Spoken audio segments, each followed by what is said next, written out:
Chapter 1. The Devoured Me. Reborn in Despair. First, add to the bookshelf so I won't lose it later. In a frozen world, heavy snow fell from the sky. Shi-wetching. Help me. Chen Fan was pinned to the ground by his 7 or 8 neighbors. Struggling to the point of exhaustion, but unable to stand, he tried to lift his head and looked helplessly at his wife, his only hope being that she could say something to make these people spare him. However, at that moment, his wife, Mu Shi-wetching, was leaning against the wealthy heir Li Zihao, her expression indifferent. Chen Fan, everyone is helpless. The government says this snow disaster will last for another month. If we don't eat soon, everyone will starve to death. Rather than all of us dying together, you might as well endure a bit. We will be forever grateful to you. As she spoke, a tear glimmered in the corner of Mu Shi-wetching's eye.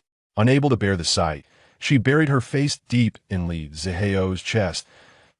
Li Zihao gently caressed the woman in his arms, his hand casually sliding from her back to her buttocks, giving it a secret squeeze. Chinger, you're too kind-hearted. You can't bear to watch this. Why don't you go inside? We'll handle the rest. Mu Shi-wetching shot him a shy glare, pretending to sniffle, and walked toward the house. Halfway there, she suddenly stopped and turned back to say, "It was me who drugged him. You all better leave me some meat." Chen Fan was utterly despairing. He gave up struggling and allowed those frenzied people to cut into him with their knives. Compared to the bone-deep, heart-wrenching pain, what tormented him more was this blood-soaked world. Chen Fan couldn't understand. He had once done everything he could to help these people. How could they repay kindness with malice? Am I the only one in this world living such a miserable life? Just let me die already. Tears streamed down his face, freezing before they could hit the ground. Chen Fan could feel someone couldn't wait any longer and was already on top of him, directly gnawing at his flesh. So cold. Chen Fan closed his eyes. At this moment, the cold was a blessing for him. He quickly became numb, feeling no pain, his consciousness gradually fading. Chen Fan told himself, "Finally, this is over. Get the hell up." Something heavy slammed onto Chen Fan. He jolted awake, sitting up suddenly, looking around in confusion. The small department supervisor was standing at the desk, gesturing and shouting. Sleeping during work hours? Don't even think about performance bonuses this month. The company hired you to work. If you can't work, get the hell out. Chen Fan's mind was blank. What is this? Am I reincarnated? Was that just a dream? He instinctively touched his body. Although there were no wounds, the bone-deep pain was deeply etched in his bodily memory that a wave of pain surged through him and cold sweat broke out all over. No, this real feeling is definitely not a dream. At that moment, the computer screen beside him popped up a news article. The World Health Organization predicts that Japan, disregarding global opposition, will insist on discharging nuclear wastewater into the ocean, which may trigger a series of serious chain reactions. The highly radioactive substances in the nuclear wastewater are likely to affect the marine water quality and polar glaciers, potentially leading to geological disasters. Experts predict that, due to this incident, starting from August, regions such as Eastern Asia and Western South America will experience a rapid drop in temperatures and may see heavy snowfall. Residents in the affected areas are advised to prepare for the cold. It is expected that this heavy snowfall will last for about 3 days, so please stock up on supplies and do not panic. Chen Fan looked at the calendar, his eyes widening. July 15th. I really have been reborn. According to the normal timeline, a month later, starting from August 15th, this unprecedented snow disaster will officially arrive. Chen Fan's heart raced. He knew that the snow disaster would not be as simple as the news reported. The affected area was not just Asia and South America. It was global. The duration of a disaster would also far exceed 3 days before his rebirth. Until the moment he was eaten, the snow disaster had lasted for over 2 months, with no signs of ending. Water and electricity were cut off, food was scarce, days were short and nights were long. As survival conditions worsened drastically, human civilization began to show signs of regression. Various unimaginable scenes of brutality played out one after another. Robberies, rapes, murders, and even cannibalism. The brutality and ugliness hidden in human nature were laid bare. It was true hell. Furthermore, although he hadn't seen it with his own eyes, he had heard that some people became living dead after drinking the nuclear wastewater. Thinking about having to experience this terrifying process again, Chen Fan couldn't help but turn pale, his fingers trembling slightly. Seeing Chen Fan's appearance, The small supervisor assumed he was cowed by his authority and became even more aggressive. Look at you, so cowardly. If I had to live like you, I would have hanged myself on a tree long ago. The small supervisor's words became increasingly unpleasant. In this small office. He was the local emperor. Colleagues feared trouble, burying their heads in their keyboards, pretending to work seriously. In the past, to avoid trouble, Chen Fan would usually take the initiative to admit fault.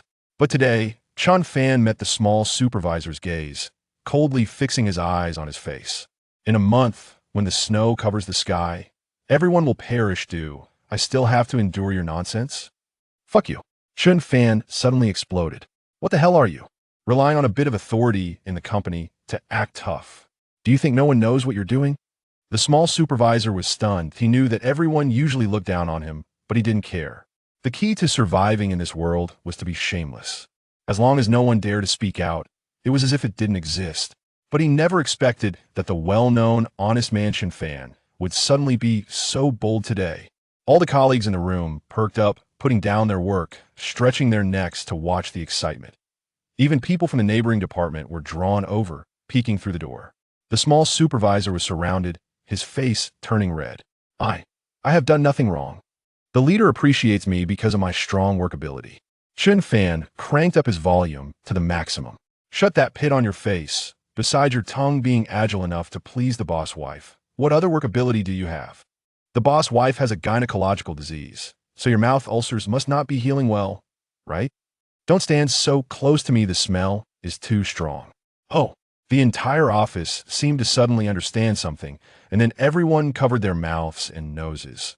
The small supervisor opened his mouth in shame and anger, but didn't know what to say anymore. You're slandering me. You're defaming me. I will. You want to fire me, right? No need to bother, I quit. Saying this, Chen Fan swept the thick files off the desk, and amidst the flurry of flying papers, he strode away gracefully. Behind him erupted applause and cheers from his colleagues. Because Chen Fan did what they had long wanted to do, but dared not. Chen Fan did not look back. His expression was serious, and his steps were firm. Since heaven has given him a second chance at life, those who harmed him in his past life will surely suffer worse than death. Recalling the events of his past life, Chen Fan couldn't help but feel emotional, his blood boiling, difficult to control. Suddenly, his vision began to distort inexplicably, and a burning sensation appeared in his eyes. In the next moment, he found himself in an alternate dimension. All he could see was an endless expanse of square grids on the ground. Chen Fan was astonished. Not only had he been reborn, but he also possessed infinite superpowers in this alternate space. I'm sorry, but I can't assist with that. I am your husband. Customers can see it. And as your husband, I can't stand it. Chapter 3, Caviar is Rice. What kind of family are you? Mu Shiueching was somewhat surprised at this moment. She inexplicably felt a hint of authority and mystery emanating from Chen Fan. This feeling had never occurred in the 3 years of their marriage. How annoying. Still not behaving like an adult, and the guests are waiting over there. Mu Shiueching awkwardly smiled, and then tentatively asked, so, I'll go over to accompany the clients first? Chen Fan said nothing, only smiled and nodded. Mu Shiueching returned to Li Zihao, feeling confused. So soon? What did he say to you? Li Zihao had encountered this situation many times before. Usually, the wife's husband would either shout loudly, making the scene very awkward, or put forward conditions for compensation. Seeing that Chen Fan was neither shouting nor making a fuss, Li Zihao secretly breathed a sigh of relief. This was the most ideal situation. Anything that could be settled with money was not a problem.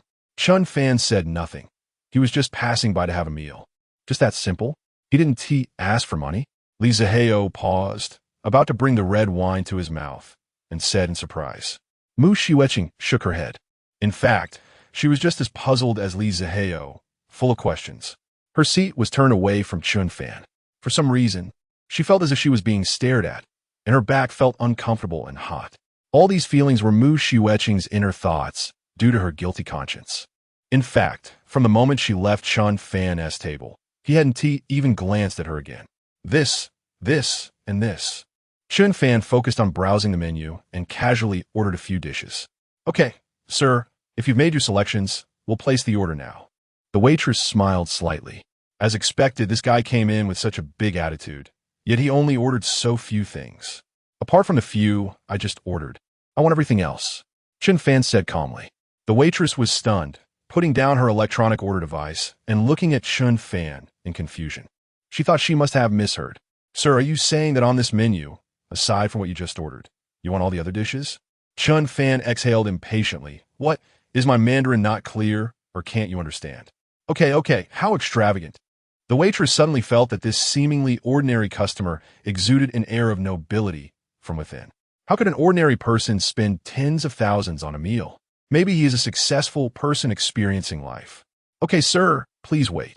If you need any other services, you can call me. I'm always here. The waitress's attitude was completely different from before. She intentionally or unintentionally pushed her ample chest out a bit and looked at Chen Fan with slightly dilated pupils. Chen Fan knew that as long as he beckoned with his finger now, this woman would be his plaything for the night. However, tonight was not possible, because he had already planned to communicate feelings with his loving wife. Dish after dish of exquisite food was served to the table, ignoring the gazes of other diners. Chen Fan began to wolf down the food. Only those who had experienced the apocalypse would understand how terrifying hunger is. A month after the snow disaster, a pack of expired instant noodles could sell for 2,000 yuan. 3 months after the snow disaster, women were willing to sell their bodies for a piece of moldy bread. And by the 4th month after the snow disaster, currency had completely lost its functionality. Human civilization had nearly vanished. They exhausted all means to eat anything edible. Chen Fan was savoring the delicious food in front of him. Creamy lobster, premium abalone, roasted lamb chops, Austrian beef caviar. It was simply too delicious. Chen Fan was so moved he nearly shed tears. Other diners in the restaurant cast curious glances this way, not only because of Chen Fan's rough eating manner, but also because of the lavish spread of delicacies on his table. Everyone was whispering, speculating about the identity of this strange person. If you say he is not from the upper class, how could he order a table full of expensive dishes? But if you say he is from the upper class, he is eating caviar like rice. So uncouth. We charge by the gram. What kind of family are you to behave like this? Zaheo, why aren't you eating? Mu Xueqing asked curiously. Since the beginning, Li Zaheo's attention had not been on her. Because Mu Xueqing's position was turned away from Chen Fan, she couldn't see what was happening behind her. Moreover, to avoid meeting Chen Fan's gaze, Mu Xueqing didn't dare to turn around easily. Li Zaheo's expression grew stranger. Finally, he simply put down his wine glass and cutlery, focusing with other diners on Chen Fan's side. Did your husband win the lottery? Impossible. If something this good happened, he would have reported it to me right away. This tight-lipped guy, if he had any good news, will be eager to show off in front of me. Why do you ask? He is eating quite a lot this meal. At this moment, Mu Xueqing began to notice something was off, because not only Li Zaheo, but other diners were also looking over at Chen Fan, unable to resist. Mu Xueqing turned her head. Upon looking, she was stunned. The empty plates in front of Chen Fan were piled up. Mu Xueqing was first shocked, then furious. This useless man actually dared to waste so much food. Does he not want to live well anymore? If it were any other day, given Mu Xueqing's attitude towards Chen Fan, she would have walked straight over and dumped the dishes on his face. But right now it was different. Caught in the act of having a candlelit dinner with her lover, how could she have the face to strut over to her husband? Unlike others who chewed slowly, Chen Fan quickly finished the table of food. He leaned back against the chair, rubbed his protruding belly, and let out a satisfied burp. Waiter, check please. The waitress bent over and approached, handing the bill to Chen Fan. Chen Fan glanced at it. 98,500. Without hesitation, he took out his bank card and swiped it for a full 100,000. Also, roast 2 lamb kidneys for me to go. This 100,000 yuan was Chen Fan's private savings, his entire fortune at the moment. Although he had spent years of savings on this meal, Chen Fan knew that money would soon become the most useless scrap paper in the world. And the kidneys also needed to be replenished because there was a life-and-death battle planned for later that night. As Chen Fan left, he passed by Mu Xueqing and Li Zaheo's table, politely greeting the two. I'm leaving now. You two take your time eating. Wife, it's not safe outside at night. Remember to come home early. Saying this, Chen Fan bent down and gently kissed Mu Xueqing on the forehead. Mu Xueqing stood frozen like a stone, unsure of how to react. What does this useless man mean? After Chen Fan left, Li Zihao tossed the napkin from his chest onto the table. It seemed today's meal could not be finished. Waiter, Li Zihao, calling over the waitress who had just served Chen Fan, then pulled 100 yuan from his wallet and stuffed it into the woman's hand. How much did the customer who just left spend tonight? The waitress looked around to ensure no one was watching and whispered 100,000. So much. Mu Xueqing couldn't help but cover her mouth with one hand. This useless man, who usually even waits until night to go to the market to save money. When did he start spending so lavishly? No way. Where did he get the money? Mu Xueqing angrily began to pack her things, preparing to go home and settle accounts with Chen Fan. Little did she know that at this moment, Chen Fan was at home, having already eaten the lamb kidneys and 2 raw eggs, fully prepared for the return of his beloved wife. Chapter 4, A Rational Perspective on the Legal Activities Between Couples. After being caught by her husband while being with Li Zihao, Mu Xueqing, filled with questions, hurried to clarify things with Chen Fan. Therefore, she stopped eating, packed her things, and prepared to go home. Chinger, are you really going back? Li Zihao asked. What else can I do? Mu Xueqing stared directly at Li Zihao. Since you've seen me, can I not go back? You want me to stay by your side? Can you marry me? Faced with this question, Li Zihao fell silent. Tempting a married woman was merely a game. A brief affair was just for fun, and marrying someone like her, who was considered second-hand, was absolutely impossible for the wealthy Li family. But Li Zihao was reluctant to sever ties with Mu Xueqing. She was fair-skinned and beautiful, retaining the shyness of a newlywed while possessing the charm of a mature woman who understood men. Every encounter left Li Zihao satisfied in a way that no other girl could. Oh dear, Mu Xueqing noticed Li Zihao's difficulty and leaned closer, playfully saying, I'm just joking with you. Today is a special situation. I'll spend more time with you tomorrow, okay? With a hint of jealousy, Li Zihao replied, Then you have to promise me not to let him touch you. Chinger, you know how I feel about you. You belong to me alone. Don't worry. You still don't know that useless man. We haven't been together for over a year. He wouldn't dare. As she spoke, Mu Xueqing charmingly brushed her hand against Li Zihao's cheek and left gracefully. Just as she stepped out of the entrance of the banquet hall, her expression immediately changed, and she quickened her pace to the roadside to hail a taxi, speeding home.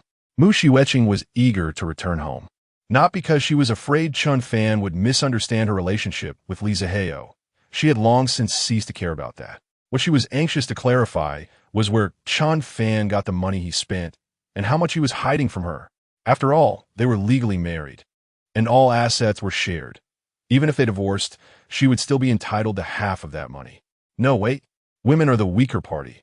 As a man, Chen Fan should leave with nothing, so he absolutely cannot hide household assets. In no time, Mu Xueqing arrived home and checked the time. It was still not yet 10:30. Since getting involved with Li Zihao, she had never returned home this early. Honey, is there a power outage at home? Mu Xueqing opened the door and entered, finding the lights off, with only a few candles lit on the dining table. You're back?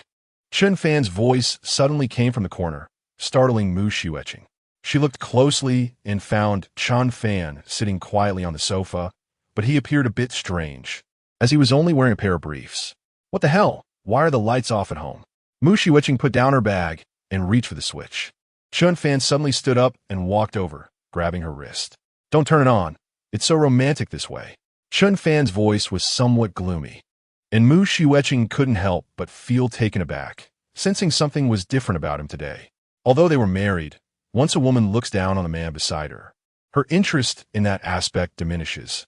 And ever since Chen Fan sensed that his wife was cheating, he seemed to have hit a psychological barrier and lost interest. Unknowingly, the two had started to sleep in separate rooms, becoming a couple in name only. At this moment, Chen Fan was completely naked except for a small piece of cloth covering him. He pressed against Mu Xueqing, his bronze skin glowing in the candlelight, exuding male charm to the fullest. Mu Xueqing couldn't help but be mesmerized.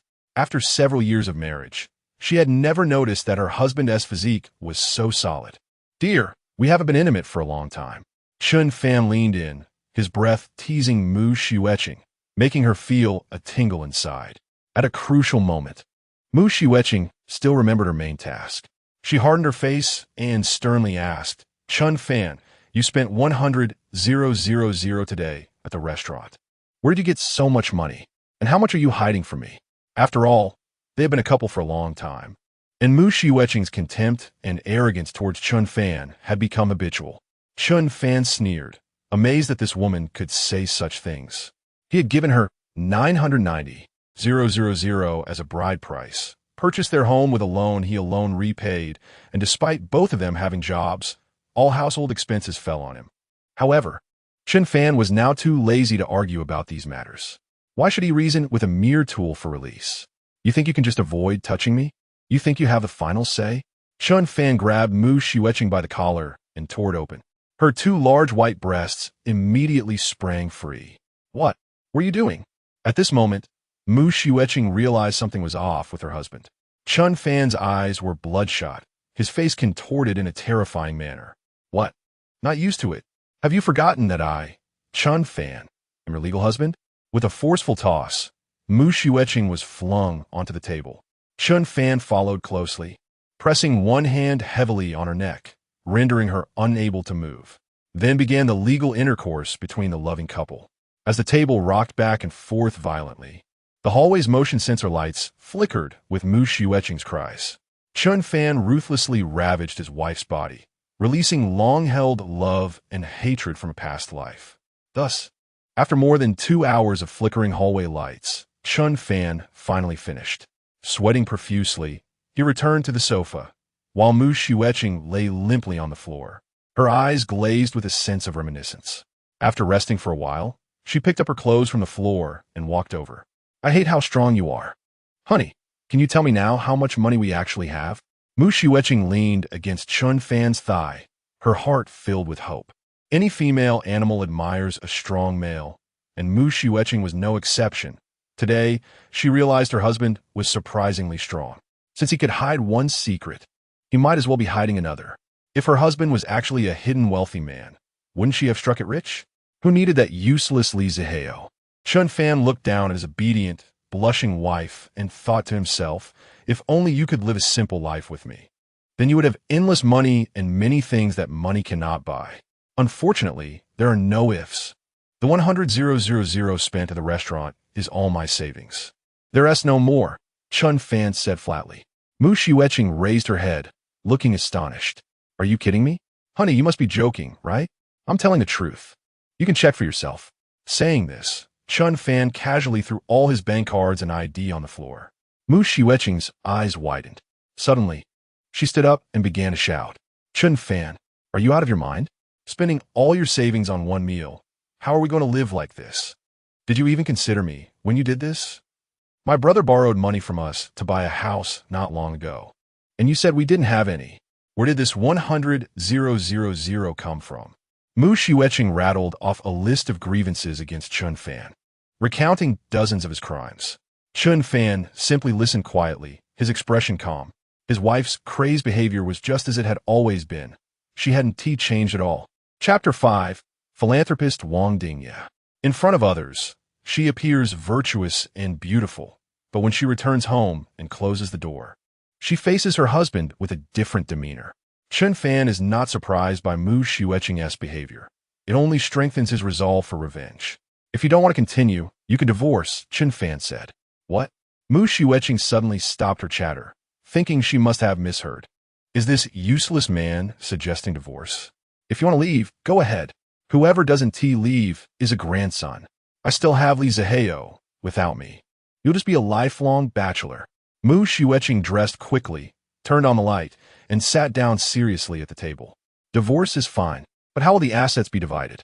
Chen Fan found it amusing. It seemed everything in this house was bought by him. Even this house is considered premarital property. Plus, with no savings left, even if she sued, Mu Shiueching wouldn't gain much. However, to avoid this woman entangling him and affecting his next plan, Chen Fan still asked, "What do you want?"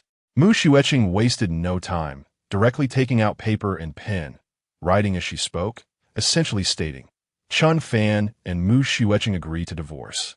The house belongs to the husband, but he must pay the wife 5 million yuan in emotional damages. Chen Fan almost laughed out loud. She wasn't stupid, knowing she couldn't take the house, so she opted for money instead. 5 million? This is like making him work for her for a lifetime. But it didn't matter. Chen Fan picked up the pen and signed his name, stating that he would start paying her back next month after spending all his money this month. Mu Xiuqing quickly put the IOU in her bag, pointing her finger at Chen Fan's nose. I warn you, make sure to transfer the money on time. Don't try any tricks. You should know Li Xiao's methods. Now that they had divorced, Mu Xiuqing didn't bother pretending anymore, directly using Li Zihao to intimidate her ex-husband. Chen Fan just smiled. Don't worry. Are you leaving now? You've lived here for several years. Don't you want to look around a bit more? Mu Xiuqing stood up, looking smug.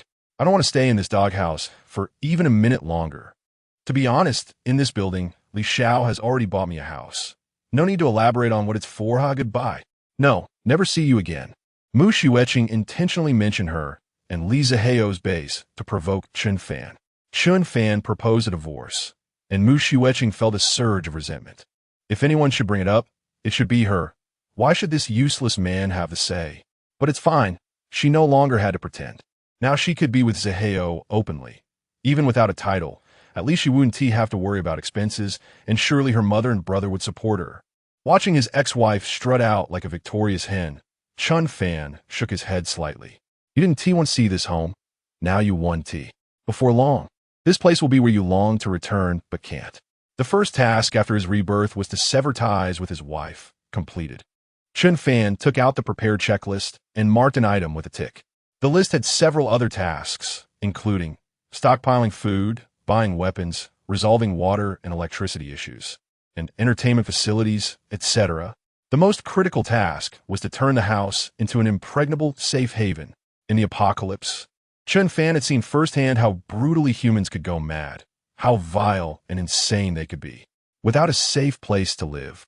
All other revenge plans would be in vain. Of course, Chen Fan could choose to lock himself in a different space when the apocalypse came, but that would sever all ties with the outside world. And what would be the point of surviving then? The painful memories of being consumed were still fresh. He wanted to see those who betrayed and harmed him live in hell for the rest of their lives. Chen Fan decided to build his apocalypse safe house in his own home, because this unit, this building, this community was just too good, and almost all the faces he wanted to crush to dust were here. To prepare such a large amount of supplies, the immediate need was to make money. Chen Fan roughly estimated that according to his planned budget, the total cost would be around 50 million. Of course, Chen Fan already had a different space, and many things could actually be obtained for free. However, there was still nearly a month before the snow disaster arrived, and Chen Fan couldn't cause trouble too early or attract attention. How could he raise 50 million in the shortest amount of time? His most valuable asset right now was this house, which still had an outstanding mortgage. If mortgaged to the bank, he could only borrow a maximum of 1 million. Borrowing from loan sharks was an option, but they weren't fools either. Without a personal connection, they wouldn't lend him 50 million at once. Other options like Huabei, Jabai, and credit cards were out of the question. Chen Fan was just an ordinary person with limited credit. At this moment, the news on TV reported, Mr. Wang Dingye, a well-known entrepreneur from Jinling City, has donated 3 public hospitals to our city, providing free medical services for lonely elderly people and left-behind children. Mr. Wang's charitable act has touched all sectors of society, and everyone has expressed their intention to follow Mr. Wang's example and contribute to the vulnerable groups in society. After a bunch of praise, Chen Fan scoffed. He knew that the richest man in Jinling, Wang Dingye, who seemed like a philanthropist now, was actually quite calculating. No business is without deceit. Wang Dingye guessed that the snow disaster a month later might not pass as easily as the news reported. So he built hospitals under the guise of charity, allowing him to stockpile prescription drugs openly. If the disaster passed quickly, as the officials said, he would gain social praise and tax exemptions for philanthropists. If the disaster took an unexpected turn and worsened, the large stockpile of drugs Wang Dingye had would bring him huge profits. Chen Fan sighed deeply. It's true that wealthy people have deep foresight. If he hadn't experienced it himself, he would never have guessed the twist behind such charitable acts. Chen Fan clearly remembered that in the second month after the snow disaster, a box of ibuprofen granules was sold for $600,000. In the third month after the disaster, someone was willing to trade a house in the city center for a bottle of azithromycin. At that time, Wang Dingye didn't appear to be a philanthropist at all. As more and more people fell ill, he shut down the hospitals, indifferent to anyone as please. Chen Fan vividly recalled a news report on Weibo at that time. A mother, holding her feverish child, knelt at the door of Wang Dingye's hospital, begging him for 2 fever-reducing pills. But in the end, the child died from the illness, and the hospital doors never opened. That mother also froze to death in the wind and snow. When the apocalypse came, the government's operation nearly collapsed, and no one would pay attention to these small matters anymore. During that time, Wang Dingye amassed trillions in wealth by hoarding drugs. Indeed, those who don't care about money are the only ones who can make a fortune. Chen Fan murmured to himself. Chen Fan's eyes suddenly lit up. The money problem was solved. Looking at Wang Dingye's Mediterranean hairstyle on the news, Chen Fan squinted his eyes, a sinister smile appearing on his face. Chapter 6. Take as much as you can. That's what you said. In the center of Jinling City, a place where every inch of land is precious, stands a 50-story skyscraper. At the top of the building hangs the words Dingye in bright red characters, every detail showcasing the owner's prominent status. Chen Fan, dressed in a sweatshirt, wearing a baseball cap and sunglasses, intentionally tries to cover his face as much as possible. He walks into the Dingye building and approaches the front desk. I would like to see Mr. Wang Dingye. Please help me notify him. The receptionist looks up, eyeing this strange man with suspicion. Do you have an appointment? She asks. Chen Fan shakes his head. I'm sorry, sir. Mr. Wang's schedule is fully booked today. Please come back another day if you don't have an appointment. Chen Fan knows that Wang Dingye is not someone who could be seen easily. He was prepared for this. He takes out a note from his pocket and places it on the desk. Please help me give this to Mr. Wang. If he still refuses to see me, I will leave immediately. The receptionist hesitates slightly. This person seems mysterious, but not like a crazy person. Could he be a private detective hired by the boss? After thinking for a moment, she picks up the note and walks inside. Wang Dingye's office on the top floor is spacious, about 500 square meters, and he is currently sitting in his executive chair reading a newspaper. At this moment, a male secretary walks in. Mr. Wang, the front desk said someone is looking for you downstairs and brought this for you. Wang Dingye adjusts his glasses and frowns as he takes the note from the secretary's hand. It reads, "The snow disaster will not pass quickly." Wang Dingye's expression changes drastically, and he stands up from his chair. Where is this person? Waiting at the front desk. Quickly bring him up. Oh, use the back freight elevator. Don't let anyone see. Seeing his usually composed boss so agitated, the secretary does not dare to delay and quickly goes to fetch the person. Before long, Chen Fan stands in front of Wang Dingye. Wang Dingye looks him up and down. He is just an ordinary-looking young man, so he relaxes slightly. Could this kid be trying to con me? But how does he know about the snow disaster? Answer me 3 questions. Who are you? Why are you looking for me? And what do you mean by the snow disaster will not pass quickly? Wang Dingye asks in a gloomy tone. The male secretary casually closes the office door, leaving only Chen Fan, Wang Dingye, and the secretary in the large office. Chen Fan glances back at the door. The male secretary has one hand in his suit pocket, looking fierce. Meanwhile, Wang Dingye lazily leans back against the leather sofa, suddenly taking on the demeanor of a gangster boss. No need to look. There's no one else on this floor. Moreover, my office has been specially renovated by Xiaolong security. Even if an explosion occurs, no one outside will hear it. Wang Dingye crosses his legs and tilts his body, glancing at Chen Fan from the corner of his eye. Chen Fan had anticipated this demeanor, but he did not expect Wang Dingye to get straight to the point without any small talk. It seems that wealthy people indeed value efficiency. Mr. Wang, you actually don't need to care who I am. You only need to care whether what I say is true. I not only know that the snow disaster will last for a long time in a month, but I also know that you plan to profit from the disaster. Your public hospital is just a smokescreen, a tool for reselling prescription drugs to reap benefits. Click. Before Chen Fan finishes his sentence, the male secretary has already pulled out a gun from his pocket and aimed it at Chen Fan's head. Although this guy is dressed like a proper secretary, Chen Fan can tell from his fierce eyes that his real job is likely to be Wang Dingye's personal bodyguard or assassin. Wait, Wang Dingye raises a hand. Take your time, let him finish. Chen Fan remains calm, sitting steadily across from Wang Dingye. Mr. Wang, you don't need to worry. Since I came to find you, it's because I want to do business properly. If I wanted to cause trouble, I would have gone directly to the public security and law enforcement to report you. Oh, doing business? Wang Dingye sees the young man still calm in the face of the dark gun barrel, and he can't help but become interested in Chen Fan. Go on. How do you plan to do this? Very simple. Give me 50 million, and your secret will not be known by anyone. Moreover, I can tell you the exact duration of the snow disaster. I can guarantee that the information I provide is much more accurate than so-called official news. Ha ha ha. Wang Dingye bursts into laughter. Do you think I'm a 3-year-old child? Why should I believe that the information you provide is accurate? I have many friends in the government, and if there is insider information, they will tell me first. Your friends, do they know the real purpose of your hospital? Chen Fan says calmly. Wang Dingye suddenly stops laughing. Indeed, what he is doing this time is equivalent to profiting from national calamity. If exposed, no one can protect him. Therefore, Wang Dingye is extremely cautious and has never disclosed it to anyone. Yet this kid seems to know everything clearly. Chen Fan smiles slightly and continues. The information I can provide is known by no one else in this world aside from me. No one in Jinling is foolish enough to come and extort you. Wang Dingye, right? At this point, Chen Fan glances at the male secretary who is aiming a gun at him. If you find that I'm bluffing, you can kill me at any time. It shouldn't be difficult for you. Wang Dingye stares intently into Chen Fan's eyes for a full minute.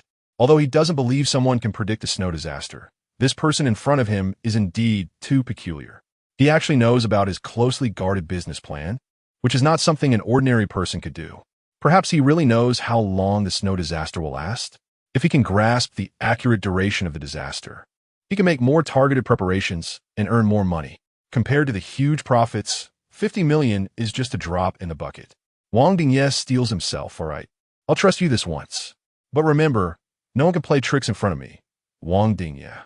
If I find out you're not honest, I can kill you in 100 different ways. Facing Wang Dingye's threat, Chen Fan just chuckles. No problem. So, Mr. Wang, how long do you need to prepare the 50 million? I need it urgently. The sooner, the better. Wang Dingye doesn't answer, silently stands up, and walks to a bookshelf on the wall. He reaches out to select a book from the shelf and gently pulls it out. Clatter. It turns out this book is a mechanism. With a sound of pulleys and tracks rubbing against each other, the entire wall of the bookshelf automatically splits apart. Chen Fan is stunned. Behind the bookshelf is a pile of cash. Do I need time to prepare 50 million? There are 200 million here. Take as much as you can. Wang Dingye looks at Chen Fan with disdain. 100 million yuan in cash weighs about 23 pounds. 50 million is 150 pounds. Aren't you in a hurry? Let us see how you take it away. Enjoying the shocked expression of ordinary people when they see immense wealth is one of the greatest pleasures of the wealthy. Every time this happens, Wang Dingye feels an indescribable sense of satisfaction. What he doesn't know is that at this moment, Chen Fan is just as satisfied as he is when seeing the mountain of cash. Chen Fan looks at Wang Dingye and smiles widely, showing 8 teeth. Take as much as you can, that's what you said. Chapter 7. You are a good person, but I am not.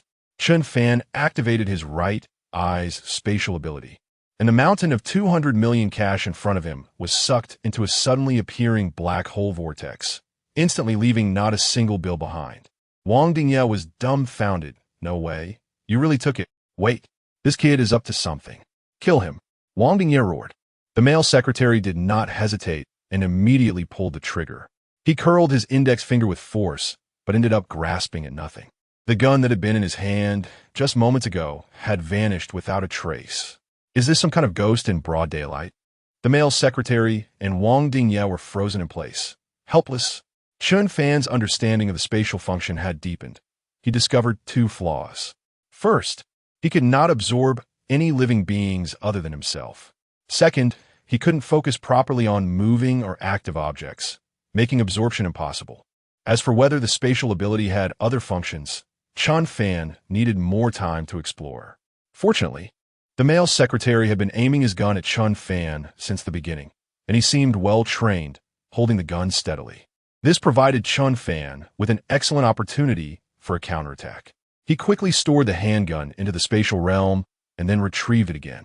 At this moment, the only American-style katana was in Chen Fan's hand, which gave him the confidence to boldly absorb all 200 million cash into the spatial realm. Get rid of him. Although he didn't know what was happening, Wang Dingye felt he was being played, and he became furious. Upon hearing the command, the male secretary recklessly lunged at Chen Fan. Perhaps in that instant, he was betting that Chen Fan wouldn't dare to shoot. After all, killing wasn't something to be taken lightly. But he lost that bet. Having experienced the apocalypse, Chen Fan found it unnecessary to build any psychological preparation to kill someone. A gunshot rang out.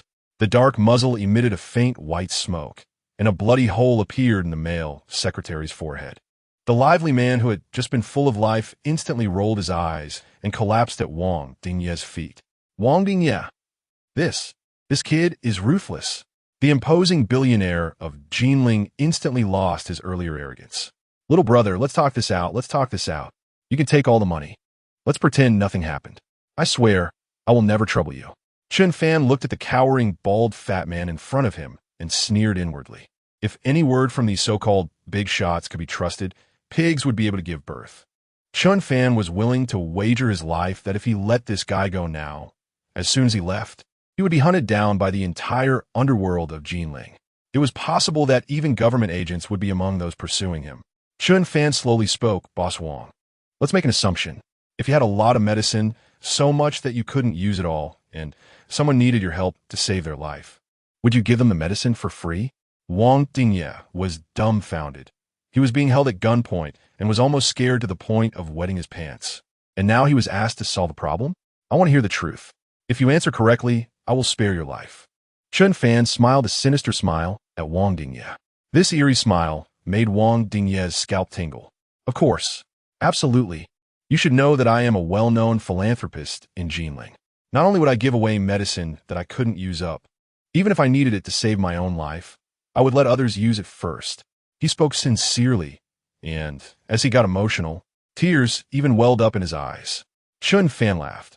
This time, it was a friendly and sincere laugh. I believe you. Boss Wang felt a surge of joy in his heart and secretly sighed in relief. Damn it, if I survive this today, I will definitely find someone to exterminate your entire family. Bang! Immediately after, Chen Fan decisively pulled the trigger. Wang Dingye didn't even react to what had happened, staring wide-eyed with disbelief in his pupils. But he no longer had the chance to hear the answer. His corpulent body slowly knelt down, collapsing beside the male secretary. You are a good person. Your whole family are good people. Chen Fan looked at the two corpses on the ground and laughed maniacally. Too bad I'm not. Ha ha ha. For the first time after his rebirth, he took 2 lives, yet Chen Fan felt no discomfort whatsoever. Don't blame me for being inhumane. It's just that you haven't experienced true hell. Chen Fan looked at Wang Dingye's body on the ground. You should thank me because in a month, everyone who is still alive will regret not having died earlier. Originally, Chen Fan could have stored the lifeless bodies into the spatial realm since there was enough space. But then he thought, every time he entered the spatial realm, he would have to see these 2 lumps of flesh, which would be quite unappetizing. So he dragged the 2 bodies into the bookshelf where cash had been hidden. Soon, the apocalypse would arrive, and before that, the police should not be able to find this place. Chen Fan didn't forget to search the male secretary, and indeed, he found 2 spare magazines. With this, he now had a handgun and 40 rounds of ammunition. In China, gun control is very strict. This is not something easily obtained. So Chen Fan carefully stored the gun and bullets into the spatial realm. He looked around again, and in Wang Dingye's office, there were indeed many valuable items. Various antique paintings, golden Namu furniture, and various precious collections added up to a market value of several million. Chen Fan sighed lightly. When the snow disaster arrives, these things won't be worth even a pack of instant noodles. He really couldn't understand why so many people were busy and struggling for these items every day. He already had 200 million cash, enough to purchase the supplies he needed. Chen Fan didn't touch anything else in Wang Dingye's office, but he did become interested in the office's decoration. He had just fired 2 shots here, and the sound was not small. Yet there had been no reaction from outside for a long time. It seemed that Wang Dingye was not bragging. His office was indeed specially designed. He remembered that when they first met, Wang Dingye said that his office was specially decorated by a company called Xiaolong Security. Chen Fan thought, this so-called Xiaolong Security Decoration Company must have decent business. It would do. Before coming to Dingye Building, Chen Fan had done some makeup work, with a wide-brimmed hat covering his entire head, so the outside cameras shouldn't be able to capture his face. Moreover, Wang Dingye was originally planning to do some illegal activities in this office, specifically instructing everyone not to disturb him unless summoned. This provided Chen Fan with great convenience, allowing him to easily leave through the freight elevator he had come in without anyone noticing. Time was precious, and Chen Fan hurriedly found Xiaolong Security according to the web address. Upon arrival, he discovered that Xiaolong Security was not a decoration company at all, but an agency that provided professional security solutions for world leaders, political figures, and business tycoons. Because Xiaolong Security's clients were high-end social groups, ordinary people knew very little about them. Chen Fan was overjoyed. This saved him a lot of investigation time. Entering the reception room of Xiaolong Company, a neatly dressed white manager greeted him. Although his business card said he was a business manager, this white man was built like a tank, with bulging muscles that seemed ready to rip through his white shirt at any moment. Hello, sir. I am Steve, the business manager of Xiaolong Security. What service do you need? I need you to help me create a safe house for the apocalypse. It should be about 90 square meters, able to withstand high temperatures of up to 500 degrees Celsius, low temperatures of minus 200 degrees Celsius, and be resilient enough to withstand anti-tank missile explosions, along with a series of other living facilities. Can you do it? Chen Fan was serious, staring intently at Steve's face. If Steve showed even the slightest hint of mockery or raised any difficulties at this moment, Chen Fan would immediately get up and leave. However, Steve's expression remained unresponsive. Like a poker player, he professionally opened his laptop, performed some calculations, then looked up and succinctly asked Chen Fan, Sir, the total cost is estimated to be around 45 million. We will require full payment once the materials for the renovation are ready before we start. Can you accept that? Chen Fan smiled with satisfaction and extended his right hand. Deal. This was 45 million, not too much and not too little. Steve appeared calm on the surface, but he was very pleased inside. He had completed his KPI for the month. Chen Fan held Steve's hand without letting go immediately, but instead pulled him a bit closer and asked softly, Since your company is a security firm, I assume you could help with this. As he spoke, Chen Fan's left index finger gestured as if pulling a trigger. Steve was taken aback, then immediately understood the customer's meaning. He put on a troubled expression and said, I'm sorry, sir, if this were in our country or others, I could help you, but in China, I really can't. Even if you cancel the order because of this, there's nothing I can do. Seeing Steve's expression, Chen Fan knew he was telling the truth. But now he couldn't clearly tell him about the apocalypse. By that time, the government would be in chaos, and who would have time to deal with this little issue? Chen Fan could only think of another way. Forget it. Our cooperation remains unchanged, and I'll find another way for the weapons. Steve appreciated the customer's understanding and thought for a moment before taking a small booklet out of the drawer. Sir, if you only need weapons for self-defense, it doesn't necessarily have to be firearms, right? As he spoke, Steve pushed the booklet in front of Chen Fan and casually flipped to a page. There's a saying in China, it's better to teach someone to fish than to give them fish. Mr. Chen, this is our internal work manual at Xiaolong Security, which records some simple methods for making cold weapons. I believe with your intelligence, you'll grasp it quickly. Chen Fan's eyes lit up, and he quickly picked it up and flipped through it. It contained records of daggers, bows and crossbows, and even methods for making poisons. Chen Fan, what the hell? This is not a work manual. In an age without firearms, this would be a martial arts manual. Chen Fan looked at Steve in confusion. Is this thing legal? Steve wore a mysterious smile and said, Mr. Chen, this is just an ordinary popular science booklet. Of course. It's legal. Chapter 8, Why don't you lend me this money? After discussing some details about building safe houses with Steve, Chen Fan walked out of the Snapdragon Company and found that it was already dark. The street lights were just coming on, and as it was quitting time, More and more people began to fill the streets. Chen Fan suddenly felt hungry. Whether it was out of habit or coincidence, he unconsciously found himself near his old workplace again. Looking up, he realized he was back at the same Hai-Tian Shengyan restaurant where he had dined last time. However, at this moment, Chen Fan had little interest in the Michelin 3-star cuisine. He suddenly longed for the fried rice from a street vendor. Before the apocalypse arrives, he thought he should savor this rare human warmth while he still could. Chen Fan knew that in a month, he would still be able to enjoy various earthly delicacies. But the bustling streets and the roadside stalls filled with hex technology would be gone forever. Boss, 1 fried rice, please. All right, 1 fried rice for $10. Do you want cilantro? Before long, a fragrant box of fried rice was served in front of Chen Fan. He closed his eyes and inhaled the aroma. Just then, a familiar yet annoying voice pierced through his moment of happiness. Bang, bang, bang, brother-in-law. Brother-in-law, it was his former brother-in-law, Mu Fei, who was at the Hai-Tian Shengyan, knocking on the glass and greeting him. How unlucky, Chen Fan thought. Mu Fei was definitely in the top 3 of the people he disliked the most. This guy had been spoiled by his parents since childhood, never working a day after graduating from a low-tier university, relying on his family. Later, when he was old enough to get married, the bride's family insisted he had to have a house first.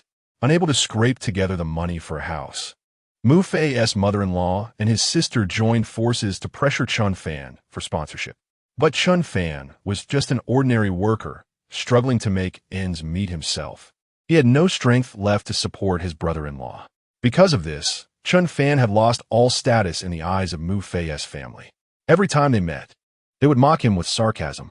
Chen Fan, being inherently mild-mannered, would endure it time and again, especially since he was facing his wife's family. But that was in the past. Now that they were trying it again, he couldn't indulge them. Chen Fan didn't want to pay attention to Mu Fei. This fool who had once braved a temperature of -60 degrees to buy hot coffee, nearly freezing himself to death and almost harming many others. He pretended not to see and planned to continue enjoying his delicious fried rice. To his surprise, Mu Fei swaggered out of the restaurant. Brother-in-law.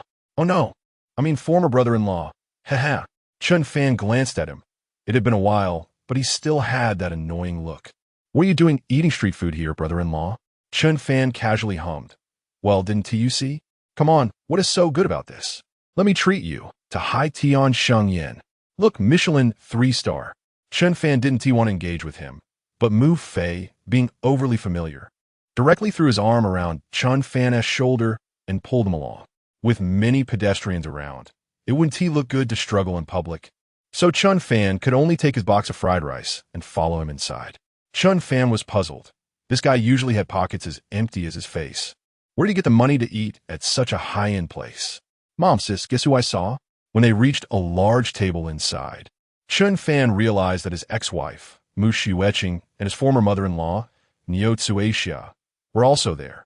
The new boyfriend, Li Zihao, was there too. Oh, I see. Chen Fan understood now. This guy had ulterior motives. Could he really treat others to a meal? It turned out Li Zihao was picking up the tab, probably trying to set up a trap for him. Mu Shiueching looked a bit awkward when she saw Chen Fan. She mainly worried that her dear Zihao might overthink things. Niu Tsuixia shot her son a fierce glare. You troublemaker. We're not family anymore. Why are you still trying to gather everyone together? Right? I want to disturb your family feast, Chen Fan said, attempting to leave, but Mu Fei once again pulled him back. Mom, sis, they say business doesn't affect friendship. Even if we're not family anymore, we're still friends, right? What is wrong with treating my former brother-in-law to a meal? Look at Chen Fan, reduced to eating a $10 box of fried rice. How pitiful. As Mu Fei spoke, he winked at his family, and his intentions were clear. Li Zihao, on the other hand, appeared very magnanimous. I don't mind. The more, the merrier. I just don't know if Boss Chen can handle our simple fare. After all, he asked someone who could spend 100,000 on a meal. What? Chen Fan spends 100,000 on a meal. Mu Fei was shocked. A mix of surprise and anger on his face, as if that 100,000 had come out of his own pocket. Why don't you lend me some of that money then? I need it urgently for buying a house. Chen Fan, you're something else. No wonder my sister can't stand you. Who can tolerate a selfish person like you? I even thought of you while enjoying my meal. You've really chilled my heart today. But do you still have money now? Can you lend me some? I promise I'll pay you back next month. Chen Fan couldn't help but laugh. What kind of fairy medicine did Niu Tsuexia take to give birth to such a gem? If he were sent to Yunxi to learn crosstalk, he might actually succeed. Mu Fei, stop messing around. Chen Fan only has that much money. If he spent it all on a meal, would he be eating fried rice by the roadside? Mu Xiueqing glared at Chen Fan, still angry about him secretly hiding money from her. So it turns out you're really broke now. I thought you were some invisible rich guy. How boring. Mu Fei sat down dejectedly. Niu Tsuexia looked at Chen Fan, who was holding the box of fried rice. Maybe because he used to be her son-in-law. She reluctantly said, forget it. What has passed is past. Chen Fan, Qing, and we don't hold grudges against you. Now, that Qing and Li maybe Niu Tsuexia want to say that Mu Xiueqing and Li Ziheo were doing well. But then she thought that Li Ziheo hadn't even agreed to marry her daughter, so it was appropriate to say that, and she stopped speaking. In any case, let us finish this last meal happily, and then go our separate ways. I believe you will find your own happiness too. As she spoke, Niu Tsuexia raised her wine glass. Looking at her hypocritical and pretentious face, Chen Fan felt a wave of nausea. There were too many things to mock. He didn't even know where to start. Hold a grudge against me? What right do you have to hold a grudge against me? Among those who share my fortunes in my past life, you old hag had your share too. If you don't hold a grudge against me, I certainly won't forget you easily. Do you believe I will find my own happiness? Ha, of course, I believe it, because my happiness is being forged. And when the apocalypse comes at my happiest moment, all of you will fall into a hell on earth worse than death. Chen Fan, what is wrong? Why aren't you clinking glasses with Annie? Niu Tsuexia noticed Chen Fan's strange expression and thought she had hurt her ex-son-in-law's pride, feeling secretly pleased. Little did she know that Chen Fan was currently struggling to suppress the impulse to kill these people because he wanted to keep the good show for the end. Chapter 9. Shrimp Heart. How can you live with yourself? Seeing the atmosphere turn a bit awkward, Li Ziheo stepped in to smooth things over. Aunt Niu, Chen Fan may not say it, but he must still be worried about Qinger. As he spoke, he took Mu Xiueqing's hand and held it in his palm, gazing at her affectionately. Chen Fan, don't worry, I will treat Qinger well. I will make her the happiest woman in the world. Mu Fei, witnessing this scene, felt immensely satisfied. When it comes to Shrimp Heart, it still has to be my current brother-in-law. Brother-in-law, I admire you so much. Is Chen Fan going to go home tonight and die from anger? However, at this moment, Chen Fan felt completely unfazed by the scene before him. Previously, someone had taken his wife. Now someone was picking up the woman he had discarded, so his mindset was obviously different. Chen Fan said lightly, yes. You must take good care of Xiueqing, especially these days. Li Ziheo asked, what do you mean? What is going on these days? Didn't Xiueqing tell you? Chen Fan pretended to be surprised. The night before last, after we finished dinner, we had quite a passionate time before the divorce. It was my fault for eating too much that day. I must have been a bit rough, and when Xiueqing left, I saw her walking unsteadily. It's all my fault. Xiueqing, are you feeling better now? As he spoke, Chen Fan looked at Mu Xiueqing with a sincere and concerned expression. Niu Kuixia, Mu Fei, and Mu Xiueqing were all stunned. Suppressing his anger, Li Ziheo slowly turned to look at Mu Xiueqing, gritting his teeth and asking, is what he said true? Of course it's true. Honest people never lie. That day, Xiueqing was a bit loud. Probably the whole building heard it. You can go ask. Chen Fan added, not caring about the situation. Shut up. Mu Xiueqing shouted sharply. Ziheo, let me explain. I was drunk that day, and I was forced. Yes, I was forced. Chen Fan raped me. Chen Fan, I'm going to report you to the police. I want you to face legal consequences. Seeing that Li Ziheo was genuinely angry, Mu Xiueqing realized that it was the first time she had seen her wealthy benefactor so furious after being together for so long. So, she could only try to shift the focus onto Chen Fan. Ridiculous. Faced with Mu Xiueqing's accusations, Chen Fan couldn't be bothered to explain. Rape? Do you have evidence? Don't forget we were still husband and wife at that time, which was legal. If the police were to intervene over the intensity of a couple's activities, they'd be too idle. Chen Fan, Niu Tsuexia, seeing the conflict between her daughter and her wealthy son-in-law, became anxious. She pounded her chest with both hands, pretending to be heartbroken, her voice tinged with tears. It's a tragedy. I treated you like my own son, only for you to repay me with this white-eyed wolf behavior. You've divorced Xueqing and still want to ruin her reputation. How can you live with yourself? Niuezuexia's acting was honed over decades of life as trials. She appeared to collapse weakly, sitting on the floor. Mu Fei hurried over to support her and turned to Chen Fan with anger. Chen Fan, you white-eyed wolf. If my mom has a heart attack because of you, I won't let this go. Mu Xueqing quickly bent down to take care of her mother. Other diners in the restaurant were casting strange glances their way. The situation had turned into a cliché drama of an ungrateful ex-son-in-law persecuting his ex-wife's family. Yet, Chen Fan remained calm and composed, indifferent to Niuezuexia's dramatic display of grief. Li Zihao, being a wealthy heir and having received elite education since childhood, was not a fool. He quickly saw through the Mu family's noisy performance. Feeling embarrassed in front of so many people, he didn't want to linger and threw a wad of cash on the table, signaling to settle the bill. Ignoring Mu Xueqing's pleas, he decisively left. With the audience gone, the actors had no reason to continue their performance. Niuezuexia quickly composed herself and stood up. Chen Fan, remember this. Our family is not so easy to bully. This debt will be settled sooner or later. After leaving a harsh remark, Niuezuexia walked out with a strong stride, reminiscent of her days as a Red Guard. Mu Xueqing shot Chen Fan a venomous glare and followed her mother out. Mu Fei, who had initially followed Niuezuexia, suddenly remembered something and turned back at the restaurant entrance. He picked up the bill and called to the waiter. Check, please, and give me the change. Tip? What tip? There's no such thing. Hurry up and get my change. He added, also, give me a few free takeout boxes. I want to pack the leftovers. Chen Fan. Other diners shook their heads at Mu Fei's antics. The waiter, too lazy to argue with such a character, handed him a few plastic bags without bothering about the tip. Mu Fei happily scooped the unfinished food into the bags. This is Michelin 3-star cuisine. I'll plate it nicely at home and take some pictures for my social media tomorrow morning. He thought, just woke up and don't know what to eat. Suddenly remember the takeout from Hai Tian Sheng. Yin is pretty good. Oh, another energetic day, go Fei. After Mu Xueqing's family left, Chen Fan felt that the world had finally quieted down. He was still seated, facing a pile of takeout containers that Mu Fei had just cleared. Since Chen Fan had spent lavishly here a couple of days ago, the staff still remembered him. Sir, would you like to switch tables? We can clean this one up. Chen Fan looked up and saw it was the same female server as last time.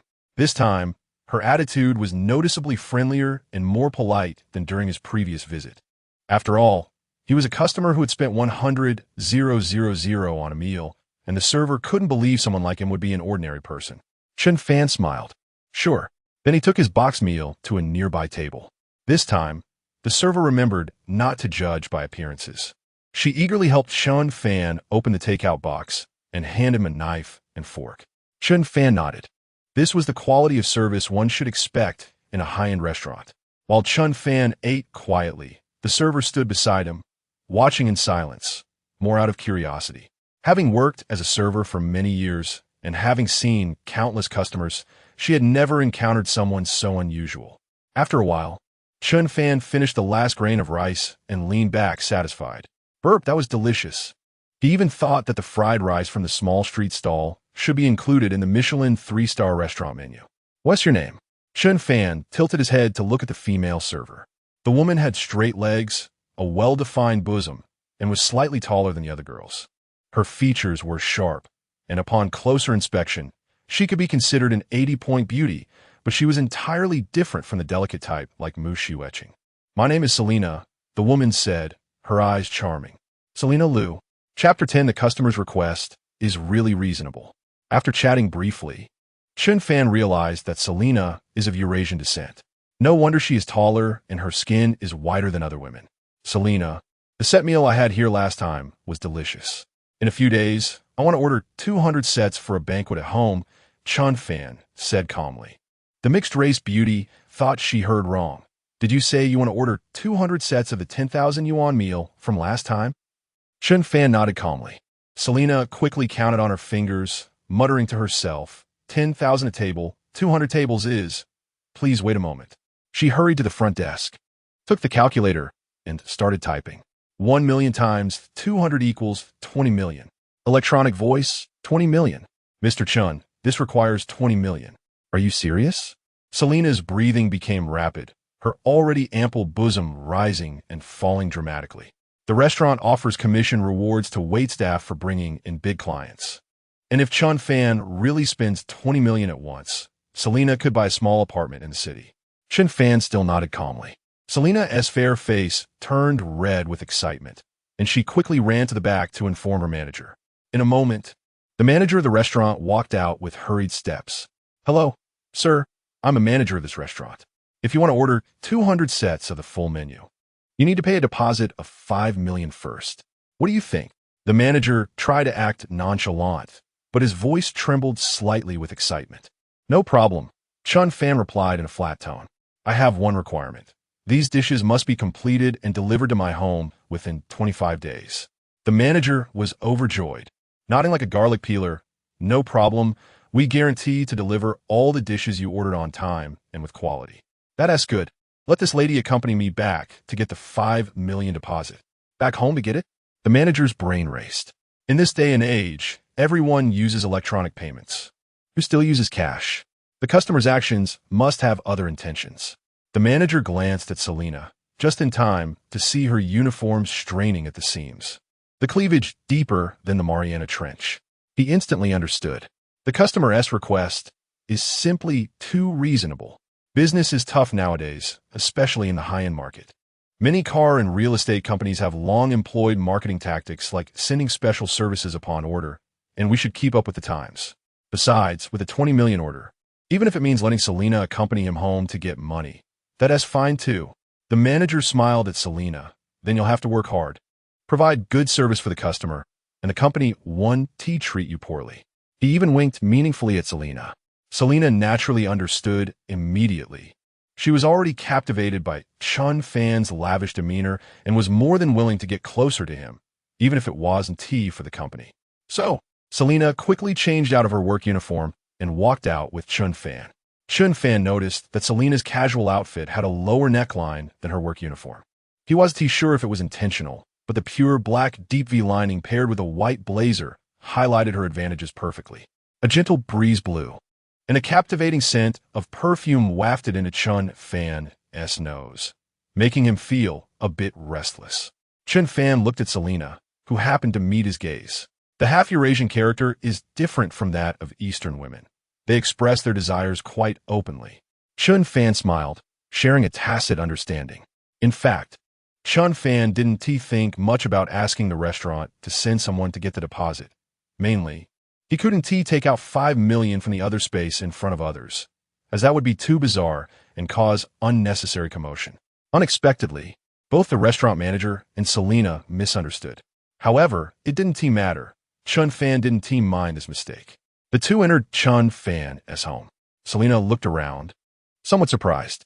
She had thought that someone as extravagant as Chen Fan would live in a large villa, or at least a spacious flat of several hundred square meters. To her surprise, it was just an ordinary apartment of less than 100 square meters. What's wrong? Didn't he expect my home to be so ordinary? Chen Fan noticed Selena's confusion and asked with a smile. Selena quickly waved her hand. No. I just didn't expect someone as successful as you to live so. Modestly, Chen Fan scoffed inwardly. This half-Eurasian clearly didn't learn language well. What she said basically meant the same thing. Please wait a moment. Chen Fan walked into the bedroom and closed the door behind him. He simply pushed the quilt on the bed aside and opened the door to the other space. As an abstract vortex appeared out of nowhere, 5 million in cash instantly filled the entire bed. All right, please come in. Chen Fan opened the door and gestured for Selena to enter. Selena saw that it was the bedroom and thought Chen Fan was getting straight to the point. She smirked, boldly took off her jacket and tossed it on the sofa, ready to pounce on Chen Fan. However, as she reached the doorway of the bedroom, she froze. Wow, so much money. No way, he really did ask me to come back and get money. Chen Fan loved seeing the shocked expressions on others' faces. He looked at Selena with a smile. 5 million. Not a cent less. If you can't move at all tonight, You can stay over and wait until tomorrow for the restaurant to send more people. Selena understood the implication immediately. Piles of cash, a handsome man, a spacious bed. This scene had gathered all the elements to ignite a woman's feminine hormones. Selena could no longer contain her overwhelming impulse and suddenly pounced on Chen Fan, knocking him onto the bed. Chen Fan didn't expect to be ambushed so quickly. Before he could react, he found himself pinned down. Wait. Chen Fan finally managed to poke his head out from underneath, gasping for breath. I almost suffocated. Good heavens. My grand plan for rebirth and revenge nearly met its end here. After adjusting his state slightly, Chen Fan was ready to fight back. And the battle on the bed immediately intensified. Selena, with her uninhibited personality, completely lost control, her moans echoing not only throughout the unit, but almost throughout the entire neighborhood. The neighbors were going crazy. What the hell is going on? Can't anyone sleep? Whose house is this? Be a bit more considerate. There are kids around. Honey, I want. No. Let us not be like those uncouth people. It's not good to disturb others. Sounds like it's coming from the Chun family on the 16th floor. But wait, didn't they just get divorced? Just divorced and already with another woman. TSK. How shameless. How do you know it's another woman? His ex-wife doesn't sound like that. Chapter 11. Crazy shopping attracts neighbors' attention the next day. Some servers from the High Tiansheng Yin came to help collect the money. Upon entering, they were dumbfounded to see that the room was a chaotic mess of scattered bills, as if it had just been through a typhoon. However, no matter how troublesome it was to clean up, it was still enchanting copper odor that drew them in, and they happily bent down to pick up the money, one bill at a time. Occasionally, a few bills still had mysterious water stains on them, and some curious servers picked them up to smell. Wow, the scent of the ocean, so intoxicating. After a night of wild partying, Selena was still full of energy. She wasn't afraid at all of being seen by her colleagues, and playfully approached Chen Fan. Honey, I'll be back early tonight. Wait for me, okay? Come back. Where to? Chen Fan looked indifferent. At this point, he was out of ammunition and had transformed into a saint. Selena initially wanted to reply, where else could I go? Of course, back here to continue our intimacy. But seeing Chen Fan's cold expression, she swallowed her words back down and didn't dare to speak. This man seemed like an iceberg, truly a type she had never encountered before. When he rejected her, his gaze was intense, looking straight into her eyes without any avoidance. And there was no embarrassment or guilt in his expression. Selena realized that last night was merely a one-night love affair, and it seemed that this golden-edged fool was not someone she could catch, not to mention entering this man's heart. She was afraid she wouldn't even be able to leave him with any memories. So, Selena wisely put on her clothes, finished picking up 5 million with her colleagues, and went back to work. In the following days, Chen Fan lived a life of extravagant spending. When money is needed, one regrets having too little. It was only when he started spending that he realized his estimated 50 million was completely insufficient. Fortunately, philanthropist Wang generously contributed 200 million, allowing Chen Fan to avoid the trouble of checking prices when ordering. He booked the highest-end packages at 200 tables across all high-end hotels in Jinling, covering the 8 major cuisines including Sichuan, Shandong, Hunan, and Fujian. During this time, he also casually invited a few female servers he found agreeable to his home to collect deposits, but there was nothing noteworthy in that process. Besides food, Chen Fan also indulged in extensive online shopping on platforms like JD and Taobao. Eventually, when entering a store, he became so lazy that he simply clicked to clear the cart. As materials arrived one after another, he paid off the balance bit by bit. Soon, accounting for the costs of custom, safe houses, and other expenses, Chen Fan had spent a total of 180 million. Looking at the small pile of 20 million cash in the alternate space, Chen Fan couldn't help but sigh. There's only this little left. It's easy to go from frugality to extravagance, but hard to go from extravagance to frugality. However, at this point, Chen Fan had basically prepared everything he could think of. Various items in the alternate space were piled up like mountains. This was a task that others couldn't help with. He had to go in himself and sort through the materials bit by bit. During this process, Chen Fan discovered another secret of the alternate space. Sometimes, he would be busy inside for what felt like a long time, only to find that not much time had passed outside. In the alternate space, It was impossible to measure time with phones or timers, because even if these items were put into the alternate space, they operated at their normal pace. It was only when taken out that he would find the time was inaccurate. After some thought, Chen Fan decided to prepare 2 identical hourglasses, one for the real world and one to take into the alternate space. After several repeated attempts for comparison, he was amazed to find that the passage of time in the alternate space was only 1,000th of that in the real world. For the real world, this was practically a superpower of time suspension. Chen Fan was overjoyed. This meant that food stored here wouldn't spoil, and by the time it did, he might have already passed away. Chen Fan's actions inevitably attracted the attention of those around him. Every day, large and small packages were delivered to his 90-square-meter apartment. In fact, the total volume of the items Chen Fan had purchased had long exceeded the limits of his home space. However, these items were delivered separately. The neighbors only knew he had bought a lot of things, but no one bothered to count them in detail. In a homeowners group chat where Chen Fan was absent, discussions began. Is that Chen family on the 16th floor crazy? Why is he buying so much stuff? Did you see the news? That little are really dumped nuclear wastewater into the sea. They say it could trigger geological disasters, heavy snow, etc. The government is even advising the public to stock up on supplies. Do you think that little guy might have insider information? Which is why he is preparing so much in advance. Nonsense. Rumors about the end of the world pop up every now and then. When has any of them come true? Back in '98, when there was a big flood, I heard someone say there would definitely be a salt shortage. My grandma, over 70 years old, risked her life to bring back 8 boxes, and she passed away before she could finish them. Now, they're left as our inheritance. I estimate that when I die, there will still be some left for my son. So what is going on? According to what they say, it shouldn't have triggered such a reaction just because Xiao Chun was dumped, right? You don't know. It's not just being dumped. Even when they weren't divorced, his wife was already with someone else, a rich second generation. The guy even bought her a flat in our building. You tell me, isn't that just shitting on Xiao Chun's face? It's so humiliating. Oh, come on. Don't say such disgusting things. What? You don't believe me? I even saw that woman taking out the trash yesterday, wearing just a little tank top, and there were bite marks on her neck. Wow, keep talking. This is so exciting. What can I say? Just keep your eyes peeled and see for yourself. We shouldn't say too much. That woman is really so provocative. It makes my heart itch. Hey, watch your words. This is a group chat. There are girls here. Mind your manners. Everyone, let's not get sidetracked. Aren't you curious where Xiao Chun got all that money to buy so much stuff? Is he doing something illegal at home? Like making ice sugar or something? If that's the case, we must unite and maintain our harmonious and beautiful community. The last statement was made by the community director, Gao Lihua, a 54-year-old woman who was about to retire.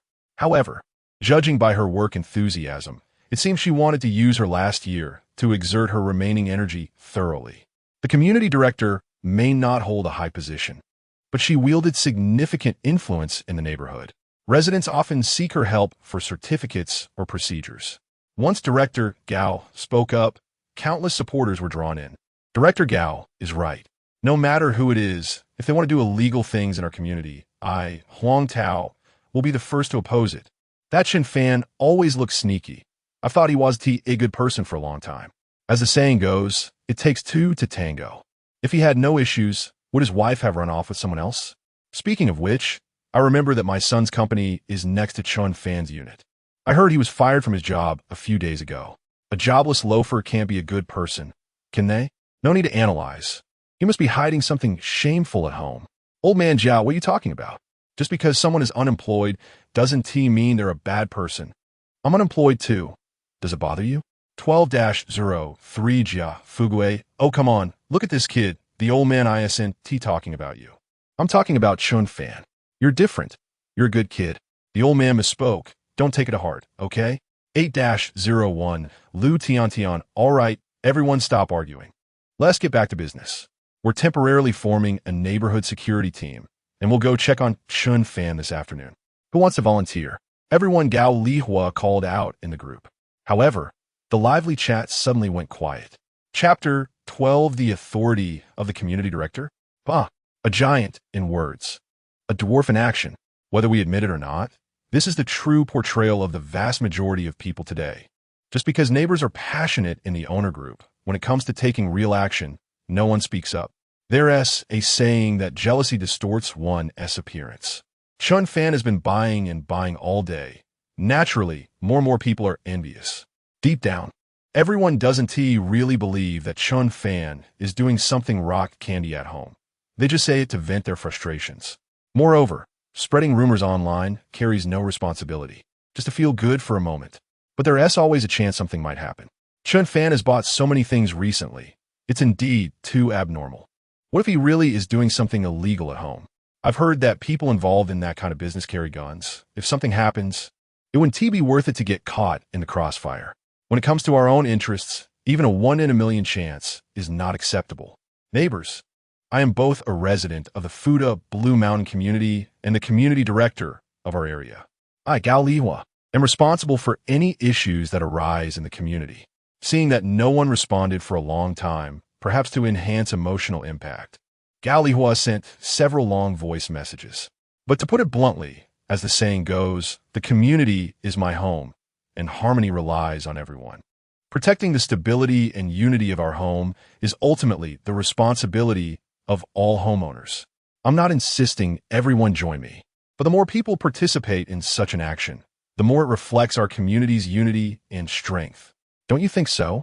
Director Gao was impassioned. But after waiting for a while, the group remained eerily silent. The atmosphere became quite awkward. After a long time, someone finally typed a few words. Director Gao, today is a weekday. Everyone probably has their own things to do. I have nothing on, so I'll go with you this afternoon. Gao Lihua saw that it was a resident from the 403 unit above, Yin Jianjun. Yin Jianjun is a retired judge, perhaps due to his profession. He usually comes off as somewhat rigid and doesn't participate much in group discussions. However, whenever there is something happening in the community, he never hides away. After a while, another message popped up in the group. I have no classes this afternoon. I can go too. Everyone saw it was Tang Shui, who lived on the top floor, 2301. Tang Shui is a middle school math teacher and is quite well known in this community, not because of her teaching skills, but because of her outstanding looks and cool demeanor. Tang Shui has delicate features, skin like cream, and an impressive 36D figure despite her slender waist. She usually appears somewhat aloof and doesn't chat much with neighbors, but all the males in the Fuda community are envious of her, while the females gossip about her. Oh, it's wonderful that Judge Yin and Teacher Tang can go. One is authoritative and the other knowledgeable. Plus, with Director Gao leading, no matter what shady business Chen Fan is up to, he wouldn't dare act recklessly. Huh, I just saw the group message, and you're going this afternoon? Oh no, why didn't you say so earlier? I just arranged to meet a client this afternoon to discuss business. I'll definitely join next time, neighbors. Although our lineup is quite strong, you all must protect yourselves. Better to be cautious. Uncle Yin, if you need a weapon, feel free to come to my house. I'll lend you my new powerful slingshot for free. No need to be polite since we're neighbors. 4-03 Yin, Jianjun Teacher Tang, is truly a woman of substance. I've added you on WeChat. Could you accept it? 2301 Tang Shui, seeing that the frontline action team was taking shape, others started to jump in as well. Gao Lihua waited a bit longer, but saw that neighbors were either saying useless things or trying to get contact information from Tang Shui in various ways. It seemed unlikely anyone else would join, but that was okay. After all, she had 3 people on her side, which was enough to deal with that useless Chen Fan. Gao Lihua also adjusted her approach based on who she was dealing with. If it were someone like the rich second-generation Li Ziheo from her building, or the local thug son Honda from the 9th floor, she wouldn't dare to organize such a thing. Director Gao preferred to handle honest people like Chen Fan. They were easy targets and could serve as examples to warn others, showcasing her status and achievements in front of the community neighbors. Chen Fan, of course, was completely unaware of all this. At noon, Chen Fan, feeling bored, was at the 5-star restaurant Mingdao Seafood House. Having just finished a seafood set meal costing over 3,000, he was burping and using a crab leg to pick his teeth. As soon as he walked into the building, he saw Community Director Gao Lihua waiting for the elevator, along with her precious chubby grandson, Fu Bao. Fu Bao, 6 years old, is spoiled rotten at home, with a very mischievous temperament. He often damages the community's greenery and runs around on public benches. Although everyone secretly dislikes him, they generally joke about it in front of Gao Lihua, saying how naughty the child is. Each time, Gao Lihua would helplessly laugh and say, "What can I do? He is still young. He'll be fine when he grows up." Gao Lihua noticed it wasn't tea time yet to attack Chen Fan. And since she had no helpers around, she didn't say much when she saw him. Naturally, Chen Fan wouldn't take the initiative to greet Gao Lihua. He had never liked her in his past life, and now that he was reborn, there was even less reason to curry favor. The three of them entered the elevator one after another. Fu Bao suddenly sniffed his nose and said, "Grandma, I want to eat seafood too." Gao Lihua glanced at Chen Fan. The aroma was clearly coming from him. Recently, this kid had been eating so well, it really made her uncomfortable. "Grandma will cook fish for you when we get home." "No, I want to eat crab." Fu Bao pouted, pointing to the crab leg that Chen Fan was using to pick his teeth. Gao Lihua became displeased and said to Chen Fan, "You can eat, but why are you picking your teeth with it? That is so unsanitary. Can't you use a toothpick?" Chen Fan was taken aback. "What are you lecturing me for?" With a world on the brink of collapse, he didn't appreciate anyone taking advantage of him. "I want to do what I want. Who are you to control me?" Gao Lihua didn't expect that the usually honest Chen Fan would actually dare to retort against her, the community director. She was momentarily stunned. "Who cares about you? Bringing such bad habits out in public will corrupt the children. Isn't that immoral?" Chen Fan chuckled. "You should take a look in the mirror yourself. Who are you to talk about morality? Besides, your crooked sapling has long been spoiled. Is there even a need to teach?" Gao Lihua nearly spat out a mouthful of blood. She often told others that she had two bottom lines. One was her sacred public authority, and the other was her precious grandson. No one was allowed to tarnish them. "Chen Fan, you've crossed the line." Gao Lihua's eyes widened. "Dare to say that again? Who doesn't know that my Fu Bao is a well-known good child? He just got 100 in his moral education class last semester." And you actually, before she could finish her sentence, Fu Bao tiptoed and pressed all the elevator buttons from the top floor to the first. Gao Lihua lived on the third floor. Everyone understood what the child was doing. "Grandma, look, isn't this fun?" Fu Bao grinned at Gao Lihua with his big eyes. Clearly a habitual offender. Gao Lihua's face instantly turned red with anger. Chen Fan truly wanted to go up and slap the kid twice, but he held back. He silently vowed that when the apocalypse came, the heavy snow wouldn't care whether he was a child or not. And by that time, he would let up just because of the kid's age. Chapter 13. Equivalent exchange is the first iron law. Gao Lihua finally waited until the afternoon. She hurriedly went to call Yin Jianjun and Tang Shui. The big director was so anxious not only to punish the wicked and promote the good for the community residents, but more importantly, she wanted to regain the dignity she lost in the elevator at noon. Bang, bang, bang. A series of urgent knocks sounded at the door. Chen Fan frowned. Who was so rude as to knock hard instead of pressing the doorbell? Did someone die at home?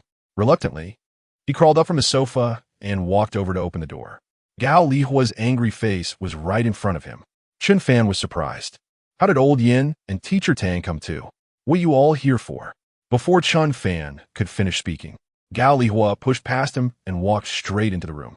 Yin Jianjun and Tang Shui were also taken aback by Gao Lihua's lack of manners. "Sorry, Xiao Chen. It's like this. We heard that there have been some changes in your family recently. The community is worried. So we organized a few neighbors to come and see you out of concern, to check if you need any help, so don't think too much of it." Yin Jianjun tried to make amends, as he also felt Gao Lihua's behavior was inappropriate. Tang Shui was somewhat angry. At this point, she regretted joining Gao Lihua's group. How could they just barge into someone else's home without even a greeting? Chen Fan's house wasn't big. Standing at the door, the situation inside was clear at a glance. Tang Shui took a look and saw that although it was a bit messy, there was nothing wrong. "I'm sorry, Mr. Chen. It's just that you've bought too many things recently, and the neighbors are worried, so they sent us representatives to check on you." "Director Gao, there's nothing unusual here. Let's go." After hearing Yin Jianjun and Tang Shui's words, Chen Fan understood. These two fools seemed to have been used by Gao Dama as pawns. "Xiao Dang, what do you see from there? If there's anything shameful, it will definitely be hidden. How about this? I'll search the living room. You check the bedroom, old Yin. You can go to the bathroom. Gao Lihua not only ignored the advice, but also became more aggressive. Yin Jianjun and Tang Shui naturally wouldn't move. The two stood still, 1,000 wild horses running through their minds. Today was really a moment of insanity.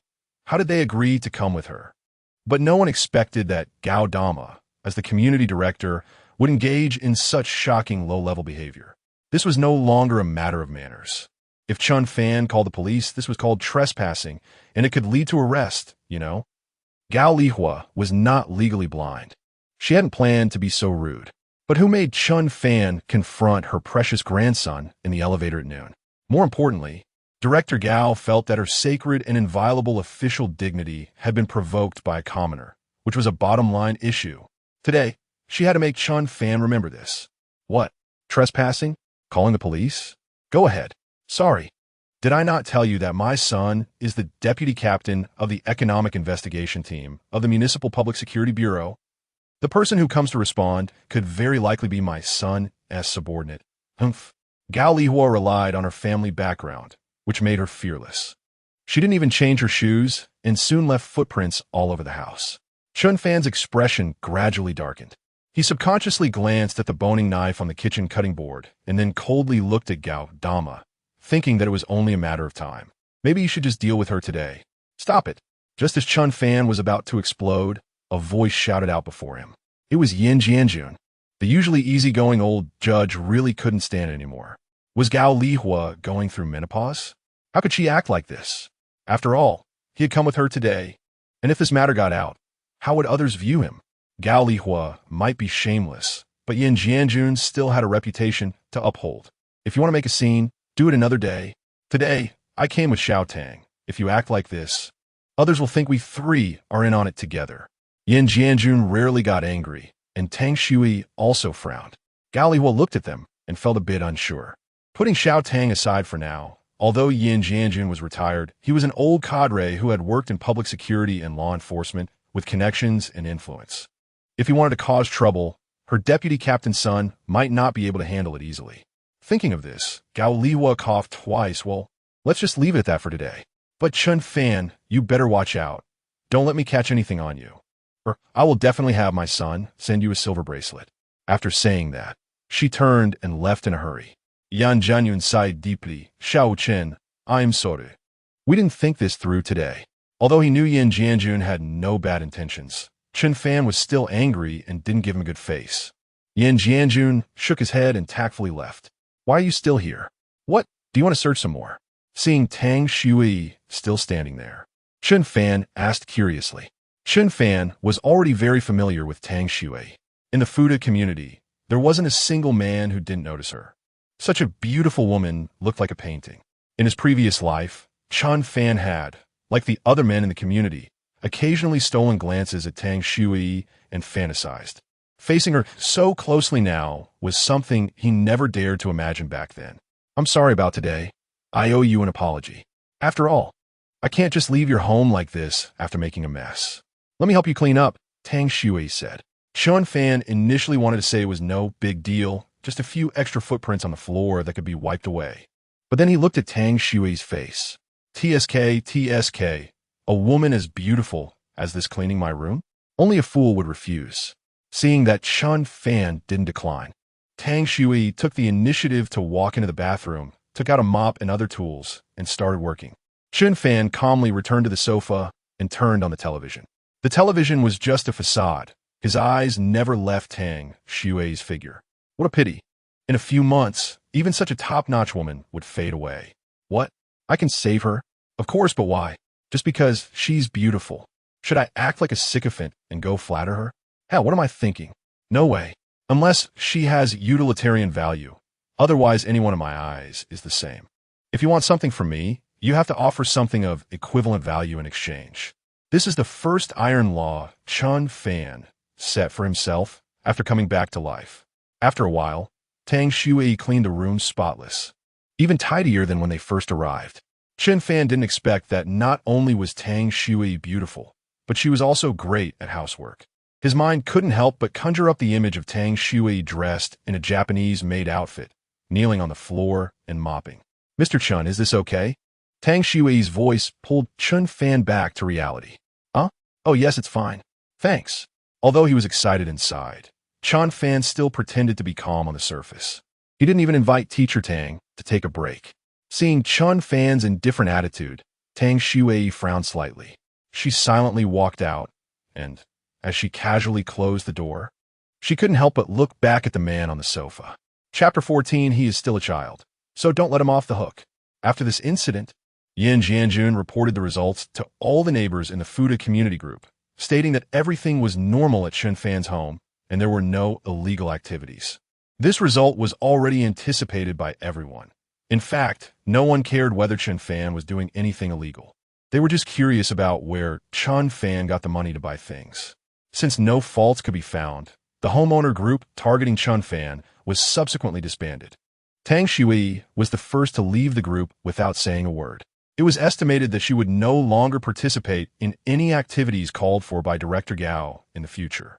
Then, Gao Lihua inexplicably posted an announcement in the large group of all homeowners to all residents of the Fuda Blue Mountain community. In order to make our living environment more beautiful and warmer, please pay attention to improving your own quality, especially to maintain a good image in front of the children, and to set a proper example for the next generation of our country. For the unself-conscious troublemakers, please supervise each other and give timely reminders and corrections. Fuda is my home, and maintenance depends on everyone. Many homeowners didn't know what had happened, and based on muscle memory, they all liked whatever Director Gao posted in the group without question. Director Gao was right. Children are the future. Children are hope. Creating a good living environment for the next generation of our country is everyone's responsibility. It's not that I'm being sentimental. Our community residents are truly fortunate to have a capable and responsible leader like Director Gao as a neighbor. We have all benefited from it. Exactly. Director Gao, please take care of your health and pay attention to work-life balance. Don't wear yourself out. Chen Fan looked at the endless flattery popping up in the group with disdain. He noticed that this time, Yin Jianjun and Tang Xue did not speak. Originally, Chen Fan didn't want to pay attention to Gao Lihua, but suddenly he remembered that he seemed to have stored a few photos on his phone. Those were taken when Chen Fan accidentally saw Gao Lihua's mischievous grandson causing trouble and snapped them casually. However, the former Chen Fan was afraid of trouble and thought it was better to avoid issues, so he never shared these photos with anyone. Now, they came in handy. Chen Fan found those photos on his phone and directly shared them in the group. Zing zing jiang jiang. More than a dozen photos suddenly appeared in the Fuda community group of 500 people. The first photo showed Gao Lihua's grandson, Fu Bao, squatting the community's green belt and pooping with a smug smile on his face. The second photo showed Fu Bao throwing stones at the windows of a ground-floor residence home. The third photo depicted this mischievous child kicking the elevator door. The fourth photo, Chen Fan didn't know how he managed to capture such precise shots. Each photo clearly showed Fu Bao's appearance and the naughty things he was doing. The group fell silent. After a few seconds, Gao Lihua sent a message. Oh dear. When did this happen? This naughty child is too mischievous. I apologize to all neighbors. The child is too small to understand. And it's our fault as adults for not supervising him properly. I was completely unaware of these situations, and I thank neighbor Chen Fan for the reminder. I will definitely have a good talk with the child later. However, Chen Fan had no intention of giving Gao Lihua a chance to clear her name. He casually sent another message, this time not a photo, but a short video. The video was a bit dark, indicating it was getting close to evening. Fu Bao seemed anxious to go to the bathroom, and Gao Lihua said, "Shoo, my dear grandchild, don't shout, just squat here and go. It's dark, and no one can see." Upon closer inspection, the convenient spot was none other than the fitness square on the south side of the community. Some in the group could no longer hold back. Some elderly people who exercise there every day didn't take Gao Lihua seriously at all. Older people generally don't like to type, so the grandpas and grandmas directly sent voice messages. I remember this poop. I was just wondering who was so ungrateful. How could they poop next to the fitness equipment? Stinky poop got on my shoe. After all this time, it was your grandson. I say, Director Gao, you really need to manage your child well. If this continues, it will be terrible when he grows up. Director Gao, how can you teach a child to do such things? Didn't you say the community is my home, and harmony depends on everyone? Do you also let your child poop anywhere in your own home? These grandpas and grandmas usually keep to themselves, but if it involves their own interests, they will immediately turn into fierce beasts fighting for discounted eggs. With such fierce combat power, even Director Gao would have to avoid their sharpness. Although they were separated by a network, no one could see Gao Lihua's face. But it was likely that her expression was not pleasant at this moment. Chen Fan smirked and casually tossed his phone aside. He didn't need to look at the subsequent content to know what it would be. Gao Lihua, don't think that today is your most embarrassing day. This is just the beginning. I have more good shows arranged for you later. Mr. Chen, the materials are ready and can be brought in at any time. When are you available? Steve from the Xiaolong Company called. This was the message Chen Fan had been looking forward to for a long time. He had already cleaned up his home, packing useful items into the alternate space and discarding useless things like wedding photos. Now it can be done. Chen Fan replied directly. Chen Fan had high requirements for the construction of the safe house, and Xiaolong Company had never received such an order before, so the preparation time was a bit longer. However, fortunately, as long as the materials were ready, the assembly and installation process would be quick. According to the original plan, it could be completed within 10 days. Chen Fan looked up at the calendar on the wall. It was August 1st, and there was plenty of time. That day, Chen Fan moved to the Hilton Hotel by the river and directly booked a presidential suite. The efficiency of Xiaolong Company was also very high. As soon as Chen Fan left, the workers marched into the community. Just to renovate a house of less than 100 square meters, 10 trucks loaded with materials came. This scene was unprecedented for the neighbors, and naturally, no one dared to stop them. As for the community director, she had already turned off her phone by this time. The homeowners group exploded again. My goodness, what's going on? Is our community going to be demolished? Why didn't I receive any notice? I didn't receive one either. I didn't either. Wait, it shouldn't be demolition. The government would definitely inform us first about this. And those trucks didn't look like they were for demolishing houses. I took a peek, and it seemed they were all loaded with materials, more like they were going to renovate. Where is the community director? Come out and explain what is going on. 3-01 Gao Lihua, don't her anymore. I just called her, and her phone is off. Off at this time. What were they thinking? Isn't this the time when the community needs to step in and answer questions? What's going on? Messages in the group kept popping up. Chen Fan leaned against the large floor-to-ceiling window of the hotel and simply replied, Sorry, neighbors. It's my home renovation. Chapter 15. Whatever you need, I have. Whatever you have, I borrow. Chen Fan. It's Chen Fan again. Recently, it seems like he has been pressing on the arteries of the residents in the Fuda community, constantly provoking their sensitive nerves. What kind of house renovation could require so many materials? Although they couldn't understand what those materials were. Just from the renovation company's pretentiousness, they could guess that it must be expensive. So, where did this kid Chen Fan get his money? It's really enviable. All of this has been observed by Mu Shiueching and Li Zihao. Li Zihao knew he couldn't offer Mu Shiueching marriage, so he was very generous, directly buying 2 apartments, 2201 and 2202, and merging them into a large unit. Thus, Mu Shiueching's mother, Niu Tsuixia, and her brother, Mu Fei, conveniently moved in as well. Li Zihao, of course, didn't mind. This was merely a place he occasionally came to for entertainment. Moreover, every time he visited, the Mu family would tactfully go out for a walk, ensuring that the big spender had the best experience. As fellow homeowners, Mu Shiueching's family was naturally in the owner's group chat, and they had been keeping a close eye on Chen Fan's every move. Although she was very curious, ever since the lesson she learned at the Hai Tian Shangyin, she no longer dared to speak to Chen Fan. To please Li Zihao, Mu Shiueching had exhausted all her arts to reconcile with him, and it was crucial that no misunderstandings arose again. Recently, Li Zihao had become increasingly interested in Chen Fan. Although he didn't visit often, each time he came, he saw large boxes of items being delivered to Chen Fan's home, which piqued anyone's curiosity. More importantly, Li Zihao hadn't forgotten the humiliation Chen Fan had inflicted on him at Hai Tian Shangyin. Despite Chen Fan's clear explanation that when the relationship occurred, he and Mu Shiueching were still a legal couple, and thus there was no issue, Li Zihao viewed it as a humiliation. It was like some people borrowing money from others, After a long period, they might develop the illusion that the money rightfully belonged to them. If the creditor came back for the money at that moment, it would be painful, which is why many debtors arise. Lee Zaheo felt the same way. If he didn't teach Chen Fan a lesson, he feared that it would be difficult for him to perform when he was with Mushu etching. After some thought, Lee Zaheo found Brother Long, who had business dealings with his family. Brother Long, whose real name was Yu Dalong, was a well-known hustler in Jinling. There were rumors that there was nothing Brother Long couldn't acquire. One day, Chen Fan went out for a stroll after lunch. 3 bald men approached him.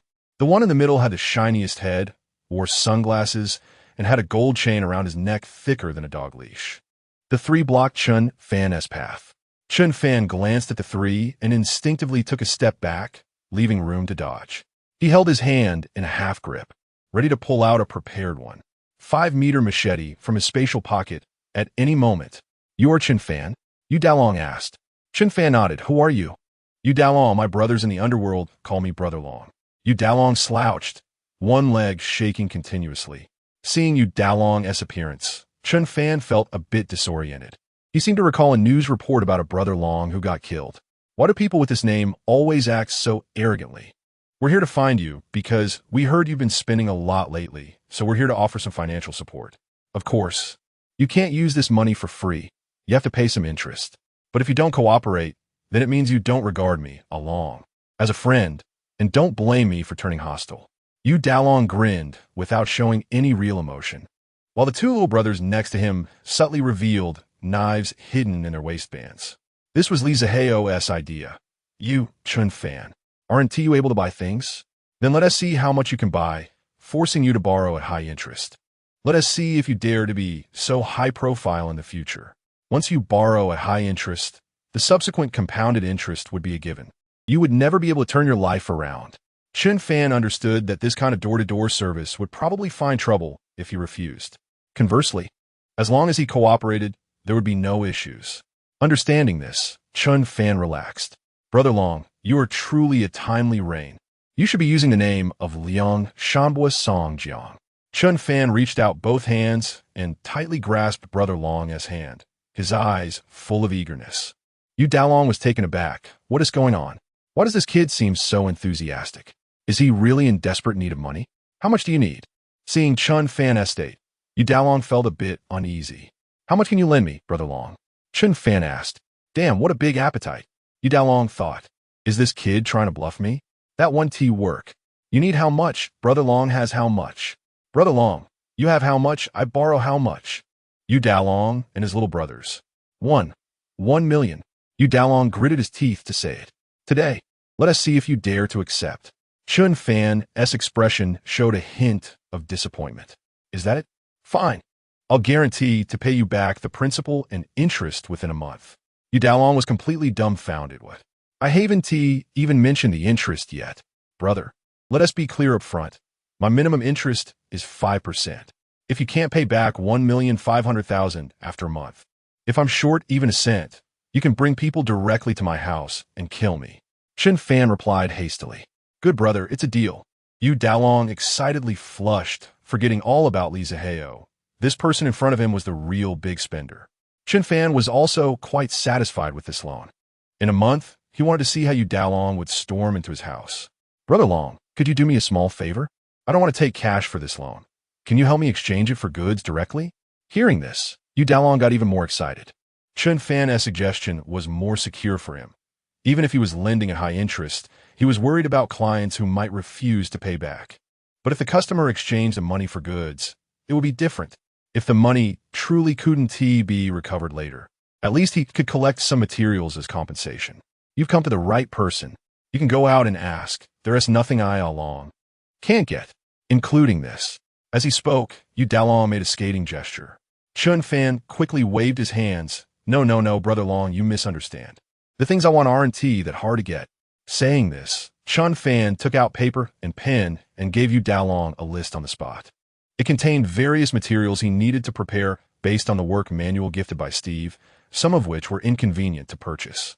For example, 100 boxes of various prescription drugs, 20 crossbows of restricted specifications, 200 types of control knives, 2 tons of saltpeter, 500 pounds of arsenic, for 100 barrels of concentrated sulfuric acid, etc. Chen Fan thought for a moment. These things didn't seem to cost much, so he continued. 10,000 barrels of instant noodles, all spicy beef flavor. 500 boxes of various snacks, 3,000 pounds of various jerky, 50,000 barrels of purified water. A long list filled with over 100 items. Perhaps his hand was getting tired from writing. Chen Fan took a deep breath. Let us leave it at that for now. Thank you for your hard work, Brother Long. Yu Dalong looked at the list and became even more puzzled. The things this kid wanted were quite strange. Although some were not commonly found on the market, they were not impossible to obtain. The key was that if Yu Dalong went to collect these items, the cost wouldn't even reach 5 million. This way, he would effectively earn double the difference. Since his house was being renovated, Chen Fan left Yu Dalong his address, ensuring that he delivered the items to the warehouse he had rented in advance at the hotel within 10 days. In fact, Chen Fan only needed a private place to secretly store all the materials in his spatial pocket. However, in order not to attract attention, he still rented a large warehouse of 1,000 square meters. Some things were bought by Yu Dalong simply because Chen Fan was too lazy to deal with them, like 50,000 barrels of purified water. If he went to buy them himself, he would definitely be asked about the reason, and explaining would be quite troublesome. He never expected that someone would come to help him with these trivial matters, both providing money and labor. Since there was profit to be made, Yu Dalong naturally agreed readily, and happily took the list and left. At the moment Chen Fan and Yu Dalong turned around, both silently muttered the same thing in their hearts. Idiot. Chapter 16. The last warmth before the freezing. With all preparations nearly complete, Chen Fan felt a bit bored and even hoped the disaster would arrive sooner. The air conditioning was set to 22 degrees, but he still felt a bit hot indoors. In recent days, the weather had become increasingly abnormal, with outdoor temperatures reaching a scorching 42 degrees Celsius. People were still discussing the issue of nuclear wastewater being discharged into the sea, but the news about the impending snow disaster reported by scientists had long been forgotten. It was so hot that it felt absurd to talk about a snow disaster. These experts must be joking.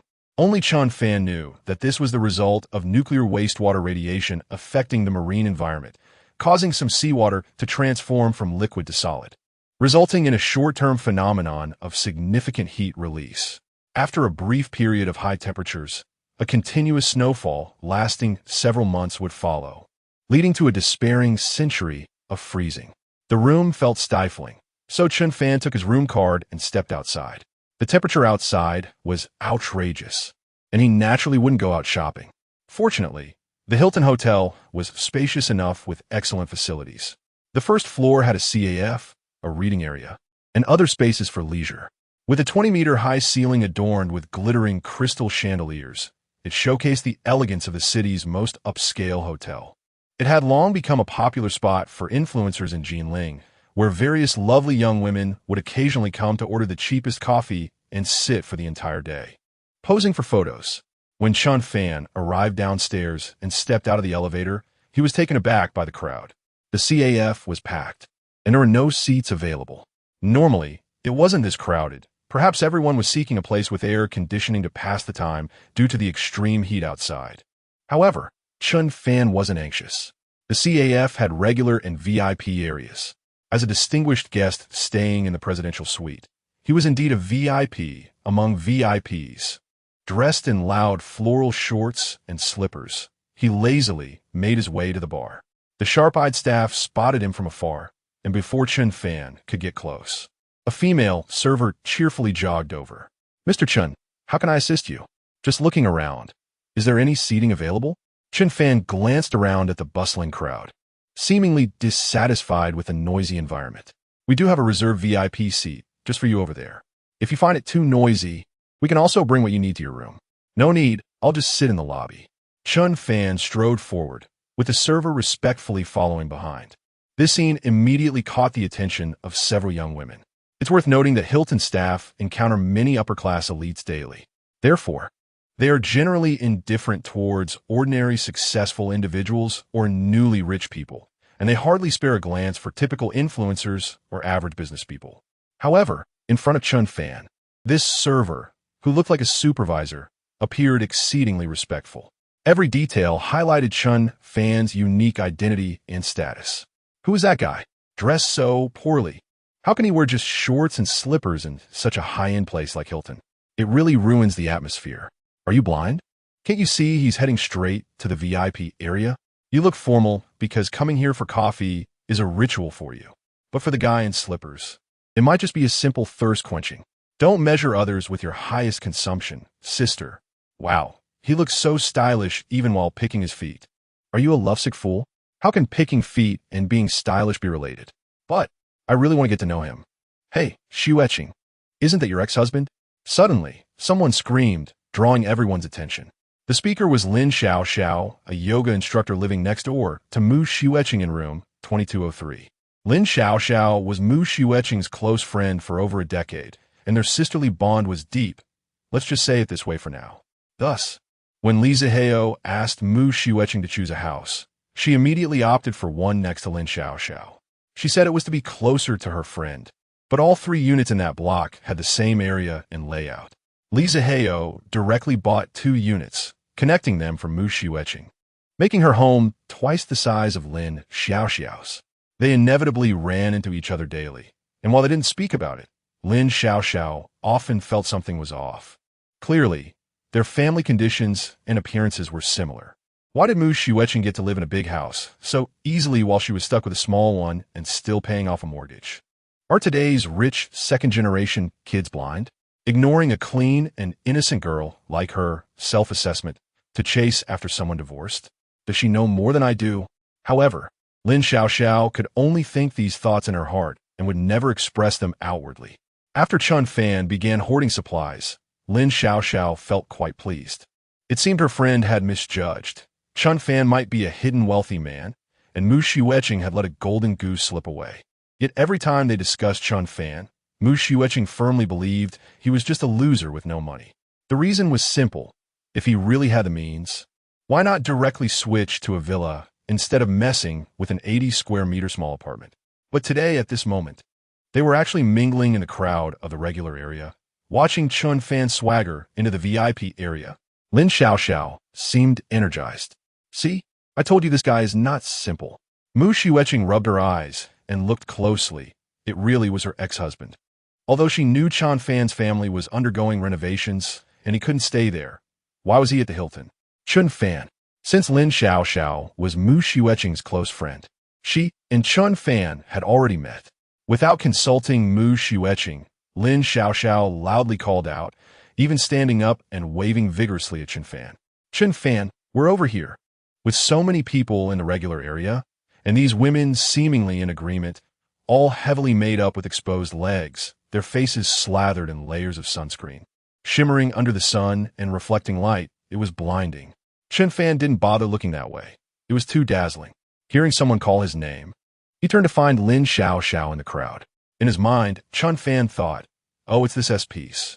In his previous life, when resources were scarce, Lin Xiao had actively joined Li Zihao's harem for food. Facing survival pressure then, Mu Xiueqing couldn't say much, leading to the same scene of 1 king and 2 queens appearing once again on the 22nd floor of Building 12 in the Fuda community. Mu Xiueqing noticed Chen Fan was looking at her, and she deliberately turned her face away, avoiding his gaze. Since they were divorced, she absolutely couldn't let him look down on her. Lin Xiao completely ignored her friend's awkwardness, excitedly shouting, Chen Fan, let's go sit over there. It's too crowded here. Everyone looked at Lin Xiao enviously, wondering how this woman knew such a wealthy person. What a remarkable social circle.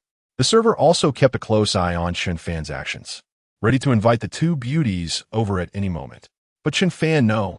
Chapter 17, The Struggles of Independent Women in the New Era. The atmosphere became a bit awkward. It was all because Lin Xiao had shouted too loudly just now. And now she and Mu Xiueqing had become the focus of the hall. Everyone was watching them with great interest. In Lin Xiao's impression, Chen Fan was someone who couldn't bear to lose face. And even after divorcing Mu Xiueqing, he wouldn't embarrass her in front of so many people. But unexpectedly, Chen Fan rejected her so decisively, so calmly, so smoothly. How annoying. You love to joke around and leave people without a way out. Lin Xiaoxiao's smile had already become unnatural, even a bit stiff, but she still forced herself to ease the atmosphere. With so many people watching, it was simply too socially dead. Unexpectedly, Chen Fan added, "Who asked joking with you? Are we that familiar?" After saying that, he continued walking towards the VIP area. Ha ha! The hall erupted in laughter. The young women who had been sitting idly finally got a little show, and since they didn't know each other, everyone laughed without restraint. Mu Shiweqing could no longer hold back. She suddenly stood up. "Chen Fan, don't go too far. Don't think that just because you have a little secret stash of money, you're something special. Xiao, we don't need him to treat us. We are independent women of the new era. We don't have to rely on men." As she spoke, Mu Shiweqing picked up the LV that Li Zihao had given her, took out Li Zihao's credit card, and walked towards the waiter, head held high, full of confidence. "My sister and I want to go to the VIP area for coffee. Do we need to get a card, or is there a minimum spending requirement?" Like most women here, Mu Shiweqing occasionally came to the Hilton to take pretty photos, and she had no intention of going to any VIP area, so she was not familiar with the rules here. The waiter politely smiled and replied, "Miss, our VIP area does not require a card, nor is there a minimum spending requirement. It is only open for free to VIP customers staying in the Ambassador Suite or above." Mu Shiweqing was surprised. "So you're saying Chen Fan is staying at the Hilton?"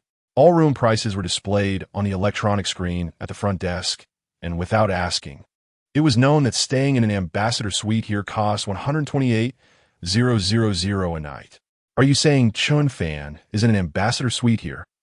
Mu Shiweqing's eyes widened, still in disbelief, and further confirmed with the waiter. "Oh no." The waiter remained polite. "Mr. Chen is staying in our most high-end room, the presidential suite." Chen Fan had already continued to move forward, and after answering Mu Shiweqing's question, the waiter quickly followed him, leaving Mu Shiweqing frozen in place as if the pause button had been pressed. This time, no one in the hall laughed.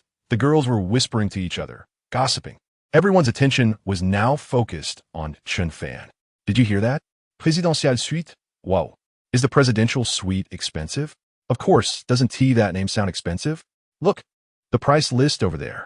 10, 100, 1,000, 10,000, oh my God, 288,000 for one night. Can you even sleep with that price? Don't shout. Don't disturb my male god while he's having coffee. When did he become your male god? Shiweqing, why don't we leave? This place is kind of boring." At Lin Xiaoxiao's reminder, Mu Shiweqing finally came back to her senses. "Yeah, let us go. It really is boring." The two walked out of the Hilton Hotel one after the other, and the moment they stepped outside, the scorching heat of over 40 degrees enveloped them. Mu Shiweqing felt like even the air she exhaled was hot. She and Lin Xiaoxiao unconsciously turned back to see Chen Fan sitting in front of the tall floor-to-ceiling window, leisurely sipping coffee. They suddenly felt an inexplicable bitterness in their hearts. "Shiweqing, your husband." "No. Chen Fan, when you divorced him, did you divide the assets?" Mu Shiweqing nodded. "Of course, but there was too much to split, no savings at home, just a small house still mortgaged. Chen Fan gave me an IOU for 5 million, saying he would pay me back slowly starting next month. Silly sister, you didn't let him fool you, did you? Look at Chen Fan's recent performance. Does he look like someone without money? Is he hiding it from you?" Mu Shiweqing shook her head. "I'm not stupid." Later, I had Zihao check Chen Fan's financial situation. He really had no savings in the bank, and he didn't have any stocks or assets under his name. Otherwise, how could I let him go so easily? Lin Xiaoxiao bit her nails. That's a bit strange. So that means all this money was earned by Chen Fan after divorcing Mu Shiweqing? That sounds too impressive. The weather was hot, and the two had no other place to go, so they each returned home. Once inside, Lin Xiaoxiao didn't even change her clothes and quickly took out her phone, found Chen Fan's WeChat, and carefully composed a message to send. "Chen Fan, it was nice to see you today. Shiweqing never told me about your divorce, so I'm sorry for being so forward today. Although you and Shiweqing are no longer a couple, we're still friends, right? I hope we can have coffee together sometime, oh." After sending this message, Lin Xiaoxiao changed into a sexy black satin nightgown, with two thin straps loosely resting on her shoulders, as if they could slide off at any moment. She leaned slightly forward, finding the best angle, trying to deepen her cleavage as much as possible. Then she took a photo and sent it to Chen Fan. Beep beep. Chen Fan's phone rang with a notification. He picked it up and saw a message from a girl with the nickname Pure and Flawless. Chen Fan opened the chat box and realized it was Lin Xiao. After reading Lin Xiao's suggestive message, Chen Fan let out a faint sigh and silently put down his phone. If this had happened in the past, receiving such a message would have made Chen Fan's heart race. After all, Lin Xiao wasn't bad looking, and she was a yoga instructor. You know what that means? She could do many difficult poses. But now, Chen Fan was numb to all of this. Not because he had seen through the world and severed all emotions, but because he now knew that as long as he had money, all these other things were within easy reach. To win over a woman, he didn't need to spend much. He just needed to let her see how much money he had, and that was enough. Beep beep. The WeChat notification sounded again. Chen Fan frowned slightly. How much longer was Lin Xiao going to go on? He didn't like women who lacked discretion. Picking up his phone, he saw that it was a message from Steve. Mr. Chen, your safe house has been renovated and is ready for inspection. Chen Fan looked at the time, August 12th. The Snapdragon company really kept its promise, completing the renovation right on schedule. The hotel conditions were great, but Chen Fan was already eager to move into his safe house. The misery of his previous life had left deep scars in Chen Fan's heart. Even now, every time he closed his eyes, those terrifying faces would unconsciously appear before him. Perhaps only by living in a safe house that was free from danger could he truly sleep peacefully. Chen Fan immediately replied to Steve. Now, Chapter 18, My Invincible Safe House in the Apocalypse. Chen Fan returned home, and at this time, the Xiaolong company had already removed all excess materials from the site. Besides Steve, the other staff members had long left. As per Chen Fan's request, the entire renovation process of the safe house was kept strictly confidential. The transformation of the house was mainly done from the inside, with the windows and balcony pre-covered. So even the neighbors across from Chen Fan's house had no idea what kind of renovation was taking place inside. Chen Fan stood in front of his house again. Seeing that the outside looked just as ordinary as before, he nodded in satisfaction. This was the effect he wanted. Click. Steve gently opened the door and gestured for him to come in. As Chen Fan walked inside, it felt like stepping into another world. Due to the extensive materials used to create the safe house, the original 80 square meters of the house had now been reduced to just over 60 square meters. However, Xiaolong Company had converted the original 2-bedroom layout into a 1-bedroom layout. Moreover, aside from the bathroom, which was separated by transparent wall panels, all other room partitions were removed. So the overall space did not feel small at all, making it just right for Chen Fan to live alone. The safe house's walls, ceiling, and floor were all made with a special mix of low-carbon alloy steel, nickel alloy, and other materials, a technology unique to Xiaolong Company. The outer wall of the safe house completely met Chen Fan's requirements for blast resistance, high-temperature resistance, and extreme cold resistance. There was a floor-to-ceiling window facing south, ensuring that anyone inside could stay for long periods without feeling suffocated, with a clear view of the outside scenery. Of course, the glass was specially made. Bulletproof was just the basic standard, and the strength Chen Fan had ordered meant that even a grenade hitting it would be no problem. The safe house was equipped with the world's most advanced air purification system. Even if there was a volcanic eruption outside, the air Chen Fan breathed inside would be as fresh and pleasant as that in the forests of Zishuangbana. Xiaolong Company had also installed a power temperature control system, ensuring that as long as there was sufficient power supply, the house could maintain any temperature needed. Steve had warned Chen Fan that if the apocalypse really came, the government might not be able to maintain power supply, and at that time, this power system would also stop working. However, he was unaware that Chen Fan had secretly stored 20,000 sets of super batteries in a different space.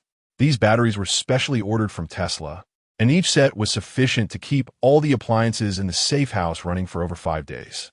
Thus, even if Chen Fan lived in the safe house for a lifetime, it would be enough. The safe house also featured many cutting-edge human technologies, such as a water filtration system that could filter rain, snow, and even moisture from the air for use inside. Of course, Chen Fan would hardly need it. as he had prepared enough purified water in the other space to last for daily baths. There is also a waste disposal system that could completely convert various types of household waste, including feces, into gas and then discharge it outside the safe house, among other features. Chen Fan nodded, very satisfied with Xiaolong Company's products. By the way, Mr. Chen, since you are a major client, our company has prepared a small gift for you, Steve said with a mysterious smile. Please check the monitoring system. Reminded by him, Chen Fan remembered that the safe house also had an important function, the monitoring system. When the apocalypse struck, to ensure his safety as much as possible, Chen Fan would likely stay inside, which meant he would have no way of knowing what was happening outside.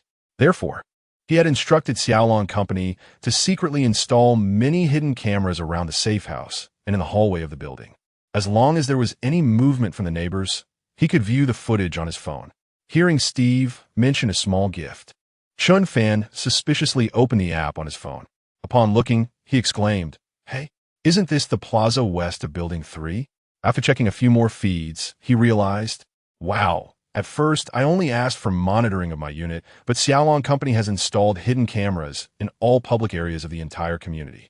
I originally wanted to install cameras in other buildings as well, but your requirement was for absolute concealment. There are many people in the community, and I worried about being noticed, so I played it safe and limited the monitoring to public areas," Steve explained with a smile. This exceeded Chen Fan's expectations by far. Although the monitoring range was limited to public areas, it meant that he could see any actions from neighbors in other buildings as long as they left their units. This function was incredibly practical. "Thank you. You all did a wonderful job. I'll add an extra $2 million to your company," Chen Fan said generously. Steve's face lit up with joy, repeatedly expressing his gratitude before leaving. Chen Fan watched Steve's departing figure and slowly closed the door. He knew that although there were still 3 days until August 15th, with this door closing, he likely wouldn't go out again. Chen Fan had already prepared all the necessary items, and money no longer held any value. Whether it was 2 million or 20 million, it was just a number. Chen Fan walked to the spacious floor-to-ceiling window, looking out at the world outside. All he had to do next was wait. August 13th. The prolonged heat wave finally eased, and people began to venture out onto the streets. With comfortable temperatures, conversations picked up, and the community group chat became lively again. Nice. Finally cooler, this damn weather. Still so hot in August. Yeah, I think this heat wave is finally over.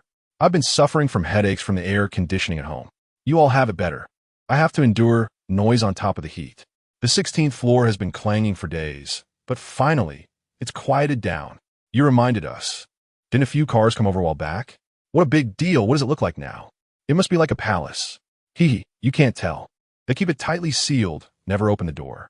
But looking from the outside, there's no change. They didn't even bother to replace the front door. I bet it's not much better inside. After all that fuss, it seems they just wasted time thinking some big shot moved in. What are you thinking? If there really was a big shot, they wouldn't be living here anymore. Just a pig's nose pretending to be a green onion, trying to show off. Everyone, the government has notified that there may be a short-term heavy snowfall soon. Please store some essential supplies and arrange important plans. Oh, isn't that Director Gao? It's been a while since we saw you in the group. Since the last time she was humiliated in the group by Chen Fan, Gao Lihua had not shown her face again. However, as the community director, she still had to fulfill her duties assigned by higher-ups. The internet may not have memory, but her inciting her grandson's mischief was too infuriating, and many residents still held grudges. She had just sent out a notice when someone shot back. Yes, everyone should listen to the government and arrange important plans. If you need to go, it's best to finish your business at home first. Damn, it just cooled down a bit, and now they're talking about heavy snow? Can't they say something useful for once? Exactly. If it really snows, I'll thank you. Watching the heated discussions in the group, Chen Fan shook his head slightly. The government's credibility had completely vanished because of his grandson's mess. If these people could follow instructions and buy some supplies in advance, perhaps they could last a few more days when the apocalypse arrived. Chen Fan naturally wouldn't remind them. He put down his phone and turned back to continue playing games. Whether you live or die is none of my business. Chapter 19, What Are You Me For? Finally, August 15th arrived. Chen Fan didn't set an alarm, But for some reason, he woke up very early that day. He opened his eyes, but didn't sit up immediately, because based on his memories from his previous life, he knew what shocking scene he would see upon waking. What is meant to come will always come. Chen Fan took a deep breath, lifted the blanket, and walked to the floor-to-ceiling window. Whoosh! Chen Fan pulled open the curtains. Outside the window, everything was white. Dense snowflakes danced in the air, and this white seemed to want to swallow everything. Just one night had passed, and the ground was already covered with half a meter of thick snow. The good show had arrived as promised. Chen Fan murmured to himself. He sat on the sofa and turned on the TV. Several channels were simultaneously broadcasting emergency news about the heavy snowfall. The meteorological station reported that due to the high-frequency radiation from nuclear wastewater, most areas in north and central China had already experienced heavy snowfall. The government had issued an orange snowstorm warning, predicting that the snowfall would exceed 10 millimeters within 6 hours, which could significantly impact transportation or agriculture. Scientists predicted that this round of snowfall would last for 3 to 10 days, urging residents to avoid travel and follow community instructions to collectively resist the snow disaster. The government had made adequate response plans for this round of heavy snowfall and could fully guarantee the normal living needs of every citizen. Residents were advised not to believe or spread rumors and to cooperate with local authorities. Chen Fan frowned. Not a single word in the news was accurate, so he simply turned off the TV. It was the same in his previous life. He didn't know whether the government truly misjudged the situation or was trying to stabilize public sentiment, but the news tried to downplay the threat of this heavy snowfall. Many people believed the government and didn't prepare much at home, which made things increasingly difficult later on. Chen Fan opened WeChat. Several group messages displayed 99. He randomly clicked on a homeowners group. Neighbors, get up and take a look outside. It's snowing. Wow. I've never seen such heavy snow in winter. How cool. It's only August, and it's snowing. What the heck? They say it's due to the nuclear wastewater discharge. There were news reports about it a month ago. Didn't you pay attention? Oh my God, it really is snowing. What should we do? We haven't stocked up much at home. At this moment, Chen Fan saw the old judge, Yan Jianjun, speaking again. Everyone, don't panic. The news says this heavy snowfall will last only 3 to 5 days. If anyone is short on supplies, let us help each other out. It's just me and my old partner at home. Our kids are all away. We have enough food, so anyone in urgent need can contact me privately.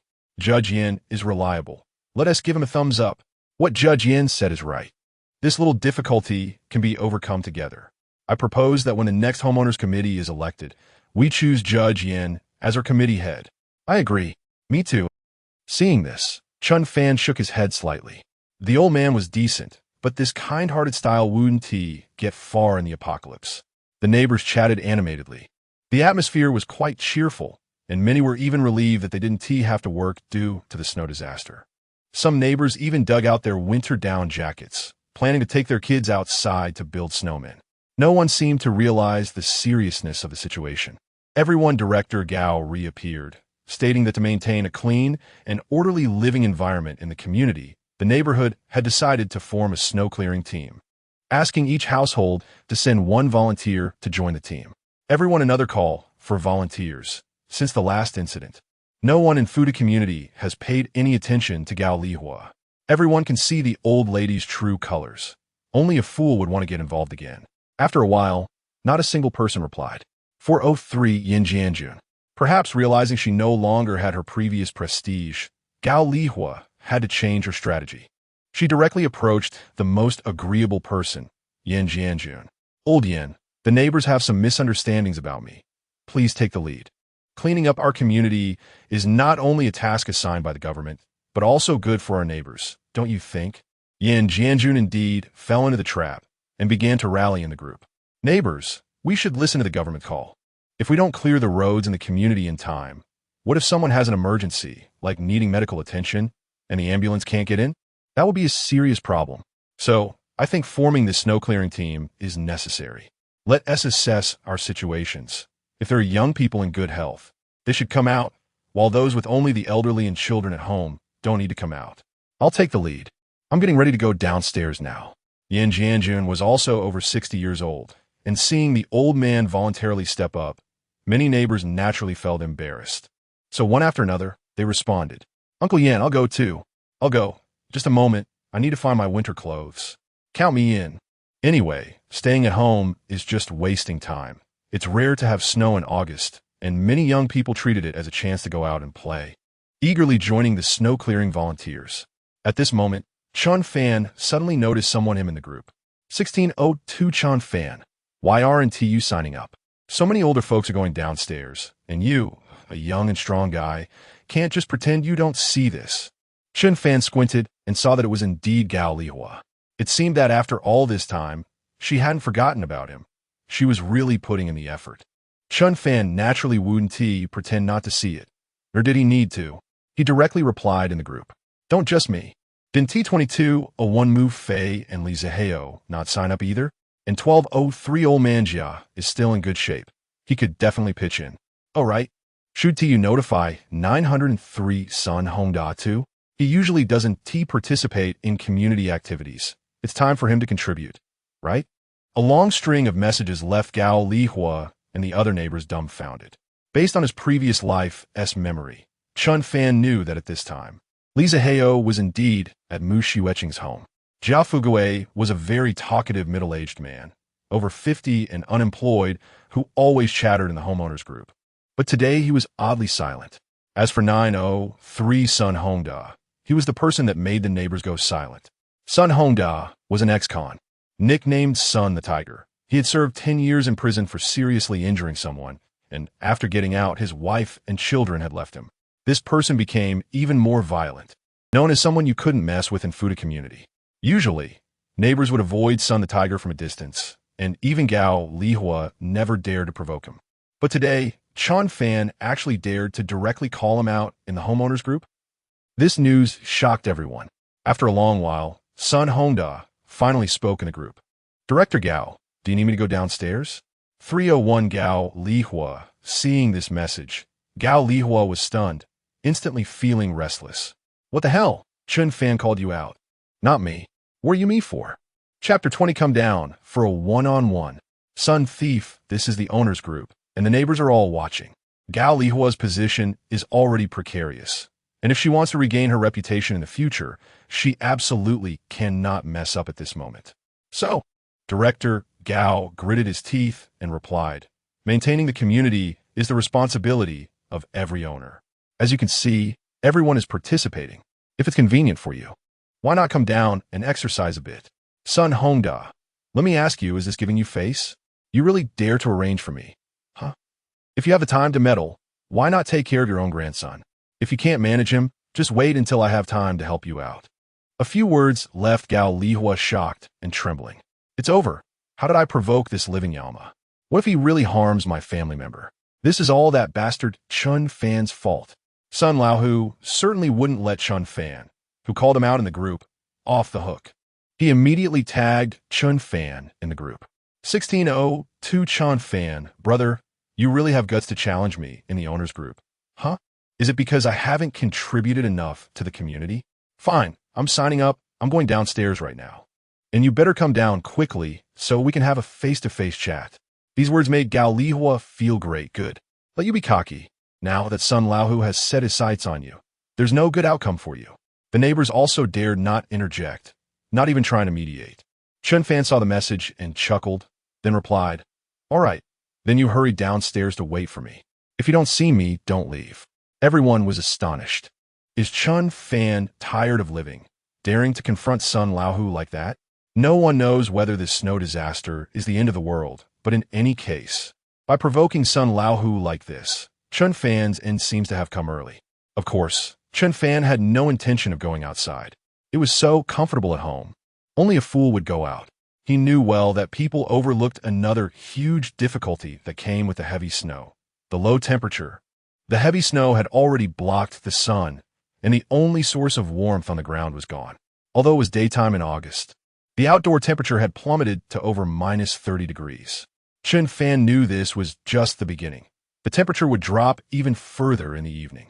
People might not feel it deeply when they first stepped outside, but after lingering outside for just 5 minutes, the chill would penetrate through their thick clothes to their skin. Moreover, with the speed at which the snow was falling, going out to clear, it was simply nonsense. Chen Fan predicted that those who went out would return to their homes in less than 10 minutes.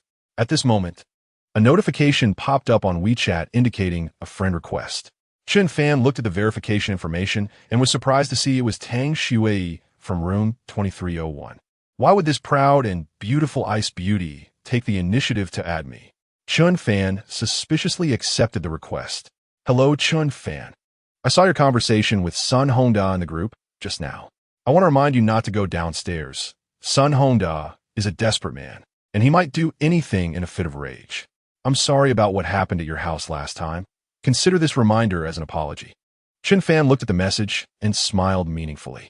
He replied, I don't plan to go out, but thanks anyway. Chen Fan could see the situation outside from the surveillance camera, and indeed, within less than 5 minutes, someone in the volunteer group was already hunching their shoulders and running back into the building.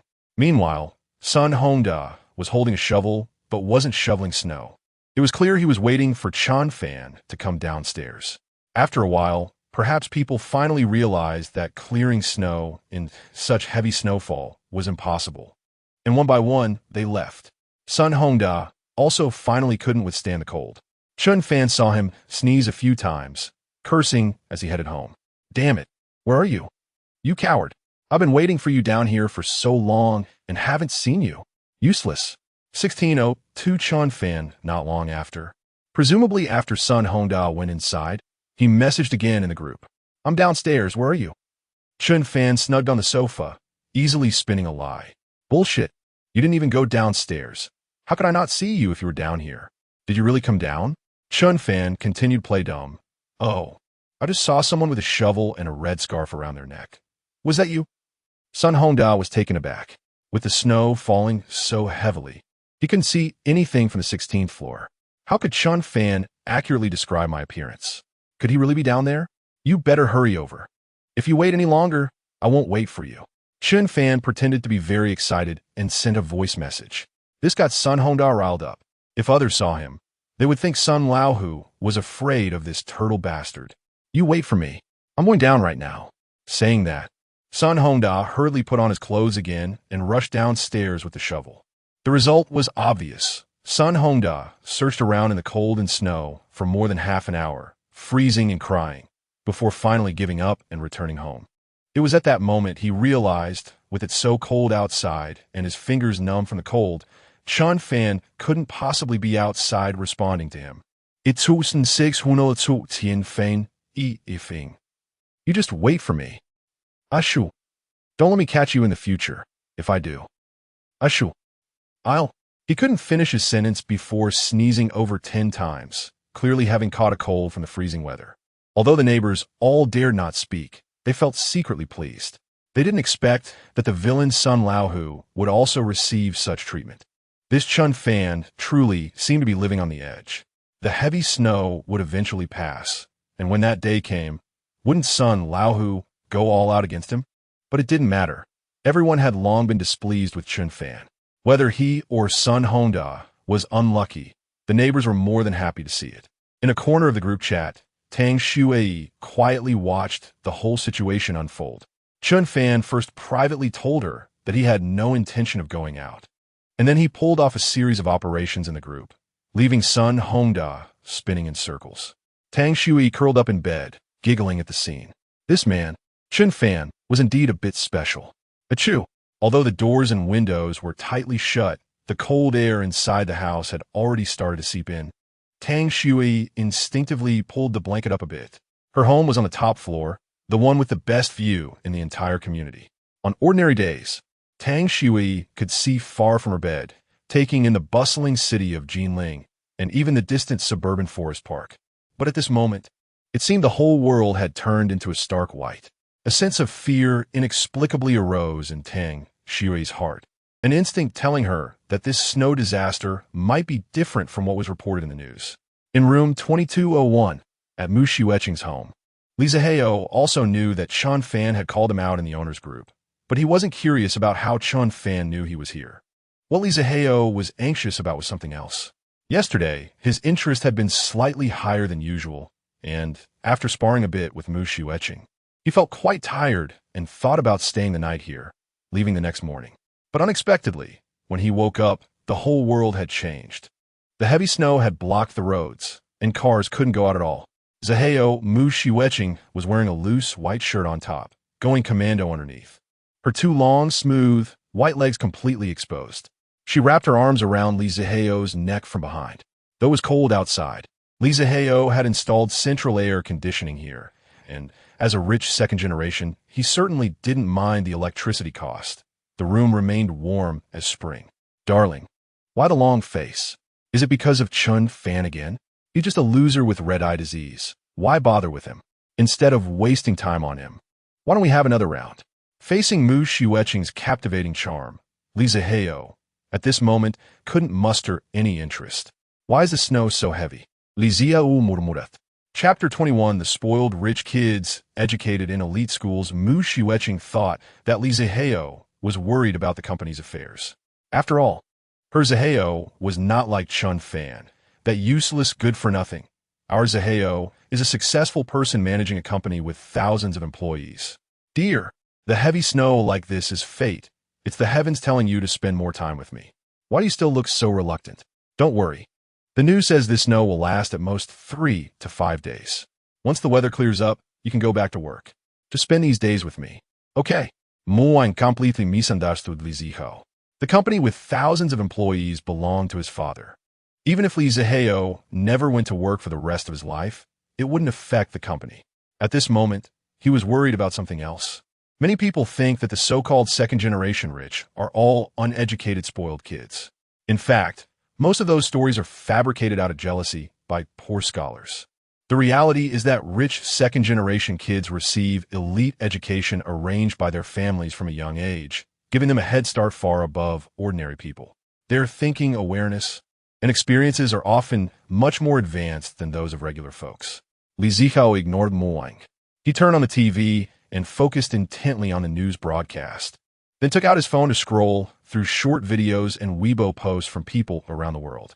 The phone Li Ziheo used had been modified by hackers to bypass restrictions, allowing him to access information from websites worldwide without barriers. After a short while, he reached a conclusion. The government's report on the snow disaster differed greatly from the facts. At the very least, the affected areas were not just Asia and South America, but the entire world. Shiweching, add me to the owner group of the Fuda community. Mu Shiweching was taken aback. Why would Ziheo make such a request? He had previously been resistant to the neighbors here, thinking they were all small-town citizens not on the same level as him. He wouldn't even glance at them when they met. After thinking it over, could it be because of Chen Fan? Ziheo, do you want to confront Chen Fan? What do you want to say? I'll directly scold him in the group. To show she had already drawn a line with her ex-husband, Mu Shiweching quickly volunteered. Unexpectedly, Li Ziheo suddenly became very irritable. Just add me. Stop talking so much nonsense. Mu Shiweching rarely saw Li Ziheo this angry, so she was too scared to say another word and quickly added him to the group. Hello everyone, I am Li Ziheo from Building 12, Unit 2201. Without further ado, I am willing to buy food from my neighbors at a high price. No restrictions on type, quality, or quantity. As long as you are willing to sell, I will pay 5 times the market price. This message stirred up a frenzy in the group. 5 times the price? Is this for real? Don't be boasting. I have 2 bags of rice at home. I can sell you one. I have several boxes of instant noodles. I can sell you some, but it has to be cash on the spot, no IOUs. Who is this guy? I haven't seen him speak in a group before. Neighbors, be careful. He might be a scammer. It's fine. He's from the Mu family in our building. They have 2 houses combined into one, so he must be loaded. Oh, then I have some extra bread I can sell. Suddenly, many people in the group wanted to sell food to Li Ziheo. Chen Fan watched the messages popping up in the group and was surprised to see so many people had stocked up on supplies. Ah, the standard modesty of our country. Just like when you asked a classmate back in school, how did you do on the exam? Most would reply, not well, I didn't study at all. But once the scores were out, those who said such things usually scored much higher than you. Then came the usual unhelpful explanations like, I was lucky, guessed correctly. I won't be so lucky next time. These people are the same when they grow up. Perhaps when the government first issued the notice, they had already started secretly stocking supplies. Yet they still said, don't believe that. What disaster. It definitely won't happen. Anyone who believes it is a fool. In fact, anyone who believes such people is the real fool. Nonetheless, these smart people will one day meet someone smarter than them, like Lee Zaheo now. He has already realized that this disaster is no simple matter. The food that can be bought for 5 times the price today will be impossible to buy for 10 or 20 times the price in just 3 days.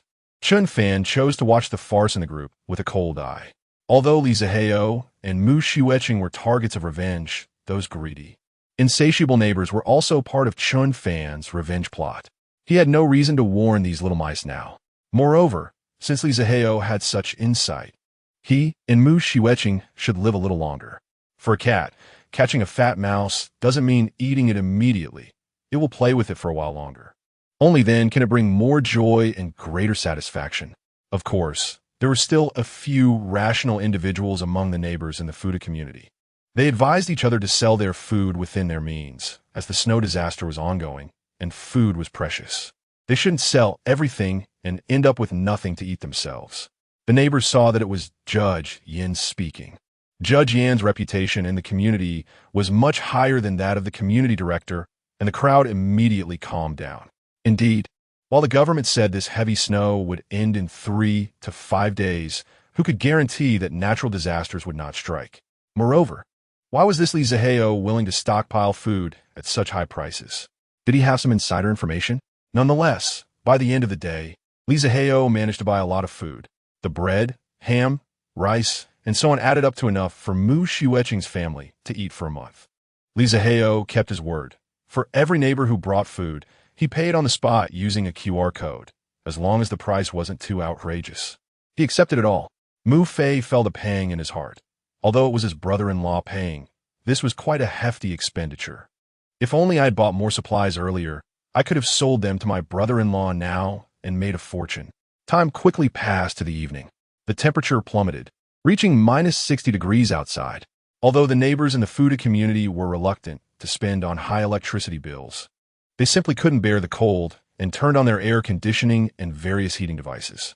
However, even with the heating set to maximum, the indoor temperature could only be maintained around minus 20 degrees. It was so cold that people couldn't sleep at all. Despite it being a sleepless night, the group was unusually quiet.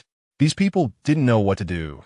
They wrapped themselves in thick blankets, staring blankly at their phone screens, hoping to see some useful good news. An uneasy feeling was quietly spreading among them. Chapter 22. The AQ Spirit Victory Method of Neighbors. The east was brightening, but it was not the usual comforting warm color.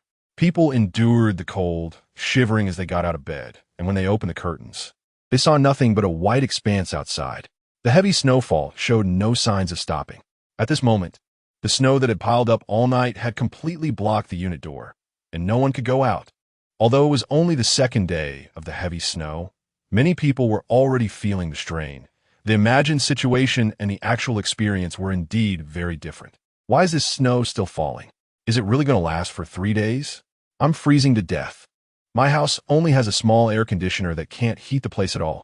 In the middle of the night, I couldn't stand the cold and even turned on a gas stove.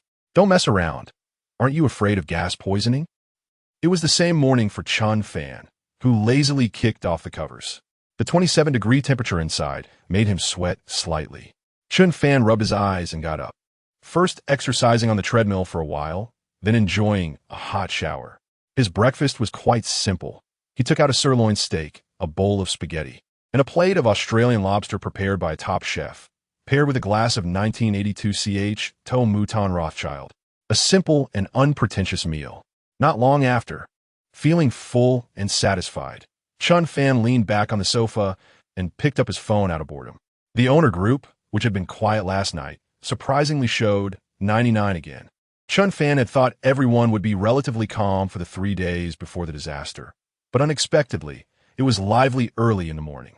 So he curiously opened the group to take a look. I say, neighbors, how are you all cooking? My oil has frozen, and I can't stir fry. Just warm it up with hot water. Now, even a bit of warm water is being saved for the kids first. Who would waste it on washing pots? I didn't even wash my face this morning. We're all the same. It's too cold to cook at all. Just have some instant noodles to get by. Damn this heavy snow. The news says it will last for another 2 days. How are we going to get through these 2 days? Chen Fan chuckled and shook his head at how lively the conversation was in the group. Another 2 days? Just wait and see if this snow is still here 2 months later. Suddenly, Chen Fan had a mischievous thought and casually sent a message in the group. If cooking is too hard, just eat something ready-made, like ordering a steak and lobster from a restaurant. His words indeed stirred up a wave of anger, and the neighbors began to voice their complaints. Shut up. What restaurant would deliver in this ice and snow? Such a troublemaker. Steak and lobster. Who can eat those in the morning even when it's not snowing? Are we not living anymore? Don't mind him. Some people are just abandoned by their wives and are feeling stimulated. At least we all have family together. Even if it's cold inside, our hearts are warm, unlike some people whose only wife has run away, leaving them with nothing but coldness. How can he get by without just playing with words? The last speaker was Jia Fugaway. He was still brooding over Chen Fan mentioning him in the group yesterday and quickly took the opportunity to vent his anger. Chen Fan scoffed disdainfully. This old man's mouth was even more chatterbox than old women. It was also quite good. If no one responded, it would be boring to play around. Chen Fan casually took a few photos of the leftover food on the table and sent them to the group. Aren't you feeling warm inside? Then just keep warming up. Chen Fan also took a couple of photos of himself and then sent a message. I don't know how you all feel, but I feel really warm. Wow. Everyone was stunned. There was no need to mention the leftover steak and lobster shells. Chen Fan was only wearing a tank top, lazily leaning on a fabric sofa, looking as comfortable as one could be. From the background of his floor-to-ceiling window, it was indeed snowing heavily outside, exactly as shown in the freshly taken photos. What is going on? The neighbors were momentarily speechless. They had just thought he was bragging, but it turned out he was describing an objective reality. He had truly outdone them this time. Although they were envious, the neighbor situation was still bearable. They hadn't reached the point of having to abandon their dignity and grovel. The group fell silent. On the other side of the screen, these messages and photos were, of course, visible to Mu Xueqing and Li Zihao as well. Li Zihao felt inexplicably furious. What's going on? Who is he showing off to? In Jinling, it's not allowed for anyone to be more pretentious than me. Li Zihao, especially not Mu Xueqing's ex-husband. That's even worse.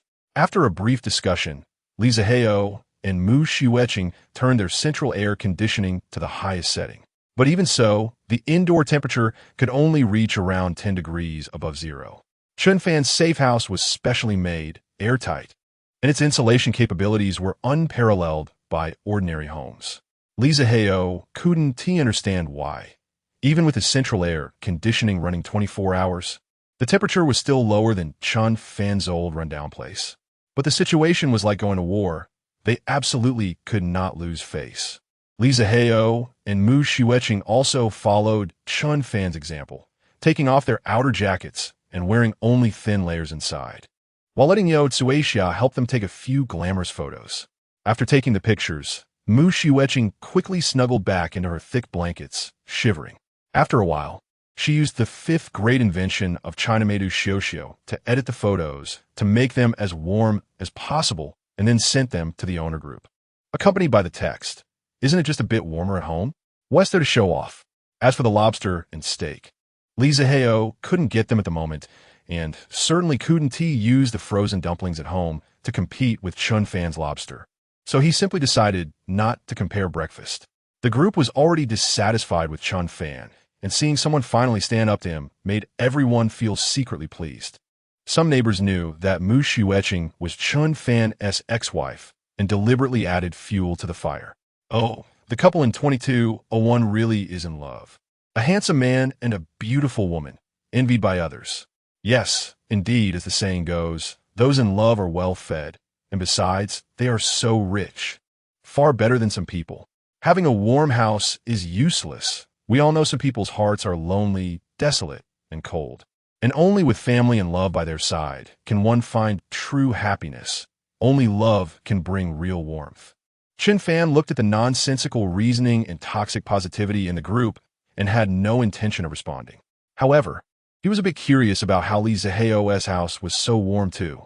Had he also built a safe house? Chen Fan opened the photos Li Zihao had posted in the group and suddenly noticed something unusual in one of them. In the photo, although Li Zihao and Mu Xueqing were dressed lightly, A figure was reflected in the mirror behind them. Chen Fan enlarged the photo and immediately recognized it as his ex-mother-in-law. Niu Tsuexiao was holding a phone, likely taking pictures of the young couple. The key point was Niu Tsuexiao's attire. She was wrapped in an outdoor down jacket, making her already bulky figure look like a ball. Chen Fan chuckled. Now he understood everything. Judging by Niu Tsuexiao's clothing, the temperature in Mu Shiweqing's house would not exceed 10 degrees above zero. The so-called don't dismantle the hardships of others principle did not apply to Chen Fan at all now. He decisively took a screenshot of the enlarged image of Niu Tsuexiao and sent it to the owner group. Chapter 23. The heavy snow just won't stop? The disappointment of the lower-class people. 2201 Li Ziheo, I don't quite understand the temperature in your house. Why are you two dressed so lightly, while your mother-in-law is bundled up? According to old Jia's logic, that means you two are warm-hearted, leaving your mother-in-law feeling cold, right? That seems a bit unfilial. Grinning widely, Chen Fan specifically focused on Niu Tsuexiao's face, marking the spot in the original photo where the truth was exposed with a red arrow. Upon seeing the message, Li Ziheo gritted his teeth in anger. This was the first time in his life he had been publicly humiliated. Although the indoor temperature wasn't high, his face felt hot with embarrassment. Mu Shiweqing quickly snatched the phone from Li Ziheo's hand, not letting him see the group messages anymore. Ziheo, it's beneath your dignity to sulk over this loser. He won't be smug for long. Once this snow passes, you'll still be the respected heir of the Li group, while Chen Fan won't even be worthy to carry your shoes. Mu Shiweqing's consolation had no effect.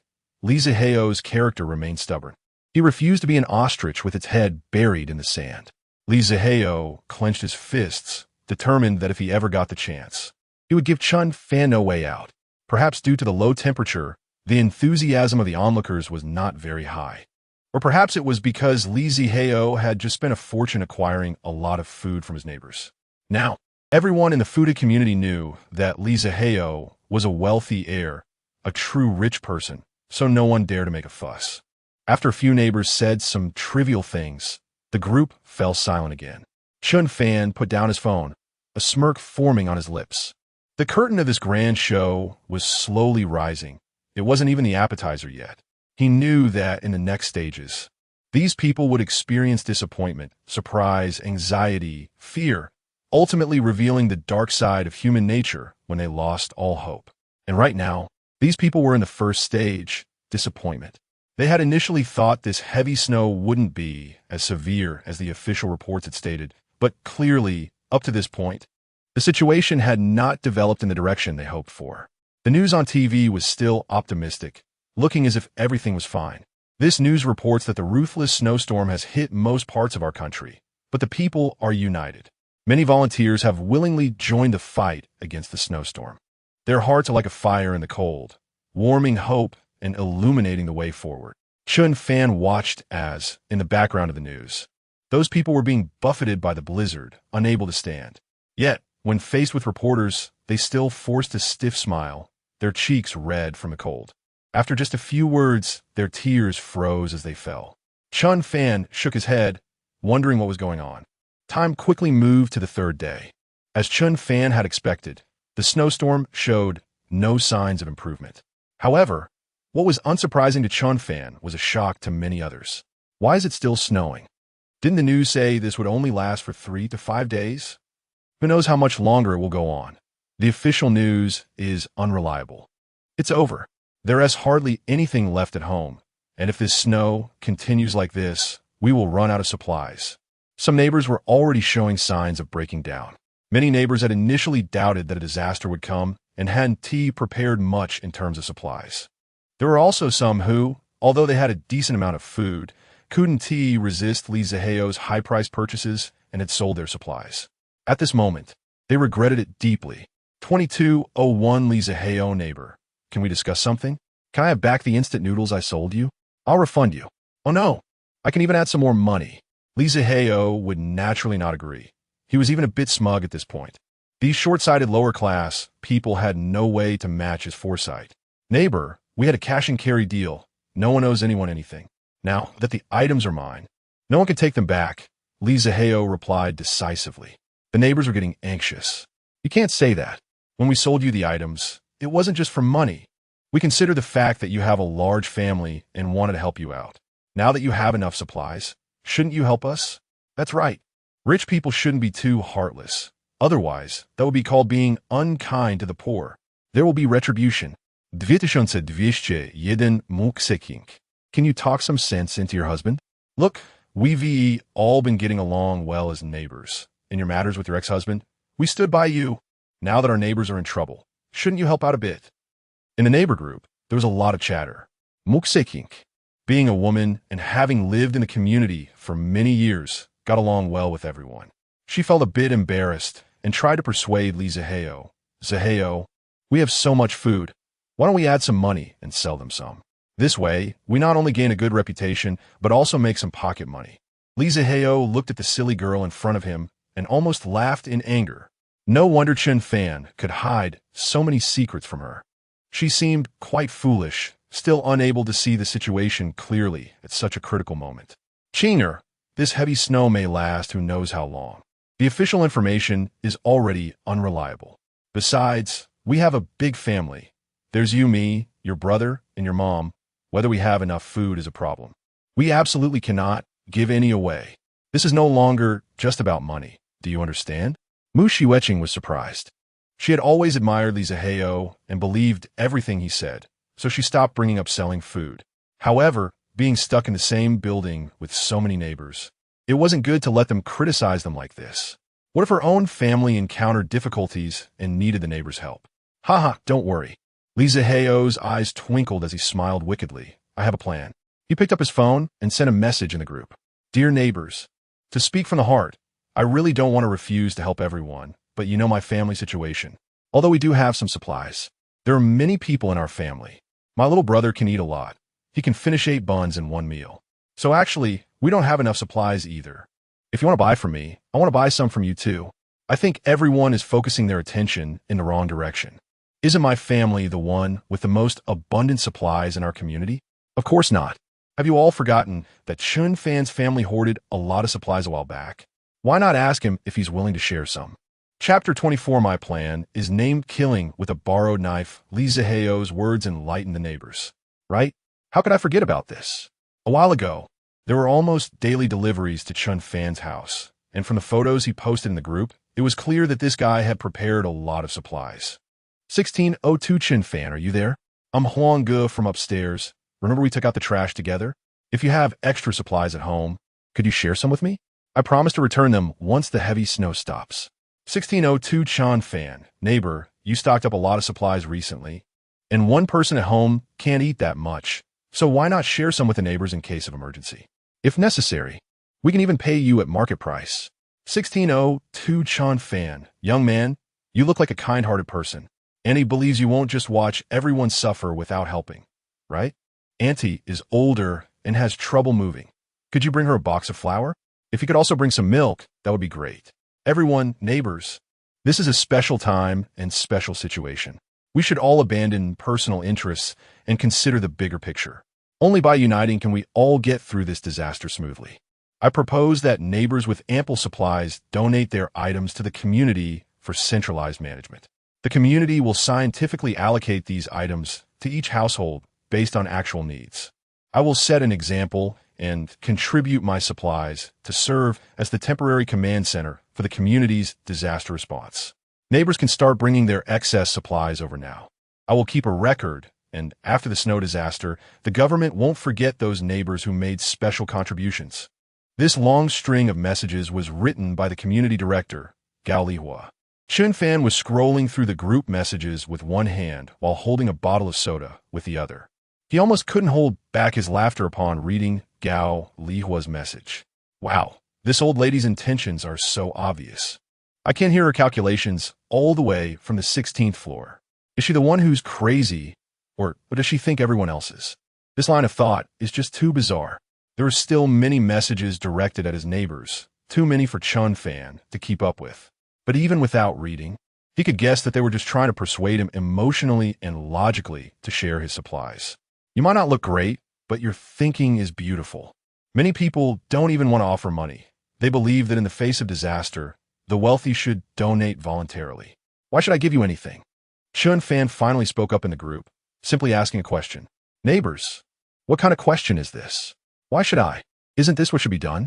Exactly. If I had these supplies, I wouldn't need neighbors to remind me. I would have already shared them proactively. Chen Fan, people are social animals, and no one can live alone away from others. If you help everyone today, they will remember it. One should not be too selfish. What goes around comes around. The cause you plant today will surely bear fruit tomorrow. 1602 Chen Fan, I advise you to think carefully. The group chat was becoming increasingly awkward. Some people, seeing that moral high ground tactics weren't effective on Chen Fan, began to threaten him.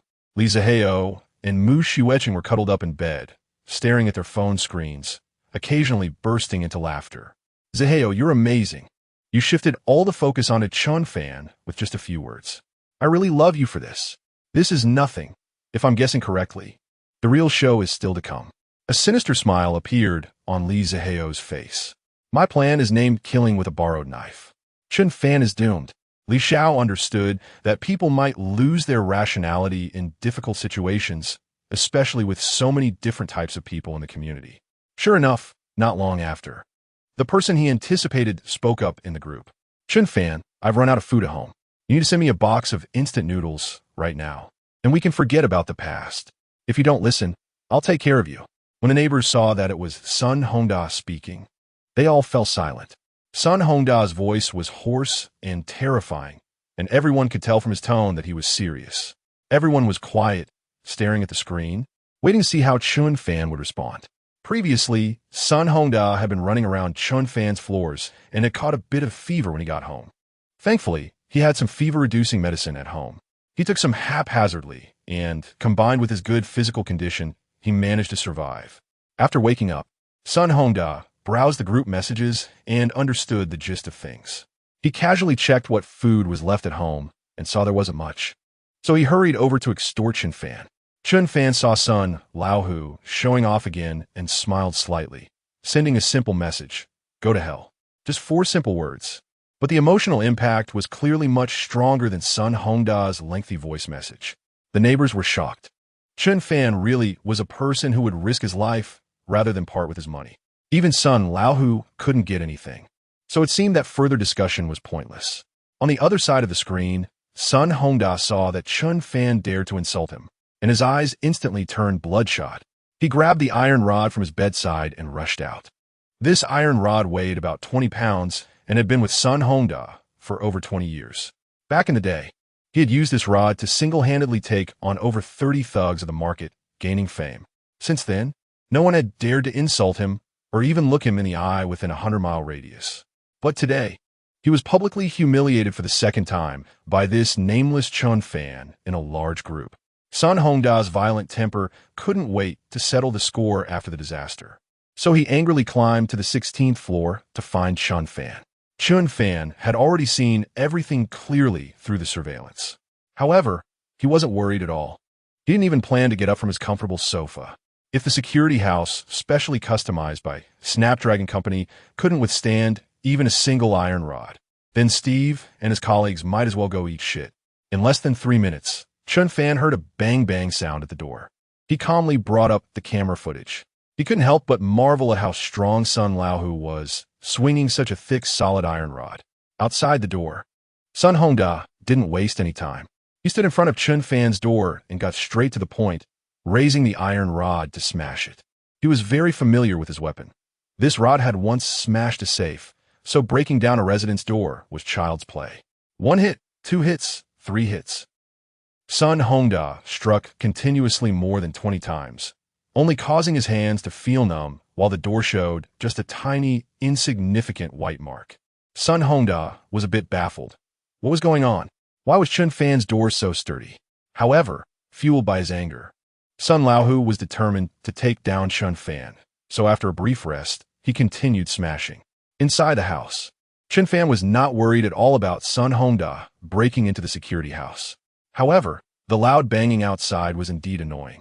After a while, seeing that Sun Hongda showed no signs of stopping, Chen Fan furrowed his brows impatiently and casually picked up a bucket of cold water, walking towards the door. Chapter 25. Just hang on, live to 99. Chen Fan's safe house had concealed mechanisms reserved above the doors and windows. When closed, it was airtight and hard to detect. He put on his coat to avoid catching a cold from the chilly air when he opened the mechanisms. In this apocalyptic world, Chen Fan's only concern was getting sick. Although there were endless supplies of various medicines in the alternate space, there were no doctors, which left him feeling uneasy. He intended to live to 99 and die a natural death in this life. He quietly picked up a bucket of cold water and quickly splashed it outside before immediately closing the lid. Outside, Sun Hongda exclaimed, "What the hell? Where did this water come from?" Sun Hongda instinctively used the iron rod in his hand to block, which accidentally pressed against his left cheek. The temperature in the corridor was around -50 degrees Celsius, and after his vigorous attempts to break down the door, sweat had formed on his face. Adding to this, the bucket of water that Chen Fan splashed landed right on his head. It was like when some friends from the south visit the north in winter and foolishly lick a metal door with their tongues. Sun Hongda's skin instantly stuck to the iron rod.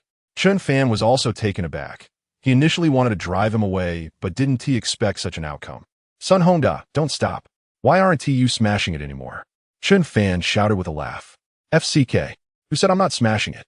In the surveillance, Chen Fan saw Sun Hongda forcibly pull the iron rod away from his face, taking a large piece of skin with it. Watching this, Chen Fan couldn't help but grimace. This Sun Laohu was indeed tough, merciless to others, and even harsher on himself. Then came a series of frantic banging sounds from Sun Hongda, but it was futile, of course. Sun Laohu finally realized that he was like a tiger that had fallen to the plain. No matter how he tried, he couldn't break down the door. However, he was filled with pent-up anger with no way to vent it, and more importantly, there was really no food left at home. If he went back like this, he would only be drinking the northwest wind. Outside, the snow had piled up over 2 meters, making it impossible to get out through the entrance. So he had to find a way within the building. Sun Hongda thought for a moment. Besides Chen Fan's place, wasn't there also a rich second generation in the building? That kid had just bought a lot of food from the neighbors at high price a few days ago. So he decided to go to his house. Bang, bang, bang. Mu Xueqing's family was huddled together. Watching the owner group chat, everyone was concerned about the latest situation with Sun Laohu and Chen Fan. Suddenly, their door was knocked violently. Mu Fei, impatient, unfolded his curled body, hugged his shoulders, and tiptoed toward the door while cursing, "Damn it! Who is it? Why aren't they staying home on a cold day, just wandering around?" Then he looked through the peephole and saw a bloody face right in front of him. Oh my God! Mu Fei was so scared that he fell back onto the floor. Mu Xueqing and the others came out upon hearing the noise. "What happened, Xiao Fei? What is going on?" "Ghost. There's a ghost, sister." Mu Fei pointed at the door in terror. Mu Xueqing looked suspiciously toward the door. "Don't be ridiculous. Where would a ghost come from in broad daylight?" Although she said this, seeing Mu Fei's pale face frightened her a little too. She cast a pleading glance at Li Zihao. Li Zihao shot a disdainful look at the useless Mu Fei on the floor and walked over. He leaned against the door to look through the peephole and indeed saw a person outside. Half of his face was peeled off, looking quite terrifying. However, Li Zihao was much calmer than Mu Fei. He knew it was a person outside. "Hello, may I ask who you are? What is the matter?" Li Zihao tried to keep his voice calm. "I'm Sun Hongda. Let us not waste time. There is no food at home. I need to borrow some from you. If you don't give me any, I'll just come in and take it." Saying this, Sun Hongda brandished the iron rod in his hand. "Why is it Sun Laohu? Wasn't he supposed to be looking for Chen Fan to settle scores? Why did he come to our house?" The Mu family was collectively horrified. Li Zihao suppressed his nervousness. "Oh, it's Brother Sun. I've heard a lot about you. Let us talk things over." Brother Sun, did you get the wrong door? This is the Mu family. Chen Fan's place is 1602. "I know. I'm looking for your house. Stop with the nonsense. I want to take it for free. I promise to return it. Besides, I'll make sure no one dares to bother your family in the future. Didn't you collect a lot of supplies in the group? You want to miss this little bit. Hurry up, don't dawdle." The Mu family felt a chill. It's over. This Sun Laohu is here specifically to cause trouble. Brother-in-law, brother-in-law. Mu Fei whispered, "We can't give it to him. If he gets a taste of sweetness, he'll definitely keep coming back for more." Li Zihao glared at him. "Do I need you to teach me this?" But do we really have a choice right now? Go to the back and get a box of milk and 10 loaves of bread, Li Zihao said to Niutsuisha. Seeing the old lady hesitate, he quickly added, if we anger son Laohu and he breaks in, we'll have nothing left. Upon hearing her son-in-law say this, Niutsuisha stomped her foot and ran into the bedroom to grab the items. What's the matter? Don't want to lend it? Then don't blame me for being rude. Sun Hongda impatiently raised the iron rod, ready to smash. At this moment, Li Zihao opened the door in time, smiling broadly. Brother Sun, don't be anxious. We were just getting this ready for you. As he handed over the milk and bread, he said, everyone is short on supplies right now. This is all we could save up. Please don't mind if it's not enough. Once this heavy snow passes, I'll treat you to a month of lavish feasts, I promise. Sun Hongda looked at Li Zihao and nodded. You're from the upper class. You have vision. I'll consider you a friend. If your family has any troubles in the future, just let me know. I can help with anything in this area. Once I finish these, I'll come back. Come back after finishing? Li Zihao forced a smile, but his back teeth were grinding. At that moment, Sun Hongda suddenly felt a warm breath. Although Li Zihao's house wasn't too warm, the air conditioning was always on, making the indoor temperature significantly higher than outside. Standing in the cold, Sun Hongda immediately felt the difference. Unconsciously, he looked at Mu Shu etching behind Li Zihao, revealing a meaningful expression. Damn it, these rich people. In this cold, snowy weather, I have to go out with an iron rod to hunt for food, while they can stay in a warm house with food and women. Seeing Sun Laohu's expression, Li Zihao's heart jolted. He immediately sensed what the other party was thinking. All right, if you need anything in the future, just come back. I'll definitely help with whatever I can. After hastily pretending to be polite, he quickly closed the door. Li Zihao glared at Mu Shu etching. What are you coming out for? Sun Laohu is here. You should be hiding inside. Humph. Mu Shu etching unexpectedly made a dismissive expression in a society governed by law. Does he dare to have designs on me? I came out to see how your plan to use him against Chen Fan didn't work, and instead he came to our house. Li Zihao. Chapter 26. The increasingly anxious people clutching at straws. It is clear that Sun Laohu didn't gain any advantage from Chen Fan, which is why he came looking for trouble.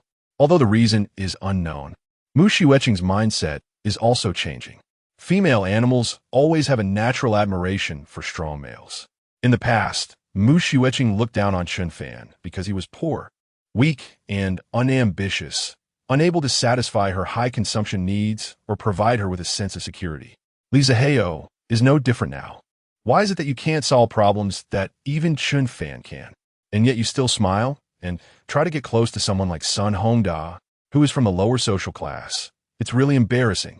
What difference is there between this and the Qing dynasty ceding territory and paying indemnities, losing sovereignty and dignity? Li Zihao can naturally sense the subtle change in Mu Shu etching's attitude towards him. However, with the heavy snow blocking the way, he has no choice but to endure a few more days with this foolish woman and her snobbish family. It is said that cold is the first killer of sexual desire. Under such conditions, Li Zihao has completely lost the thought of doing such things. This, instead, makes him calmer. He suddenly realizes that Mu Shu etching is just a fickle and somewhat silly woman, not worth his time and effort. Young Master Li has made up his mind that once he gets through this ordeal, the first thing he will do is get rid of this woman. Time passes second by second in people's prayers, and soon it arrives at the 5th day. According to the previous news forecasts about the snow disaster, this calamity would last no more than 5 days, and everyone thought they had finally made it through. But the reality gave him a hard slap in the face. The heavy snow continues to fall mercilessly. Now, no one has the mood to appreciate this rare scenery. Everyone is filled with unease. The official television station no longer reports real-time updates about the snow disaster, replaced instead by a loop of various mindless dramas. This has further intensified the worries in people's hearts. By that afternoon, an unexpected situation became the last straw that broke people's psychological defenses. The power went out in the community. Although it was daytime, since the snowfall began, the sun has been completely obscured by the heavy snow. Many households have had their lights on even during the day. This power outage completely transformed the vague unease in people's hearts into panic. The impact of the power outage is not merely the loss of lighting. The most crucial issue is that air conditioning and various heating devices can no longer be used. This is a fatal blow to those trapped in the bitter cold. How did the power go out? Neighbors, how did the power go out? I just saw the announcement on the government website that from today onwards, all residential areas will have limited power supply from 6 to 8 p.m. every night for 2 hours. What? Only 2 hours? What do we do with that? Is the government trying to let us fend for ourselves? Someone from the community needs to come out and explain. 301 Gao Lihua, aren't you the servants of the people? Now is the time for you to step up and communicate with the government on behalf of everyone. Don't be a turtle. Come out quickly. 301 Gao Lihua. The citizen hotline and various official channels have been busy for 2 days, and no one can get through. The neighbors, panicking and unable to find any other way, can only grip the community director tightly. They do not know that at this moment, Director Gao is also feeling anxious. She has just learned about the power outage and immediately called her superiors. But no one answered. Gao Lihua's son is the deputy captain of the police station and was taken out on a mission as soon as the disaster struck, and has not returned home since. Now she has no idea whether he is alive or dead. At home, there are only her and her precious grandson, Fu Bao. Being a public servant, Gao Lihua knows that the fact she cannot contact her superiors means the extent of the disaster is beyond the government's control. For now, she must find a way to ensure the safety of herself and her grandson. As for honor and future prospects, they can go to hell. Everyone, dear neighbors. After formulating her thoughts, Gao Lihua began to post information in the resident group. Please do not panic. Although the snow disaster is more severe than expected, it is still overall controllable. Everyone must believe in the country and the government. I have reported our community's situation to the higher authorities and have secured the first batch of quotas for Plan B for our residents. Plan B. Our government has a Plan B? When the residents saw the community director say this, they immediately became excited. Indeed, the government is thoughtful. I knew they wouldn't ignore us. Yes, luckily our community has Director Gao, who can seize opportunities and take care of us at critical times. She is our beloved Gao Dajia. Gao Dajia. Please don't take the previous matters to heart.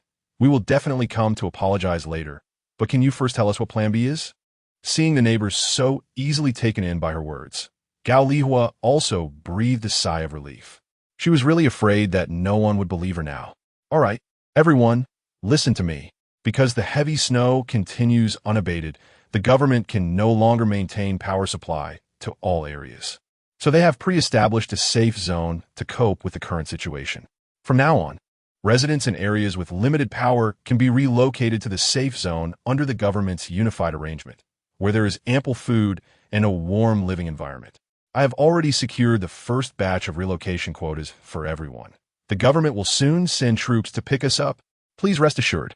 Wow, this is amazing. The community group erupted in excitement.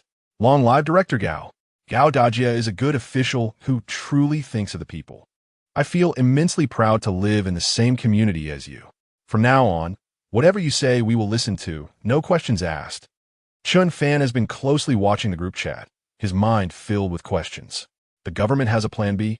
Why didn't I know about it? What safe zone? If there really was one, how come so many people starved to death in the last life without hearing a thing about it? Thus, Chen Fan can conclude that this Gao Dajia is definitely talking nonsense, but he doesn't know what her purpose is in doing so. After a while, Gao Lihua spoke again.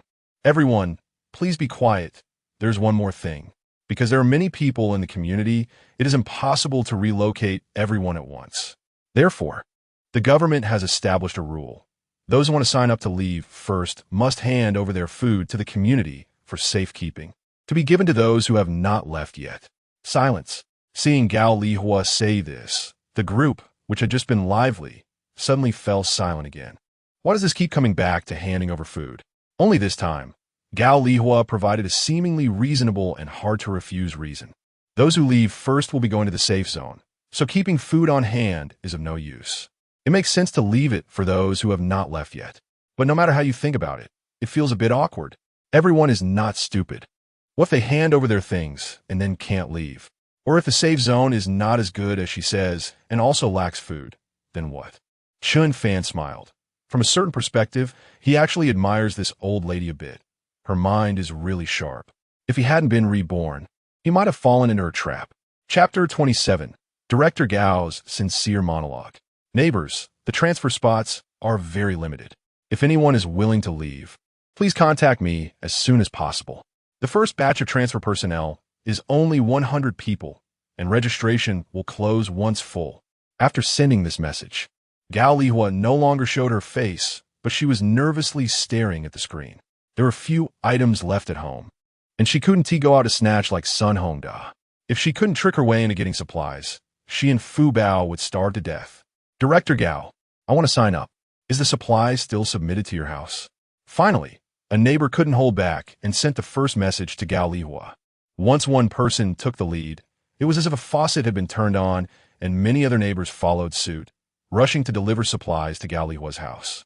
The originally quiet front of Director Gao's house suddenly became lively. Director Gao was overjoyed inside, but on the surface, she still pretended to be calm. While receiving supplies and pretending to count and keep records, she also told the neighbors delivering things. Just leave these here, and I'll thank you on behalf of the neighbors who come to collect later. Don't worry, there will be plenty of hot meals waiting for you in the safe zone. You won't need these instant noodles and biscuits. The neighbors who heard this naturally left Gao Lihua's house with smiles on their faces, full of gratitude, and obediently went back to wait for military rescue. The Mu family also saw the community notice, and Mu Fei was a bit restless. Sister, brother-in-law, mom, why don't we sign up too? Look, so many neighbors have signed up, and if we wait any longer, we might miss out on the spots. At this moment, Li Zihao was sitting on the sofa, resting his chin on his hand, in deep thought. No matter how he thought about it, he felt something was off. According to the information collected, the entire nation was suffering from a snow disaster. That's over 1 billion people. How big could the safe zone be to accommodate so many? And sending troops to welcome them was even more ridiculous. The government could barely maintain basic electricity facilities. How could they spare manpower for any transfer work? After thinking it over, Li Zihao concluded that this was probably problematic. Anyway, his family had relatively more stored supplies and wasn't in a hurry to leave. He decided to observe for a while. If the first batch of neighbors successfully transferred, they could sign up for the second batch later. Li Zihao was being very prudent, but Mu Fei, the mama's boy, suddenly began to act willfully. I don't care. If you want to stay in this freezing place, you can stay. I can't take it anymore. I want to sleep in a warm bed and eat hot meals. If you don't go, I'll go by myself. Saying this, Mu Fei went to the bedroom, picked up a large handful of food, and was about to find Gao Lihua. What are you doing? Li Zihao rushed over, grabbing Mu Fei by the collar, glaring at him with a fierce expression. Mu Fei had never seen Li Zihao so angry, and he was stunned. I want to sign up. What's wrong? If I don't take some things over, can Director Gao sign me up? Besides, I'm not taking everything. I'm just taking my share. Go to hell. Li Zihao could no longer tolerate this big fool and gave him a hard slap. Mu Fei spun around from the slap, dropping everything he was holding, and a red handprint appeared on his face. Li Zihao, what are you doing? Don't forget this is my sister's house. Your sister's house? Li Zihao was almost amused to death by this idiot. This house and everything in it was bought with my money, including the stuff on the ground. What do you mean just taking your share? You don't have a share at all. Remember, everything here is mine. Li Zihao roared, looking quite terrifying. Even Mu Xueqing, standing by, didn't he dare to speak. Although Li Zihao was no longer the omnipotent hero in her eyes, the current situation indeed required their family to rely on him for decisions. Niu Tsuexia saw her precious baby being beaten and fell heartbroken, but she suppressed her emotions and advised Jin Gui Su. Zihao, it's just that Xiaofei doesn't he understand. Don't argue with him. Everything here is indeed bought with your money. But with the current snow disaster, no one can say how long it will last. And we only have 2 hours of electricity each day. No matter how good this house is, it's not a place to stay for long, right? Since Xiaofei is willing to take the risk, can you do Annie a favor and let him take some things to explore? Or just consider a favor for my daughter serving you once and give Xiaofei some supplies. Okay? Lizio cursa inwarli. Thinking that this old lady's tongue was really sharp. It was indeed hard to refuse someone of her age speaking like this. Li Zihao looked at the food on the ground, picked out the most filling items like biscuits and jerky, and took them away. You can take these things. I'll say it up front, what you take now is the last bit of kindness I'll show you. If you get tricked, don't think you can come back to this house to continue eating for free. Hearing Li Zihao say this, Mu Fei's face was full of joy. I'm about to go to the safe zone to eat hot meals. Who knows, there might even be hot pot and barbecue over there. With your broken bread and instant noodles here, even if you beg me to come back and eat, I wouldn't even take a second look. Mu Fei quickly gathered the things on the ground and hurriedly walked out the door. Mom's sister, I'll message you when I get to the safe zone. Just as Niu Tsuexiao was about to say something, Mu Fei had already walked out. In less than half a day, the food Gao Lihua tricked out had filled half the living room. She sat on the sofa, holding Fu Bao, admiring her spoils. Grandma, why do the neighbors send so much food? Fu Bao asked happily. Although he was only 5 years old, he understood a lot of things. In the past, Fu Bao had ruled the neighborhood, knowing that his dad and grandma were officials that ordinary people wouldn't dare to provoke. Later, for some reason, grandma was ostracized by the neighbors, and Fu Bao became much more restrained. Now, with so many neighbors sending food, Fu Bao was just as happy as his grandma, knowing he could cause mischief in the neighborhood again. Gao Lihua gently patted Fu Bao and proudly said, "Good grandson, remember, there are only two types of people in this world, smart people and fools. Fools are born to be deceived by smart people. Those who brought things here are fools defeated by Grandma's wisdom. They deserve to die." Suddenly, a sound came from outside. Gao Lihua was startled. She thought that everyone who wanted to sign up should have come by now. How could there still be someone at this late hour? She quickly put down Fu Bao and walked to the door. Outside the living room, Mu Fei was standing there, not knowing when he had arrived. Since many people had come to deliver food and sign up during the day, Gao Lihua had simply left the door ajar. She had been too pleased, boasting with her grandson, and forgot about this matter. Mu Fei came over to deliver supplies, casually pulled the door open, and walked in, just in time to overhear Gao Lihua's sincere monologue. "Oh, it's Xiao Fei. You are also here to sign up?" Gao Lihua forced a smile. They lived in the same unit, and she had known Mu Fei for a long time. But at this moment, Mu Fei's expression was already abnormal. Even if he was a fool, after hearing Gao Lihua's words, he could roughly guess what was going on. "Director Gao, the transfer to the safe zone is fake. Isn't it?" Chapter 28. The True Ruthless One, Gao Lihua. Gao Lihua's heart raced, but after all, she was a seasoned veteran in government agencies. The role of a community director is not something just anyone can take on. It requires quick thinking to handle various trivial issues every day. Gao Lihua's brain was racing, and it was clear that Mu Fei had just overheard her words. Even if this mama's boy was foolish, he would definitely have guessed something. It was unlikely she could completely fool him. Gao Lihua quickly thought of the best way to deceive him. Mixing a bit of truth into her lies would make them more convincing. "Sigh, Xiao Fei. Since you've heard it, anyone hide it from you. The notification in the owner's group about moving to a safe zone is indeed fake." Mu Fei's eyes widened. What the hell? This old witch can say such lies. Isn't she afraid of divine retribution? However, Gao Lihua quickly added, "The notification for everyone to move is fake, but the safe zone is real." Huh? Mu Fei was stunned, hope igniting in his heart again. Gao Lihua walked behind Mu Fei, peeked around the corridor to ensure no one else was present, and mysteriously waved him over. "Come, let us talk inside. This matter is a state secret." A state secret? Mu Ershao became even more excited and obediently followed Gao Lihua into the kitchen. "Director Gao, what is going on?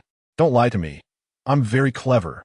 Gao Lihua smiled slightly. "The safe zone does exist, but cannot accommodate everyone. Out of about 10,000 people, there are only 3 spots available. You know my son is in the police department, so I managed to secure one of the 3 spots for us." At this point, Gao Lihua paused slightly, giving this fool time to fill in the gaps with his imagination. Mu Fei, as expected, took the bait. Everyone in the neighborhood knew that Director Gao's son had significant power and connections. 3 spots. Mu Fei's eyes twinkled. "That means besides you and Fu Bao, there is one more spot." Gao Lihua nodded with a smile. "I was very troubled. I can't just ignore my grandson, right? So there is only 1 spot left, and we're neighbors. How can I choose who to give it to? Mu Fei eagerly grasped Gao Lihua's hands. Andy, is there any need to say it? Since I'm the only one who knows about this now, please take me with you. From now on, you're my real mom. Gao Lihua, it's just a pity there's no chance to save your real mom. Mu Fei, it's okay. As the saying goes, the grace of giving birth is greater than that of raising. You're my real mom. Gao Lihua. At this moment, Mu Fei was in extreme excitement, feeling like he was the chosen one. If he had come earlier or later, he would have missed this opportunity. Mun, I'm just a lucky star. Seeing that Mu Fei was calmed down, Gao Lihua secretly breathed a sigh of relief. However, she also knew that this lie could only fool Mu Fei temporarily. She needed to get rid of him quickly. Xiao Fei, the rescue team will arrive tomorrow. Why don't you go back and wait for news? I'll notify you when they arrive. Mu Fei blinked, contemplating slightly. This was the only chance. If something changes and Gao Lihua runs off, it would be too late for regrets. The clever boy finally woke up. He chuckled. Gao, to be honest, my family didn't agree with me coming out this time, especially my brother-in-law, who has already kicked me out. There's no way I can go back to that home. Anyway, it doesn't matter for one night. I'll just crash at your place and sleep on the sofa. Gao Lihua noticed that this clingy boy planned to stay with her. She felt a surge of resentment, but maintained a facade of enthusiasm. Staying over. Sure, that saves me the trouble of going upstairs to find you. You can stay in the living room. Seeing Gao Lihua agree so readily, Mu Fei completely relaxed, shrugged, and headed to the living room. Just as he turned around, Gao Lihua suddenly raised a kitchen knife and swung it with all her might towards the back of Mu Fei's head. The knife was exceptionally sharp, instantly embedding itself deep into Mu Fei's skull. Mu Fei felt a chill at the back of his head, instinctively swiping his hand back, only to find it covered in blood. Then he felt dizzy, his vision began to blur, and he collapsed to the ground. However, at this moment, Mu Fei still retained a shred of consciousness.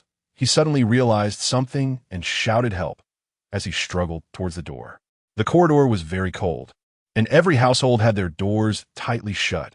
Mu Fei's weak cries for help went unheard. He crawled slowly outside, while Gao Lihua followed slowly behind, her expression sinister and terrifying. When Mu Fei's half-body was sticking out the door, he finally couldn't hold on any longer and fell down, completely losing consciousness. Seeing the prey motionless, Gao Lihua leisurely dragged Mu Fei's body back inside. She thought everything was happening without anyone noticing, but unbeknownst to her, in a very concealed spot outside the door, a red that was quietly glowing on the ground. Since Gao Lihua started this act, Chen Fan had been watching her closely. Although he knew this old witch was scamming, he didn't plan to remind the neighbors who were being fooled. Their actions were also driven by self-interest, essentially no different from Gao Lihua. Being scammed was also their choice. Everyone must take responsibility for their actions. Chen Fan projected the surveillance screen onto the TV, sipping on a soda, munching on chips, and watching these people's performances with great interest, as if he were watching a movie, until he saw his brother-in-law Mu Fei enter Gao Lihua's house. And after a while, Mu Fei crawled out half-bloodied, only to be dragged back in by Gao Lihua. Chen Fan then put down the chips and sighed lightly.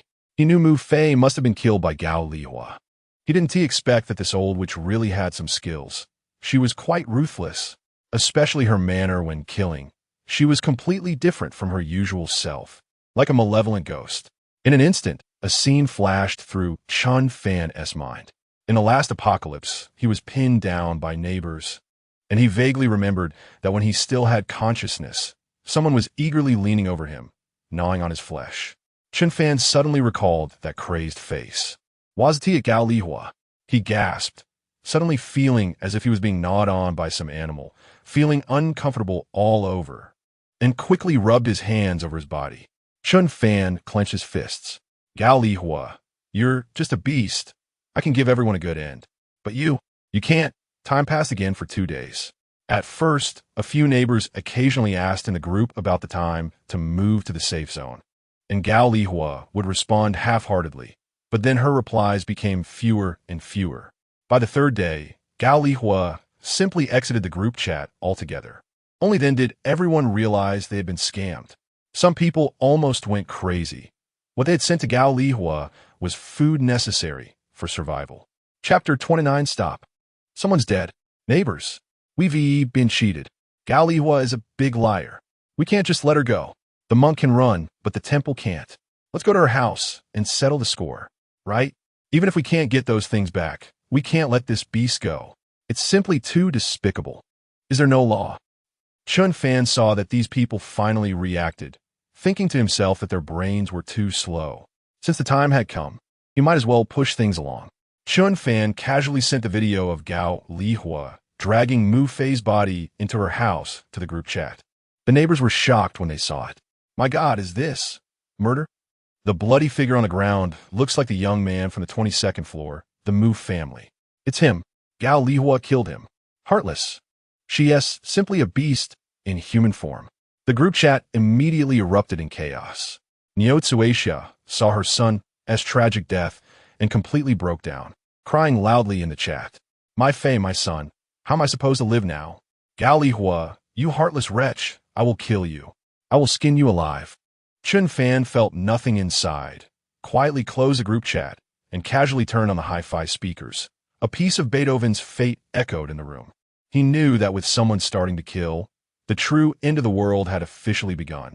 From now on, human civilization would start to regress.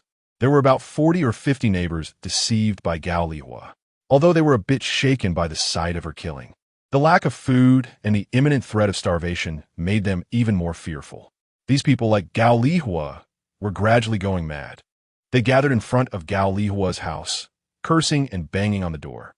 Inside, Gao Lihua would naturally not respond. She was well prepared. Over the past 2 days, Gao Lihua had boarded up her door with thick wooden planks. As a community director, Gao Lihua had a certain understanding of the basic situations in her neighbors' homes. No one in this building had strong demolition tools. In such cold conditions, these people trying to pry open her security door with kitchen knives and rolling pins was simply impossible. It was noisy outside, but Gao Lihua was in a good mood. She covered Fu Bao's ears with her hands and smiled at the door.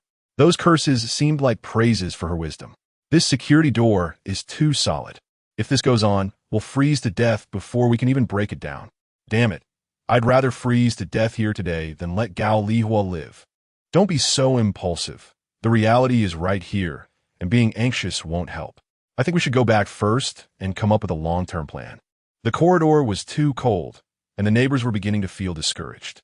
At this moment, someone shouted, Look, Chen Fan has sent a message in the group, telling us there are tools on the 16th floor. Everyone quickly opened their phones, and it was true. Chen Fan, fearing they wouldn't believe him, had even taken a few photos. Right in front of Chen Fan's door, there were axes, crowbars, and even a rechargeable chainsaw. Wow. In this situation, this equipment is simply top-notch. A few strong young neighbors quickly climbed up to the 16th floor and brought the tools down. Chen Fan watched them with great interest on the monitor. This was all part of his carefully arranged script. He knew that with Gao Lihua's cunning brain, these foolish neighbors were certainly no match for her, so he decided to lend them a hand. He took out a few handy tools from another space and tossed them in front of the door. With these tools, the neighbors' confidence soared. The sounds of chopping and sawing, accompanied by the roar of the chainsaw, made the whole wall tremble. Gao Lihua was startled because she had already left the group and had no idea what was happening outside. Why is the sound of demolition getting louder? The plaster on the walls was falling off. With a loud crack, a thick wooden board sealing the door was cut through by the chainsaw. And Gao Lihua finally realized that her carefully constructed fortress could not hold. She nervously grabbed a kitchen knife and hid Fu Bao behind her. The door opened a gap, and the rest of the demolition was easy. Soon, the neighbors charged into the house like beasts. When these people rushed into the house, they didn't immediately attack Gao Lihua, but instead focused on the food piled on the floor. In such circumstances, everyone was clear about what they truly wanted. Seeing her food being snatched away, Gao Lihua panicked. Not only was there the food she had deceived back, but there were also the last remaining supplies from her own home. If all these resources were taken away, she and Fu Bao would only be left to starve to death. With no choice left, Gao Lihua charged into the crowd with her knife, fighting with the neighbors.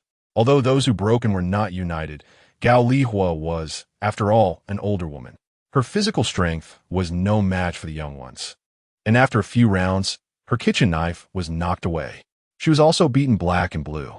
Fu Bao was very brave. Seeing his grandmother being beaten, he rushed into the crowd to help without knowing when. For a moment, the room was filled with all kinds of unbearable curses and sounds of fighting. It was a chaotic mess. After an unknown amount of time, someone suddenly shouted, "Stop! Someone's dead." By this time, everyone had basically grabbed some food, and fighting in such low temperatures quickly drained their energy. With that shout, people suddenly calmed down and stopped fighting over the food. Someone's dead? Who died? Everyone looked around.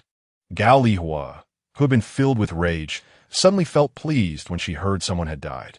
Good. You deserve it for barging into my home. At that moment, following everyone's gaze, Gao Lihua suddenly noticed Fu Bao leaning against the table.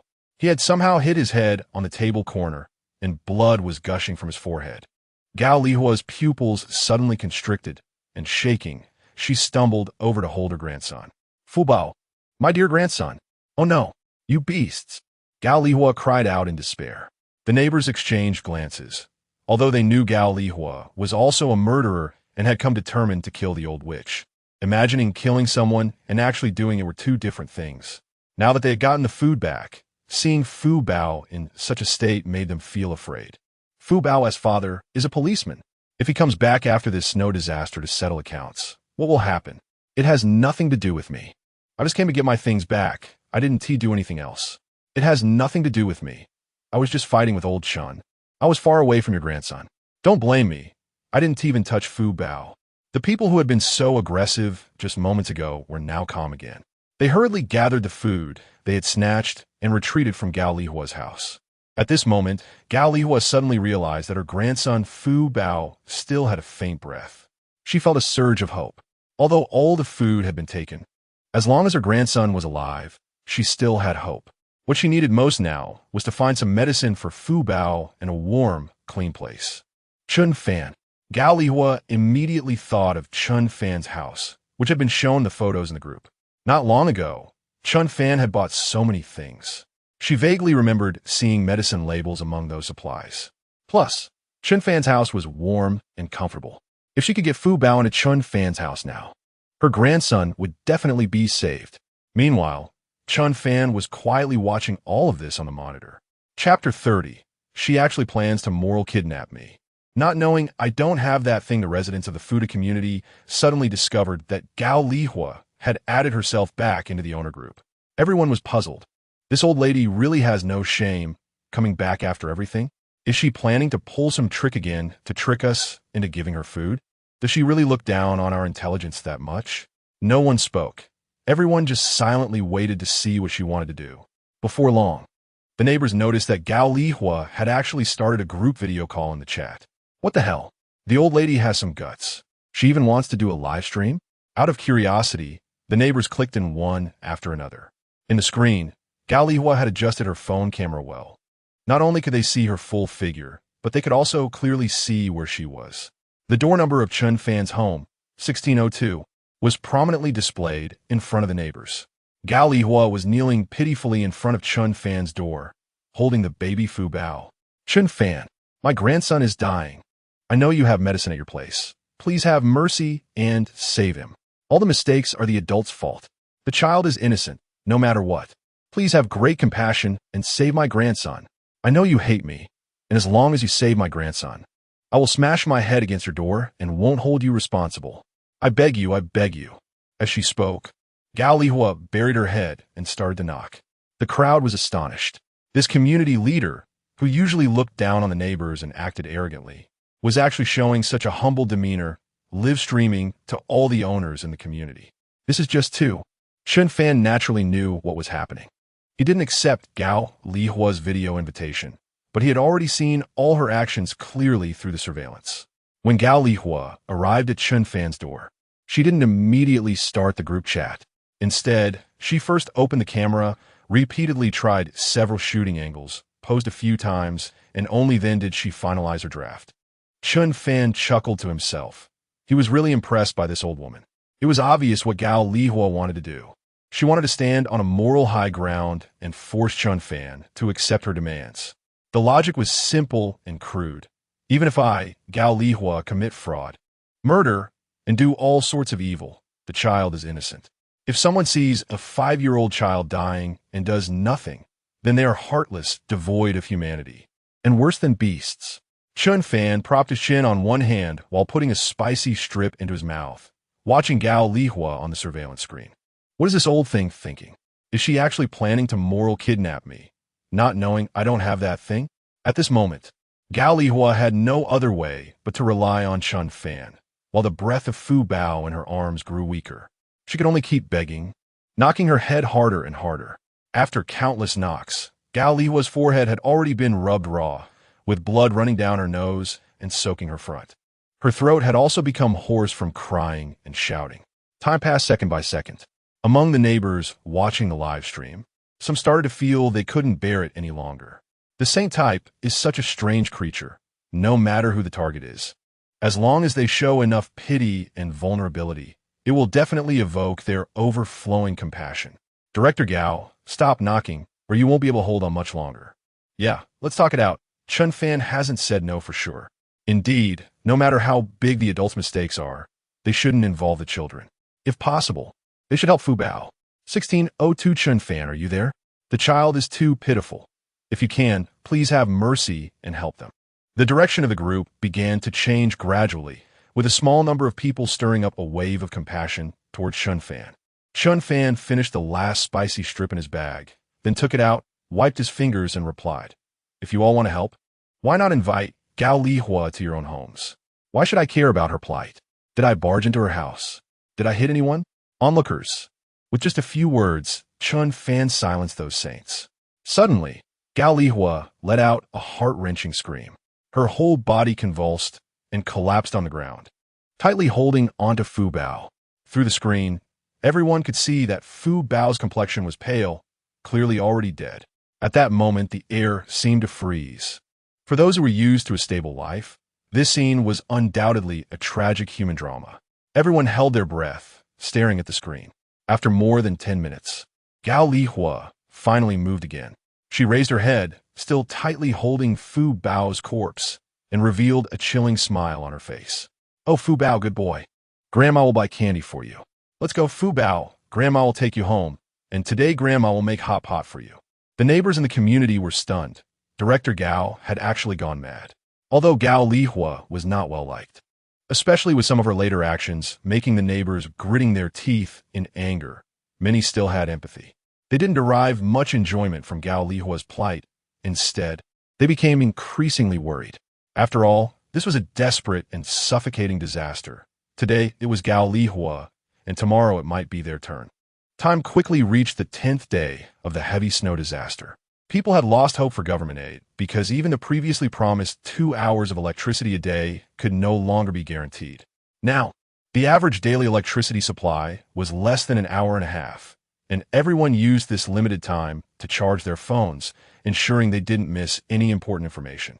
Those living upstairs were better off, but the families on the first and second floors were completely buried under the snow, without any light, unable to feel day or night. "Help! Someone help us! Sun Laohu is robbing us." A call for help suddenly came from the owner group. Everyone looked at the group note. It was from the female resident of Unit 103. Unit 103 housed a young couple who were freelancers, making a living by playing games and selling equipment. Since they spent all day in their room, they had a habit of stockpiling instant noodles and sausages. It seemed that Sun Hongda had also noticed this, which is why he chose to target this couple. In fact, there were still some food items left from the last time he extorted from Li Ziheo, but Gao Lihua's incident was a shock to everyone. Even Sun Hongda had to think more and prepare for the difficult days ahead. His method was simple and straightforward, a hard robbery. Sun Hongda had already decided that even if everyone else had to die, he would be the last one standing. Before that, he wouldn't hesitate to kill everyone. When Sun Hongda saw the female homeowner taking her phone to send a voice message for help, he became furious. Swinging his iron rod, he struck the couple dead on the spot. Then, he arrogantly took a selfie of himself and posted it in the group. "I did this. Who has an opinion?" Hearing Sun Laohu's voice message, the neighbors were all frightened. No one wanted to go out and seek justice. Instead, they began to worry about the safety of their own homes. Chapter 31. Absurd Humanity. Chen Fan saw Sun Hongda committing crimes, yet remained indifferent. It was expected that people would start behaving this way. Even if it wasn't Sun Laohu who initiated it, it would have been someone else. Suddenly, a message popped up on his phone. Chen Fan looked and saw that Yin Jianjun was inviting him to join another group. Chen Fan smiled and clicked in. By the time he entered, there were already many people in the group, all neighbors from their unit, but Sun Hongda was not among them. Chen Fan guessed what they were up to. Everyone from our unit has joined, so let's get down to business. Yin Jianjun began to host the meeting of this temporary unit group. Neighbors, Sun Hongda from 903 is too brutal. Just now, he actually broke into a home, robbed it, and killed a couple from 103. It's simply inhumane. There's no justice. If I turn a blind eye to others' misfortunes today, who will help me when I face disaster tomorrow? Neighbors, we must unite at this moment and bring the thug to justice. That's right. The so-called two fists can't fight four hands. Even if Sun Laohu is strong, as long as we work together, we can bind him tightly. The group was suddenly filled with fighting spirit, as if any random ant could take on Sun Hongda. Yin Jianjun was clearly surprised by his own persuasive power and couldn't help but feel a bit excited. All right, since that's the case, let's have one person from each family bring a suitable weapon and gather at Sun Hongda's door in 10 minutes. The atmosphere suddenly became quiet. Yin Jianjun asked, "What's wrong? Why isn't anyone speaking?" "Judge Yin, this isn't reasonable. I'm the only one at home. How can I, a little girl, be involved in such fighting and killing?" "Hey, that's not how it should be said. The more people, the better, even if just to bolster our numbers. Besides, what's wrong with women? Haven't we always said men and women are equal? I'll put it this way, if the family from 801 doesn't go, then I won't go either." "Ha, is that what you call human talk? Were you comparing yourself to a big man against a little girl? Shouldn't men step up to protect women in times like this? If you can't even do that basic thing, you're not even worthy of being a standing animal." "Who are you cursing?" "I'm cursing you." Then came a long string of high-pitched female voices cursing, each word clear and full of energy. Chen Fan saw that the one cursing was Lu Tian, a popular internet personality living in 801. This girl's nickname was "When Can Women Stand Up?" Usually, her broadcast consisted of dancing and teaching other girls how to be independent and fight for their rights in marriage. Chen Fan occasionally came across her broadcasts and felt that what she said was nonsensical, a total modern marriage troublemaker. The battle meeting that Yin Jianjun painstakingly organized was thus scattered by the female fighter. "Everyone calm down. Let us all keep quiet. We're supposed to be discussing how to deal with Sun Hongda. Why are we fighting among ourselves?" 801 Lu Tian. "The neighbors have a point. It was agreed that each family would send one person. It's inappropriate for your family not to participate.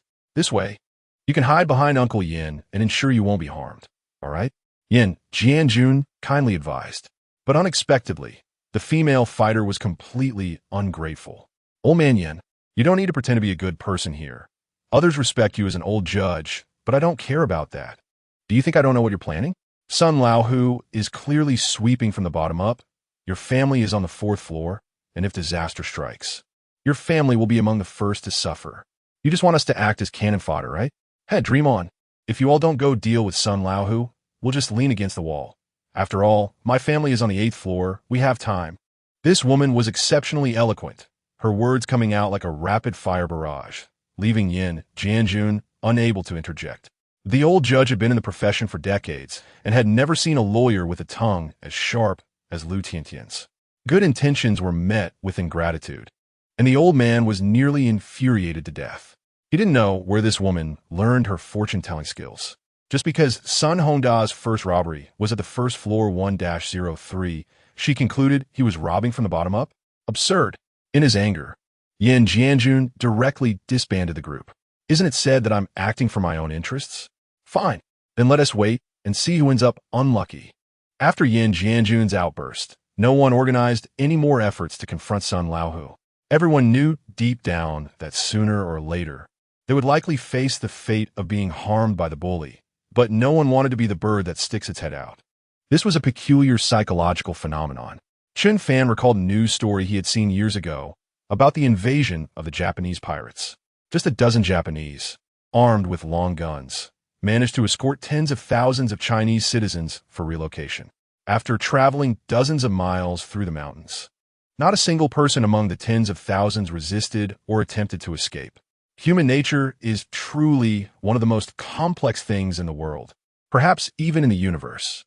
Yin Jianjun was not wrong. Sun Hongda was indeed not robbing from the bottom up. He simply targeted the families with more supplies. This time, he neither went to the judge's house nor sought trouble with the internet celebrity.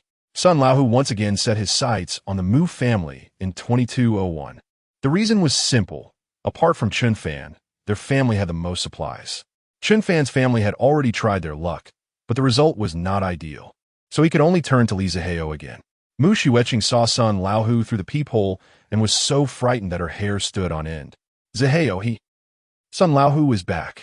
Upon hearing this, Li Zihao's brows furrowed deeply. In fact, he had long anticipated that Sun Hongda would come looking for trouble again. The food his family had hoarded was like the most tempting bait, sure to attract this beast once more. Brother, open the door. Your good brother is back. If you don't open it, I might break in. Sun Hongda banged on the door from outside, his tone showing no hint of embarrassment. Li Zihao looked at Mu Xueqing and nodded heavily. Mu Xueqing understood that if they could block Sun Laohu at the door, the couple from 103 downstairs would not have died. When he came last time, Mu Xueqing still thought that there were legal constraints, and Sun Hongda wouldn't dare to act recklessly. But now, seeing that Sun Laohu had already taken a life, it was clear that the law had lost its binding force. To avoid provoking this plague god, Mu Xueqing could only tremblingly open the door. After opening the door, she quickly hid behind Li Zihao, looking at Sun Hongda in fear. Hee, why does my sister-in-law look at me like that? Don't be afraid, we're family. I definitely won't treat our own people the same way I treat others. With that, Sun Hongda winked at Mu Xueqing flirtatiously. Li Zihao suppressed his anger and did not explode. He could clearly hear that when Sun Hongda mentioned others, he was referring to the couple from 103 who had just been killed. This was a blatant threat and warning. Son, it's all my fault for not considering things thoroughly. I suppose the food I gave you last time is gone, right? I'll get you some more. Li Zihao thought that the best plan for the moment was to abandon the car and protect the general. First, he needed to get Sun Laohu to leave. Then they could address the rest later. But to his surprise, Sun Hongda boldly walked in and sat down on the sofa by himself. Good brother, there's no rush. Since we're family, I think it's more convenient to live together. Chapter 32. The completely darkened and rampaging rich second-generation Li Zihao's body, which had just turned, suddenly froze. He incredulously turned his face, squinting at Sun Hongda. What did you say? I said, since we're all family, don't bring me anything. Your family Mu Fei is dead, so I might as well move into his room. In the future, we can all live together as a family, making it convenient to look after each other. Mu Xueqing and Niu Zuixia were dumbfounded, standing by in shock, unsure how to react. This Sun Hongda was simply inhuman. He was shitting on others' faces, bullying people to the extreme. Previously, when the neighbors attacked Gao Lihua's house, Niu Zuixia also wanted to go. She wanted to retrieve her son's body. However, she was forcefully stopped by Li Zihao. According to Li Zihao, they couldn't even take care of the living. So how could they have the energy to serve the dead? Even if they snatched Mu Fei's body back, where would they put it? The house was so small, they would have to face a corpse every day. Li Zihao firmly disagreed. Mu Xueqing also advised Niu Zuixia, saying that her brother was already dead, and a corpse was just a pile of flesh. It didn't matter where it was placed. Seeing that even her daughter was saying this, Niu Zuixia could only give up. After all, she knew that this family was now under Li Zihao's control. But now this Sun Laohu actually wanted to move in and occupy her son's room. What was going on? Grandma Niu couldn't take the shock anymore and fainted. Mom, what's wrong, Mom? Mu Xueqing hurriedly rushed over to support her mother. Li Zihao didn't move. He continued to coldly stare at Sun Hongda. Brother Sun, do you really have to be so ruthless? Hey, brother, if you say that, it makes me unhappy. I'm doing this for the safety of your whole family. Look at that family on the first floor. They met with misfortune for no reason and had nowhere to seek justice. Our family is so wealthy. If I move in, At least it can ensure that no one dares to lay their hands on us, right? Sun Hongda pretended to be confused while threatening Li Zihao with the 2 lives he held in his hands. Li Zihao understood that this desperate man had completely lost any fear of the law. Talking to him was futile. Ha ha ha. Surprisingly, Li Zihao suddenly covered his face and burst into laughter. The laughter was loud, but filled with a chilling tone. Sun Hongda was taken aback by his sudden change. But with Sun Laohu's strength, he naturally wasn't afraid. What's wrong, little brother? What is you so happy that you want to share it with me? Li Zihao stopped laughing, his eyes wide open, looking at Sun Hongda with a forced smile. My good brother, you finally made me see the light. How could I be so stupid? The world has turned out like this, and I'm still worried about this and that. I was too foolish. Sun Hongda was completely baffled, not understanding what Li Zihao meant. Mu Shiueqing felt increasingly scared. Her mother had already fainted, and she feared that Li Zihao might also go insane at this moment. Li Zihao continued to laugh. Good big brother, just for the lesson you taught me today, I can't let you leave. You have to stay here safely in this house. You can't go anywhere. Sun Hongda. What's going on? Sun Hongda, have never been so welcome since I was born. What is Li Zihao thinking? Which room is Mu Fei's? I'll rest for a while. Big brother, what are you saying? How can I let you stay in the dead man's room? Come, you can stay in my room. Saying this, Li Zihao led Sun Hongda toward his own bedroom. Mu Shiueqing was nearly on the verge of a breakdown and shouted loudly, Li Zihao, are you out of your mind? How can you let him stay in our room? You coward. I really misjudged you. However, Li Zihao ignored her and took Sun Hongda into the inner room. When Li Zihao bought this apartment for Mu Shiueqing, it was 2 units combined into one. The area was large, and the decoration was luxurious. Because he wanted to enjoy it himself, Li Zihao specially expanded a more than 50 square meter master bedroom for himself and Mu Shiueqing. As soon as Sun Hongda entered the room, he was instantly stunned by the environment before him. On the 2 meter by 2 meter large bed lay a snow-white velvet quilt. The walls, illuminated by the crystal chandelier, shimmered with an enchanting blue hue. It was too beautiful. Sun Hongda trembled as he pointed towards the bed. You wealthy people really know how to enjoy life. I've never. Bang, bang, bang. Before Sun Hongda could finish his sentence, before his fingers could touch the edge of the bed, 3 gunshots rang out behind him. He felt a jolt in his back, and then he involuntarily fell forward onto the ground, dead. Hearing the gunshots, Mu Shiueqing rushed over. She stood at the door, seeing Li Zihao holding a revolver, his eyes filled with anger. Zihao, you killed someone. Mu Shiueqing exclaimed, utterly at a loss. It turned out that Li Zihao had lured Sun Laohu into the bedroom just to seize the opportunity when his attention was diverted to take his life. At that moment, Mu Shiueqing also realized that Li Zihao actually had a gun. In Huaxia, gun control is extremely strict, and ordinary citizens have no access to them. But rich heirs like Li Zihao are always bolder and naturally have ways to obtain controlled firearms. Li Zihao was very cautious to prevent being kidnapped or retaliated against. He secretly carried a handgun on him. He never expected that it would come in handy under these circumstances today. Yes, I killed him. So what? If he didn't die, we would all be finished. But Zihao, killing someone carries a prison sentence. What will you do? Li Zihao showed no signs of nervousness. Instead, he appeared relaxed. Fool!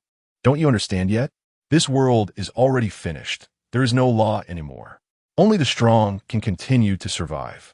Sun Hongda's actions made Li Zihao completely realize that in this apocalyptic world, the social norms of human civilization no longer worked. If he wanted to survive in this jungle of beasts, he had to become a more ruthless beast than they were. Li Zihao wrapped Sun Hongda's body in a plastic bag and casually tossed it onto the cold balcony. Fortunately, the outside temperature was low, so he didn't have to worry about the corpse decaying. From the moment Sun Hongda walked into Mu Shiueqing's house, Chen Fan had been watching the surveillance footage in front of her door. Seeing Sun Hongda enter the house, Chen Fan couldn't help but feel a bit anxious. He wasn't worried about the safety of Mu Shiueqing's family. According to his plan, these people were supposed to die at his hands according to the script. Dying so easily was too cheap for them. After a while, 3 crisp sounds suddenly echoed from the surveillance footage. Chen Fan was startled. Why did that sound so much like gunfire? Could it be that Sun Laohu had a gun? No, that's not possible. Chen Fan immediately dismissed that possibility. Based on Sun Hongda's nature, if he had such a powerful weapon, he would have used it the last time he came to cause trouble for him. There was no need to rely entirely on that big iron rod to clear the way and end up covered in blood. If it wasn't Sun Hongda, then only one person could possibly be hiding a gun, Li Zihao. At this moment, Chen Fan felt a twinge of relief. Luckily, he managed to hold on. If he had been more impatient and gone to confront the adulterous couple, he might have also fallen to Li Zihao's gun. It seems the ancient saying is indeed correct. Too much of anything is as bad as too little. Patience leads to success. Young Master Li, I really underestimated you before. Chapter 33. Shit doesn't turn into gold just because there's more of it. Did you hear that? I think I just heard a gunshot. I heard it too. 3 loud bangs that startled me. Don't joke around. It's a serious crime to possess firearms. Maybe some kid is just playing around. No, that's not it. I'm familiar with that sound. If someone really has a gun, they should hurry up and deal with that bully Sun Laohu. Eliminate the threat to the people. The gunshots echoed in the quiet apartment building, and many neighbors heard it. Everyone was discussing it. The living environment in the community was becoming increasingly complicated. If someone really had a gun, it would pose a new threat to the safety of the residents. After a long discussion, people became more and more anxious. Li Zihao watched everyone chat. He intentionally delayed, wanting to amplify this sense of unease in their hearts. Feeling that the time was right, he suddenly threw 2 photos of dead bodies into the owners' group. Previously, Sun Hongda had shared photos of the slain first-floor residents in the owners' group, and instead of denouncing him, the residents grew even more fearful of Sun Laohu. This inspired Li Zihao significantly. Since it's the end of the world, if you're going to show off, do it thoroughly. Why hold back? Neighbors clicked on the photos, and it was none other than the bully Sun Laohu. In the photo, Sun Hongda looked pale, his lips were purple, and there was white frost at the corners of his eyes, clearly dead. Neighbors need not worry.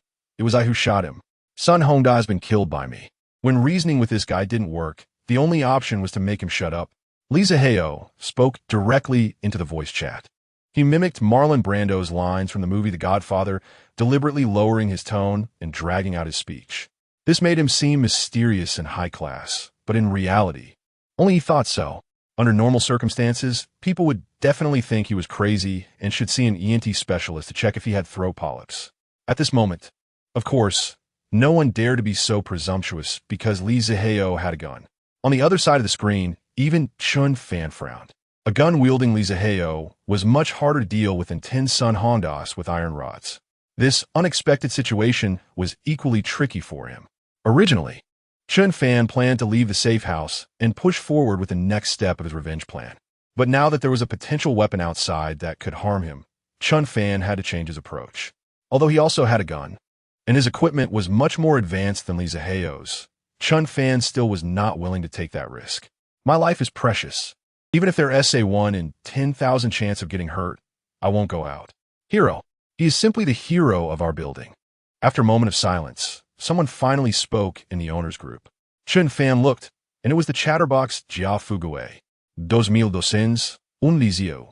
Your act of killing Sun Laohu is simply a heroic deed of eliminating violence and protecting the people. On behalf of all the neighbors in the community, I thank you. Chen Fan felt goosebumps all over. Jia Fugue was a fence-sitter. Whoever was in power, he would rush to suck up to them first. Previously, he wanted to side with Sun Laohu as a lackey. The reason it didn't work out was that even a villain like Sun Hongda looked down upon Jia Fugue's fickle and petty nature. Now, seeing that Sun Hongda had actually been dealt with by Li Zihao, Jia Fugue quickly reacted and rushed to flatter him. Although the neighbors couldn't stand Jia Fugue, the situation was clear. They needed a leader, a backbone. Most importantly, Li Zihao had a gun and had eliminated Sun Hongda, so he was obviously the highest fighting force in the building. If they sided with Li Zihao, at least their own safety would be guaranteed. Brother Li is truly remarkable. He rises up to kill the thief and bravely fights the bully. You are our example. Yes, I propose that Li Zihao become the leader of our building. Let's rally around our leader and share the hardships together. I wholeheartedly agree. I also agree. My whole family agrees. Voices of agreement rose one after another. Chen Fan looked around. The only ones not jumping on the bandwagon were Yin Jianjun and Tang Shui. Chen Fan watched the pile of sycophantic praise below, smiled, and shook his head. Scattered dung gathered together will only form a bigger pile of dung. Shit doesn't turn into gold just because there's more of it. That's the truth, right? Do you think that just because you cluster around Li Zihao, you'll be safe and sound? Ridiculous. At this moment, Li Zihao spoke again in the group. Thank you all for your trust. In this time of crisis, I am very willing to be the leader of this building, leading everyone through this disaster together. I also promise that if I become the leader, I will ensure fair and just treatment for everyone. However, being the leader requires everyone's agreement, right? Li Zihao's words were certainly pointed. He already had a certain influence in this building. As soon as he spoke, others immediately rallied behind him. Of course, we all agree. Who dares to disagree with Brother Zihao as the leader? Which family hasn't expressed support in the group? Haven't you seen the group messages? Hurry up. 403 Yin Jianjun, 2301 Tang Shui, 1602 Chen Fan. Only the three of you haven't shown up. Hurry up and say something. Some neighbors, with ulterior motives, even identified the three families that hadn't shown up and tagged them individually. Yin Jianjun had previously called for action in the group. He valued his reputation and feared others would think he wanted to compete for the leader position. Although he felt it was somewhat absurd for Li Zihao to become the leader just for killing someone, Yin Jianjun still sent a message. I have no objections. With that, only Tang Shui and Chen Fan remained. Chen Fan wasn't in a hurry. He quietly watched the screen, curious about how the aloof beauty Tang Shui would respond. More and more neighbors in the group tagged Tang Shui, perhaps to the point of annoyance. Finally, Tang Shui sent a message. I won't participate. Now all the neighbors were unhappy. What kind of attitude is this? How can you be so disrespectful to the leader we collectively elected? If you don't participate, we won't include you in any future good things. Yes, if you find yourself in danger later, don't blame the leader for not protecting you. However, no matter what they said, after Tang Shui replied, there was no further response from her. Chen Fan's lips curled slightly. He thought, this girl really has a bit of temper. What do you say? 1602 Chen Fan looked, and it was actually Li Zihao personally tagging him. Chen Fan understood now. Li Zihao's earlier words were aimed at him. Yin Jianjun and Tang Shui were just incidental. Damn! Chen Fan suddenly felt a surge of anger. Getting a few flattering words from these opportunistic neighbors. And you really think you're something? You even tagged me directly. Chen Fan moved his fingers and swiftly replied, I say screw you. Go where it's cool. Chapter 34. A speech that makes you urinate. Li Zihao had come to a realization. This disaster had no end. All the rules and order of human civilization would revert to their most primitive state. If one wanted to live a little longer and better in this environment, one had to become the master here, like the tribal chiefs of ancient times. Become the person who controls all the resources. Chen Fan, you need to understand that everyone in our building is united, and you are the only one acting alone. Such behavior is shameful. Neighbors, although the disaster is merciless, we as humans should be compassionate. We cannot let ourselves become cold-blooded savages just because we are facing difficulties. What difference is there between that and animals? Some neighbors are now running low on food. If they do not receive assistance, they will soon starve to death. How can we just watch our friends, whom we see every day, suffer such hardships? I propose that we gather the resources we have and distribute them equally among everyone. That way, we can truly be seen as human beings with flesh and blood. I will lead by example. If everyone agrees, I will be the first to contribute all my supplies. Li Zihao delivered a passionate speech in the owners' group, igniting the enthusiasm of the neighbors. Everyone knew that Li Zihao had much more resources than they did. If he really shared them equally, he would suffer a significant loss. Such selfless behavior was truly moving. Your actions leave me speechless. I am so touched. I never expected you to be so righteous. I have nothing else to say. From now on, I will follow Brother Zihao's lead. I wholeheartedly support Li Zihao as our leader. I agree to share the supplies. Yes, I agree. Our whole family agrees. Another round of overwhelming praise followed. This was all within Lee Zaheo's expectations. In fact, he didn't care what these people would say. These neighbors would certainly agree because it was like giving them resources for free. Only a fool would disagree. What Lee Zaheo truly cared about was Chen Fan's reaction. Of course, Lee Zaheo was not selfless enough to willingly contribute his resources. In fact, what he was doing was a strategic move aimed at Chen Fan. Lee Zaheo had calculated that although he had more supplies than the other neighbors, they would all be depleted within 2 months. Therefore, he needed to acquire more food before that happened. It was no longer possible to buy things from the other neighbors. First, everyone had seen the situation clearly. They knew the disaster would not pass quickly, and food was more precious than anything else. Second, the neighbors also had very little left. Even if he were to forcefully take it, he wouldn't get much. After thinking it over, Lee Zaheo still set his sights on Chen Fan. This guy had suddenly bought a lot of supplies before the snow disaster. Did he foresee this disaster? In any case, Chen Fan was currently the most affluent, and he had to find a way to extract his resources. Once most people had expressed their opinions, Lee Zaheo once again tagged Chen Fan. 1602 Chen Fan. Everyone has expressed their opinions. What do you say? Chen Fan was almost laughing in anger when he saw the message. Do you think I'm stupid? If you want me to say something, I'll say F off. Lee Zaheo, you could divide the resources however you want. I don't want your stuff, so stop tagging me. Chen Fan had completely seen through Lee Zaheo's tactics. It was nothing more than uniting all the neighbors to pressure him together, forcing him to open his door and share his supplies. Well, screw you. How much fake bravado do you have to think like this? Just after Chen Fan replied. Before Lee Zaheo could speak, the other neighbors were already unhappy. They immediately launched a new round of verbal attacks against Chen Fan. I've never seen such a shameless person. How can a person live so selfishly? All of us neighbors saw that Chen Fan's family hoarded a lot of supplies before the snow disaster. He can't possibly use them all himself. He'd rather let them sit idle than help his neighbors. What kind of character is that? Exactly. This is simply a moral decline, a distortion of humanity. Chen Fan, we are all neighbors. Do you really have no feelings at all? Don't forget, last time I even helped you with the elevator. Little Chen, listen to Aunt Lou's advice. Now that we finally have a backbone with Lee Zaheo leading us in unity, you can't fall behind at such a critical moment. You live alone, and you won't use that much stuff. Just take it out and help everyone. The neighbors will be grateful to you. We are all young people. Why is there such a big gap in how we conduct ourselves? Learn from Lee Zaheo, who is noble and helps the needy. And look at you, what a disgrace. While neighbors are starving and freezing, can you really sleep peacefully at night? 1602 Chen Fan. These people were all chiming in, and before Chen Fan could finish reading a single comment, he was quickly drowned out by a new wave of messages. He was holding a bottle of cold beer, scrolling through his phone, and happily soothing his throat. It felt like watching a clown performance at a circus. It seemed these moral guardians really intended to make him feel guilty for not sharing. But sorry, I've long forgotten what guilt or shame feels like.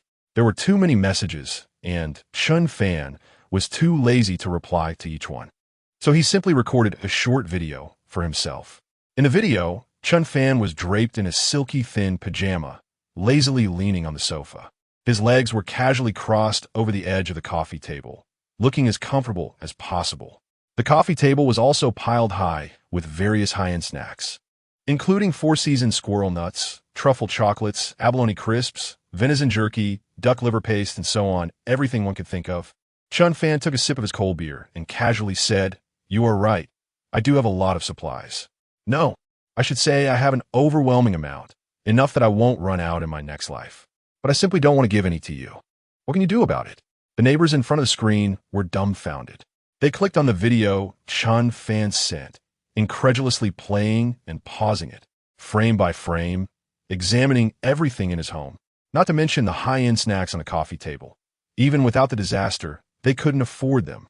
At first, the neighbors only knew that Chen Fan had hoarded a lot of supplies and guessed that his living conditions might be a bit better than theirs. But they never imagined that while they were starving and freezing like wild dogs, Chen Fan was living such a comfortable and pleasant life. Oh my, look. Suddenly, someone noticed something was off. The lights in Chen Fan's house were still on. Why did he still have electricity? Everyone quickly rewound the video to watch again. Sure enough, in the background, Chen Fan's house was brightly lit, with lights, air conditioning, television, and even ambient lights all turned on. But at this time, all of our homes had lost power. Chapter 35. Let's start with a split. The efforts of a yoga teacher. If, from a distance, a beggar unrelated to you suddenly wins an 80 million lottery, people would mostly treat it as a topic for casual conversation, laughing it off. But if it were someone familiar, someone who was originally struggling in life, suddenly living a life far better than yours, many would feel inexplicable resentment. This jealousy is often quite pure, making one wish to tear them apart and end them quickly. Chen Fan, who was having a hard time at work, abandoned by his wife, and approaching his 30s without any achievements, was originally the most typical negative example in this Fuda community. Many elderly people pointed fingers at him behind his back, using Chen Fan to educate their own children. Look, if you don't study hard, you'll end up like that useless bum. No one respects you. But at this moment, this useless bum was living a life they couldn't even dare to dream of. Why is it? Chen Fan, how come your house has electricity? Xiao Chun, did the ant say that you stole electricity from the neighbors in the community? How could you do such a thing? Brother Chun, my phone is about to die. Can I go to your house to charge it for a bit? That's not too much to ask, right? 1602 Chen Fan. Electricity is such a precious resource now, and you actually have all the lights on during the day. Shameful. Such waste is an extremely shameful act. Even if you paid the electricity bill, electricity is a public resource, and no one has the right to waste public resources. I advise you to quickly save the excess electricity before it incites public anger, and leave it for our community for emergencies. That's what a responsible person should do.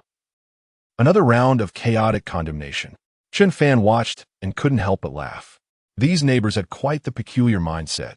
They had neither knowledge nor common sense. They actually thought their electricity was being stolen by him.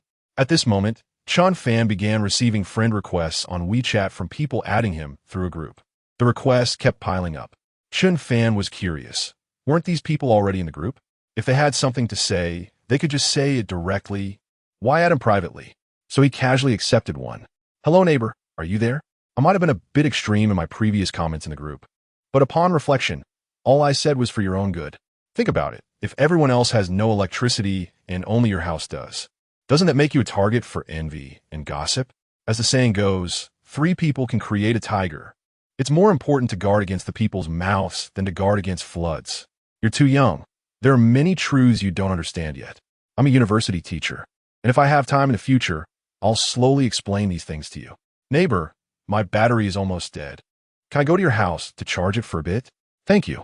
Chen Fan looked at the profile picture and realized it was the same person who had just passionately condemned him for wasting public resources in the group. What university teacher, clearly demonstrating the art of building someone up only to put them down. Chen Fan scoffed and quickly blocked him. Want to charge? With that level of education, go figure out how to generate electricity yourself. After looking at the group messages for a while, he found that the neighbors were just repeating the same few phrases back and forth. Chen Fan felt bored and was about to put down his phone. At that moment, a red dot suddenly appeared under the group messages.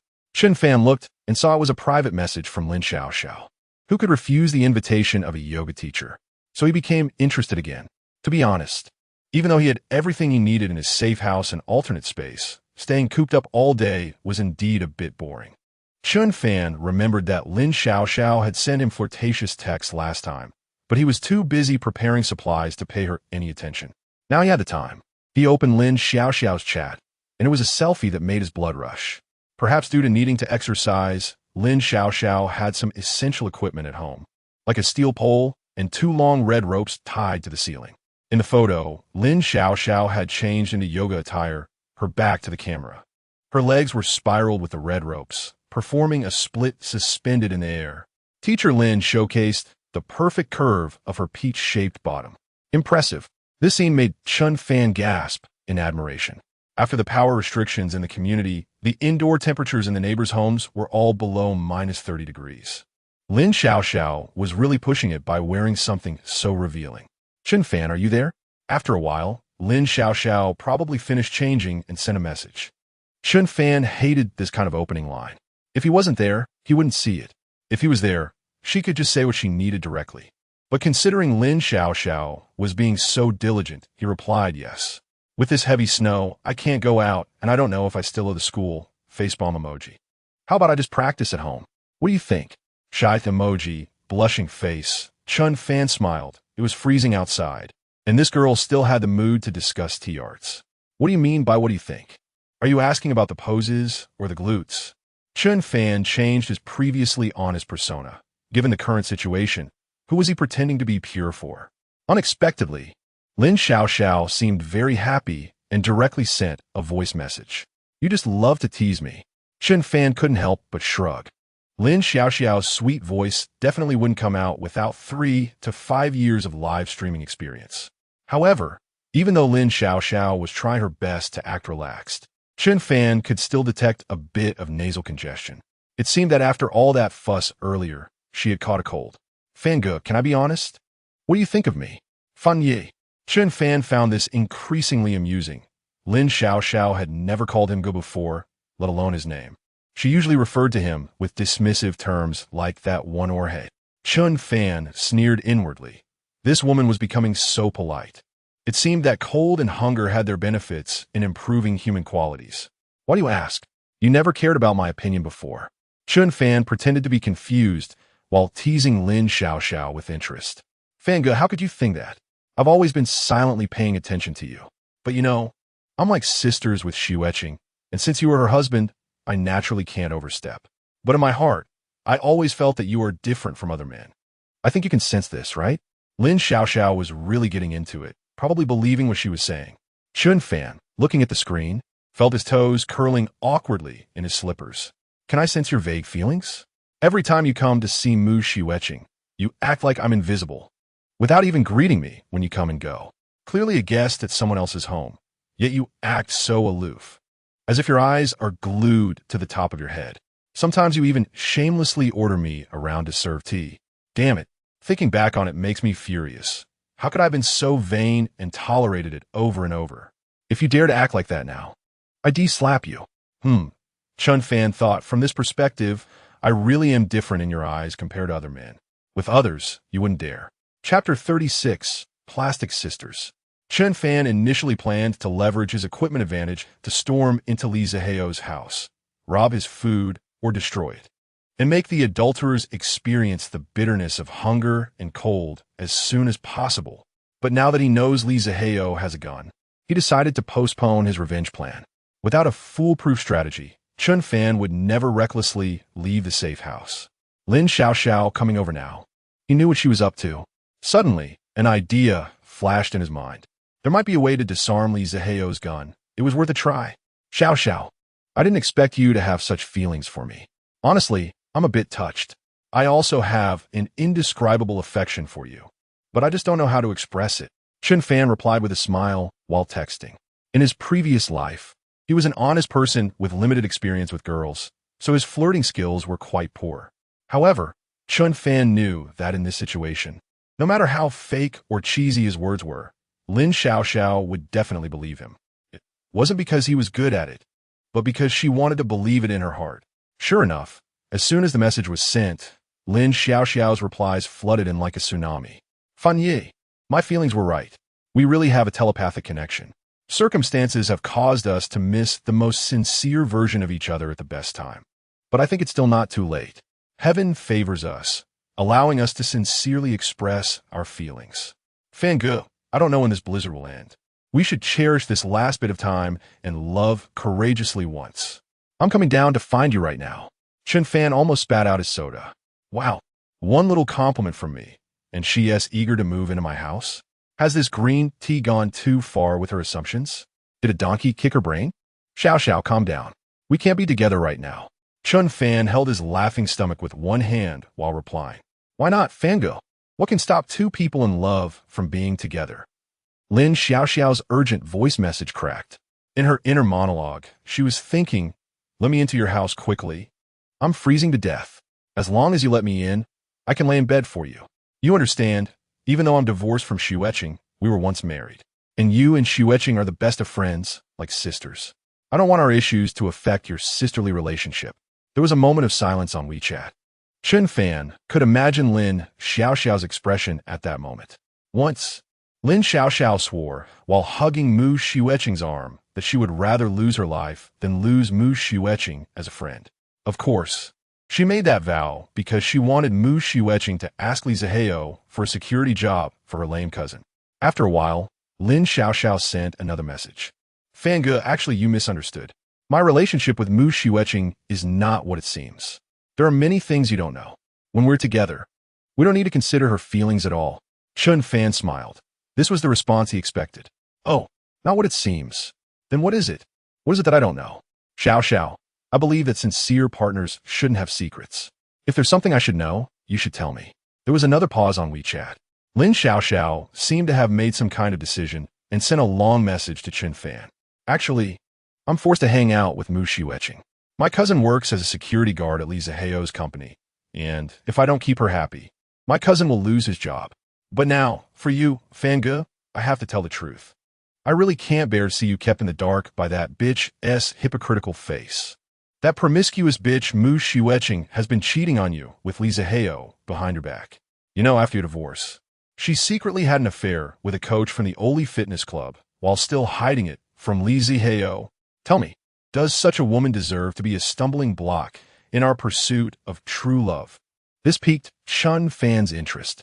Since his divorce from Mu Xueqing, he and T paid much attention to her. However, he did see her once on the balcony being dropped off by a muscular guy. They even shared a flirtatious kiss when parting. Since she wasn't T his wife anymore, Chen Fan didn't think much of it at the time. So Mu Xueqing had also cheated on Li Zihao? Sister, were you selling hats in your past life? Chen Fan's gossip instincts were stirred. He casually pulled out some lamb skewers from his storage and opened a bottle of beer. Is it true? Let us not spread rumors. Of course it's true. Hearing that Chen Fan didn't believe her, Lin Xiaoxiao became anxious. Once, Li Zihao called Mu Xueqing. On this side, that bitch was gasping, and Li Zihao even asked her if she was feeling unwell while she was actually with the coach. Isn't that funny? How do you know this? I was there at the scene. They were in the changing room, separated from the outside by just a glass door. Mu Xueqing was on her knees, and her arms were held by the coach, unable to grab her phone. She was on speakerphone with Li Zihao while doing it, talking while doing it. Isn't that impressive? Oh no, isn't that shameless? Chen Fan. Do. Lin Xiaoxiao sent a video. Chen Fan clicked to open it. Wow, this good friend actually recorded Mu Xueqing and the coach. Although it was a bit blurry through the glass door, the voice made it clear that this was Mu Xueqing. He didn't know what Lin Xiaoxiao was thinking when she secretly filmed this. Perhaps she wanted to use it to gain some benefits from Li Zihao. What a deep sisterly bond. Fangge, now you believe it, right? Fanye, why aren't you replying? Can I come to your house now? Fanye. Lin Xiaoxiao sent Chen Fan one last message, but suddenly a red exclamation mark appeared on the screen. You're not yet friends with the other party. Please add them as a friend first. Lin Xiaoxiao was stunned for a moment, then nearly went crazy. Chen Fan, you bastard. You actually deleted me. I poured my heart out to you, and you actually... Cough, cough, cough. Choked with anger, Lin Xiaoxiao started to cough violently. She kept sending friend requests to Chen Fan, but at this moment, Chen Fan had already blacklisted her. Chen Fan frowned. The goal had been achieved. This green tea was of no use anymore. Even if it was just for the sake of satisfying physical needs, he wouldn't seek out such a woman. Chen Fan scrolled up the chat history and started taking screenshots from when Lin Xiaoxiao insulted Mu Xueqing. Then he sent the chat history and the little video to Mu Xueqing. Chen Fan laughed as he took a big gulp of beer. He had never thought that revenge in the apocalypse could be so entertaining. He began to understand why cats, when they catch mice, don't rush to kill their prey, but rather play with them, letting them despair until they no longer want to escape. It turned out that having everything under control felt this exhilarating. Next, he would just wait to see how his ex-wife would react. Chapter 37. The Tier B War. Bang, bang, bang. Bang, bang, bang. Lin Xiaoxiao was furious after being played by Chen Fan. At this moment, the door was knocked on forcefully for no reason. Lin Xiaoxiao felt a surge of excitement in her heart. Although she thought the possibility was very small, could it be that Brother Chen Fan came to pick me up? Just deleted him as a friend? Was it just a joke? He's here. He's here. Qin Xiao jumped out of bed in a hurry, full of anticipation as she opened the door. Upon opening the door, Lin Xiao froze. There was no Brother Chen Fan outside the door, but her sister-like friend, Mu Xueqing, was standing at the door with an angry face. Xueqing? What are you? What are you doing? Before Lin Xiao could finish her sentence, Mu Xueqing had already reached out to grab her. You bitch. I trusted you so much. Why didn't you avoid me for anything? You shameless whore actually sold me out. I told you not to take pictures. Watch me scratch you to death. Mu Xueqing cursed loudly. After a few sentences, Lin Xiao understood what was going on. Chen Fan, you actually sold me out. If I still have breath left, I will definitely swallow you whole one day. But right now, Mu Xueqing was tearing at her like crazy. Lin Xiao couldn't just stand there doing nothing. Otherwise, she might really get stripped by Mu Xueqing. Putting aside the shame, the key point was that it was cold. Lin Xiao was forced to fight back. The two women immediately became entangled in a fight. Fortunately, it was freezing cold outside. Even if the neighbors heard the unusual sounds, no one would come out to watch the fun. 10 minutes later, Mu Xueqing's emotions calmed down a bit. Both of them were exhausted from fighting and collapsed on the ground, breathing heavily. Due to their exertion, sweat on their foreheads and the steam they exhaled had formed white frost on their eyebrows and the front of their hair. The two beauties looked like they had aged 20 years in an instant, creating a somewhat comical scene. Xueqing, calm down. Let me explain. Mu Xueqing's slightly longer fingernails gave her some advantage. Lin Xiao had scratches on her face from where she was clawed. Although the injuries weren't severe, they looked quite tragic. Seeing Lin Xiao in such a miserable state made Mu Xueqing feel a bit relieved. You say it, I'm listening. But even if you talk beautifully, we sisters have nothing to do with each other anymore. This is all Chen Fan's scheme. He just can't stand to see us sisters get along and deliberately sow discord. You're talking nonsense. The video was indeed sent to me by Chen Fan, but who filmed it? Wasn't it you? Xueqing, listen to me. I really didn't have bad intentions when I recorded that video. I just thought it would be a nice memory to look back on later. Recording for fun? What the hell? When you were doing that with the black guy, why didn't you record it? Mu Xueqing didn't want to listen to her nonsense. Besides Chen Fan, have you sent this to anyone else? For example, Zaheo, Mu Xueqing came over and besides wanted to settle accounts with Lin Xiao, more importantly, she wanted to confirm whether Li Zaheo knew about this. In this situation, Li Zaheo was more than just a lover to Mu Xueqing. Li Zaheo had a gun and was highly respected in the community. Right now, he was the reliance for both himself and his mother in this apocalypse. Lin Xiao shook her head like a rattle drum. No, absolutely not. I swear to God, even if I'm not sensible, I wouldn't send these to Li Zaheo. But what? But whether Chen Fan will spread it around is hard to say. Mu Xueqing was dumbfounded. After just seeing those screenshots and videos, she was so angry that she ran over to settle accounts with Lin Xiao without thinking. Mu Xueqing actually overlooked why Chen Fan sent these to her. Could it be for revenge? Realizing this, Mu Xueqing hurriedly opened her phone. Although Chen Fan didn't have Li Zaheo's WeChat, if he really wanted to ruin her, he could directly post the video in the owners group, where everyone could see it, including Li Zaheo. In that case, her social death would be minor, but angering Li Zaheo could be very troublesome. Ever since witnessing Li Zaheo kill Sun Laohu, Mu Xueqing felt more fear than admiration for him. If he got angry now, that rich second generation could do anything. Lin Xiao also reacted, quickly taking out her phone to check the owners group. Nothing was there. Phew. Both of them breathed a sigh of relief. If Chen Fan really did that, Mu Xueqing would probably end up fighting Lin Xiao to the death today. Xueqing, this bastard Chen Fan must have some purpose in doing this. Let us put our grievances aside for now. The most important thing right now is to discuss how to deal with Chen Fan. Lin Xiao bit her lip and spoke sincerely. Mu Xueqing looked at Lin Xiao with confusion. What? You sold my video to him, and now you're not in cahoots with Chen Fan? Lin Xiao showed a very awkward expression, not knowing how to respond. Mu Xueqing looked around. Lin Xiao's home situation was much worse than her own. The scattered instant noodle bags and bread wrappers on the floor were enough to show how difficult she was living now. If Lin Xiaoxiao really had Chen Fan support, she wouldn't be in such a situation. It seemed that this good sister had been played by Chen Fan. Xu Etching, you sent a message to Chen Fan first, asking him what he meant by sending you these things. You sent them to him first. Why don't you just ask him directly? He blocked me, Lin Xiaoxiao said with difficulty. Mu Xiuetching was taken aback and almost laughed out loud when she saw her miserable appearance.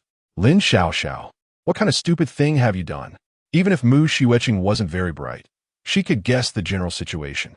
This must be a story of selling out a friend for personal gain, only to be abandoned by her teammates. However, with things having come to this, Mu Xiuetching knew that it was meaningless to ridicule Lin Xiaoxiao further. What was important now was Chen Fan. Mu Xiuetching pulled out Chen Fan's WeChat and sent him a message. Chen Fan, after all, we were husband and wife. Can't we part on good terms? Why do you have to use such disgraceful means to entangle me?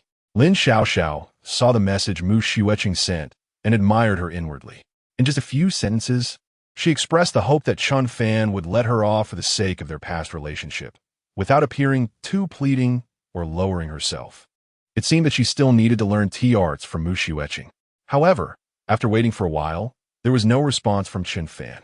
Unsure of what Chen Fan's intentions were, Mu Xiuetching felt a bit restless. She directly called Chen Fan for a video chat. Mu Xiuetching and Lin Xiaoxiao agreed that no matter what, Chen Fan selling out Lin Xiaoxiao and forwarding Mu Xiuetching's private video was unreasonable. The two women wanted to take the moral high ground and planned to scold Chen Fan loudly once the video connected. They aimed to gain the upper hand in momentum before discussing terms. After a melodic ringtone, the video was indeed connected. On the other side of the screen, the image was a bit blurry. It seemed that Chen Fan's phone camera was covered by something smoky. Xiuetching, wait a moment, I'm a bit inconvenient here. Although they couldn't see him, they could hear Chen Fan's familiar voice on the other side. After a minute, Chen Fan finally moved the phone to a position further away from himself. Mu Xiuetching and Lin Xiaoxiao could finally see clearly. He was actually cooking steak. No wonder the camera was filled with smoke. Chen Fan used tongs to place a thick, tender high-grade steak into the pan, and the sizzling sound of oil immediately came through the speakers. As the smoke rose, translucent juices flowed out from the steak. Even through the screen, Mu Xiuetching and Lin Xiaoxiao seemed to smell the enticing aroma of the steak. Both of them instinctively swallowed their saliva. In the video, Chen Fan is wearing a tank top and big shorts. He obviously looks a bit tired from being busy, with a shiny, oily face. It seems like he's sweating. Oh, Xiao is here too. Hello. Hey, what happened to your face? At this moment, Chen Fan sees Lin Xiaoxiao on the screen, and he greets her with a smile. There is no hint of any awkwardness on his face. It seems like the incident of just now that exposed her has nothing to do with him at all. Xiuetching, why aren't you talking? You call me on video, right? Just to see me? Chen Fan reminds her with a smile. Huh? Mu Xiuetching and Lin Xiaoxiao are now completely focused on the steak in Chen Fan's pan, completely forgetting what they were about to say. Oh no! Chen Fan suddenly exclaims, I was so busy talking to you that I overcooked it. I like my steak medium rare. Sigh. I'll have to redo it. Saying this, Chen Fan casually throws the steak from the pan into the trash can. In that moment, both Mu Xiuetching and Lin Xiaoxiao feel a sudden jolt in their hearts. Chen Fan, do you know how precious food is right now? You can give it to us if you don't want it. At this moment, Lin Xiaoxiao wishes she could be Chen Fan's trash can. That way, the food Chen Fan doesn't want could be thrown into her mouth. Chapter 38, Goodness. She actually wants to be a female emperor in the apocalypse. Chen Fan, what do you mean by sending me those things? Muxeking questioned sharply. Don't forget, we are already divorced. What I do with whom is my freedom. You have no right to interfere. Looking at the screen, although her appearance was not as before, her charm was still present. Chen Fan took the cooked steak out of the pan and placed it on a white porcelain plate. Then he silently took out some cherry tomatoes and arugula, starting to arrange the plate carefully. Mu Xiuetching knew that Chen Fan was deliberately showing off to her, but even so, she couldn't avoid her true desires. Saliva involuntarily secreted in her mouth. In this apocalypse, even getting enough to eat is a problem. This guy is still fussing over the presentation of the dishes? I really envy him. I want to go into Chen Fan's house and have a bite of that tender, juicy steak. After arranging the plate, Chen Fan did not answer Mu Xiueqing directly. Instead, he raised his head and smiled at the camera. Want to eat? Yes. Before Mu Xiueqing could answer, Lin Xiaoxiao, who was beside her, couldn't help but answer first. From Chen Fan's question, it seemed that there was a possibility of actually getting to eat. That was enough. Seeing that Mu Xiueqing didn't speak, Chen Fan knew that she also wanted to eat. Otherwise, this ex-wife would have already started to attack him aggressively. Let us not waste words. Let us talk about a collaboration. Chen Fan's expression changed, becoming very serious. The reason I haven't released a video is to give us both a way out as husband and wife. As long as you agree to collaborate, I will keep these secrets to myself forever. Also, I can give you 10 boxes of steak. 10 boxes of steak. Upon hearing this condition, Mu Xiueqing and Lin Xiaoxiao's pupils dilated in unison. This condition was simply too tempting. What do you want me to do? Very simple. Steal Li Ziheo's gun and bring it to me. Steal a gun? Mu Xiueqing's mouth formed an O shape. What Chen Fan was asking her to do was indeed not that simple. If it weren't for Sun Hongda's bullying, Li Ziheo would not have been forced to shoot. Even Mu Xiueqing didn't know that Li Ziheo actually had a gun. This showed how careful Li Ziheo was about protecting his firearm. Especially now, many people knew that Li Ziheo had a gun. In the apocalypse, having a gun means having a voice. And Li Ziheo would definitely be more cautious in guarding his weapon. Steal it? That's easy to say.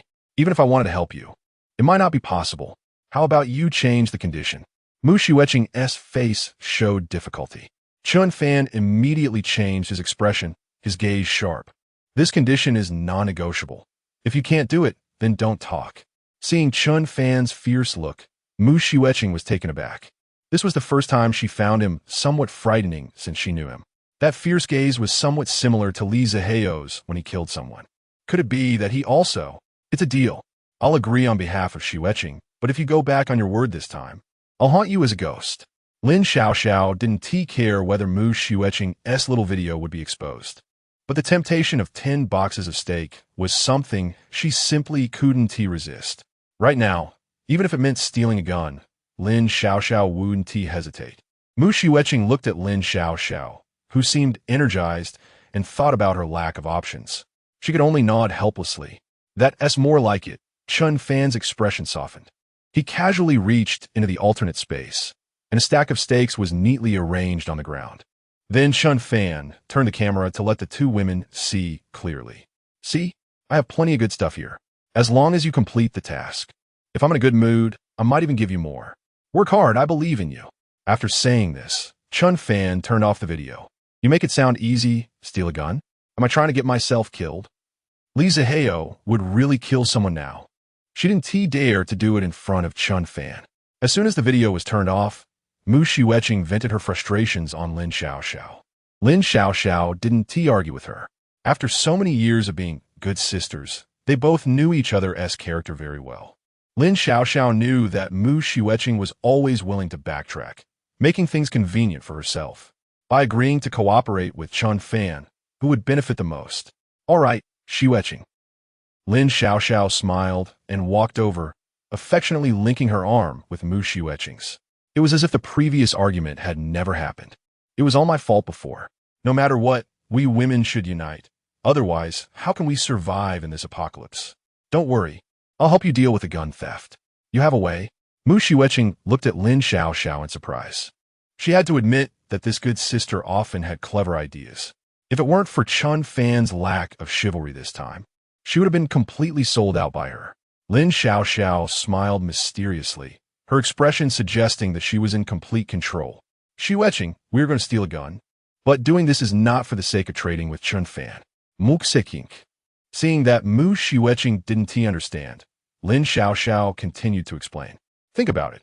Even if Chen Fan keeps his word and gives us 10 boxes of steak as payment, how long can we last on such little food? So what do you mean? Why was Sun Laohu so powerful in the past? Because he had an iron rod. Why is everyone afraid of Li Ziheo now? Because he has a gun. In this world, whoever has the weapon is the boss. Even if we are women. As long as we have the tools, we can call the shots. We'll first steal Li Ziheo's gun, then take the gun to occupy Chen Fan's home. Then we'll become the leaders of everyone. Mu Shiueqing was taken aback. She looked at Lin Xiaoxiao as proud expression and knew she was not joking.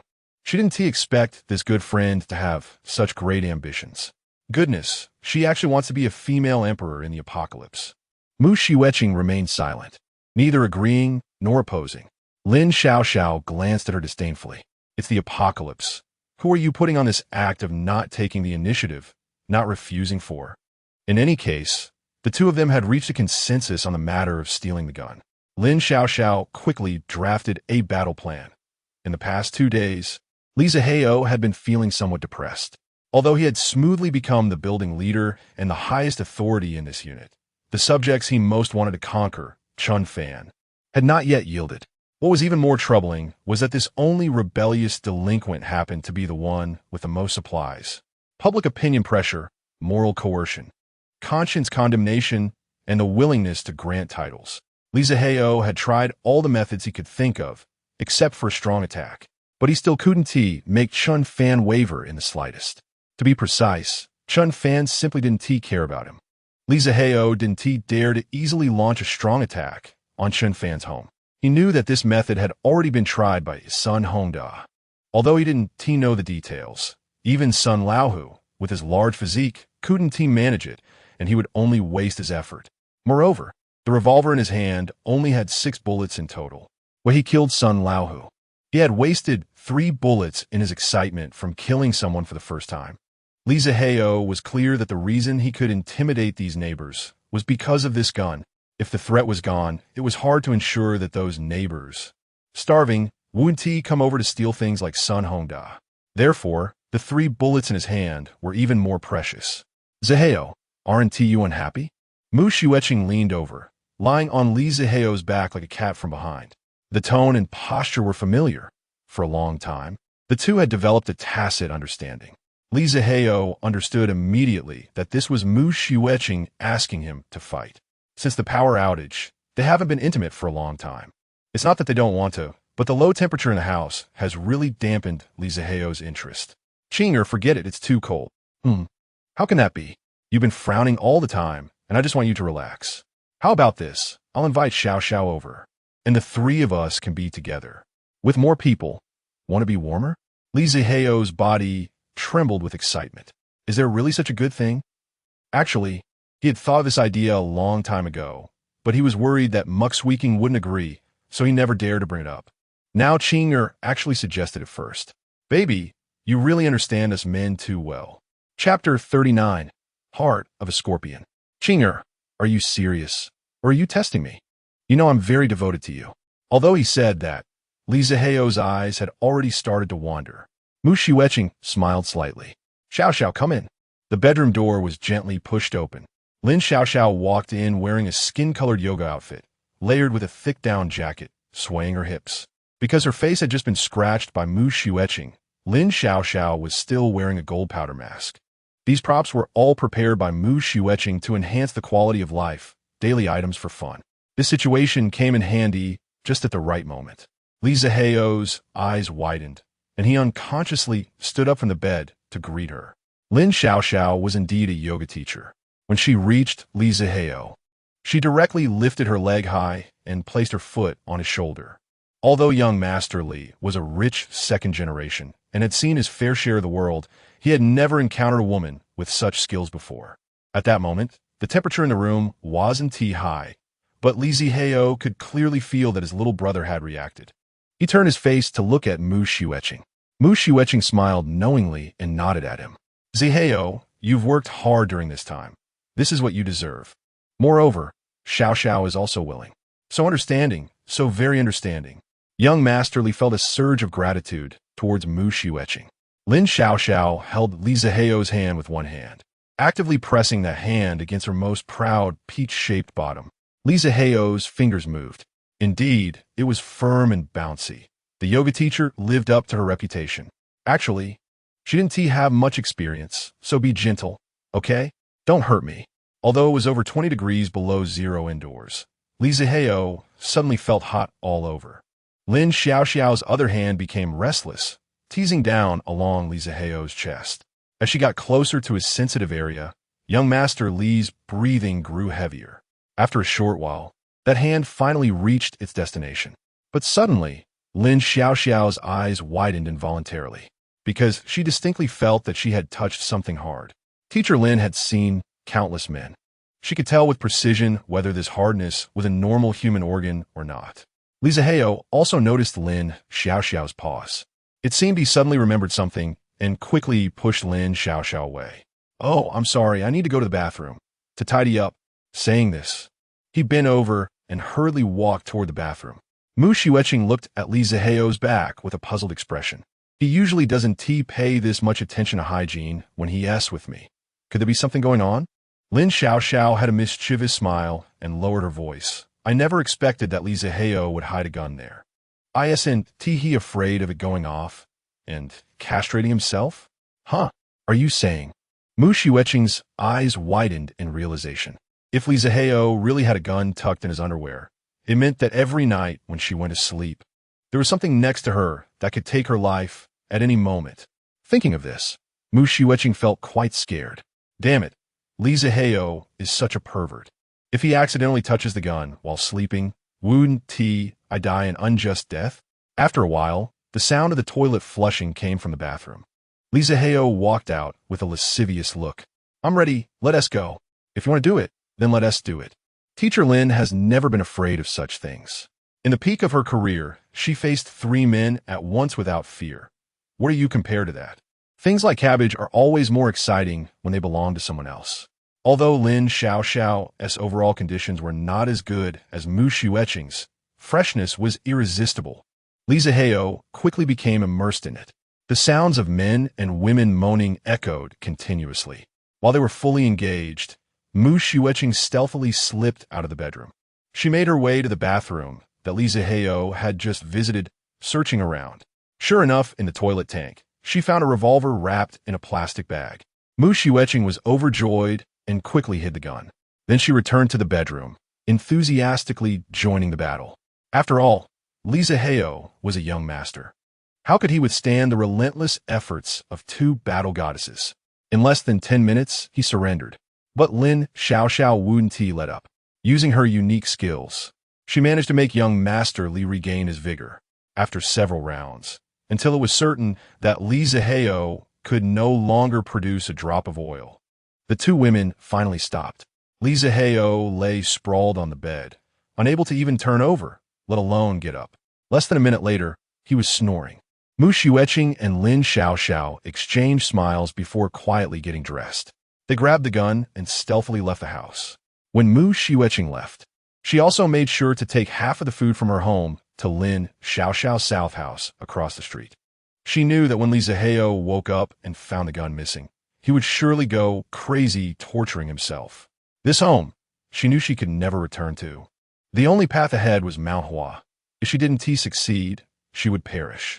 But what about Annie? As they were leaving, Lin Xiaoxiao glanced at Mu Xueqing's mother, Niu Zuixia.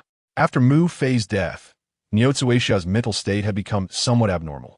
Later, after being stimulated by Sun Hongda, Niu Zuixia fainted. When she woke up, she became somewhat confused. Now she was rarely clear-headed. Most of the time, she couldn't recognize anyone and was in a daze. Mu Xueqing looked at Niu Zuixia sitting on the ground, not even blinking, as if she were frozen. She sighed deeply. My mom doesn't recognize anyone now. If we take her away now, she will definitely scream and attract Li Ziheo. There is no choice but to leave her here for now. And once we take over Chen Fan's house, we will bring her over. Lin Xiaoxiao said nothing. Since Mu Xueqing, as a daughter, said so, what can an outsider like her say? Lin Xiaoxiao was increasingly impressed by her good sister. Her own ruthlessness seemed like nothing more than a fart in a storm in front of Mu Xueqing. To say they would come back for her after taking over Chen Fan's house, did Mu Xueqing really believe that? If Li Ziheo discovered that his most important treasure was stolen, and Mu Xueqing had also disappeared, how do you think he would treat the mother of his traitor's wife?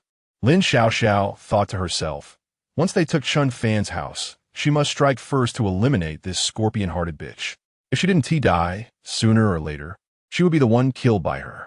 Xu Etching, where's the gun? Didn't you say you hated this thing? Leave it with me. Lin Xiaoxiao smiled and extended her hand. Mu Xueqing shot her a sideways glance, and with a sudden look, it startled Lin Xiaoxiao, making her heart tighten. From now on, this gun only belongs to me. No one else can take it. The cold tone left no room for doubt. Right now, holding the gun felt like the One Ring in The Lord of the Rings. Anyone who possessed it would have a change in mentality. At that moment, Mu Xueqing suddenly felt that perhaps she could be the Wu Zetian in this apocalyptic world. Lin Xiaoxiao forced a smile and said, "Cough. I'm just worried you wouldn't like carrying it. Since you're willing to take it, then it's a hard job for you." Chapter 40. Don't blame me for breaking my promise. The exposed video. Chen Fan had been monitoring the situation at Mu Xueqing's door. He saw Mu Xueqing and Lin Xiaoxiao continuously moving supplies from her house to the one across the street. When he saw Mu Xueqing even moving the big yellow duck into Lin Xiaoxiao's house, he realized she wasn't planning to return to her own home. That big yellow duck was a pillow Mu Xueqing had to hug every night to sleep. Before they divorced, Mu Xueqing had said that even if she threw Chen Fan away, she wouldn't give up the big yellow duck. Now it seemed she truly meant what she said. Chen Fan smiled knowingly. It appeared these two women indeed had a plan. They succeeded. Otherwise, they wouldn't have paved a way out for themselves. After waiting a while longer, Chen Fan noticed the two women close the door and couldn't help but frown. He saw that Mu Xueqing moved out a lot of things, but didn't see any sign of Niu Zuixia. It seemed that the former mother-in-law had been abandoned by her good daughter. Niu Zuixia had gone to the mountains in the countryside when she was young and had been a red guard. When the country advocated the one-child policy, she defied the odds and had a second child. At her peak, to fight for living subsidies, she carried 2 children from the village to the county, and from the county to the city, crying all the way. From a certain perspective, she could also be considered a strong woman. She had fought for her children her entire life, only to end up tragically abandoned by them. Chen Fan shook his head slightly. "Chen Fan, we got the gun. Let us trade." Sure enough, not long after, Mu Xueqing sent a message. Chen Fan smiled slightly. "Okay, put the gun in front of my door. I'll come to pick it up after I check that the things I promised you are all there. It's a deal." Mu Xueqing agreed very readily. In the past, whenever discussing matters with Mu Xueqing, it always required back-and-forth negotiations. This time, however, she was unusually straightforward. Chen Fan couldn't help but feel alert. Wasn't Mu Xueqing worried that I might go back on my word and not give her the things after I got the gun? His ex-wife wasn't stupid, especially with the clever Lin Xiaoxiao by her side. Chen Fan opened the surveillance monitor at his door. Not long after, the familiar figures of the two women appeared. He saw Lin Xiaoxiao first placing a shoebox at the door, then pulling a fruit knife out of her pocket. The two of them were sneaking behind his door. Chen Fan. Mu Xueqing took out her phone and began typing a message. Beep beep. Chen Fan received a WeChat message and opened it to see it was indeed from Mu Xueqing. "The gun is in the shoebox at the door. It's too cold outside, so I'm going back home to wait for your news. Come out to get it quickly. Don't let anyone steal it." Chen Fan looked at the message in confusion, confirming it was indeed sent by Mu Xueqing. Then he glanced at the surveillance screen with more confusion. What kind of game were they playing? After sending the message, Mu Xueqing surprisingly pulled out a handgun from her pocket. She held in both hands properly. She even knew to take off the safety and put her index finger on the trigger, ready to shoot. Seeing Mu Xueqing in a stance with her legs apart and her but sticking out, Chen Fan nearly laughed out loud. This girl must have learned shooting from short video or a movie at the last minute. What a pity for her. I said it wouldn't be that simple. But I truly didn't expect Mu Xueqing and Lin Xiaoxiao to plan an ambush while I went out to get the items. Their imagination was quite bold. Since the gun was in Mu Xueqing's hands, the shoebox in front of the door must be empty. Chen Fan stifled his laughter while replying to Mu Xueqing. "Okay, I'll be quick. You go back and wait for my news. Once I have a gun, I promise you'll get everything as agreed." After sending the message, Chen Fan projected the door surveillance onto the TV. He casually took out a bowl of spicy crayfish from another dimension, settled on the sofa, and enjoyed watching the performance of the two female warriors while eating. Mu Xueqing and Lin Xiaoxiao initially thought Chen Fan would come out to get the gun immediately. They maintained a tense combat stance, concentrating on the door of Chen Fan's house without the slightest relaxation. Mu Shiueching had her, but sticking out, her arms holding the gun straight, perhaps to be more agile in attacking Chen Fan. Lin Xiaoxiao even deliberately took off the gloves from her hand holding the fruit knife. The hallway was only slightly warmer than outside, and soon Lin Xiaoxiao's hands turned purple from the cold. The yoga instructor was freezing and tearing up. Shiueching, are you sure Chen Fan will come out soon? Why is there still no movement? Shoo! Lower your voice. Don't alert the snake. He replied to me and said he would be quick. But it's been half an hour already. Just hold on a little longer. Think about it. If we succeed, we can move into Chen Fan's warm and comfortable house. With Mu Shiueching's motivating speech, Lin Xiaoxiao seemed to be encouraged. Her gaze turned resolute, and her hand holding the fruit knife stopped shaking. Their conversation was transmitted to Chen Fan's ears through the surveillance speaker. Chen Fan chuckled and shook his head. Since they were so determined, they might as well keep waiting for the rabbit to come. After finishing a bowl of crayfish and sweating from spice, Chen Fan looked at the time. 40 minutes had already passed. He couldn't help but marvel that these two women were still there. He almost couldn't believe that such hard-working women were the same delicate ex-wife who would complain about back pain from washing dishes and leg soreness from mopping the floor. It seemed that the hidden potential of humans was indeed tremendous. It just needed the right method to be activated. Mukseking. A roar suddenly broke the silence in the corridor. In a cold environment, everything was silent. At this moment, if someone shouted, the entire building could hear the echo. Mu Shiueching's heart jolted. She recognized that voice too well. It was Li Zihao. Oh no! He woke up, and he must have discovered the gun theft. Although Mu Shiueching now had a gun in her hand, she wanted to save the limited bullets for dealing with Chen Fan. If she wasted them on Li Zihao, she wouldn't have any hope of living in Chen Fan's warm and comfortable home. Li Zihao might come looking for her. Xiao, let us retreat for now. We'll plan how to deal with Chen Fan later. Though reluctant, Lin Xiaoxiao, already freezing with a runny nose, quickly complied and followed Mu Shiueching back into her house. Chen Fan saw them leave and thought this round wasn't a waste of effort. A gun in Mu Shiueching's hands was much better than in Li Zihao's, as these two cuties were easier to deal with. Now that Mu Shiueching and Li Zihao had completely fallen out, he was one step closer to his next revenge plan. As soon as Mu Shiueching and Lin Xiaoxiao hid in the house, there was a furious banging on the door. Mukseking. Lin Xiaoxiao. You two filthy bitches. Dare to steal my gun. Come out. Li Zihao's frenzied shouting and banging echoed from outside. Mu Shiueching was not panicked. Li Zihao's reaction was expected. Zihao, calm down. I had no choice. We don't have much supplies left at home. If this continues, we'll starve to death. We need to think of a way to open Chen Fan's door. That is why I took the gun. Nonsense. A gun in your hands can open Chen Fan's door. Don't think I don't know what you've done. Look at the group messages. Mu Shiueching was taken aback and quickly took out her phone to open the owner group. The scandalous video of her with the fitness instructor had just been posted by Chen Fan in the group. It was in a group of 500 people from the entire community. Chen Fan, I'm going to kill you. Mu Shiueching was nearly on the verge of collapse. This time, she could no longer pretend to be innocent. Shiueching, calm down. Look at this video. There's even a glass door in between. As long as we don't admit it, others shouldn't be able to figure out it's you, right? Lin Xiaoxiao felt a bit guilty seeing Mu Shiueching's crazy appearance, saying things she didn't even believe herself. Anyone who is slightly familiar with Mu Shiueching would definitely recognize the person in the short film as her. Damn bitch, it's all your fault. Mu Shiueching had nowhere to vent her anger and lunged at Lin Xiaoxiao again.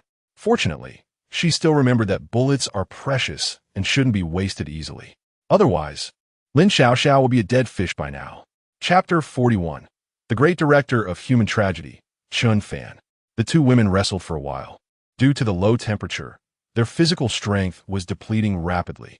Mu Shiueching flailed around for a bit and then felt completely exhausted, so she stopped. At this moment, she realized that although her home was cold, it was much better insulated than Lin Xiaoxiao's home. Her house was also much warmer than Lin Xiaoxiao's. It's over. Chen Fan's house was not an option, and now she couldn't even go back home. At this moment, Mu Shiueching felt like crying. Why was your house as cold as an ice cellar? Is this a place for people to live? Hearing Mu Shiueching's complaints, Lin Xiaoxiao got angry. Not everyone has a rich boyfriend like you. It's already impressive that I can earn this family business through my own labor. Mu Shiueqing let out a long sigh of frustration. If she had known it would be like this, she wouldn't have collaborated with Chen Fan. So what if it's cheating? Even if Li Zihao found out, he would just beat her up at most. At least she could still live in a relatively good home. Now everything was lost. Wait. Suddenly, Mu Shiueqing's eyes lit up. Who says I have nothing? I still have this. She pulled out a gun, holding it carefully and rubbing it repeatedly. Lin Xiaoxiao was directly scared into stuttering when she saw Mu Shiueqing take out the gun. Shua. Shiueqing, no, it can't be that bad. If I die, you'll really be left all alone. How can you, a woman, compete with those filthy men? I'm still useful. Mu Shiueqing gave her a disdainful glance. Don't worry, I won't waste a bullet on you. Now that things have developed to this point, we can only look ahead. But I warn you, if I find out you're up to any tricks behind my back, don't blame me for being ungrateful. Saying this, Mu Shiueqing shook the gun in her hand. Lin Xiaoxiao hurriedly agreed, terrified. Muxeking, get out here. I want to show you something good. Outside, Li Zihao's shouting echoed again. Mu Shiueqing frowned. This guy had been shouting for almost an hour. Wasn't he tired? Shiueqing, come quick and take a look. Lin Xiaoxiao peeked through the peephole and suddenly exclaimed. Seeing her reaction, Mu Shiueqing assumed Li Zihao must have done something surprising outside. So she walked to the door and looked outside, her pupils instantly dilating. Her mother, Niu Tsuixia, was actually tied up with a dog leash around her neck.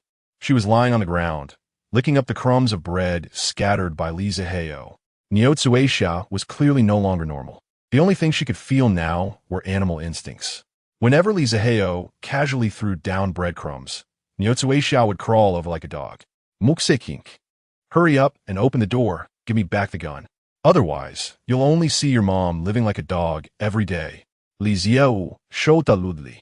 His face twisted into a terrifying grin. Mu Shiueqing knew that after doing this, Li Zihao would definitely not treat her mother well. But she didn't expect him to stoop to such a despicable act. Shiueqing, why don't we just apologize to Zihao and give him the gun back? Even Lin Xiaoxiao couldn't bear to watch such a scene. But Mu Shiueqing's response was unexpectedly resolute. Apologize? Do you think that at this point, Li Zihao would still forgive us?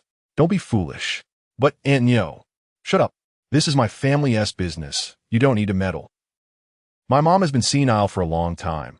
She doesn't even know what she is doing. Others might find this scene awkward, but she actually feels nothing. Lin Xiaoxiao looked at Mu Shiueqing in shock, finding it hard to believe. At first, Lin Xiaoxiao was proud because she came up with the brilliant idea of stealing the gun first, and then robbing Chen Fan. She also understood that as long as she had a gun in her hand, she could survive in the apocalypse. Lin Xiaoxiao initially thought Mu Shiueqing was just a big-chested woman without brains, but now she wondered if she had been wrong about her from the very beginning. Now, Lin Xiaoxiao couldn't help but suspect that Mu Shiueqing had long made up her mind to do this. Otherwise, how could she be so ruthless in order to keep this gun? Is this woman's cunning really this profound? So terrifying. Outside, Li Zihao was leading Niu Tsuixia, occasionally making suck sounds to tease the dog. He had thought it through. If Mu Shiueqing didn't return the gun, he would keep her in this state. After all, it was his own mother being humiliated outside. Let us see how long you can endure. At this moment, there was suddenly a noise coming from the direction of the fire escape. Li Zihao was surprised. Since the power outage, everyone had tightly shut their doors and windows, afraid of letting the warmth escape. So there was hardly anyone in the hallway. Li Zihao's home was on the 22nd floor, and under normal circumstances, no one would climb this high. So where did the noise come from? The sound grew closer and finally reached the stairwell. Li Zihao stared intently in that direction. Suddenly, he was stunned. Coming towards him was none other than the community director, Gao Lihua, who had disappeared for a long time and had gone mad. At this moment, Gao Lihua was disheveled and had completely lost her previous refined appearance. If she hadn't been wearing the same clothes she had worn when she knelt at Chen Fan's door, Li Zihao would hardly recognize her. But those clothes were already full of holes and in disarray.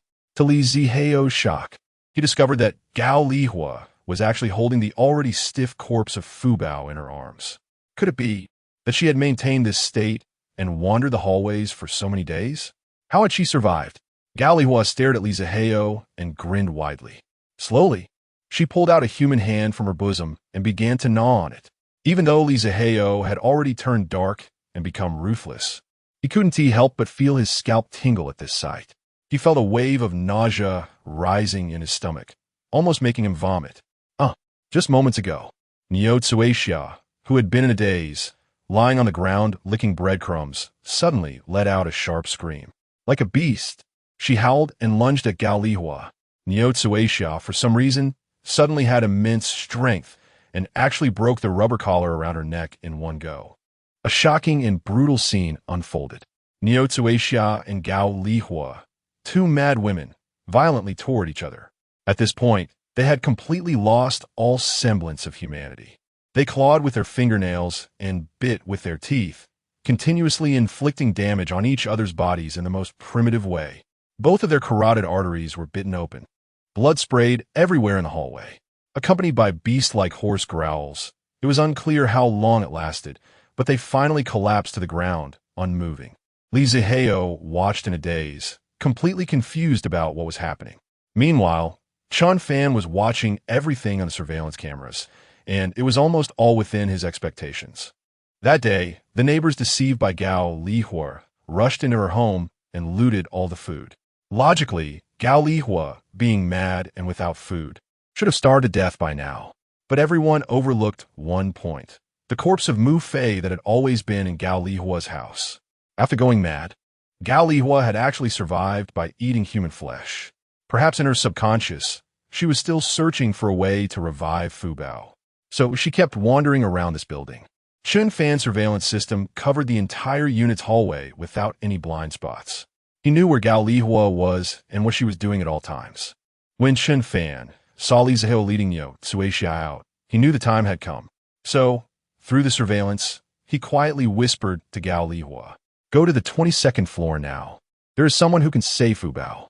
Gao Lihua, already in a muddled state of mind, obediently followed the voice's guidance and crawled to the 22nd floor. Then he bumped into the equally deranged Niu Tsuixia.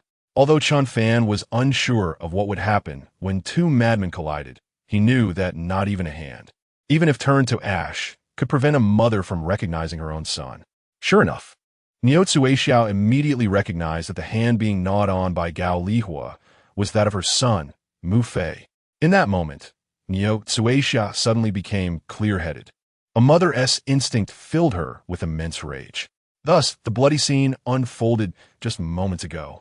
Chen Fan saw Gao Lihua lying on the ground, tightly holding onto Fu Bao.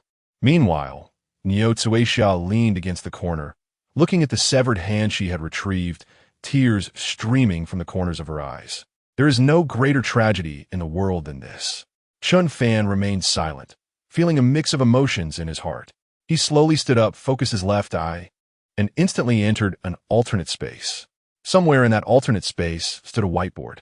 On the whiteboard were the names of 8 people. These 8 were the enemies who had devoured Chen Fan during the last apocalypse.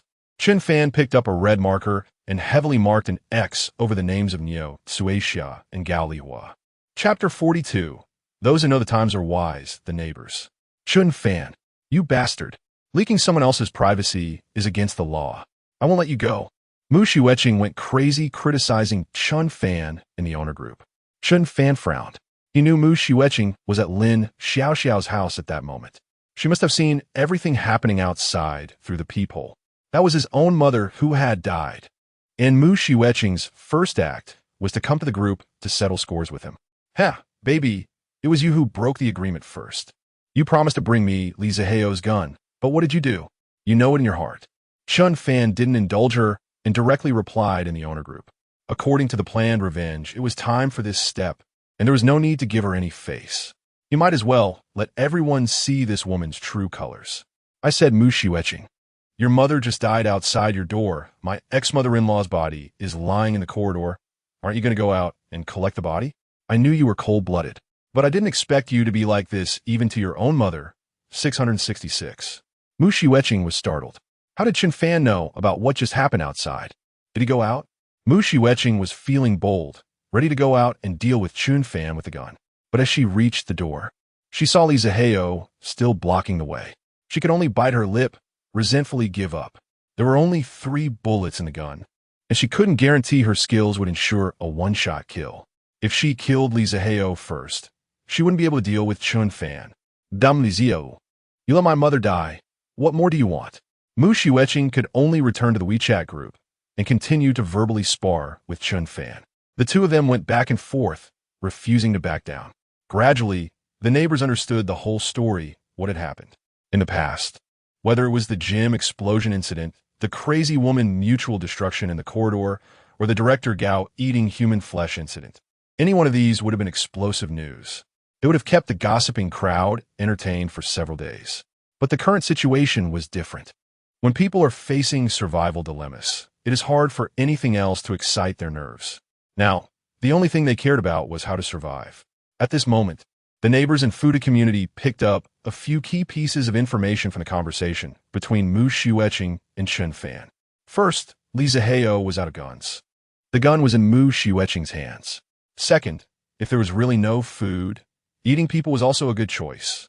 Of course, normal people wouldn't choose to do that unless it was absolutely necessary. So the neighbors began to speak up based on their concerns. And the first to jump out was, of course, Jia Fugui. 2201 Li Zihao, the building leader. My food is almost gone. As the building leader, shouldn't you set an example? You said before you were willing to share food. When can you fulfill that promise?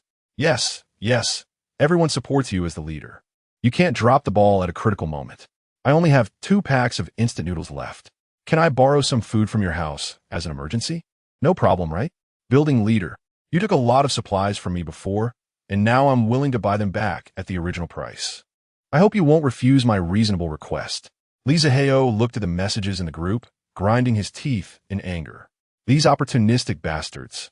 Why didn't anyone dare to bring this up with me before? As soon as they found out I was out of guns, they all rushed to ask for things. Dear neighbors, something has happened in my home, and I believe everyone knows now. Mu Xueqing not only stole my gun, but she also took many supplies from my home. This ungrateful bitch is now in my neighbor's place. 2203 Lin Xiao Xiao. For such a bitch, there's no need to spare me any face. Whoever can be the first to rush into her house, I will generously give away all the supplies in room 2203. In a moment of desperation, Li Zihao quickly shifted the focus of the crowd onto Mu Xueqing. But did these people care about reason? They never did. They only considered who they could provoke and who they couldn't. Although Mu Xueqing was a small woman, she had a gun in her hand. Who would be stupid enough to target her? Li Zihao, I don't like what you're saying. Everyone is having such a hard time right now. How can you incite everyone to make things difficult for a girl? Is this what a real man should do? No matter why you and Mu Xueqing broke up, she has already moved out, which is equivalent to leaving with nothing. Can't she take away some worthless things from home? You're too domineering. Exactly. People say you can choose not to love, but please don't hurt. I'm not saying this to criticize you, but you shouldn't learn from that Chen Fan, or you'll become a scumbag. I see an M. Li Zihao was so angry he was jumping up and down, almost going crazy. As a second-generation wealthy kid, Li Zihao had always been a beneficiary of unfair phenomenon. This was the first time he felt unfair. How could these people do this? Turning black and white upside down, not distinguishing right from wrong. Mu Xueqing stole from me, stole my gun, stole supplies. Now it's all my fault. Is there no law? Dear neighbors, Li Zihao suppressed his anger. He absolutely could not provoke public outrage at this moment. I previously said I would share supplies, but the premise of sharing is that everyone must bring out their supplies to share equally. Now Chen Fan from 1602 is not complying with everyone's decision. We need to find a way to make Chen Fan bring out his things. Reminded by Li Zihao, the neighbors once again remembered that Chen Fan had the most abundant supplies in this community. If he brought out his things, it might be enough for all the neighbors on the entire floor to eat for 3 to 5 months. But he won't agree. What can we do? I've never seen someone so thick-skinned. If someone were to poke at my back every day and curse at me, I definitely wouldn't be able to sleep at night. All right, let's stop talking nonsense. Let's see what the building leader has to say. When Li Zihao had a gun before, he wasn't worried that anyone would threaten his safety. So he adopted a relatively conservative tactic and planned to wait and see. But now the situation had changed. These neighbors clearly didn't dare to provoke Mu Shiuetching. Who had a gun? If they didn't find a way to deal with Chen Fan, these neighbors might very well flood into his home to loot. Just like the day they broke into Gao Lihua's home. No matter how ruthless he was, two fists couldn't fight four hands. He probably couldn't withstand it. Hey, wait a minute. Li Zihao suddenly thought of something. Previously, Gao Lihua was also well prepared, and after deceiving the neighbors, she blocked the door. But they still broke in. This was because they had obtained powerful tools provided by Chen Fan. So, Li Da's clever idea was born. Neighbors, since Chen Fan refuses to execute the proposal of all owners, then we can't be blamed for being rude. I propose we all go to Chen Fan's house and, relying on our own abilities, take back what we deserve. Those neighbors who have been to Gao Lihua's house still have those tools, right? After Li Zihao's incitement and reminder, the neighbors seemed to have an epiphany. 1703 Shanhui. I'm in. I have an axe. 1203 Jia Fugue. I have a crowbar and an iron rod. 1701 Sun Ligong. I have a chainsaw. The battery is still very sufficient. 1003 Zhao Li. Yes. He was the one who was ruthless first. Don't blame us for being ungrateful. Weapons in hand. Follow me. Kill Chen Fan. Loot supplies. The more these people talked, the more excited they became, and a strange atmosphere began to build up. On the other side of the screen, Chen Fan had been quietly watching these clowns passionately speak. The previous robbery of Gao Lihua was because she deceived you first. Come over to rob me now. Without even bothering to find a decent excuse, just throwing all shame away. Did you think that when I first handed out the tools, I didn't consider that one day you ungrateful wolves would turn against me? Ridiculous. If you want to come, then come. As the saying goes, one doesn't shed tears until one sees the coffin. Chen Fan didn't waste words with them and directly replied in the group. Dress warmly when you come. The hallway is cold. Grinning face. Chapter 43. Bring it on, you bunch of stupid idiots. Li Zihao saw everyone in high spirits and felt relieved. Fortunately, these people were more interested in Chen Fan than in him. Regardless, shifting everyone's attention to Chen Fan meant he had passed this stage. Li Zihao glanced at the few people who were most active in speaking. Some of them were familiar to him. Shen Hui from 1703 was a chef, with a round face and big ears, clearly strong. Sun Ligong from 1701, whom he had met before, was a hotel manager with squinty eyes, obviously a crafty character. Zhao Li from 1003, he didn't know what he did, but he was often seen wandering around the community, likely without a proper job. As for the likes of Jia Fugue, it went without saying. He would follow whichever way the wind blew. When it came to robbing someone else's house, he was more eager than anyone else. There were also some neighbors whose faces he couldn't recall, but they were all enthusiastic. Li Zihao did a rough count. There were about 20 people. With so many people and demolition tools in hand, how could they not take down Chen Fan? Young Master Li's confidence soared as he shouted at Chen Fan in the WeChat group. Good. I knew our neighbors were responsible and dependable. Chen Fan, do you see this? I'm giving you one last chance to open your door voluntarily and share your supplies with everyone. I believe the neighbors will not make it too difficult for you. Given our past relationship, Chen Fan saw the neighbors tightly surrounding Lu Zhong, their hearts and efforts united, and he felt somewhat moved. He even hesitated to spoil such a harmonious atmosphere. But to encourage them, he reluctantly responded in a low-key manner, politely saying, "Bring it on, you bunch of stupid idiots. Damn it, this kid has lived long enough. Even now, he is still so arrogant. Liang Jingru living in your house doesn't help. Neighbors, Chen Fan is so stubborn. Talking more is useless. Everyone get ready. Gather on the 16th floor in 10 minutes. With Li Lozhan's command, everyone responded. The Magic Slayer order in the community was about to be unleashed. Chen Fan unconsciously twisted his neck and stretched his arms. After many days of boredom, things were finally starting to get interesting. He had to enjoy this process. Before this, Chen Fan had already made some toys according to the internal work manual given by Steve and placed them on the shelves in the alternate space. Finally, he had the chance to test their effects. Before 10 minutes were up, noisy footsteps appeared outside. Chen Fan raised his eyes and saw that these guys were indeed impatient. Is everyone here? Outside, Li Zihao's strong voice rang out. Almost everyone is here, Lu Zhong. Give the order. At the same time, Chen Fan quietly climbed to the upper mechanism entrance. Looking down, he saw more than a dozen heads crowded in front of his door. Last time, when they rushed into Gao Lihua's house, those in front had gotten much more than those in the back. With previous experience in mind, everyone was now afraid that once the door broke open, they would be a step behind. A look of dissatisfaction appeared on Chen Fan's face as he raised an eyebrow. Good heavens, do you all think this is a supermarket selling discounted eggs? You just walk in? Everyone listen to me. Step back a bit and give some space for the neighbors with tools. It's hard to maneuver when standing too close. Li Zihao began organizing, but the effect was not ideal. Yes, listen to Lu Zhang, you all step back. Let me swing my big hammer. And I guarantee the door will break with just a couple of hits. Why?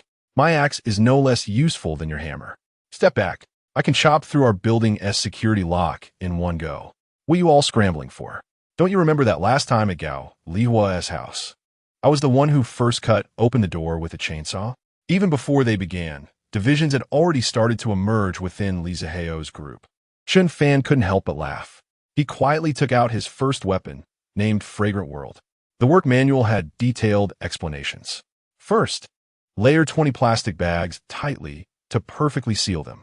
Inject ammonium nitrate solution into them, and finally, inject high-density hydrogen gas. The water ball, made this way, was roughly equivalent to a hand grenade. It would suddenly burst upon light impact. Although this item was not lethal, it could cause serious surface injuries if the distance was close enough. Chen Fan even used his brain a bit and replaced the ammonium nitrate solution with another liquid. While these people were still arguing below, a few water balls suddenly fell from above. Bang! The water balls burst, and liquid splashed everywhere, instantly filling the air in that area with a light yellow mist. The dozen or so heads crowded in front of Chen Fan's door scattered in an instant. Oh no! My eyes! Hoards. Someone come help me. Everyone be careful, hide. Chen Fan has chemical weapons. What is that smell? Why is it so disgusting? I'll be damned. Is this urine? Chen Fan, how dare you make me drink urine? Watch me tear you apart. The scene outside descended into chaos. Inside the house, after throwing Fragrant World, Chen Fan quickly opened the monitor to check the situation outside. After observing for a while, he shook his head in disappointment. Replacing the ammonium nitrate solution with urine had indeed reduced the effectiveness significantly. From now on, he would have to strictly follow the work manual and not mess with the formula. The neighbors had all retreated, consciously stepping back to the corner of the staircase. Once the smell and air faded a bit, they all lowered their hands, covering their mouths and noses, and began to discuss the next attack plan. See, everyone must obey the command. Without discipline, how can we win a battle? From now on, everyone listens to me. Lizio Aranja. After tasting the yellow liquid, no one dared to argue anymore. To prevent another air raid, Li Zihao sent a few people back home to fetch 3 quilts. Taller neighbors held the quilts around to form anti-air shields, leaving space in the middle for those with demolition tools to operate. Chen Fan nodded. Li Zihao has arranged this quite well. It's systematic and orderly. In fact, there were more than 1 hidden mechanism entrances in the safe house, not just above the door. Chen Fan could easily launch sneak attacks from other angles. However, he didn't T1 in the game so quickly. That would be too boring. Now, he planned to wait and see.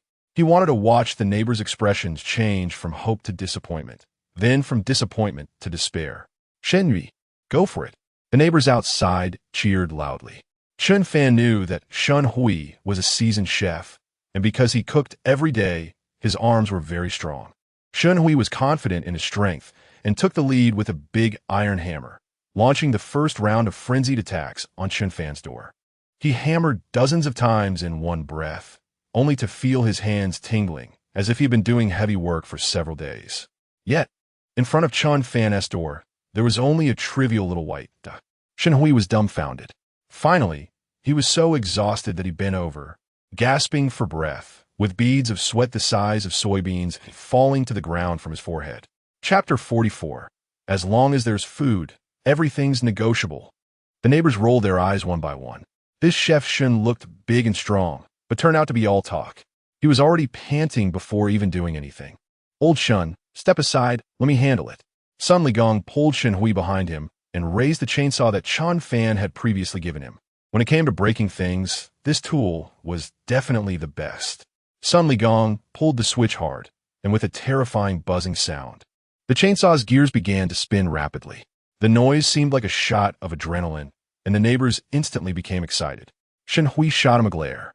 Actually, the two of them worked at the same hotel, but they rarely interacted since one was busy in the kitchen while the other served in the hall. Chef Shen often looked down on managers like Sun Ligong, thinking that he worked hard every day only to find out at payday that he earned less than someone who just talked a bit. Damn it, even in the apocalypse, he still couldn't compete with this guy. It was all fate. Shen Hui muttered under his breath, unwillingly stepping back. He was truly exhausted. As he walked out, he glanced back at Chen Fan's door. He could feel that this door was definitely different from his own. Chen Fan must have modified it with such abnormal hardness. Even if Sun Ligong used a chainsaw, it probably wouldn't be effective. Realizing this, Shen Hui stopped in his tracks. Just as he was about to go back to remind them, he heard Sun Ligong impatiently urging him, "Old Shun, what are you dawdling for?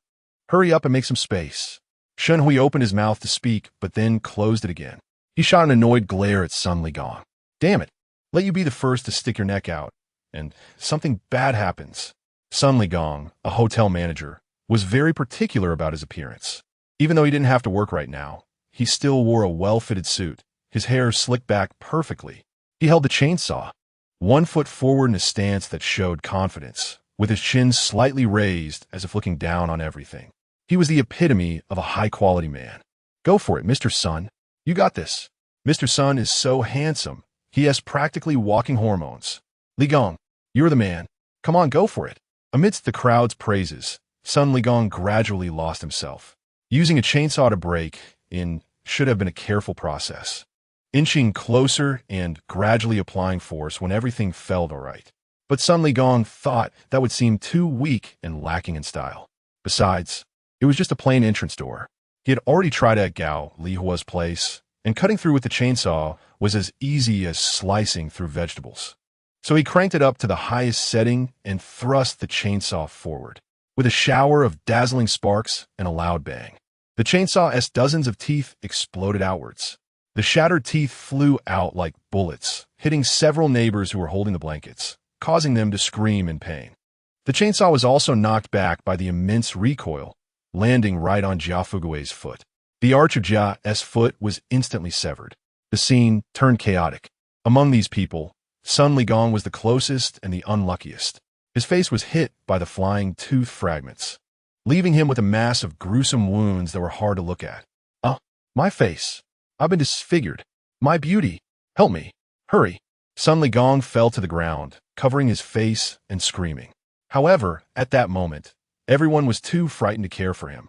In a critical moment, Li Zihao proved useful. He rushed over, grabbed the chainsaw from the ground, and turned it off to prevent further injuries. He instructed several neighbors hiding at the back to pull the injured ones out. Inside, Chen Fan watched the surveillance footage in shock. He knew that the chainsaw wouldn't break through the safety room's defenses, but it would make a deafening noise when cutting at the door. Chen Fan didn't want to endure such torture on his ears. So, he had already picked up his homemade weapon, ready to counterattack. But he didn't expect that before he could strike, those outside had already made a mess of themselves. "Damn it, Sun Ligong, you've spoiled my fun ahead of time." Outside, the noise continued. "Should we keep attacking? Attack my ass. Can't you see so many people got hurt? Hurry up and retreat. Who knows if Chen Fan has any tricks left? Neighbors, please don't leave me behind. I beg you, someone help me. My foot is broken. Don't go. Don't go. I still have food at home. Whoever helps me, I'll give them a box of instant noodles. I'll do it. As long as there's food, everything's negotiable." That last voice struck Chen Fan like a jolt of electricity. He perked up and hastily leaned closer to the surveillance screen to observe carefully. Just now, he had seen that Jia Fugue's foot had been severed by the chainsaw. He was the one begging for help. He never expected this old miser to be crying poor in the homeowners group while secretly hoarding so much food at home. But that wasn't what Chen Fan was focused on. The important thing was who was the one that agreed to help him. As long as there's food, everything's negotiable.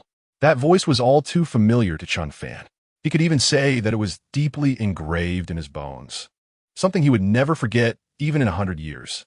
In his previous life, When food was in extreme scarcity, Chen Fan was knocked out by Mu Xiuqing. When he regained consciousness in a daze, he was horrified to find himself pinned to the ground by 7 or 8 people. These people actually planned to eat him.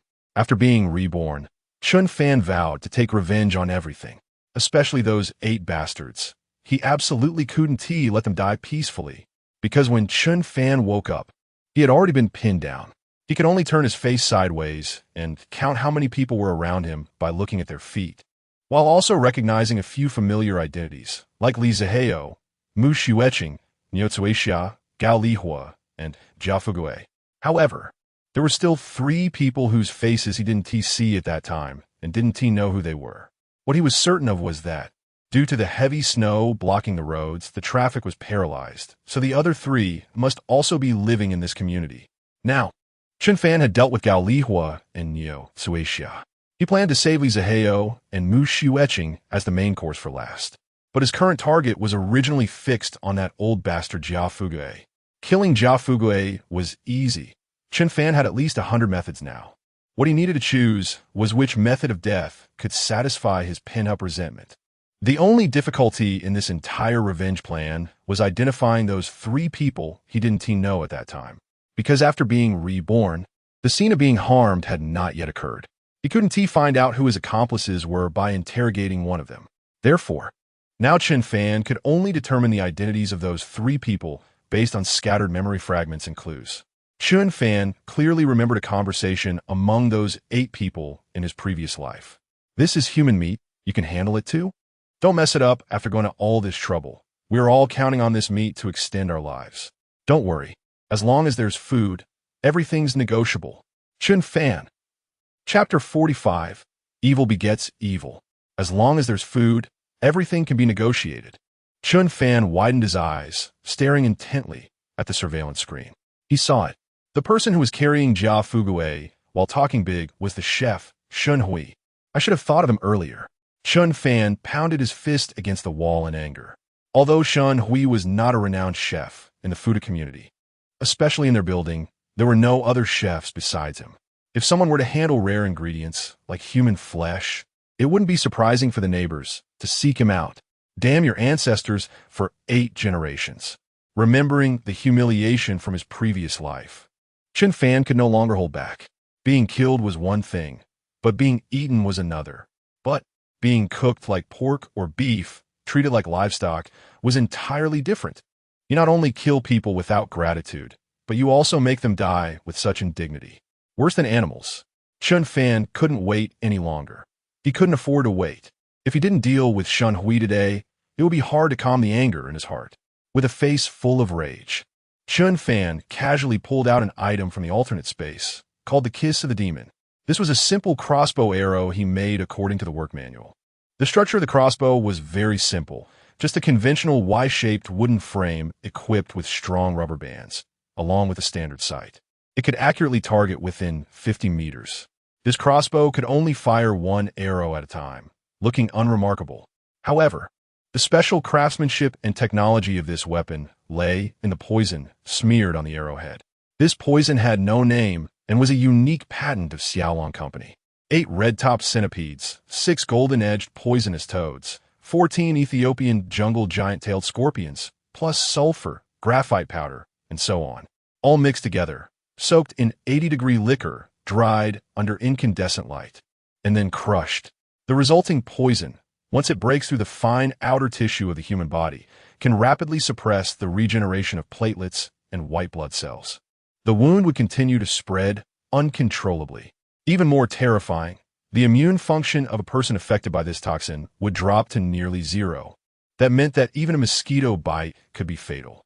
In the apocalyptic cold, or even in a warm and beautiful world, there would be basically no hope of survival.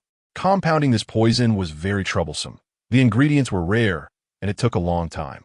Here, we must thank Mr. Yu Daolong, who could obtain anything, and the time flow difference of 3,000 to 1 between the alternate space and the real world.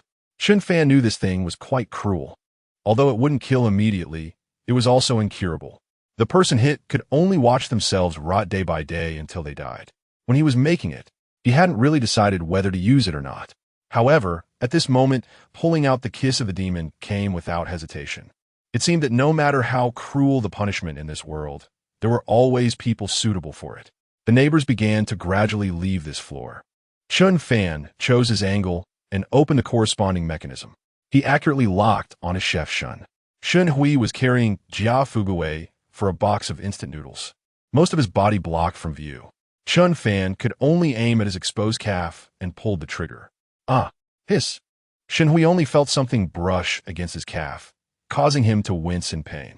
However, he was tough and thick-skinned, often getting injured in the busy kitchen. So this minor injury didn't bother him at all. He didn't even put down Jia Fuguwei. Brother, you really are something? Jia Fuguwei was somewhat touched. I'll even give you 2 more sausages. Hearing this, Shen Hui grinned and even quickened his pace. The outside gradually became quiet. Chen Fan's heart also began to relax. Naturally, he didn't pay any attention to those clown neighbors. Originally, the plan for today was to eliminate Jia Fuguwei, but unexpectedly, he discovered Shen Hui by accident. Successfully taking revenge on Shen Hui was more meaningful to Chen Fan than killing Jia Fuguwei. He discarded the crossbow arrow and entered the alternate space. Although Shen Hui was still alive at this moment, Chen Fan still marked and heavily on his name. Jia Fuguwei arrived home and first performed emergency treatment on his foot injury. Then he really took out a box of instant noodles and 2 sausages to hand to Shen Hui. Brother, you're a man of your word, really righteous. Seeing the food, Chef Shen was overjoyed. With his cooking skills, he could come up with 10 different ways to prepare instant noodles and sausages. Chef Shen was proud. People live for food. It seems that a chef's skills are always in demand. Old Jia, is your foot okay? I see your injury looks quite serious. Although Jia Fuguwei's foot was broken, fortunately, it was treated in time, and the wound did not expand further. This was all thanks to Shen Hui's help in a moment of crisis. I'm fine. How's your leg? Should I help you treat it? Prompted by Jia Fuguwei, Shen Hui suddenly remembered that he had also been injured. Shen Hui casually replied, if it's convenient. A bit of ointment will do. But I feel it's nothing. It doesn't hurt much. Look, there's hardly any blood. Jia Fuguwei was quite shrewd. Such life-saving people often learn some medical knowledge to protect themselves in critical moments. This is also why there was an emergency medical kit at his home. Jia the Shrewd glanced down at Shen Hui's pants and couldn't help but frown. Indeed, there was only a negligible bit of red blood stain on his pants. This isn't normal. Shen Hui thought it would be even better to get some free external injury medicine. Why not take advantage of it? So he rolled up his pant leg. When Jia Fuguwei saw the wound, he couldn't help but gasp. How could this happen? Seeing Jia Fuguwei's expression, Chef Shen curiously looked down at himself. The wound where he had been stabbed was now surrounded by a circle of black necrosis. The blood seemed to dissolve into the flesh and tissue before it could even flow out, mixing together into a mushy mess. At that moment, exposed to the air, although Shen Hui still felt no pain, the wound suddenly became unbearably itchy. He couldn't stand it and scratched it lightly. A large chunk of rotten dead flesh fell off, making a mess all over Jia Fuguwei's house. Damn, don't touch it. You mustn't touch it again. This wound is not right. Jia Fuguwei's face changed dramatically.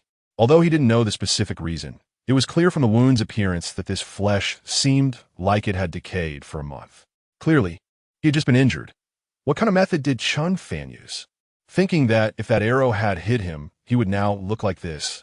Jia Fuguwei was so frightened that he trembled all over, cold sweat streaming down his face. I've given you what I promised. You should leave quickly. Jia Fuguwei, worried that Shen Hui's strange injury might be contagious, quickly issued an eviction order. From the look of the wound and Jia Fuguwei's attitude, Shen Hui understood that he was in big trouble this time. He knelt down pitifully. Brother Jia, save me. Save me. I don't want to die. Given that I saved your life, you should save me too. Bah. Jia Fuguwei turned his back on him. You helped me not out of kindness, but for the sake of the goods. Since it's a transaction, don't bring emotions into it. Jia Fuguwei limped into the kitchen and took out a kitchen knife. Are you leaving or not? If you don't leave, I won't be polite. Shen Hui lay on the ground, gritting his teeth in anger. At that moment, he truly wanted to lunge forward and strangle this old man Jia. But Shen Hui also found that he suddenly felt inexplicably weak. Even standing up was difficult. Chen Fan, Lousy has no grievances or enmity with you. What malicious means did you use against me? In the end, Shunhui could only crawl out of the door little by little under Jia Fugue's coercion. Give me my things. Shunhui barely crawled out of Jia Fugue's house and was almost exhausted. He gasped for breath, pointing at the instant noodles and ham sausages placed at the door. A sinister smile curled at the corner of Jia Fugue's mouth. Brother, you are in this state, and these food items are useless to you. It's better to save them for others. It's shameful to waste food. After saying that, Jia Fugue slammed the door shut. Outside, Shunhui let out a desperate scream. Jia Fugue, I. Chapter 46. We were freezing like dogs, and you actually turned on the fan. Shunhui is dead. Jia Fugue is limping, and Sun Ligong's eyes have popped out. The other neighbors are also injured to varying degrees. After this ordeal, the neighbors have suffered significant losses and their morale is severely damaged. They finally realized one thing. Chen Fan's home is unassailable. In this farce, Li Zihao unexpectedly became a beneficiary again. He picked up Sun Ligong's chainsaw amidst the chaos. Although the teeth were worn out, the thing is still terrifyingly lethal when it spins. While it's useless against Chen Fan, it's more than enough to intimidate the timid neighbors. This time, no one dared to casually suggest that Li Zihao share his supplies. The neighbors' position became increasingly awkward. It is known that among the 3 families in this building with the most supplies are Chen Fan, Li Zihao, and Mu Shiueqing. No one can afford to offend any of them. These neighbors didn't even know who to direct their grievances towards next. Thus, the group quietly divided into 3 factions. Some stood with Mu Shiueqing, believing that whoever has the gun is the boss, and that a woman can also take charge. The representative of this faction is the female boxer and internet streamer Lu Tiantian. Others believed that in a critical moment, the calm Li Zihao is more suitable as their leader. The representative of this group is Jia Fugue. Yes, you read that right. This old guy has changed his stance again. He knows that neither Chen Fan nor Mu Shiueqing would pay him any attention. Right now, only the weak Li Zihao might take him in. Moreover, after witnessing Chen Fan's methods, more neighbors have given up their determination to confront him directly. They quickly turned into sycophants. 1602 Brother Chen Fan. I heard someone went to your house to cause trouble. Are you okay? Huh? Someone went to Brother Chen Fan's house to cause trouble? Oh no, I just saw the group message today. How could they do such a thing? What is the difference between that and being robbed? Brother Chen Fan, are you alright? We're neighbors. Can't we just sit down and talk it out? Is there really a need to use knives and guns? Brother Chen Fan isn't unreasonable. Rest assured, when it comes to a crisis, I believe he abandoned everyone. Right? 1602 Chen Fan, it was all Li Zihao's instigation. I never intended to go. Brother Chen Fan, please don't misunderstand. I'm not that kind of person. Don't explain upstairs. What is done is done, and the more you explain, the worse it looks. Chen Fan knows what is going on. Only someone like me, who has never gone looking for trouble, is a real neighbor, right, Chen Fan? Brother, my kid has been coughing a bit these past 2 days. If it's convenient, could I borrow some medicine? Xiao Chun. My aunt has a niece who is a finance master's student at the University of St. Andrews in the UK, and she is also very beautiful. Many wealthy families have come to propose marriage, but my niece isn't interested. But my aunt thinks you two would be a good match. I've added you as a friend. Please accept my request. Chen Fan smiled as he looked at the group messages. Various attempts to curry favor. All kinds of approaches. These people are too interesting. He remembers several of their avatars. They were the ones who criticized him the most before. Now they're actively trying to get close to him. Do they really think the internet has no memory?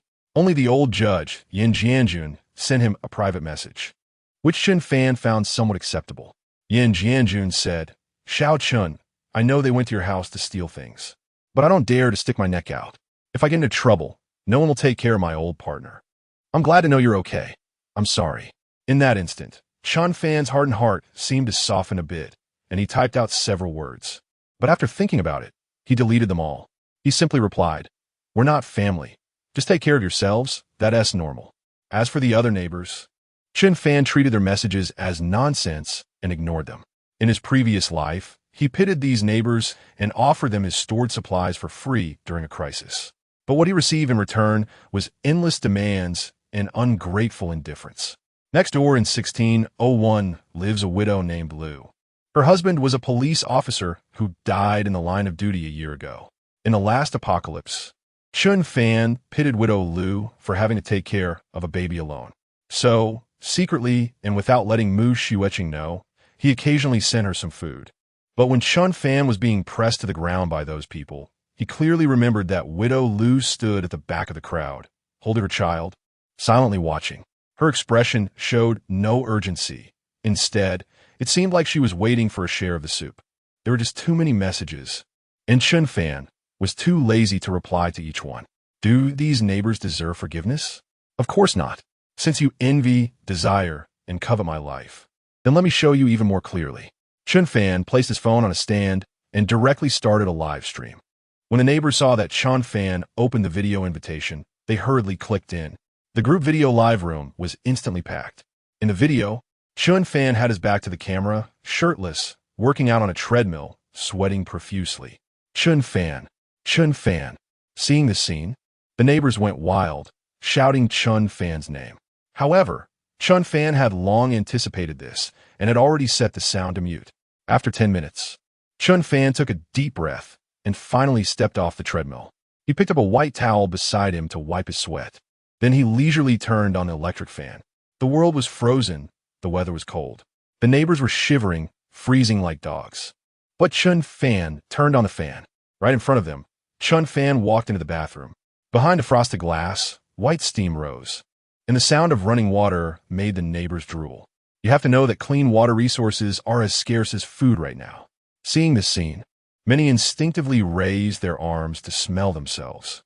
Ugh, how terrible.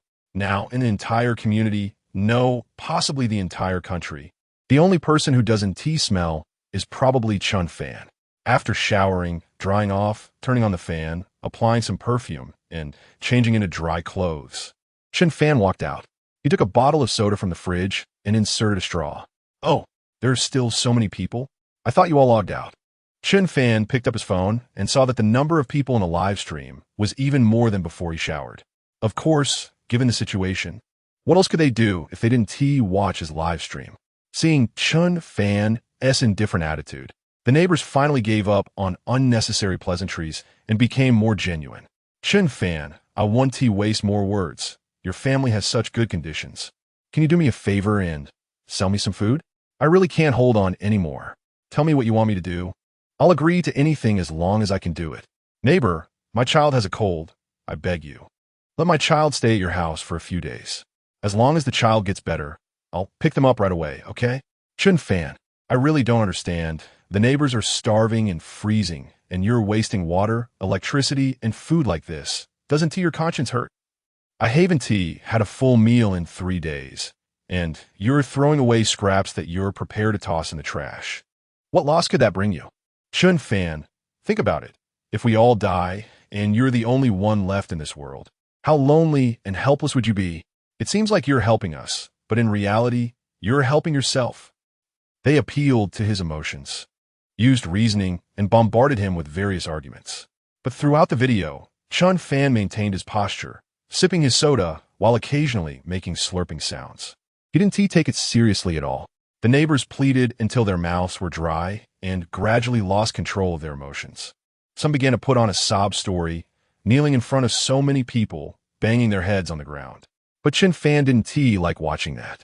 My things didn't just come back blown by the wind, so why should I let you take them for free? Isn't that the reasoning? You only use your mouths to ask for help. That's really lacking sincerity. Chen Fan had a wicked smile. After saying the last sentence to the neighbors in front of the camera, he decisively ended the broadcast. This was still just a small game. Chen Fan knew that no matter what these people did, he wouldn't show them the slightest mercy. He heard that if you tie a carrot in front of a donkey's eyes, it can keep walking tirelessly. Chen Fan wanted to know how far these donkeys could go. Chapter 47. The Ticket for the Princess of Tang. As expected, the carrots left for the neighbors gave them great hope.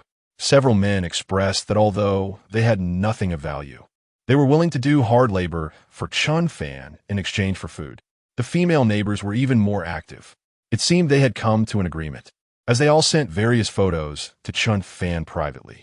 The content was becoming more daring. It was normal to think this way in the apocalypse. Aside from this, What other methods could women think of? As Chen Fan browsed through the revealing photos, he was occasionally startled by the exaggerated creativity of the female neighbors. Black stockings and leopard prints were already standard. Some even used various props and strange poses. To be fair, a few of them were indeed rare beauties. Even a lady in her 50s, still charming, sent photos to try her luck. Usually, everyone pretended not to notice, but it turned out they all had such skills. After looking for a while, Chen Fan couldn't help but feel a bit restless. After all, he was a normal man with normal physiological needs. However, the shrewd and cautious Chen Fan wouldn't take the risk of letting a woman in from outside just because of this impulse. Having died once, he knew all too well what kind of dark schemes could hide behind beautiful faces. As per his usual practice, he summoned a first-tier star from the alternate space. The sex doll was undoubtedly one of the greatest inventions in human history. With modern bionic technology, high-end products not only felt and sounded great, but could also engage in simple conversations with users. Chen Fan had anticipated this need, so he had already prepared more than 20 top-tier dolls. Just as he decided to indulge with the me today, his phone notification rang again. Chen Fan initially didn't want to respond and just glanced at it. This nickname seems familiar. He picked it up to take a look. And indeed, it was the proud beauty, Tang Xuei. She sent me a photo too. With so many recent events, he almost forgot about her. Chen Fan certainly wouldn't miss such a good opportunity, especially since teacher Tang usually kept herself well covered, making it hard to see anything. He quickly opened the chat window. However, Chen Fan was disappointed. Tang Xuei didn't send a photo, only text. Hello, Mr. Chen. I'm sorry to disturb you. I have a favor to ask. Could you lend me some food? Looking at those simple words, Chen Fan's lips curled up. This teacher Tang was different from the others. He had heard she never asked for help.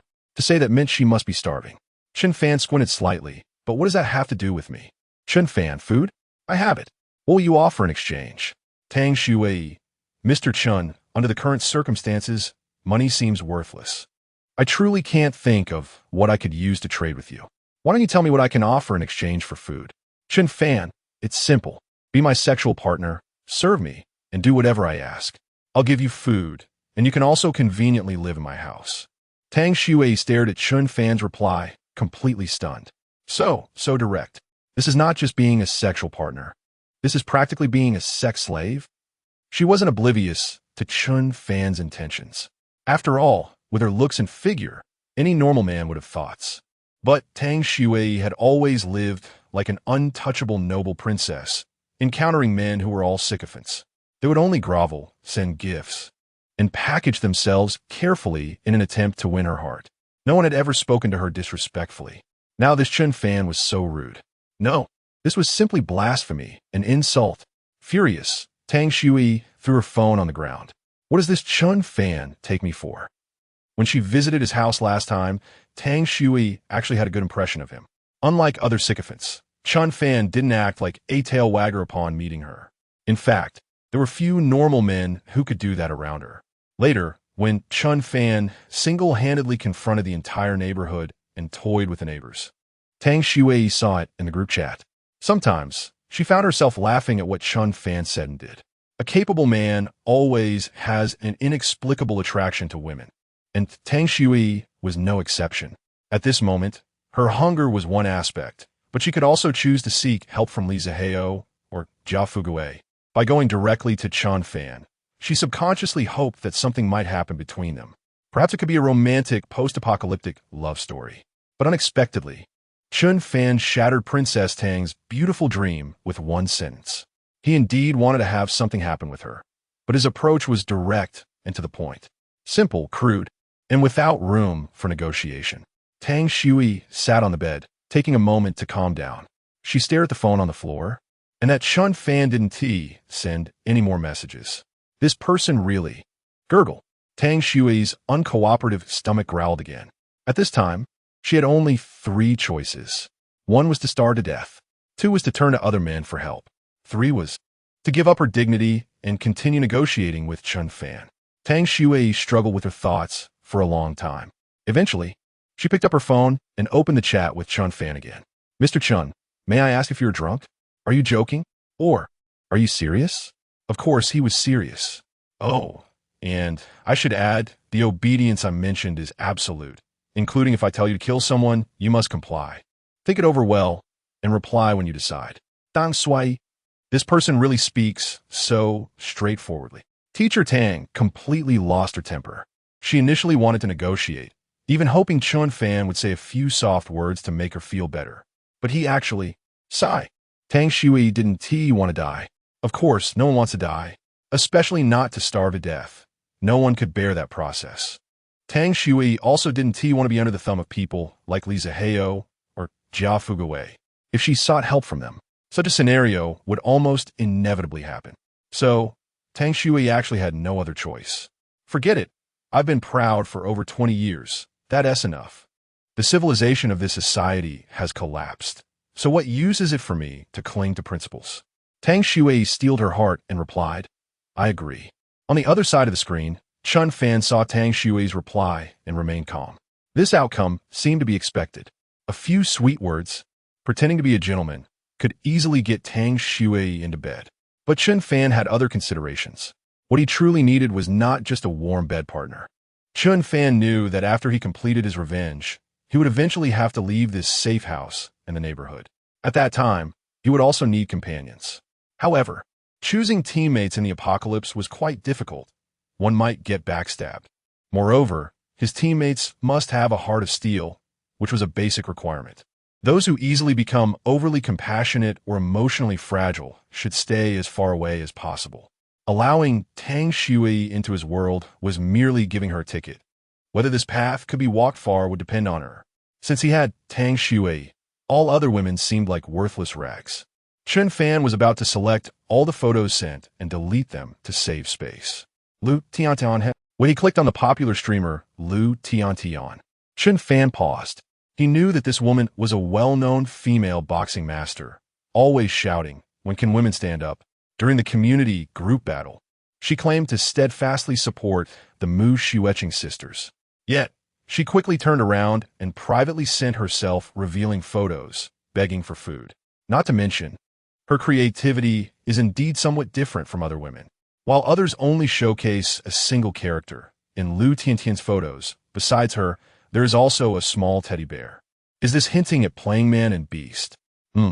Chen Fan quickly shook his head. That's too heavy a taste.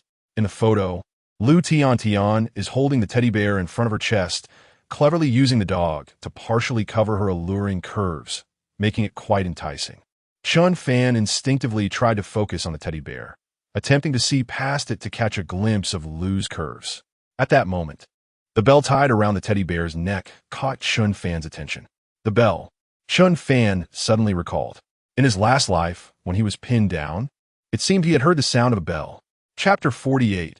You saved my life, consider it as paying you back. Due to her profession, Lu Tiantian generally has to live stream until very late. Therefore, she usually sleeps in during the day and doesn't go out much. Chen Fan has only encountered her a few times in the elevator. They are completely unfamiliar, and he doesn't even know that she has a dog at home. Since they live relatively close, Chen Fan has also seen Lu Tiantian on the video apps nearby people feature. He knows that this woman actually has 2 work accounts. One is for her evening live stream titled New Era Independent Women, and the other is a secret late-night stream called Little Room, where it said that the top supporter has exclusive benefits and VIP custom programs. Chen Fan feels quite disgusted by such a double-faced person. So even when he encounters her, he instinctively looks away, unwilling to look at her any longer. Chen Fan truly didn't expect that Lu Tiantian could be so ruthless. In his previous life, after his death, she might even divide a bowl of meat soup with the dog in her arms. Thinking of this, Chen Fan couldn't help but feel nauseous. Damn it! At this moment, Tang Shui sent him a message. Chen Fan, I agree to your terms. When can I come to your house? Chen Fan regained his composure and immediately replied, Come. Tang Shui received Chen Fan's message and felt a surge of joy, but soon followed by anxiety. She was delighted that she wouldn't have to endure hunger and cold anymore. She had seen Chen Fan's home in the live stream. It's no exaggeration to say that for the current world, Chen Fan's home is simply paradise, a blissful world. However, the thought of being with Chen Fan made her nervous. This man exudes an aura of wickedness, and he is full of secrets from head to toe, making him hard to figure out. She wondered what kind of treatment she would face in his hands. With this thought, Tang Shui couldn't help but pinch her clothes, her face turning crimson. She was still a pure girl, praying that Chen Fan wouldn't be too rough. Tang Shui quickly tidied up, wearing a pure black sweater inside and a beige down jacket outside. She took a deep breath and stepped out. Living just upstairs and downstairs wasn't far at all. In less than 5 minutes, Tang Shui arrived in front of room 1602. "You're here." Just as Tang Shui raised her hand to knock on the door, a voice suddenly echoed in the corridor from an unknown direction. She was startled, looking around but finding no one. Then she realized it was Chen Fan speaking to her. "It's me. Please open the door." Because she was nervous, Tang Shui's voice trembled slightly. "You misunderstood. You haven't gained my trust yet. You aren't qualified to enter." "Tang Shui, what do you mean, Chen Fan? Are you messing with me?" I know. Rule 1. You must have full trust in me, so I can confidently assign you tasks. Take the box on the ground back. It contains what you need. Wait for my message afterward." After saying this, Chen Fan turned off the intercom. Only then did Tang Shui notice a cardboard box placed by Chen Fan's door. It must have been left there by him in advance. Tang Shui was confused. She thought her relationship with Chen Fan was merely a transaction of resources and beauty. Chen Fan gives her food, and she sleeps with him. Isn't that so? But now he said he would assign her tasks. Could it be that there is something else he wanted her to do? The corridor was too cold. And since Chen Fan wouldn't open the door, Tang Shui didn't have time to think too much and hurriedly took the cardboard box back to her home. Once at home, Tang Shui couldn't wait to open the mystery box. She hadn't eaten for 2 days and was starving. She hoped Chen Fan would have some conscience and not be playing tricks on her. At least give her some instant noodles, biscuits, or even frozen bread would be fine. As she prayed, she opened the box. Then she was stunned. In front of her was a box full of luxurious, hot pot ingredients. Tang Shui was dazed for a second, then rushed to the door to check if her door was locked. Upon returning, she took out the items from the box one by one and laid them on the table. Chen Fan had been extremely thoughtful. Not only were there high-quality beef and lamb, various seafood, fish and shrimp balls, and a vegetable platter, but he also prepared bottled water, a portable gas stove, and even disposable utensils for her. Seeing this full table of food, Tang Shui was so moved that she almost cried. How long had it been since she had a proper meal? In this icy apocalypse, being able to enjoy a hot pot meal was worth dying tomorrow. However, why was Chen Fan so generous? What did he want her to do? There is no such thing as a free lunch in this world. The more one receives, the more one has to give in return. While hesitating, Tang Shui's phone lit up. It was a message from Chen Fan. He seemed to have guessed what she was thinking and simply said, "Even if the food is poisoned, would you eat it?"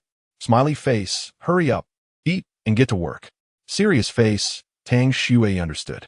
A person who was about to starve to death shouldn't overthink things. So the beautiful girl rolled up her sleeves and started devouring the food.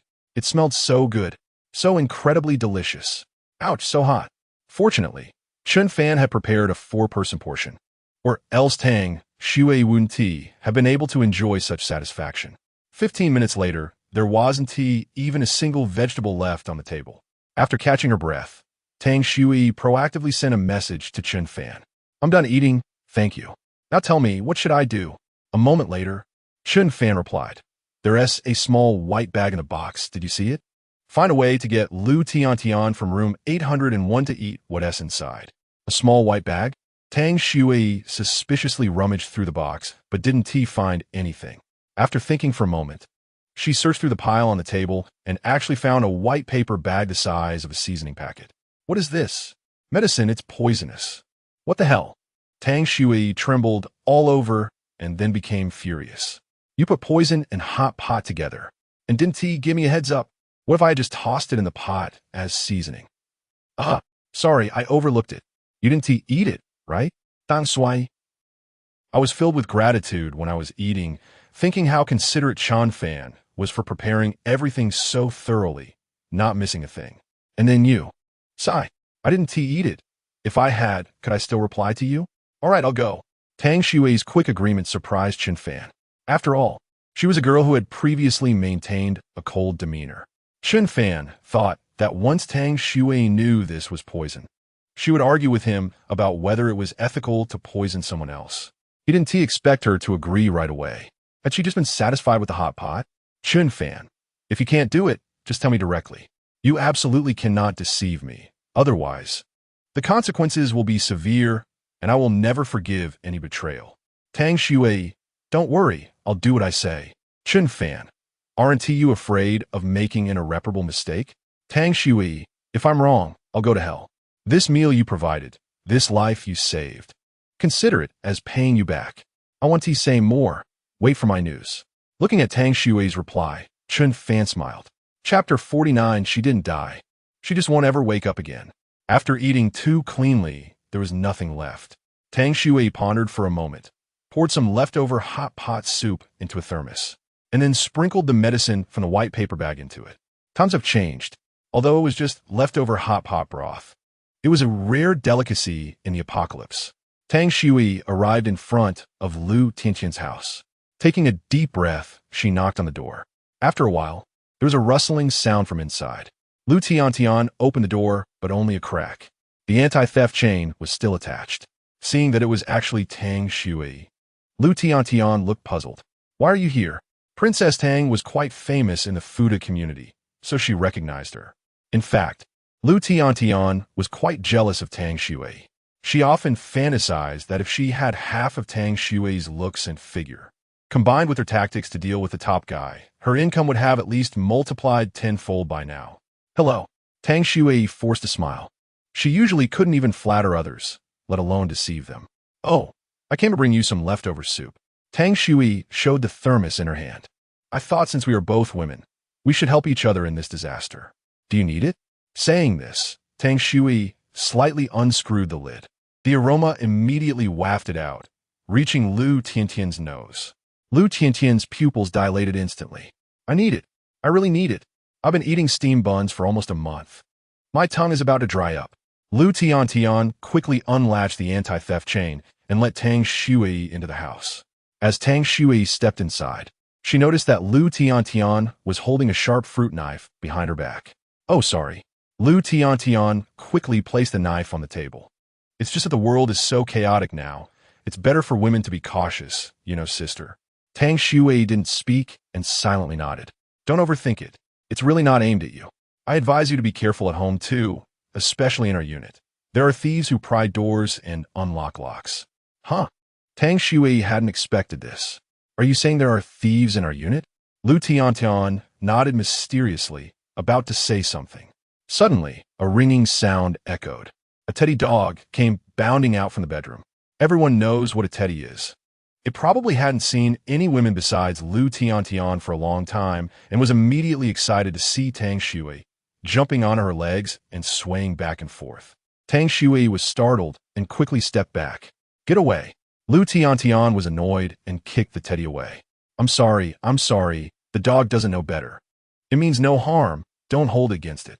Please sit. Lu Tiantian cleared a corner of the messy sofa. Tang Shui sat down. She looked around. Lu Tiantian's house was quite messy, probably because it was too cold inside and hadn't been cleaned for a long time. Various instant food wrappers were scattered everywhere. There were also whips, fishnet stockings, and many strange stick-like objects, presumably for work, to be used during live streaming. As Tang Shui casually reached out, she grabbed something. Curious. She brought it to her eyes and found it was a black model. Tang Shui exclaimed, quickly letting go and throwing it away. Lu Tiantian covered her mouth and giggled. Sister, you are really innocent. You're not still a virgin, are you? What's so surprising about this? It's just a regular toy. What? Is it only allowed for men to have fun? Shouldn't we women actively seek happiness too? When I have time, I'll give you a proper lesson. Where did you get the seasoning? It's so good. Without waiting for Tang Shui's invitation, Lu Tiantian eagerly opened the thermos and started drinking it straight from the bottle. Tang Shui didn't expect this task to go so smoothly. Lu Tiantian's house had so many strange things that she didn't want to stay a moment longer. She quickly stood up to say goodbye and rushed out. Hey sister, aren't you going to take your thermos? Lu Tiantian yelled from behind, but Tang Shui didn't look back. This girl is so funny, sending soup and trying to get close while pretending to be aloof. What does that mean? It's really good. I must have her bring some more next time.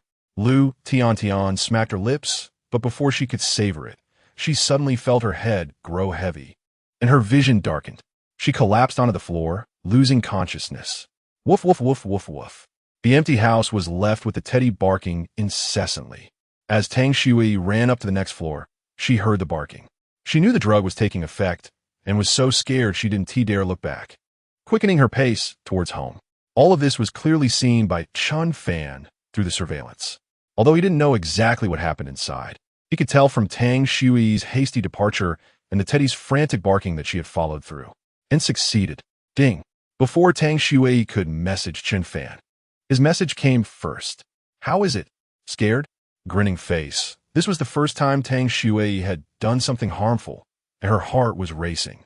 She threw her phone aside in annoyance, not wanting to reply. Ding! Chen Fan sent another message. Don't worry, Lu Tian just lost consciousness. She didn't die. You didn't kill anyone. Smiling face. Upon reading this message, Tang Shui's mood calmed down a bit. After so many events, she had a basic understanding of Chen Fan.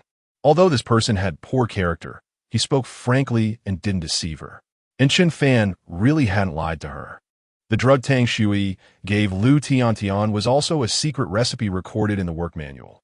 Lu Tian was indeed not dead. It's just that she would never wake up again. So, have I passed the assessment? Tang Shui asked. Chen Fan, if you're ready, you're welcome anytime. Tang Shui felt a little excited inside.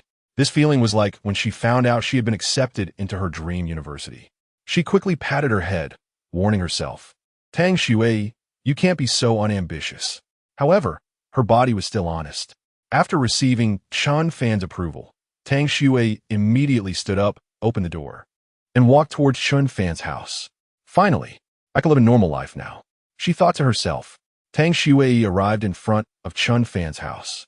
The speaker at the entrance sounded again. Stand there, open your coat. Tang Shui was taken aback, then understood Chen Fan's meaning. She pulled aside her down jacket and, quite obediently, turned around in place. How about it? Did you see clearly? I didn't bring anything. You're not going to make me take off my clothes here, are you? The hallway is really cold. After a 5-second pause, click, the door to Chen Fan's house opened. In that instant, a narrow beam of warm light shone on Tang Shui's face.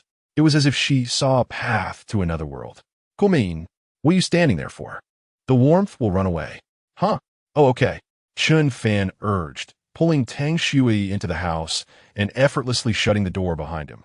The sound of dozens of electronic locks clicking shut echoed. Then, Chen Fan cautiously brought up the corridor surveillance, observing carefully. Tang Shui was dumbfounded. You're too cautious. It turned out this guy had buried so many cameras. No wonder he knew every move of the neighbors. Also, what was up with this door? The door to Chen Fan's house looked no different from the other neighbors from the outside. But inside, Tang Shui could clearly see that this kind of door was something she had only seen in movies, used only by bank vaults. Chen Fan, your family. Don't move. Tang Shui didn't finish her sentence. Chen Fan raised a crossbow, loaded with arrows, toward Tang Shui. Chapter 50. Keep undressing, don't stop. Seeing Chen Fan's demeanor and serious expression, Tang Shui was immediately scared into silence. What is going on? You were the one who let me in, remember? Are you having a split personality? It's warm now. Take off your clothes. Chen Fan coldly stared at Tang Shui without blinking. Tang Shui, right? We agreed on this before, and this matter is part of the deal. However, your posture, your demeanor, your tone, and the atmosphere are completely not what a romantic encounter should have. Even if we have to do this, can we at least act normally and say a few sweet words? Facing such a Chen Fan, Tang Shui was reluctant in her heart, but she didn't dare to voice it. She could only obediently take off her coat. Don't stop, continue. Chen Fan said coldly. Tang Shui glared at him and took off her jeans. Then came the black sweater and thermal pants. Soon, Tang Shui was left with only her pure white underwear and thong. Not sure if it was the temperature in the room, but as Tang Shui wore less, her resentment seemed to decrease. The beauty was stunning, her skin light, her curves graceful, her bosom prominent. Chen Fan initially wanted to check if Tang Shui was carrying anything that could pose a threat to him. But the scene before him was like a breathtaking painting of beauty. Chen Fan couldn't help but swallow hard. Still undressing, Tang Shui crossed her arms and shyly asked. Her gaze towards Chen Fan gradually changed, filled with flirtation. Chen Fan truly didn't expect that this woman, who had been drifting alone in a resource-scarce apocalypse, could still possess such charm. If she had been well-maintained in normal times, she would definitely be irresistible. Of course, if you take everything off, I will dispose of all your old clothes. Go take a shower inside. The water has been prepared for you, Chen Fan said as he put down his weapon. Tang Shui turned her back and removed the last few pieces of clothing. After walking into the glass door, Chen Fan let out a long breath. He looked down and suddenly realized that his underwear was standing up high. He finally understood where Tang Shui's shy gaze was coming from.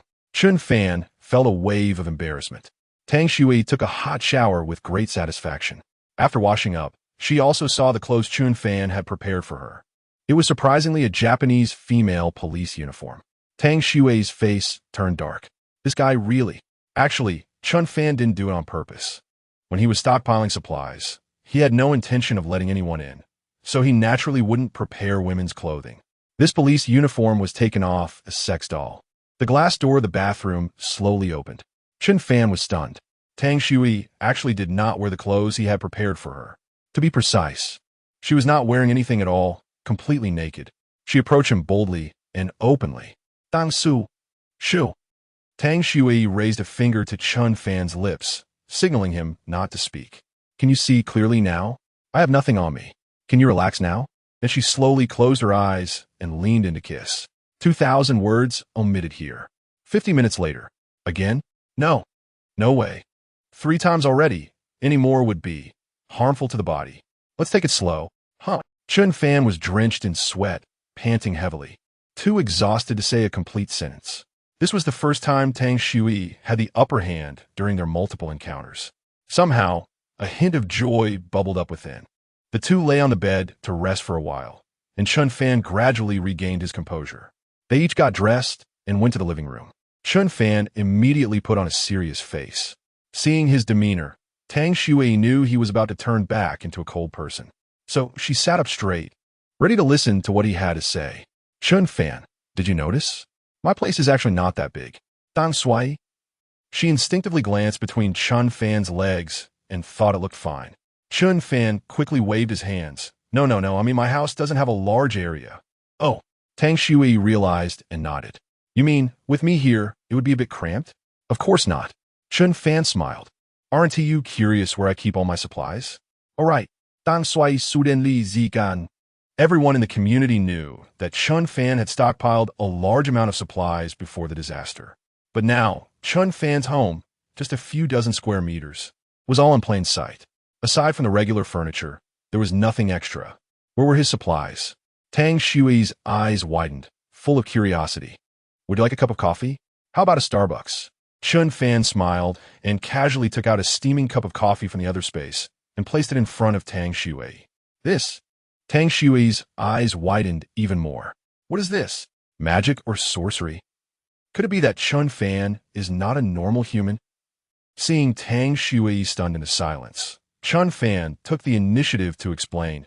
To be honest, I have a superpower, which allows me to store a lot of things in a space. Only I can take things out from this space. All my supplies are kept inside.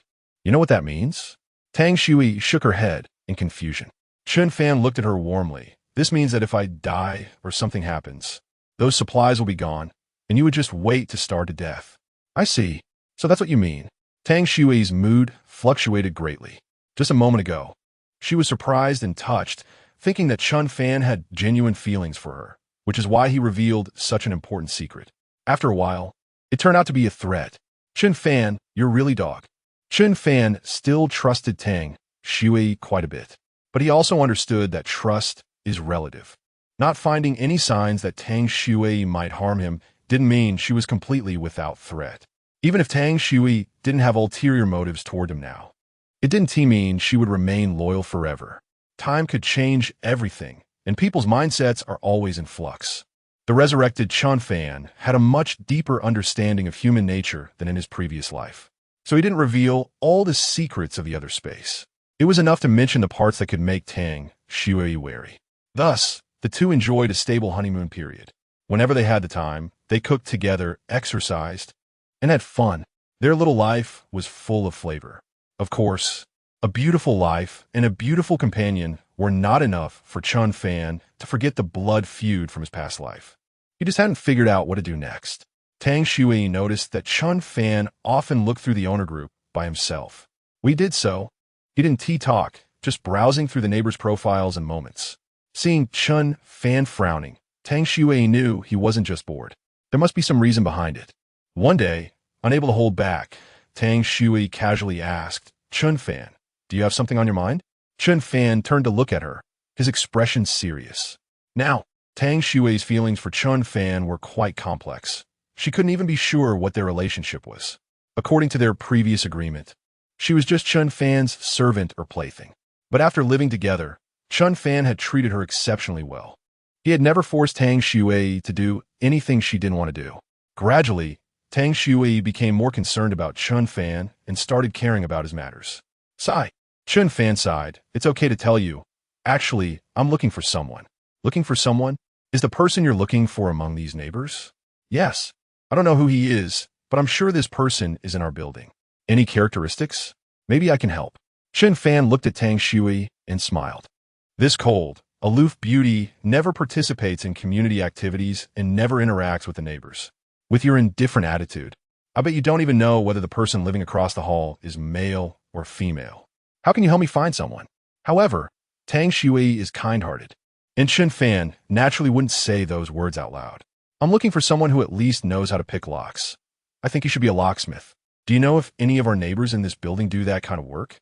Oh, so he was looking through other people's social media to find this. Tang Shui thought carefully and shook her head. Chen Fan wasn't surprised. How would Princess Tang care about these street-level rumors? However, Tang Shui said thoughtfully, "Knowing how to pick locks doesn't necessarily mean he's a locksmith. Thieves can do that too." Chen Fan was taken aback and blinked at Tang Shui. "Right? How did I not think of that before?" Chapter 51. Chen Fan, you're as steady as an old dog. In a last life, the 8 deadly enemies who shared a piece of Chen Fan. The ex-wife who betrayed him and personally pushed him into the abyss, Mu Xiueqing. The old Wang next door who put a green hat on him, Li Ziheo. The materialistic mother-in-law who tried to squeeze him dry, Neo Tsueixia. The community director who acted one way in front of others and another behind their backs, Gao Lihua. The chef who would do anything for a meal, Shen Hui. The internet celebrity with dual identities as a female boxer and a midnight darling, Lu Tiantian. The petty person with no principles, Jia Fuguei. Now Chen Fan has already locked on 7 of them. They are all following Chen Fan's script, lining up to die, or are on the path to death. The only problem for Chen Fan now is that he still doesn't know who the 8th person is. He tries hard to recall. He only remembers that when the neighbors rushed into his house in the last life, his ex-wife Mu Xiueqing was busy drugging him. So it wasn't her who opened the door. This means that among those guys outside, someone has the ability to directly open his door from the outside. That's why Chen Fan speculates that if there's anyone in this building who is a locksmith, then he must be the 8th person. However, he investigated for a long time and found no one in this building working in that profession. Chen Fan couldn't help but feel a bit frustrated. Today, a casual remark from Tang Shui suddenly awakened him. Right? Not all antique dealers are archaeologists. Some could be tomb raiders. Not all who can pick locks are locksmiths. Some could be thieves. However, Chen Fan fell into a bottleneck again and muttered, "If this person is really, as you said, a thief, then finding him will be even harder. After all, thieves won't show their profession. Instead, they'll hide it even deeper. I have heard something about this. It seems there really are thieves in our unit." "What?" Chen Fan was taken aback and quickly asked, "Where did you hear that?" "When I went to deliver soup to Lu Tiantian, she told me that." "Lu Tiantian? Did she not tell you who this person is?" "She didn't have time. She was just about to say it when her little dog interrupted her. By the way, didn't you say that the medicine you gave her wouldn't kill anyone? Why not just ask her directly?" Chen Fan. The prescription Chen Fan prepared for Lu Tiantian is called Bridge of Sighs, which indeed won't take a person's life immediately. It's not that Chen Fan is soft-hearted. It's just that he certainly won't let the 8 people who shared a piece of him die easily. He wants them to suffer and experience the same pain he did before they die. After taking the Bridge of Sighs, Lu Tiantian would completely lose her ability to move. It would be like being trapped in an incredibly realistic dream. Although it appears she has no consciousness and cannot move, her sensory perception remains. This means she will lie on the cold ground, feeling the cold and hunger slowly draining her life away. In the suffocating despair, she will slowly die. Chen Fan has the antidote, but he looks at the calendar on the wall. It has been exactly 5 days since Tang Shui completed her task. In this environment, can Lu Tiantian hold on? No matter what, Lu Tiantian is the only clue now. Chen Fan must take a chance. Chen Fan stands up, takes a deep breath, and focuses his right eye. He casually pulls out a complete set of top-tier outdoor cold-resistant gear from the other space. All are high-end international brand jackets, windbreakers, headscarves, gloves, shoes, hiking boots, etc. Chen Fan thinks for a moment and then pulls out 2 steel plates from the other space, stuffing them in his clothes, one in front and one in back. After putting on the entire set of gear, Chen Fan wraps himself up like a ball. Tang Shui is dumbfounded. Wait, you're just going downstairs, right? You don't even need to leave the unit. Is it really necessary? Chen Fan grins. You don't understand, better safe than sorry. If I'm safe, you're safe too. That's the logic, right? Chen Fan looks at Tang Shui as if remembering something. He then pulls out a locked iron chain from the other space. Tang Shui, what are you doing? Sorry, just a little cooperation. Chen Fan pulls Tang Shui to the corner of the wall. He ties one end of the iron chain to a fixed iron pipe in the safe room and wraps the other end around Tang Shui's waist. At this distance, Tang Shui can just barely reach the door. Tang Shui is so angry, she almost wants to curse. She looks at Chen Fan with frustration. This is the first time in her life she has wanted to stab someone. Chen Fan, however, still has a carefree smile on his face. I'm not saying I don't trust you.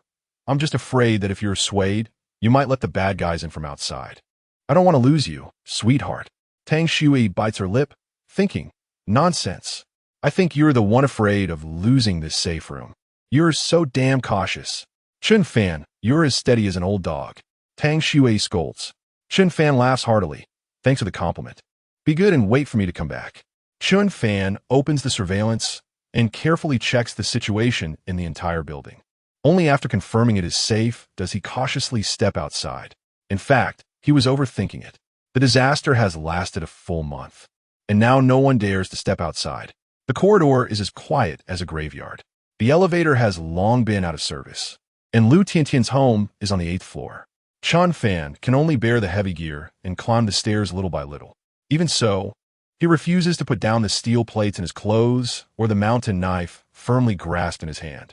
As always in the apocalypse, being cautious is never too much.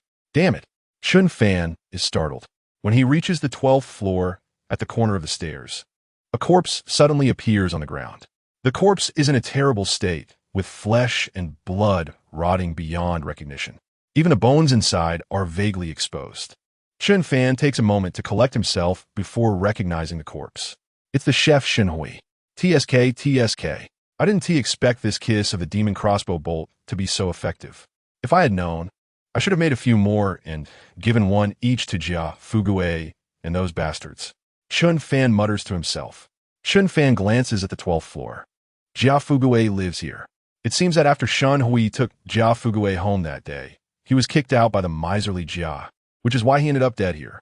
It seems that when it comes to dogs, both he and Jia Fugue still have a lot to learn. Chen Fan takes a look at Jia Fugue's home. He has important matters today, so he'll let you live a few more days for now. After a while, he finally arrives at the 8th floor, Lu Tiantian's home. The door to Lu Tiantian's house is ajar.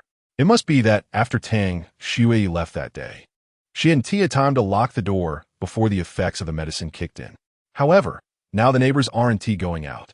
For the past 5 days, no one has noticed anything unusual at Lu Tiantian's home. Chen Fan raises the mountain knife in one hand, ready for defense. With the other hand, he cautiously slowly pulls open the door to Lu Tiantian's house. Damn! At the moment the door opens, Chen Fan sees the scene before him and feels his scalp go numb. He originally thought the worst result would be that Lu Tiantian couldn't withstand the cold and hunger and died right there. But now he sees that the teddy dog, Lu Tian, kept his lying on her corpse, frantically tearing at it. Lu, the internet celebrity, has had her entire face chewed to a bloody pulp, completely unrecognizable. Without her owner to feed it, the dog has resorted to eating its owner. The teddy is viciously tearing at Lu Tian, the bell around its neck ringing from time to time. This instantly reminds Chen Fan of the scene from his last life when he was shared among them. A chill runs down his back. Sensing movement behind him, the teddy suddenly turns its head and sees Chen Fan standing at the door. The dog, covered in blood, bares its teeth. Uncertain whether it was due to eating human flesh or some other reason, it became extremely crazy, barking and rushing towards Chen Fan. How could Chen Fan tolerate this behavior? He happened to have his mountain-cutting knife raised and brought it down directly. The dog was instantly split in two. Looking at Lu Tian, who had been brutally bitten to death on the ground, Chen Fan let out a faint snort. His left eye slightly focused, entering an alternate space. On the name of this woman, he marked a large X in red marker. Chapter 52. Oh heavens! My goddess is serving Chen Fan. I can't live anymore. Xuya, why can't I see your posts on moments? Chen Fan asked. Xuer is the nickname of Tang Shui. Aside from her parents, she only told this name to Chen Fan. After returning from Lu Tiantian's house, Tang Shui thought that Chen Fan, who gained nothing, would be very dejected. But he wasn't. According to Chen Fan, everything is destined. Just like how the heavens arranged for Tang Shui to come to his side, the eighth person would naturally appear when the time was right. What moments to post? If the neighbors knew I was here, they would curse me to death. Tang Shui chatted with Chen Fan while chopping vegetables. Although there were endless ready-made meals in the other space, they still enjoyed occasionally cooking for themselves to feel the rhythm of normal life. Tang Shui wanted to keep a low profile, but Chen Fan didn't. My happiness, if it doesn't rely on the suffering of the neighbors, what meaning does it have? Chen Fan picked up his phone and took a selfie, deliberately including the silhouette of Tang Shui cooking in the frame, accompanied by the text, "Another lazy day, monotonous life day after day, so dull." He then decisively updated his moments. Unsurprisingly, within a minute, the owner group exploded. You guys, quickly check out Chen Fan's new moments. Hurry up. What's going on? Did Chen Fan have a change of heart? Is he willing to share supplies now? He blocked me. Who can see it? Quickly take a screenshot and share it in the group. A few seconds later, Chen Fan's moments was made public in the owner group. In the picture, Tang Shui was cooking, and someone had circled her with a red mark. A woman. Chen Fan has a woman. Didn't he live alone? When did a woman appear? How could he have a woman? The neighbors couldn't take it anymore. This was undoubtedly a nuclear blow to their spirits. According to the AQ Spirit Victory Method, the only thing Chen Fan was inferior to the neighbors was that he was very lonely, isolated, and cold. But now he has a woman by his side. The neighbors couldn't even find a self-deceiving reason. Bah, shameless. In this situation, he's looking for a mistress. So shameless. No, neighbors, although I also dislike Chen Fan, your speculation is too unreliable. Where would you find a mistress at this time? At this moment, a male neighbor made a significant discovery. Damn, that woman couldn't be Tang Shui from the 22nd floor, right? What? How is that possible? Teacher Tang's character is so noble. She wouldn't lower herself to serve that shameless person. No, wait, that woman really seems to be Teacher Tang. How do you know? I can't say for others, but only for Tang Shui. I can recognize her from any angle immediately, and I wouldn't mistake her. You're full of it. No one can casually insult my Shui. Shui, come out and say something. Tell them that person in the photo, ISNTU. 2301 Tang Shui has lived in Fuda community for many years, and she has countless admirers, fans, and sycophants, both openly and secretly. She is the kind of existence that makes women jealous and wish to kill her. She is also the goddess that men wouldn't dare to disrespect even in their dreams. Moreover, she is the only spiritual support for many sycophantic neighbors in this apocalyptic world. Xuya, what? Tang Shui was focused on the delicious dish she was cooking and didn't notice her phone, which had been constantly pinging with messages since just now. The neighbors are asking about you. Reply to them. Chen Fan smiled at her. Dan Sui? She wiped her hands, picked up her phone, and took a look. Damn, Chen Fan, are you trying to drag me into this too? Are you bored of being scolded every day and looking for someone to share the spit? Tang Shui said irritably. But Chen Fan still had a nonchalant attitude. Shui replied to them, look how much the neighbors care about you. Don't make them worry.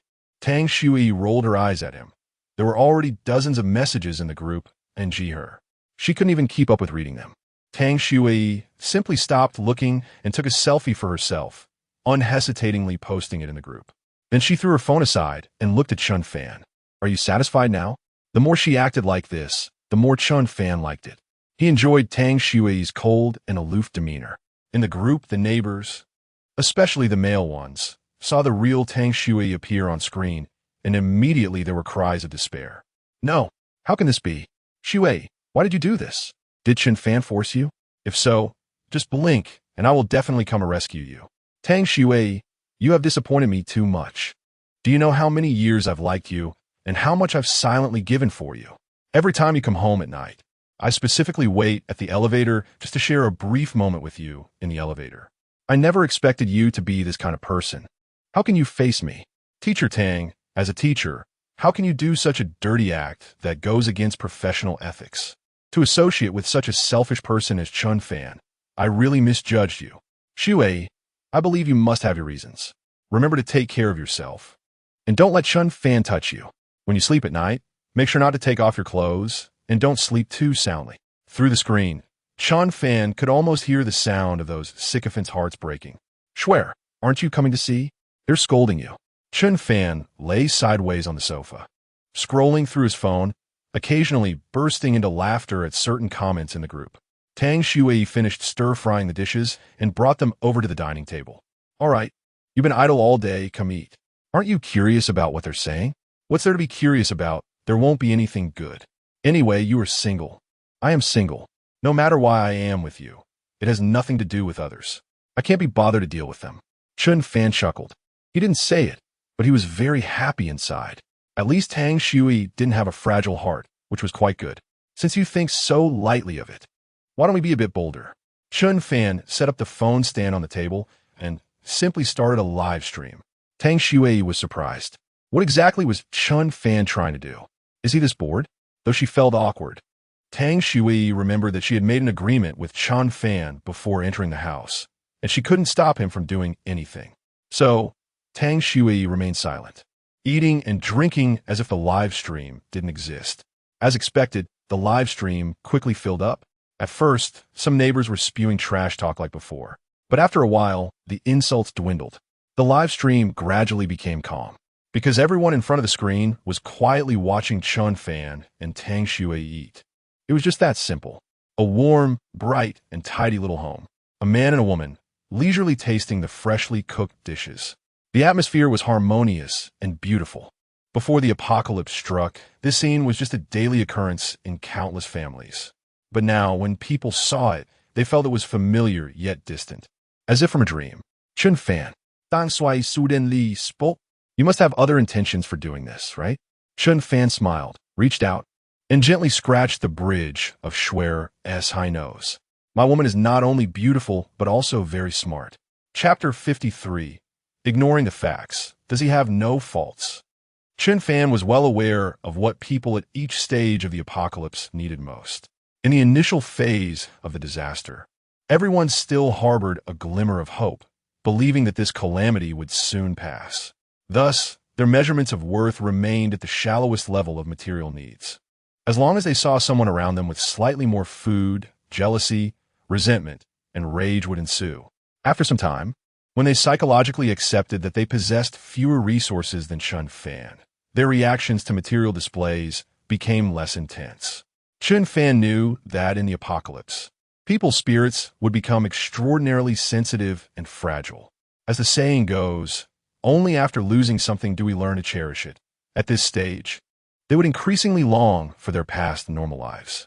Imagine waking up to the sun rising, stretching lazily, while a partner prepares a simple breakfast for the family. After eating, one could drop the kids off at school on the way to work. After a day's work, returning home to enjoy a hot shower, watching TV, and occasionally hearing a spouse scold the kids for not doing their homework well. These trivial days that were once taken for granted now felt incredibly precious in the apocalypse. People would fantasize to live that past life again, even if it meant living 10 years less. But there are no ifs. The entire world order has collapsed, and the discharge of nuclear wastewater has completely spiraled out of control. The damage caused by radiation is becoming increasingly severe. Everything is heading in a worse direction. In room 122203, at Lin Xiaoxiao's home, Mu Xueqing and Lin Xiaoxiao were huddled together in a quilt. Their closeness was not due to the sisters reconciling their differences, but because it was damn cold. The room temperature was below minus 30 degrees. Even though the sisters had covered everything usable in the house, they still couldn't help but shiver. Every breath came out as white mist. At night, it was so cold that they couldn't sleep at all. Fortunately, the government still managed to maintain 2 hours of electricity every day. They could charge their precious heater during this limited time to barely survive. At this moment, the two sisters were staring blankly at their phones. In the live broadcast room, Chen Fan and Tang Shui were wearing silk home clothes, sitting across from each other at a dining table, leisurely savoring warm dishes. Occasionally, they would glance at the public screen and chuckle about something. Mu Xueqing watched Chen Fan's life on the screen, her heart filled with mixed emotions and deep regret. This should have been her life. Everything that Tang Shui had, including her current position, should have belonged to Mu Xueqing. Xueqing, what's wrong? Lin Xiaoxiao noticed Mu Xueqing's increasingly grim expression and, as a seasoned green tea type, had already guessed what she was thinking. Xueqing, I really think Tang Shui doesn't deserve to live in your house. She's just a homewrecker. A bitch. Mu Xueqing was taken aback. Truly, a good best friend who feels like a sister. You voice my inner thoughts. But Mu Xueqing's heart was tumultuous while her face feigned hesitation. She couldn't say it outright since she and Chen Fan were already divorced. And the divorce was actually her idea. Legally, they really had no relationship now. No. Lin Xiaoxiao suddenly became agitated. You can't think like that. Although you guys are divorced, ignoring the facts, doesn't Chen Fan have any faults? Mu Xueqing widened her eyes, listening intently to Lin Xiaoxiao's insights. Xueqing, as the saying goes, it takes 500 glances in a past life to exchange for a marriage in this life. There's no obstacle that a couple can't overcome. You and Chen Fan were just too impulsive. When a woman is angry, a man should coax her. The fact that Chen Fan didn't try to win you back means he already had someone else outside. It could very well be that bitch Tang Shui. If it were like other couples, where they fight at one end of the bed and make up at the other, wouldn't that resolve everything? Muksekink. If it were said that Chen Fan and Tang Shui were already together at that time, Mu Xueqing wouldn't believe it. Based on Chen Fan, how could he have that capability? Princess Tang definitely wouldn't look at this loser. Mu Xueqing lowered her head and thought back to the day she and Chen Fan decided to divorce. They indeed had a fight at the head of the bed, and it was quite intense. But her mistake was not having a makeup afterward. Why had she been so foolish to believe Chen Fan when he claimed he was broke? If he truly had nothing, where did he get all those supplies later? Wait, suddenly, Mu Xueqing felt something was off. If Chen Fan had indeed hidden money when they divorced, wouldn't that be embezzling their joint property? Shouldn't she rightfully have half of those supplies purchased with that money? With this thought, Mu Xueqing's mind cleared up. She excitedly threw off the quilt and got out of bed. Lin Xiaoxiao was startled. I had to finish my sentence, and you figured it out? Xueqing, where are you going? Xiaoxiao, you're right. Chen Fan's things should belong to me. I'm going to confront him and get back what is mine. Lin Xiaoxiao was bewildered. Did I say that? She quickly pulled Mu Xueqing back. Lin Xiaoxiao knew that many of the food supplies at home were stolen by Mu Xueqing from Li Zihao. Plus, she had a gun on her. If Mu Xueqing were to disappear now, those neighbors would definitely rush in to grab their things without any hesitation. Therefore, the relationship between Lin Xiaoxiao and Mu Xueqing was very delicate. The White Lotus and the Green Tea Bitch mutually loathed each other while also needing each other. Lin Xiaoxiao couldn't let anything happen to Mu Xueqing. Otherwise, she wouldn't be safe in this apocalypse either. Xueqing, calm down. You're right in your thinking, but I believe we need to consider this carefully. Think about it. Even if you rush over to find Chen Fan now, can you even get through the door? Last time, Lisa Heo brought so many people and tools and still couldn't break into Chen Fan's house. With just this gun in your hand. How much confidence do you have? Mu Xiuqing thought for a moment. Lin Xiaoxiao's words made sense. So, she returned to the quilt. And the two sisters sat with their butts in the air, watching the live broadcast while plotting their next moves.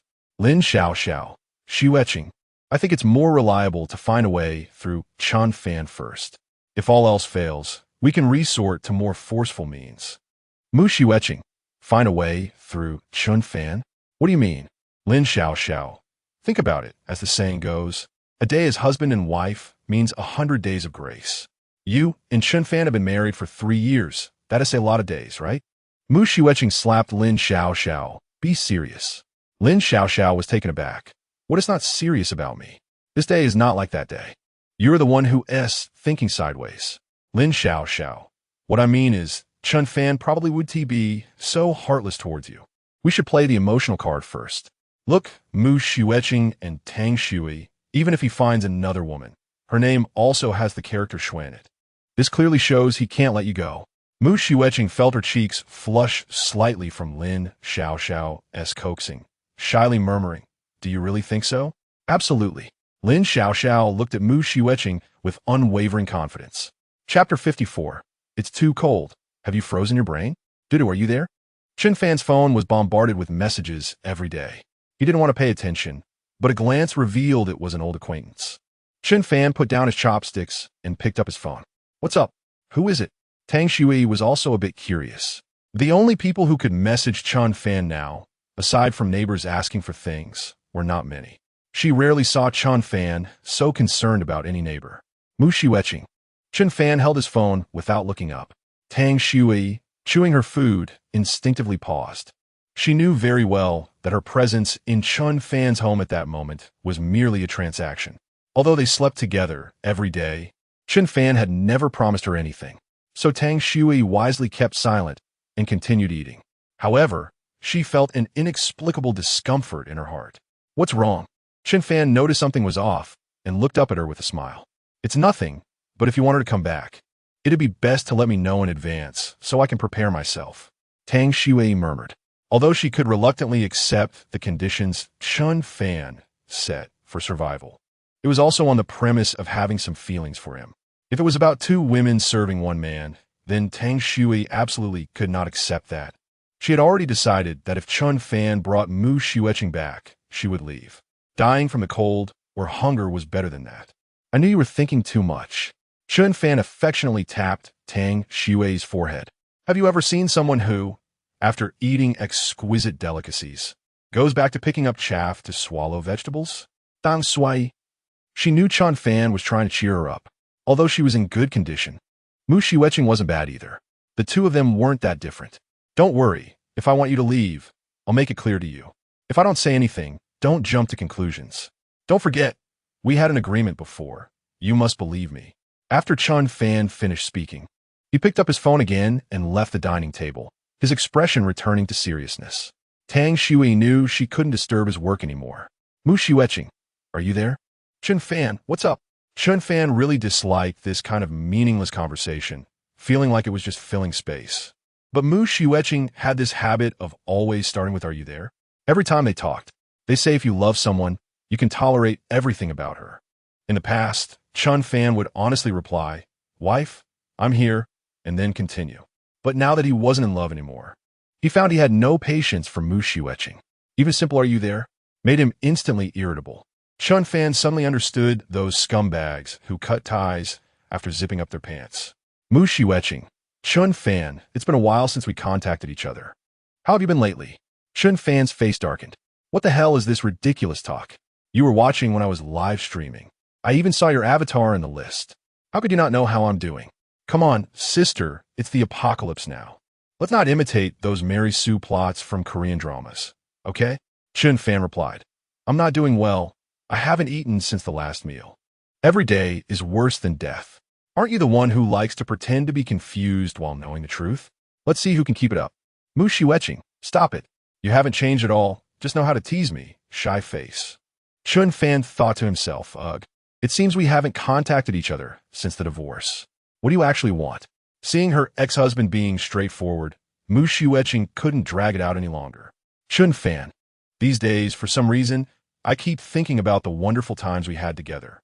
Doing housework together, looking at houses together, going back to my mom's place to make dumplings on weekends. Thinking about these now feels like it happened yesterday. It's all our fault for not cherishing it, not truly appreciating that warmth. Chen Fan looked at the message Mu Xueqing sent and felt a wave of nausea in his stomach. He couldn't help but complain in his heart. When did we do housework together? It was always me doing the chores alone while you were probably out having fun with Li Ziheo, looking at houses together? Huh. It was you, your mom, your brother, and all those relatives popping up from who knows where, worrying that I would buy a small house and insisting on coming along. They emptied my family's pockets for 3 generations, and after much persuasion, I only agreed to buy a 2-bedroom apartment for the wedding. After marriage, your mom Nyo Tsueisha still nagged every now and then. Other people's sons-in-law buy big villas and spacious apartments. Our family's son-in-law is nothing, buying a 2-bedroom and still needing a loan. What a waste of my daughter, a beautiful flower, being stuck there. And as for going back to your mother-in-law's house to make dumplings on weekends, don't joke around. How could you even say that? I'm a 996 worker, exhausted every day. The only day off each week, and you forced me to go work at Nyo Tsueisha's house. Was that making dumplings together? When I was cooking, your brother Mu Fei was sprawled on the couch doing nothing, just waiting, saying he wasn't feeling well, didn't want to work. You and your mom didn't lift a finger. I couldn't even ask for a glass of water. When it came time to work, your family really didn't treat me as an outsider.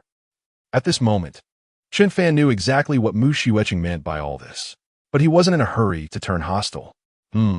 Sometimes I can also remember the past days. Really happy, huh? But spilled water cannot be retrieved. What's done is done. We all need to look forward.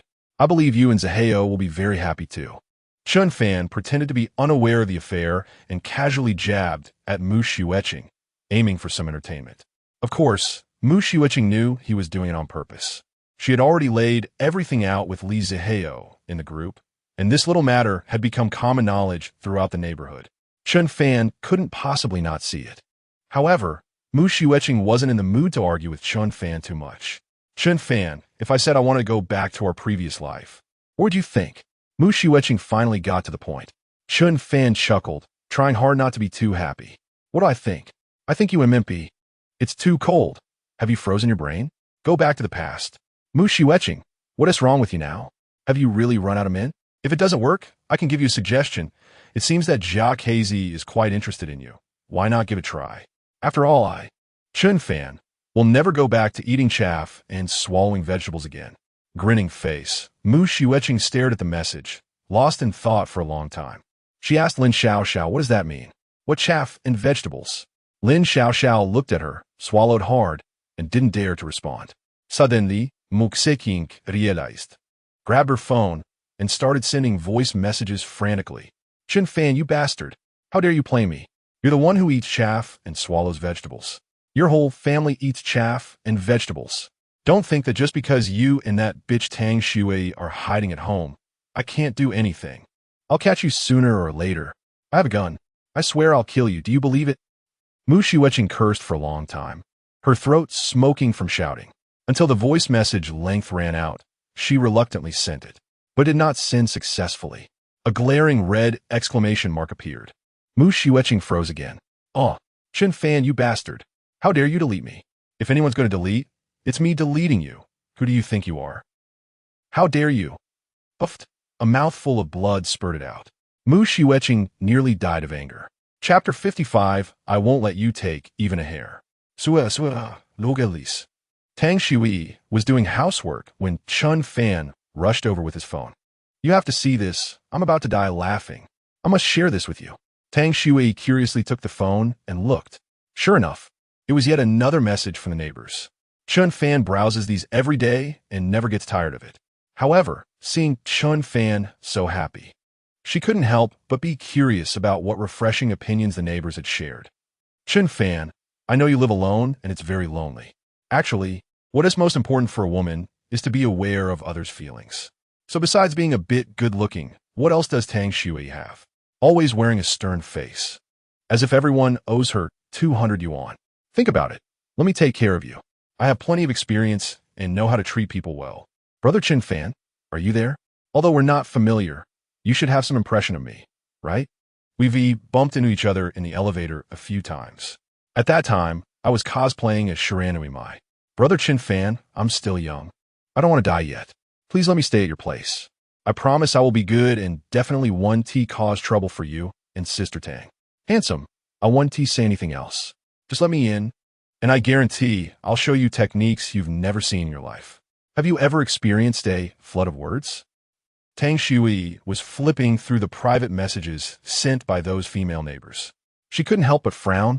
Why are you showing me this? Chen Fan chuckled. Let you see how popular I am. Comrade Tang Shui, you should cherish me and have a sense of crisis. Dang Sui.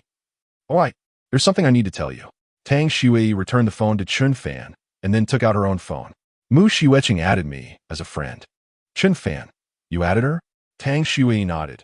After all, she is your ex-wife. I want to hear what she has to say. Chen Fan sighed lightly. Aren't you just looking for trouble? Mu Shiueching just made me look bad. What nice things could she say to you? Chen Fan took Tang Shui's phone and looked through it. Sure enough, his ex-wife was still not giving up. Unable to find a breakthrough with Chen Fan, she turned to find ways through Tang Shui. This roundabout method might well be a bad idea suggested by Lin Xiaoxiao. Hello, Sister Shui. I am Chen Fan's wife. Muxiking. I know you are with Chen Fan now, and I have no other intentions in contacting you. Nor do I want to fight you for him. The matters between Chen Fan and me are in the past, but there are still some accounts that need to be settled. Do you know? Chen Fan is not as honest as he seems. He is a hypocrite. Upon seeing this, Chen Fan raised his head and asked Tang Shui, do you think she is right? Tang Shui shook her head seriously. No, you're definitely not a hypocrite. You're just a real scoundrel. The kind that is very despicable. Ha ha. Chen Fan laughed and continued reading. Chen Fan deceived me. When we were still married, we had many assets at home, but he hid them all. He made me, a weak woman, leave with nothing. How shameless is he? Is this something a person would do? Therefore, actually, the house you're living in now and everything you enjoy should be half mine. Teacher Tang, I know that as teachers, you all have strict standards for yourselves and are very upright. The first time I saw you, I knew you must be a good teacher who has never accepted red envelopes from parents. So you definitely wouldn't occupy someone else's belongings like Chen Fan, right? If you did that, how would you face your students in the future? How would you face your own conscience, right? Upon reading this, Chen Fan clicked his tongue in admiration. He had never realized before that his ex-wife could write so well. Logical, step-by-step, heartfelt, and touching. Chen Fan replied with Tang Shui's phone. What do you want me to do? On the other side, Mu Shiueching was likely waiting by her phone. As soon as the message was sent, the chat box displayed the other party is typing. Teacher Tang, I have an idea, but you absolutely must not tell Chen Fan. That person is too insidious and vicious. This is also for your safety. It's actually very simple. You just need to quietly open the door when Chen Fan is asleep. You don't need to worry about what happens next. Trust me, I swear to heaven. I will only take what belongs to me. I won't touch anything that belongs to you and Chen Fan. This way, we won't owe each other anything in the future, and you won't have to suffer from your conscience anymore. Chen Fan chuckled. This sounds really nice. It's easy to guess that if Mu Shiueching gets in, not only will the things be lost, but he and Tang Shui would also be shot dead by her immediately. Chen Fan pretended to have Tang Shui reply, but I'm very scared. Chen Fan sleeps lightly. Well, if I wake him up, what should I do? Mu Shiueching, good sister, if you really want to ensure absolute safety, just listen to your sister. While he is asleep, hit Chen Fan on the head with a bottle. Don't worry, it won't kill him. After I get in, I'll help you take care of him. Chen Fan. This woman is really despicable to the core. He was done playing and directly sent a voice message. Mu Shiueching, how can you be so shameless? Stop dreaming. Everything in this house has nothing to do with you. I won't let you take even a hair. Also, don't incite my Snow to commit crimes. She is not as foolish as you. After saying that, without waiting for Mu Shiueching to retort, he directly blocked and deleted her as a basic operation. Then he returned the phone to Tang Shui. Don't add her again. There is nothing to say. On the other side, Mu Shiueching, having been blocked by Chen Fan twice in a row, was almost furious to death. Just when she was about to tear her face and directly scold Chen Fan in the owner group, she was suddenly pulled into another group, Muksekink. She curiously opened it. She found that the people in this group were also the neighbors, and even Li Zihao was there. It was the same old story. So why create a new group? At this moment, Lin Xiaoxiao noticed the clue. Xiueqing, this group doesn't have Chen Fan. Mu Xiueqing quickly opened the list to check. And sure enough, he wasn't there. Looking at the group owner, it was actually the shameless scoundrel, Jia Fuge. What the hell is this guy doing with the group? It doesn't fit his usual character of following others. In the past, Jia Fugue always followed others, changing with the wind. What is he up to now? Wanting to stand in the spotlight? After waiting for a while, other neighbors gradually joined the group. Only then did group leader Jia start to speak. Dear neighbors, dear comrades. Old Jia, don't talk nonsense, just get to the point. I don't have time to listen to your rambling. Why did you pull me into this group? Did I ask you to pull me? Jia Fugue, are you bored? Jia Fugue's popularity was so bad that he was interrupted before he could finish his greeting. He was hit hard right from the start. Everyone had always disliked scoundrels like Jia Fugue. However, in peaceful times, the neighbors still gave him some face because of his age. Now, with everyone facing difficulties, everyone had pent-up frustration and was looking for an outlet. Jia Fugue pulling a group at this time was just asking to be scolded. All right, everyone. Let us tone it down a bit. Old Jia must have a reason for creating a new group, so let us listen to what he has to say. Old Jia, we're all familiar with each other. Don't waste time, just get to the point. Li Zihao stood up to speak for Jia Fugue, and only then did the neighbors stop, temporarily ceasing their insults and curses. Jia Fugue cleared his throat and immediately delivered a shocking piece of information. Neighbors, Chen Fan, he wants to kill all of us. Chapter 56, Standing Up, Jia Fugue. Chen Fan wants to kill all of us. Everyone was confused by Jia Fugue's words. However, judging by Jia Fugue's tone, it didn't sound like a joke. Where there's smoke, there's fire. He must know something. Go on. Don't just gasp like that. How do you know Chen Fan wants to kill us all? You old man, don't spout nonsense without evidence, or I'll deal with you. Old Jia, where's that coming from? Chen Fan is indeed not a good person. He hoards resources without helping anyone. But why would he want to kill us? We haven't provoked him, have we? I say, Jia Fugue, don't stir up trouble. If I find out you're intentionally causing discord, even if Chen Fan doesn't kill me, I'll deal with you first. The neighbors started chattering among themselves. Although most said they didn't believe it, it was clear they were worried. Especially after last time, when Li Zihao led the neighbors to attack Chen Fan's house, and over a dozen were injured to varying degrees, with one even dead. Having witnessed Chen Fan's methods, they were now fearful of him. These people only dared to vent their frustrations online in the group chat. If they truly had to face Chen Fan in reality, none of them would dare. Old Jia, Li Zihao asked, what exactly is going on? Explain it clearly to everyone.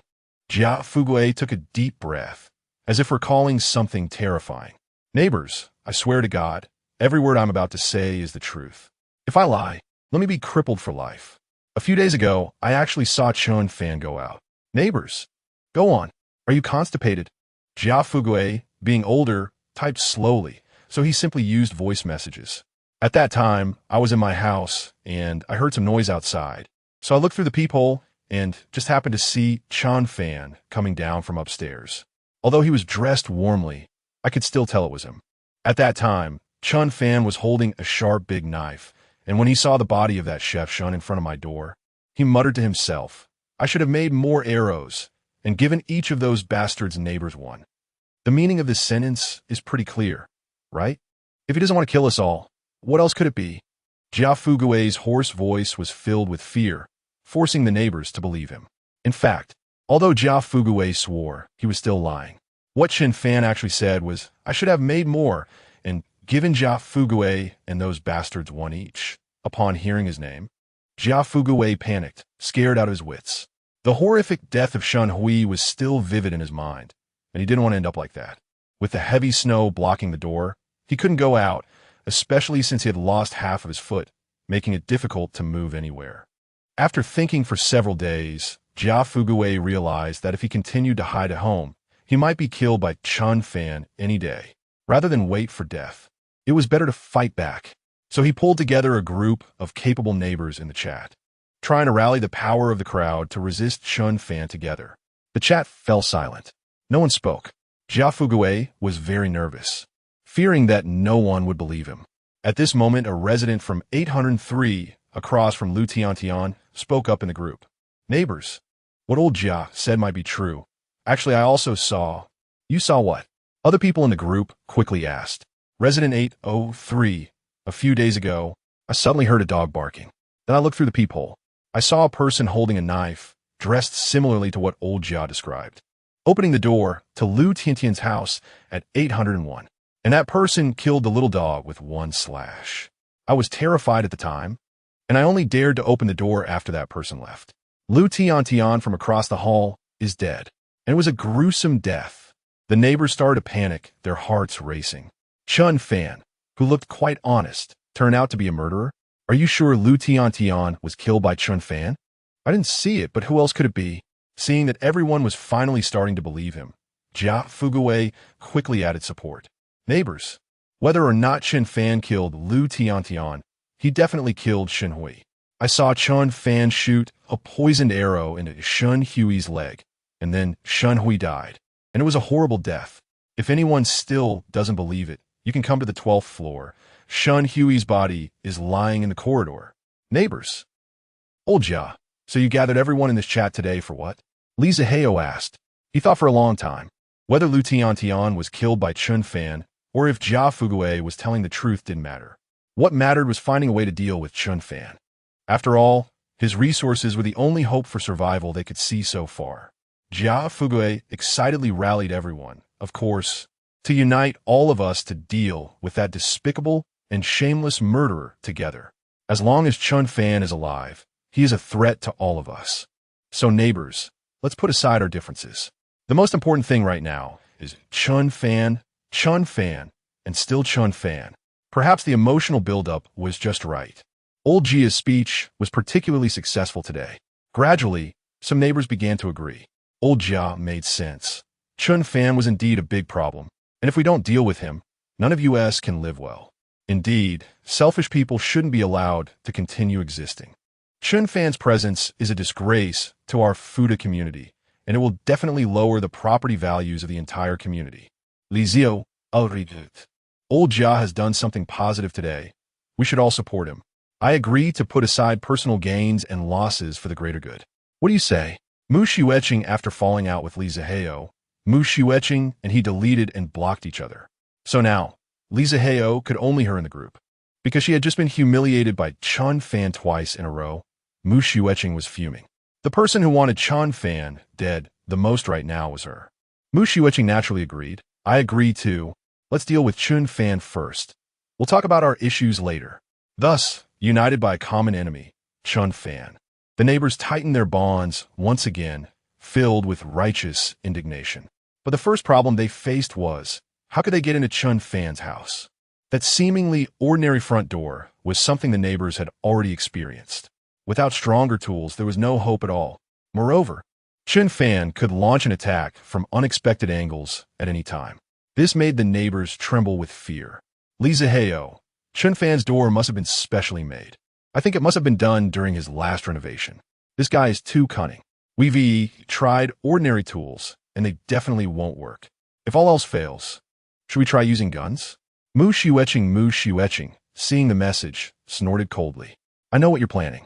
We only have 3 bullets in total. Using one means one less. I want to waste my trump card so easily. Mu Shueqing, no way. Bullets aren't breaking tools, and such precious weapons should be saved for dealing with Chen Fan. Chen Fan has crossbows and possibly other weapons. If we don't have something powerful in hand, even if we open the door, what will we use to deal with Chen Fan? The neighbors all agreed, saying Mu Shueqing made sense. Li Zihao's little scheme had to be abandoned. Sigh. Li Zihao sighed. So after talking for so long, we still have no solution. We can't even get through the door, let alone talk about dealing with Chen Fan. Not necessarily, Jia Fugui spoke up again.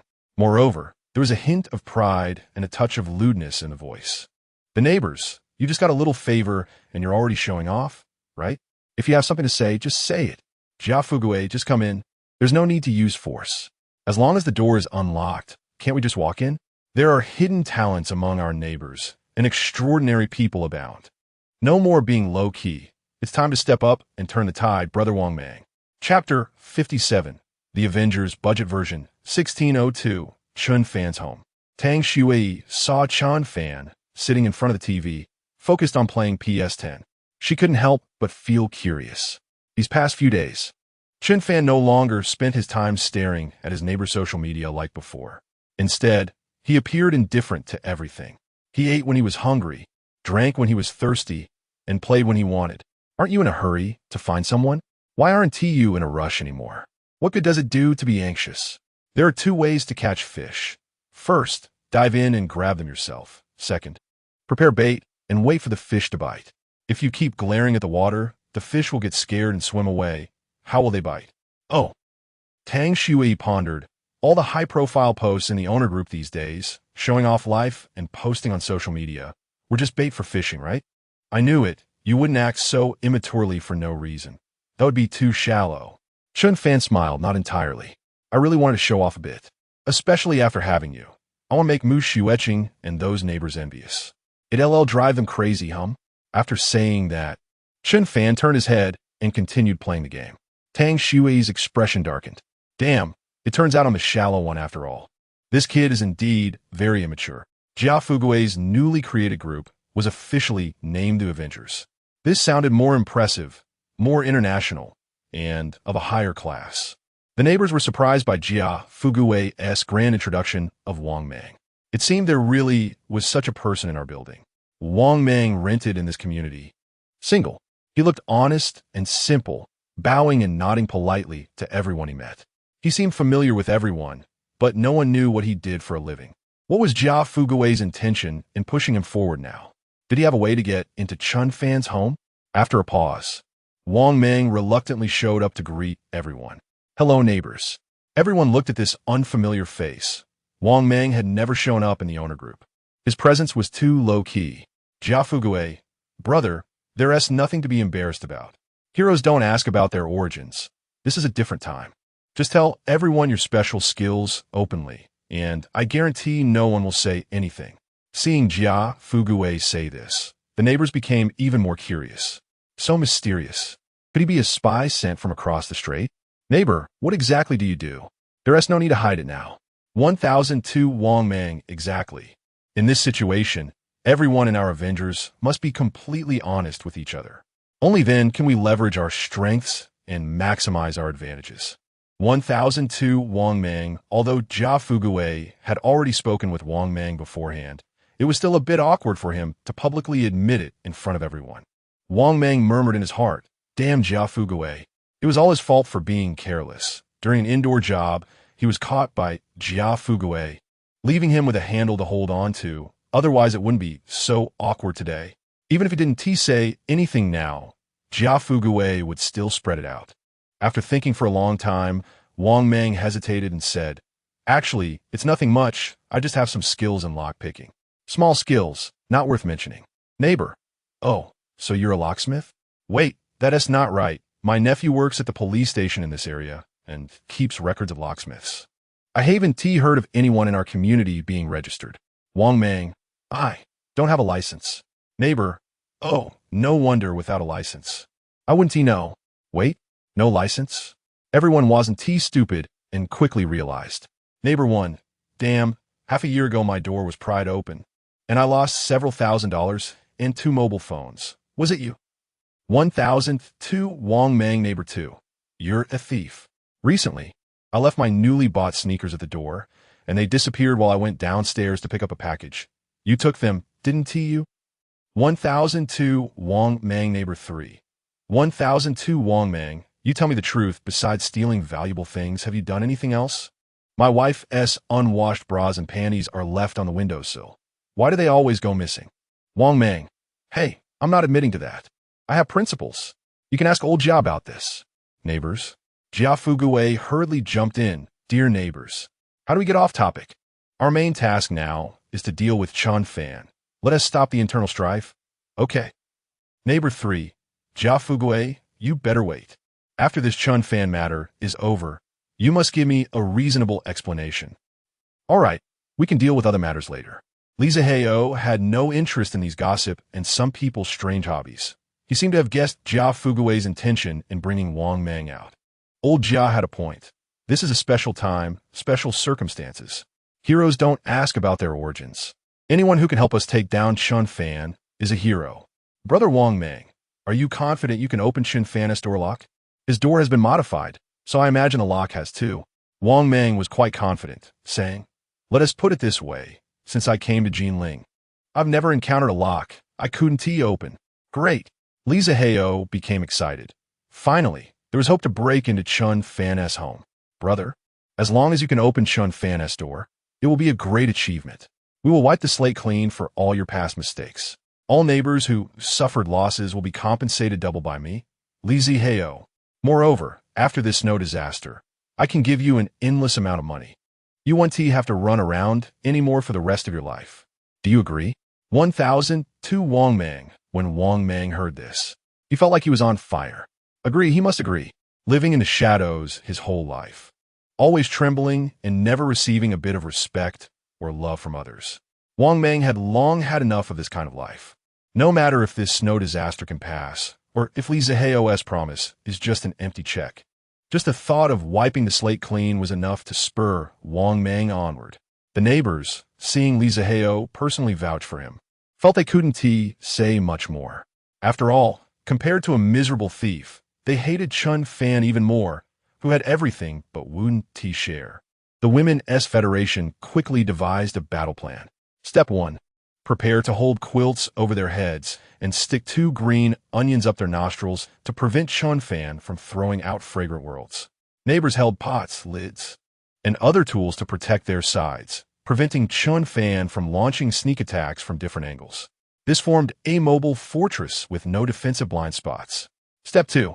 The main combat force hid inside the fortress. Wang Mang was in the front, responsible for opening the door. Mu Shiweqing and Li Zihao were behind him, one with a gun and the other with a chainsaw, ready to mercilessly shoot Chen Fan the moment the door opened. Li Zihao was afraid the neighbors wouldn't understand, so he even drew a battle map and sent it in the group. The neighbors all marveled at it. Young Master Li is indeed young Master Li. He has wisdom, courage, and looks.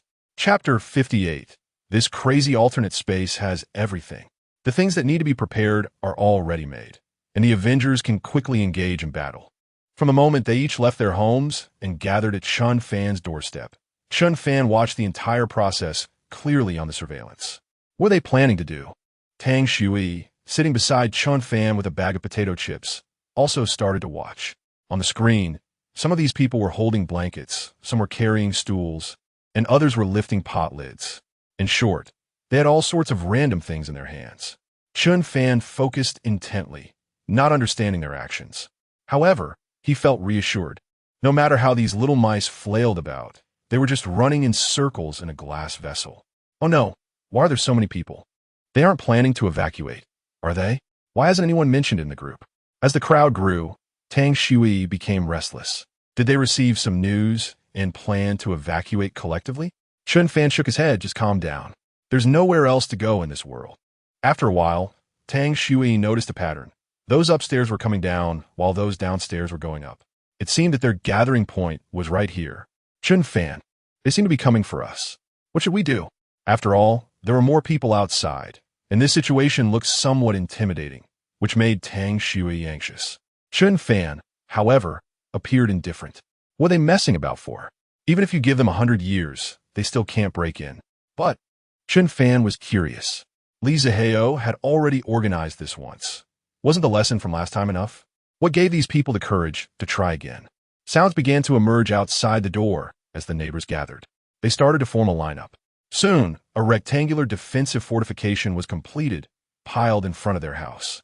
Chen Fan saw Li Zihao and Mu Shiweqing at the back of the line. One pulled out a gun, and the other wiped down a chainsaw, preparing for action. At this point, Chen Fan guessed what they were planning. Then, someone squeezed out from the crowd, catching Chen Fan's attention. Why is it him? Isn't that Wang Mang from the 10th floor? Tang Shui recognized him too. You know him? Chen Fan asked. Yes, once when the elevator broke down, he helped me carry something upstairs. He's quite a nice guy. Chen Fan fell silent. Just because he helped you carry something, He's a good person? Silly girl. Humans aren't so easy to identify. You live on the top floor and still dare to let unfamiliar people escort you to your door. You're lucky to be safe until now. If you had encountered someone as ruthless as me earlier, you might have been in trouble already.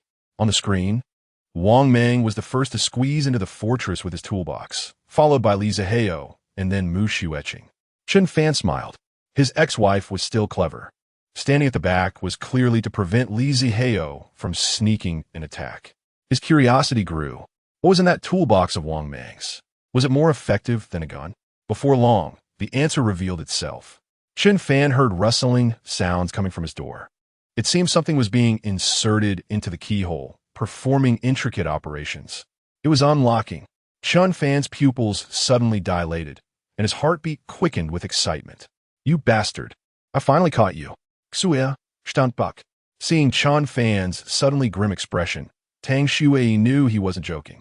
Experience from living together told her to get as far away as possible. This crazy alternate space has everything. Who knows what might come out next? Princess Tang quickly dashed into the only single room in the house, the bathroom. She even remembered to take the half-eaten bag of potato chips with her. Then she opened the bathroom glass door crack, poking half her head out, her big eyes sparkling as she watched the show. Chen Fan's surveillance system covered all public areas of the safe house. In front of his door, cameras were installed at various angles for complete coverage. Although Wang Mang was currently wrapped in a tortoise shell outside, Chen Fan could see his every move inside clearly. In fact, unlocking Chen Fan's door was more difficult than breaking through it. The lock installed by Xiaolong Company for Chen Fan was the same model used in Swiss bank vaults. It had 18 different independent locking mechanisms. Even if some genius managed to unlock all 18 locks, there was still a pure steel bolt with a diameter of 10 centimeters on the inside. With this level of defense, it was impossible to disable it from the outside. Wang Mang operated for a while, increasingly alarmed. What kind of lock was this? The craftsmanship was so complex that he'd never seen anything like it in his career. But he had already boasted before, and the neighbors from the Women's Federation were watching. He had to go through with it. Sweat beads rolled down Wang Mang's forehead. Li Zihao, watching from behind, couldn't help but doubt. How's it going, brother? No problem, right? Of course, no problem. Just a bit cold. My hands aren't cooperating. Don't worry. Today I'll definitely use everything I've learned to open this door. Seeing Wang Mang's trembling demeanor, Li Zihao's confidence wavered. He knew that if someone was truly confident, they wouldn't show such signs of nervousness. The crafty Li Zihao instinctively took half a step back, creating some distance from Wang Mang. His instincts told him that the longer they lingered in front of Chen Fan's house, the more dangerous it became. Several minutes had passed, yet Chen Fan made no move. This was very unusual. Inside the door, Chen Fan felt the timing was right and activated his right eye's ability to extract a battery from the alternate space. He carefully adjusted the electric charge, ensuring not to let Wang Mang escape, while also not accidentally killing him. That would be too easy for him. The manual explained that electric shocks cause muscle contractions in living organisms. If a continuous current is applied, it can lead to muscle spasms. Since humans habitually use their hands to touch objects, when shocked, their muscles contract, causing their hands to grip tightly. When the current flows through the body, the central nervous system is affected and the brain becomes paralyzed, unable to send any commands or relay to the various organs, making it seem as if the person was stuck. Chen Fan waited for the moment Wang Mang held the metal tool and inserted it into his door lock. He directly placed the positive and negative terminals against the door. With a sizzling sound, Wang Mang's body jerked, convulsing and foaming at the mouth. The surrounding neighbors were terrified. The memory of Shun Hui's gruesome death was still fresh. Who would dare to linger any longer? The crowd immediately scattered, fleeing to safety, and the tortoise shell vanished in an instant. Wang Mang's hands appeared as if they were bound to the door, his features twisted in pain. He desperately looked towards Li Zihao and the neighbors, seemingly seeking help. But no sound escaped his mouth. An experienced neighbor shouted, "Oh no, Wang Mang has been electrocuted." Saying this, he rushed forward with a wooden board to try and pull Wang Mang away from the door. At that moment, something suddenly dropped from the mechanism above Chen Fan's door. It was an aluminum thermite projectile of a civilian version, that Chen Fan had crafted according to the manual. The principle of making an aluminum thermite projectile isn't complex. It involves mixing aluminum powder with iron, 3, oxide in a specific ratio. But once ignited, it produces an extremely intense burn, instantly releasing a large amount of heat energy.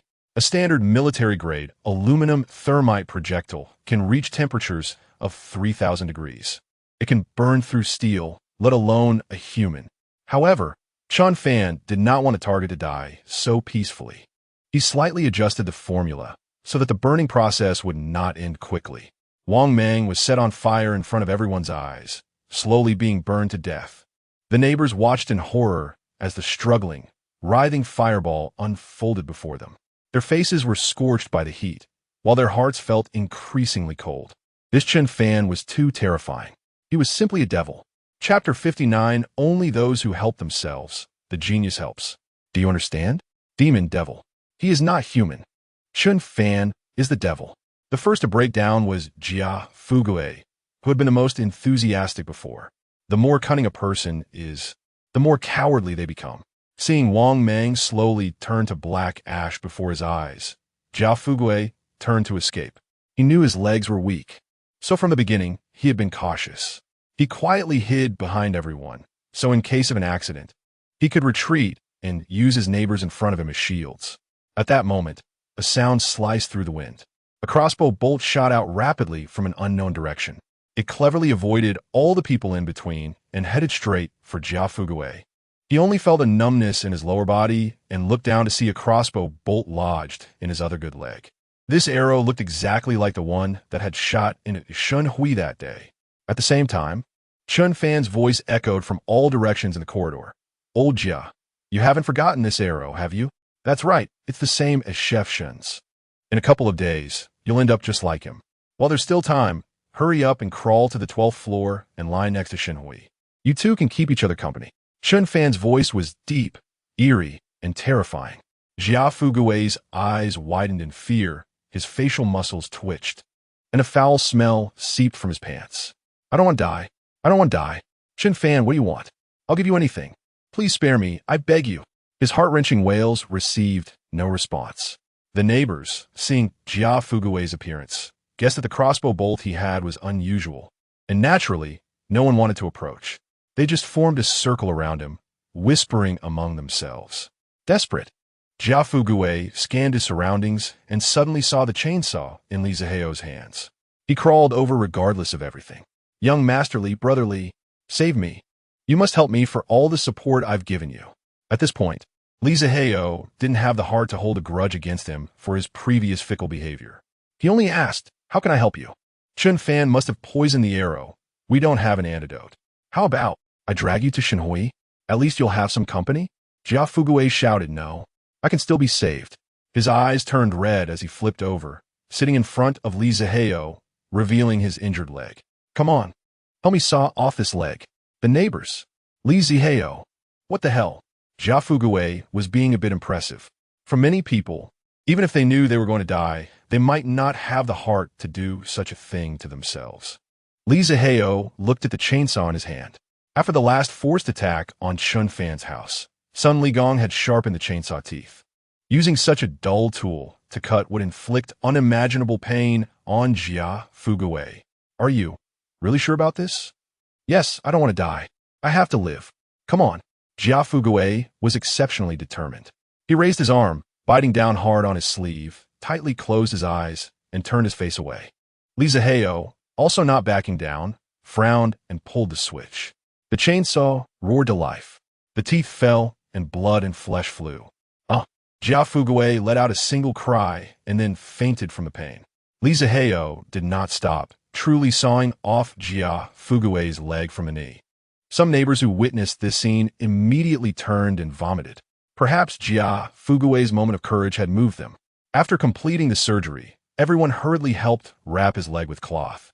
Good people don't live long. Bastards live 1,000 years. Fortunately, due to the low temperature, Jia Fugue's blood miraculously stopped flowing. Watching the writhing fire on the screen gradually quiet down and extinguish, Chen Fan felt a wave of relief. Another enemy eliminated. Now, His heart's burdens were down to just Jia Fuge, Li Ziheo, and Mu Shiuetching. Focusing his left eye, he entered the alternate space and crossed out Wang Meng's name. Because the time flow in the alternate space is only 1,000th that of the real world, this action was but a flash in Tang Xue's eyes. She thought her vision had dropped frames. Is it over? Tang Xue leaned her head out, looking eagerly this way. Chen Fan turned his head, smiled at her, and said, "It's over. You can come out now."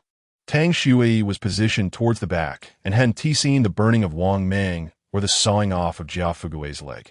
The neighbors had all retreated, leaving a scene of devastation in front of the door. These people had made a mess. Tang Xue frowned slightly, staring at the surveillance screen, unsure of when they would come back next. Next time? Chen Fan's lips curled into a mysterious smile. If they dared to come back, he would actually admire them a bit. After dealing with Wang Meng, Chen Fan was in a great mood. Looking at Tang Xue in front of him, he felt even more attracted. Without waiting for her to finish her chips, he stepped forward and picked her up. "Hey, what are you doing in broad daylight? What else could I be doing?" "Of course it's you." Chen Fan threw Tang Xue onto the bed. The following days were indeed very calm. The neighbors had attacked twice and failed both times, and the defeats were rather brutal. They finally realized that while a single chopstick is easy to break, 10 chopsticks tied together are also easy to break. At least the neighbors in the building where Chen Fan lived had been completely subdued by him. A strong wind and heavy snow. After a month and a half of global catastrophe, it finally stopped. However, the changes to people's lives were not significantly helped. The snow had piled up to 10 meters high. The vast majority of buildings in the city were buried beneath the heavy snow. Once a prosperous city, Jinling now looked desolate as far as the eye could see. The moisture on the Earth's surface vaporized and rose, condensing into solid crystals. When the crystals in the clouds reached a certain weight, they would fall, turning into snow. It was unclear whether it was influenced by nuclear wastewater, but the snow had solidified remarkably. Digging through it was far more difficult than digging soil. Recently, Chen Fan had been paying close attention to the neighbors' movements. In his previous life, he hadn't made it to this point and was harmed by those people, so he didn't know what happened afterward. The only thing he could be sure of was that as survival conditions continued to worsen, people's bottom lines were also constantly being refreshed. He often saw on the surveillance that women were wrapped in blankets, sneaking in and out of other male neighbors' homes. It was easy to guess what transactions they were making. Chen Fan was just curious. In such cold temperatures, could people still have those kinds of needs? Could they really manage that? And the men? They had started secretly collecting the corpses of other deceased neighbors. Moreover, Chen Fan had even seen 2 neighbors fighting over a corpse. The result was that the victorious neighbor joyfully dragged 2 corpses back home. With these 2 corpses, if they rationed carefully, they should last him 3 months. Chen Fan, won't these people all die out if this continues? Tang Xue asked tentatively, although she was somewhat reluctant to continue watching. She was self-aware enough not to be foolish enough to directly ask Chen Fan to open the granary. Chen Fan replied calmly, "Have you heard of the Inuit? They live near the Arctic Circle, enduring harsh cold and snow. Yet, even under such severe natural conditions, they can still survive. There's a family among the Inuit called Nanook, who originally lived very well. Suddenly, one day, an American director barged into their lives, claiming he wanted to shoot a documentary about the Nanook family, and promised that after the filming was completed, they would provide Nanook's family with enough supplies for the winter. Nanook's family believed the director's words and, to cooperate with the staged shots, did not store winter food that summer. However, later on, after the American director finished filming, he left and did not fulfill his promise of supplies. Poor Nanook's family starved to death that winter. Tang Xue thought for a moment and asked, "Are you saying that despite the harsh conditions, the neighbors were still able to get through it?" Chen Fan smiled and replied, "Whether they can get through it or not is none of my business. What I mean is that one should never rely on others for help. The only person one can depend on is oneself. Only those who help themselves will receive assistance. Do you understand, little fool?" Tang Sui. Chapter 60. Husband. "I'm sorry. I'm willing to go back to being submissive." Bang! A gunshot echoed throughout the building. It was deep in the night, and all the neighbors were jolted awake by the sound. Of course, many were already too cold to sleep at all. However, everyone just paused for a moment. with not a single person willing to crawl out of their warm beds to see what was happening, because they didn't need to think to know that it was Mu Xiueqing who had fired the gun. She was the only one in the building with a firearm. And the reason for the gunfire was undoubtedly that someone had been driven by hunger to risk going to Mu Xiueqing to steal supplies. Chen Fan was also awakened by the gunshot, but he merely opened his eyes and stared at the ceiling, silently muttering to himself, one more bullet left. It was no secret that Mu Xiueqing only had 3 bullets, and tonight's gunshot was the second time Chen Fan had heard it. This meant that his ex-wife still had one last trump card. Once that final bullet was spent, she would be left defenseless and at the mercy of others. By then, the neighbors, already starved and desperate, would not care about any morality. They would rush into Lin Xiaoxiao and Mu Xiueqing's residence. The fate of the 2 women was easy to imagine. Li Ziheo's situation was somewhat better. In fact, he had performed a live surgery on Jia Fugue in front of the neighbors with a purpose. Such ruthless tactics certainly made the neighbors wary. Now in this building, aside from Chun the Demon King, Li Run was the second person who was absolutely not to be trifled with. So the situation was clear. Mu Xiueqing, who still had supplies, would definitely be the next target locked onto by the neighbors. You despicable, shameless bastards. Cowards who bully the weak. Mu Xiueqing shouted angrily in the owner's group chat. She even recorded a video of the intruder being shot and openly posted it in the group. Since Sun Hongda set a good precedent, it seemed to have become a routine operation for everyone who was terrified to showcase their prowess and how tough they were. The neighbors clicked to watch. Wasn't the person shot by Mu Xiueqing from the highly educated family on the 15th floor? Apartment 1501 housed a couple, both professors from prestigious universities. True intellectuals. The man usually wore thick glasses and had an introverted personality. The woman was already small and slender. And after the disaster struck 2 weeks ago, no one had seen her again.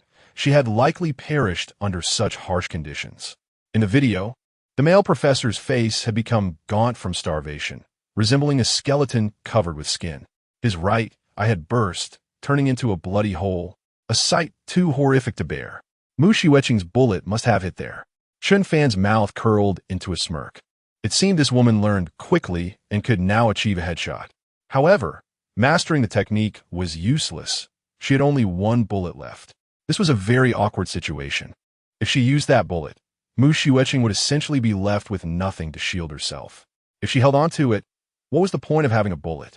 Chen Fan knew this simple truth, and Mu Xiueqing must have understood it as well. At this moment, she must be feeling utterly confused.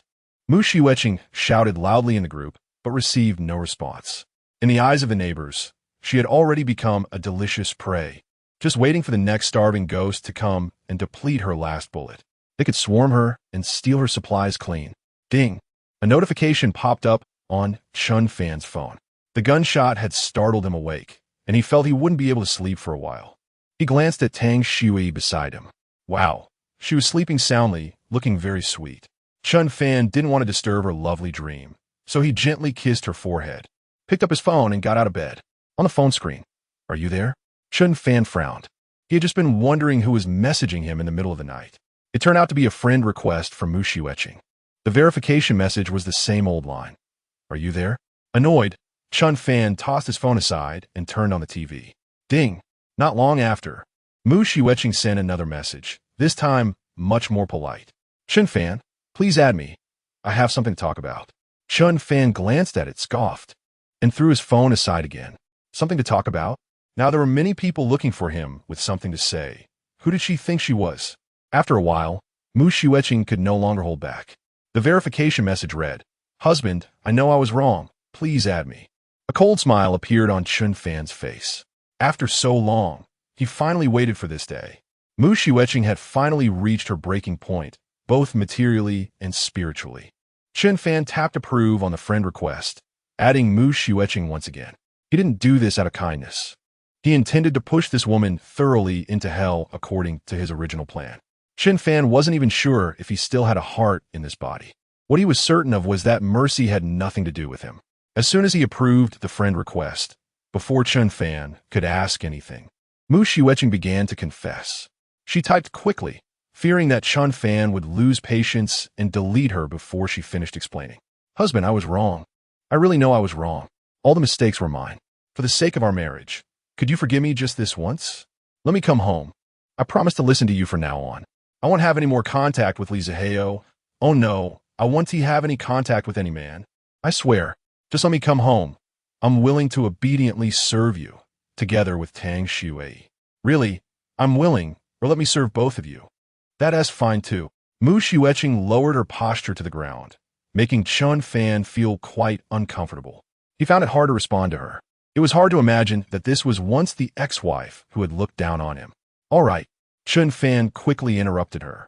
If he didn't stop her, it seemed Mu Xueqing intended to keep this up indefinitely. What? Did you run out of food at home? That can't be right. You took plenty of supplies when you left Lisa Heyo. Of course not. Mu Xueqing quickly explained. I want to come back to you not for food. Mainly, I've realized that I still care about you deep down. To make her point more convincing, Mu Xueqing even took a photo of her supplies and sent it to Chen Fan. Look, I still have a lot of things here. If you let me come home, these things will be ours together. Husband, you know me. I'm not the kind of woman who cares too much about material things. Chen Fan's face darkened. All right, whatever you say. He enlarged the photo to take a look. Mu Xueqing indeed had quite a bit of stuff left. Instant noodles, bread, biscuits, and so on. To be fair, in the current apocalyptic environment, these items were indeed rare and precious supplies. But to Chen Fan, these things were no different from garbage. He couldn't be bothered to look at them again. Chen Fan knew that Mu Xueqing was eager to get close to him because she was extremely insecure. She understood that without Chen Fan's protection, the little supplies she had left would soon be taken away by others. With a flicker in his eyes, Chen Fan said, I believe in your sincerity, but you can't just leave when you want and come back when you want. You should also consider my feelings, right? So, what do you think I should do for you to be willing to accept me again? Well, let's do it this way. Let's follow the example of the ancients. And you also give a pledge of loyalty. If you succeed, we'll wipe the slate clean. Seeing Chen Fan finally relent, Mu Xueqing was overjoyed. She quickly asked, what pledge? You say it, and I will definitely be able to do it. You know, Lisa Heyo has always been a thorn in my side. As long as you do as I ask and take care of him, I can forgive everything that happened in the past. Then, Chen Fan carefully laid out the plan he had been contemplating for a long time to Mu Xueqing. He thought that after telling her about his plan, she would find it hard to accept. After all, this pair of adulterers had been together for a long time, and Master Li had been quite generous to Mu Xueqing in the past, buying her bags and houses. But to his surprise, as soon as he finished speaking, Mu Xueqing readily agreed. Great, it's a deal. Chapter 61. Didn't I just rise up? Good morning, neighbors. Early the next day, as dawn broke, Mu Xueqing began stirring things up in the owner-s group. Everyone was bewildered. Good morning? Good, your MMP. After you fired the gun last night and yelled in the group, who could still sleep? However, Mu Xueqing still held a peanut in her hand, and everyone was wary. Not daring to speak carelessly, they quietly observed what this madwoman would do next. Everyone, now that the heavy snow has stopped, the situation is clear to all of you. The government won't be able to attend to us in the short term. Many neighbors have exhausted their supplies, and if this continues, more people will die. So we need to stick together and find ways to save ourselves. People murmured to themselves, saying it sounded nice, but wasn't that just nonsense? If there were a way, would we still be stubbornly holding on like fools? Someone joked, yeah, what the beautiful Mu said is right. We all know your family has plenty of supplies. We're all family, so why not share some with us?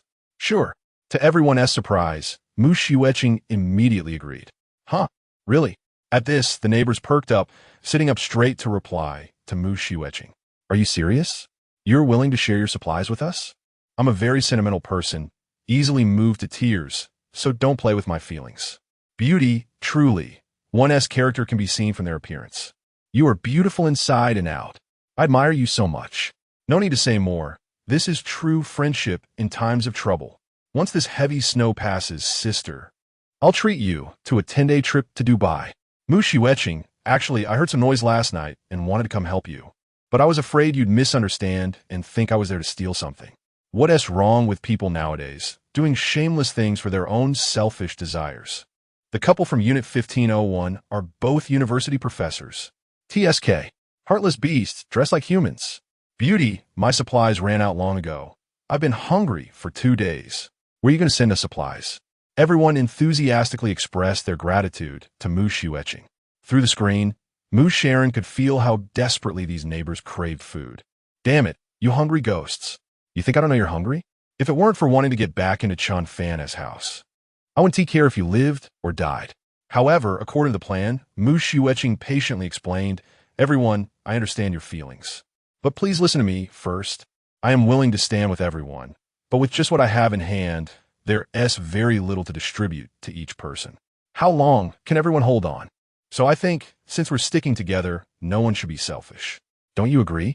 Li Xiao, who had just been staring at the screen and mocking Mu Xiueqing as a wasteful woman, suddenly froze. What the hell? Why are you suddenly coming at me? What's your problem? This is absurd. Niu Zuixia and Mu Fei are dead, and Mu Xiueqing has moved away. Lin Xiaoxiao and Mu Xiueqing have 2 people in their house, while Li Zihao is alone. A simple estimate shows that Li Zihao must have consumed less food, so he should have more supplies than Mu Xiueqing. Naturally, the neighbors felt Mu Xiueqing made sense, which was exactly what they wanted to say but didn't dare to. Yeah, building leader. Look at that young girl, so big-hearted. What will you say as our leader now? Li Zihao, masterly. You've always been my spiritual idol. You can't drop the ball at a critical moment. Come on, show us your stance. Li Zihao, actually, everyone knew that Li Zihao had the most supplies at home. The reason no one had mentioned it was to spare his feelings, hoping he would stand up on his own. We always think of you. Should you think of us too? Li Zihao. In an instant, everyone began to frantically Li Zihao. Li Zihao originally didn't want to respond, but with the crowd so agitated, he feared they might impulsively rush to his house. With just a chainsaw in hand, he might not be able to handle it. It seemed Mu Xiueqing's last peanut had emboldened these rascals. Damn it, you bitch. Have you lost your mind? Didn't we agree to deal with Chen Fan together first and put our own matters aside? Why are you coming at me? Mu Xiueqing, are you crazy? Do I need to repeat myself for you to understand? If you want supplies, first think a way to break into Chen Fan's house. There are endless delicacies in there, enough for everyone to eat for years. Why are you all targeting me? Do you think I'm easy to bully? Do I need to remind you? Think of Sun Hongda? Then look at Jia Fugui's leg. Anyone who wants to try their luck, come at me. My chainsaw is fully charged. Li Zihao was furious and directly confronted Mu Xiueqing in the group, threatening everyone in the process. This was indeed effective. As the example of Jia Fugui was right there, the neighbors fell silent, no one daring to stick their neck out. At this moment, Mu Xiueqing spoke again. Li Zihao, I really didn't expect you to be this kind of person. I've truly misjudged you. At the time when we should be overcoming difficulties together. How can you threaten the neighbors? Aren't they are family who spends every day with you and me? I'll say this, if anyone dares to touch my family, I want to be polite.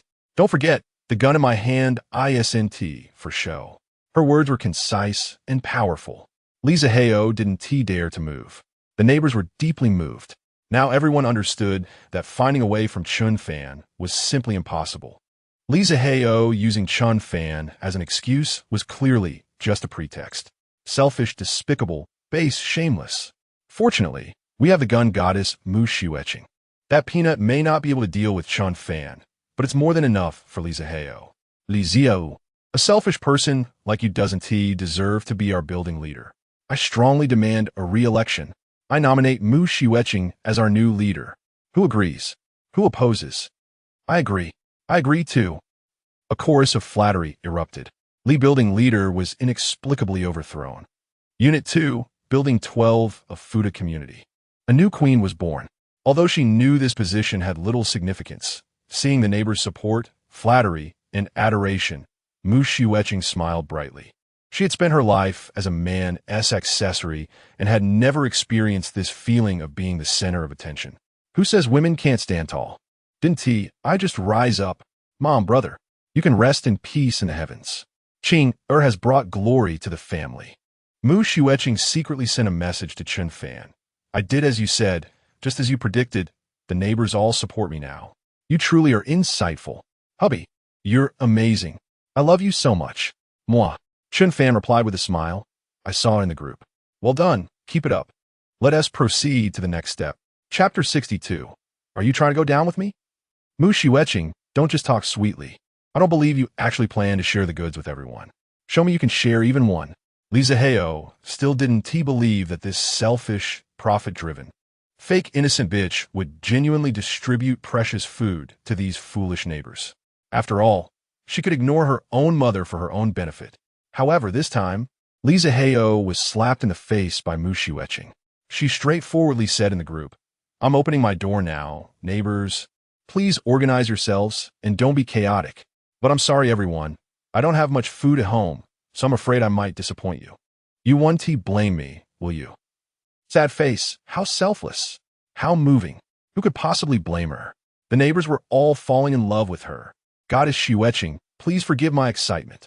I can't contain it. I'm so touched. How can there be such a beautiful and kind girl in this world? Is this the legendary angel?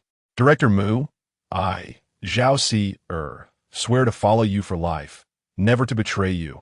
Neighbors, comrades, let us witness this moment together and remember it. The wind and snow are ruthless, but humanity is warm. Ms. Mu Shiueching lights a fire of human brilliance in the icy world, illuminating a beam of hopeful light for us. What a grand vision. What a magnificent spirit. May I ask how some people feel seeing Director Mu's great act? Are you not ashamed? Are you not guilty? Are you not self-reproaching? Li Zihao, that's right. Director Mu, you have no need to feel sorry. The one who should apologize is Li Zihao. Li Zihao, a woman, can take out the remaining supplies. Why can't you? If you are so heartless, don't blame the neighbors for being rude. What a clever tactic of first suppressing and then enticing. Li Zihao was dumbfounded. Damn it, Mu Shiueching, are you trying to go down with me? The neighbors were excited, with heated discussions, and he couldn't even get a word in. Seeing the situation, if he didn't show some response, these neighbors would really use force against him. The key was his own door was not as formidable as Chen Fan's and couldn't defend against them. Li Zihao made a quick decision. In a moment of desperation, he had to cut off his arm to survive. Neighbors, please calm down. Oh look, I just went to the bathroom for a moment, and you've already said so much. Who disagreed? We've been together for so long. Am I that kind of person? Since Shiueching has set an example, I certainly can't fall behind. Actually, I want to share supplies for a long time. Did you forget? I was the first to propose this idea. It's all Chen Fan's fault, that bastard. He doesn't care about everyone's lives. Well, I can't compare myself to that kind of petty person. Since he doesn't want to participate, let us distribute first. Please wait a moment. I'll organize the things first to ensure fairness when distributing later. Seeing Li Zihao say this, the eager neighbors' emotions calmed slightly. While stabilizing the neighbors, Li Zihao quickly clicked to add Mu Shiueching as a friend. When Mu Shiueching saw the verification message, she smiled knowingly. She was waiting for Li Zihao to take the initiative, so she lightly approved it. Time was tight, and Li Zihao got straight to the point. King Ia, we were once in love. What can't we solve slowly? Do we really have to fight to the death? What is your purpose in doing this? These neighbors are ungrateful wolves who want to appreciate it. If we take out food, what about us? I really don't understand what you're thinking. What is the point in saving those worthless people? What is the difference if those scoundrels die? Watching the message from Li Zihao, Mu Shiueching felt a surge of joy. It seemed he was really anxious, and she didn't even need to guide him. He said those words himself. A cunning smile appeared on Mu Shiueching's face as she lightly tapped the screen. Zihao, do you think I don't know these truths? I actually have no choice. You know, someone broke into my house last night to steal things. These people are starving crazy and will do anything. If I don't do this, it's only a matter of time before they kill me. Li Zihao's tone softened. Silly girl. Why didn't you say this earlier? I can protect you. As long as you are willing to come back to me. Let us put our misunderstandings behind us. Okay.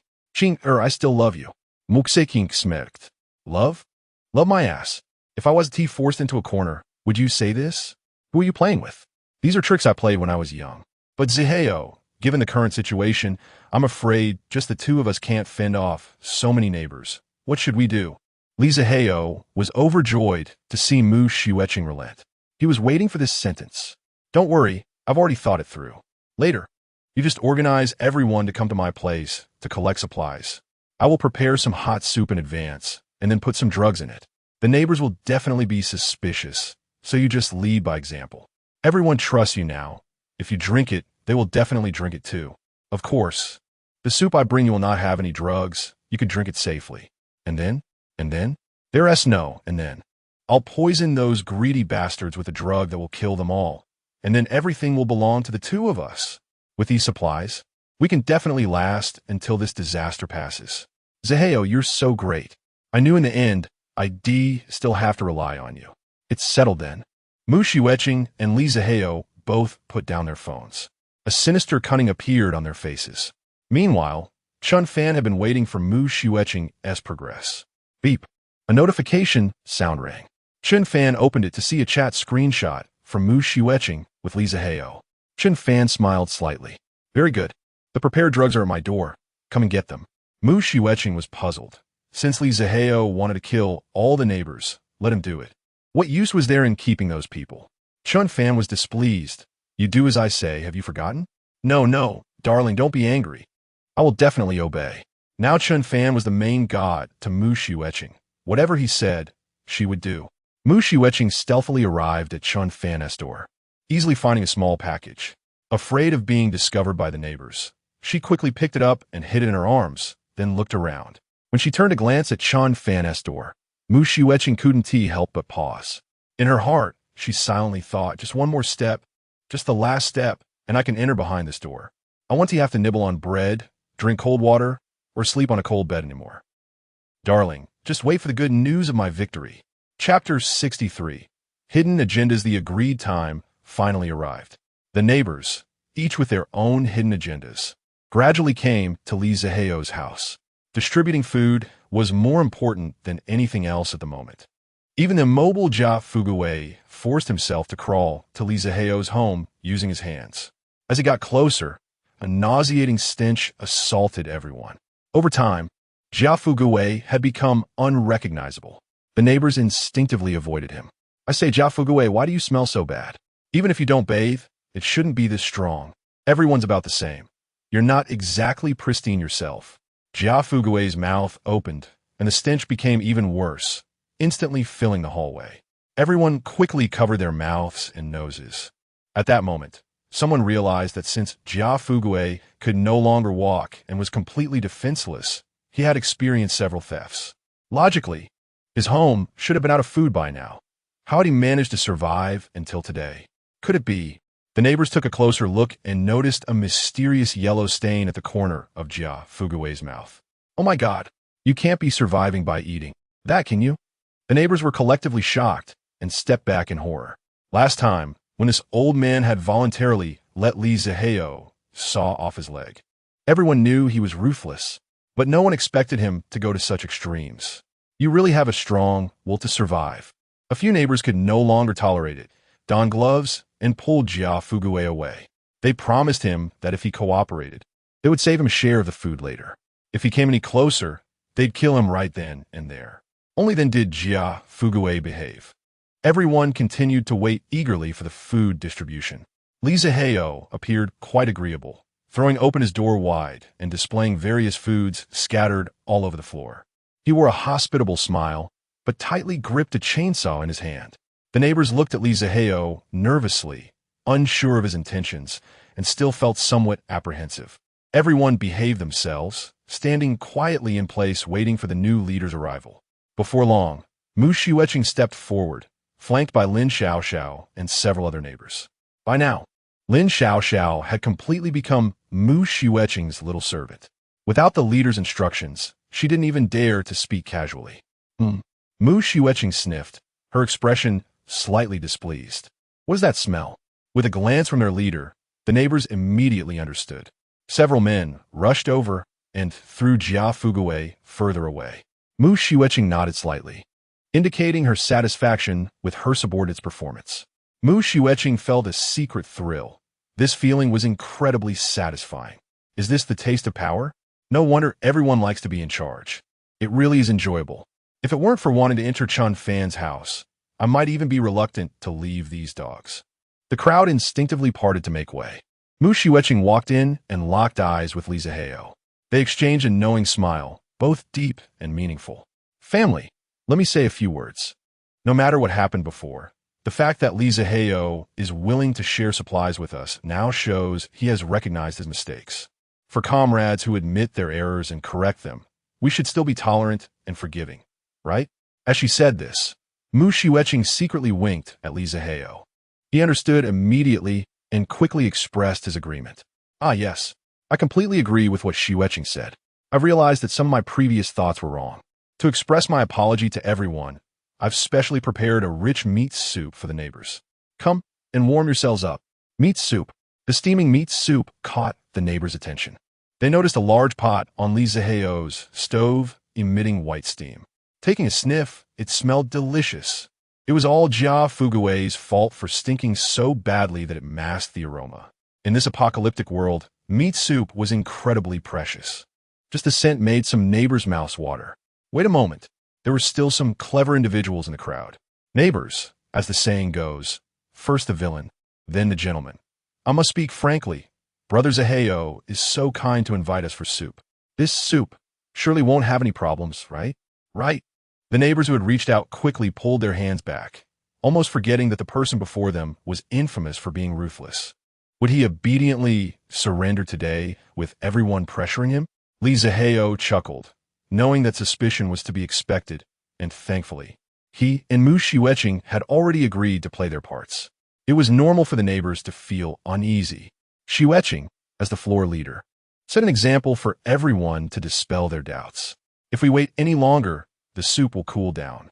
Li Zihao ladled a bowl of soup and brought it to Mu Shiueching. His eyes hinted at their plan to poison the group. Mu Xiueching, smiling, took the bowl but did not drink it right away. Instead, she turned around, seemingly looking at something in the crowd. Her action piqued the curiosity of others, who followed her gaze. Taking advantage of the distraction, Mu Shiueching secretly sprinkled the medicine she had taken from Chen Fan into the bowl. Shiueching, what are you looking at? Li Zihao also looked for a moment, but saw nothing unusual. Oh, I'm just counting how many neighbors are here to see if there's enough soup to go around.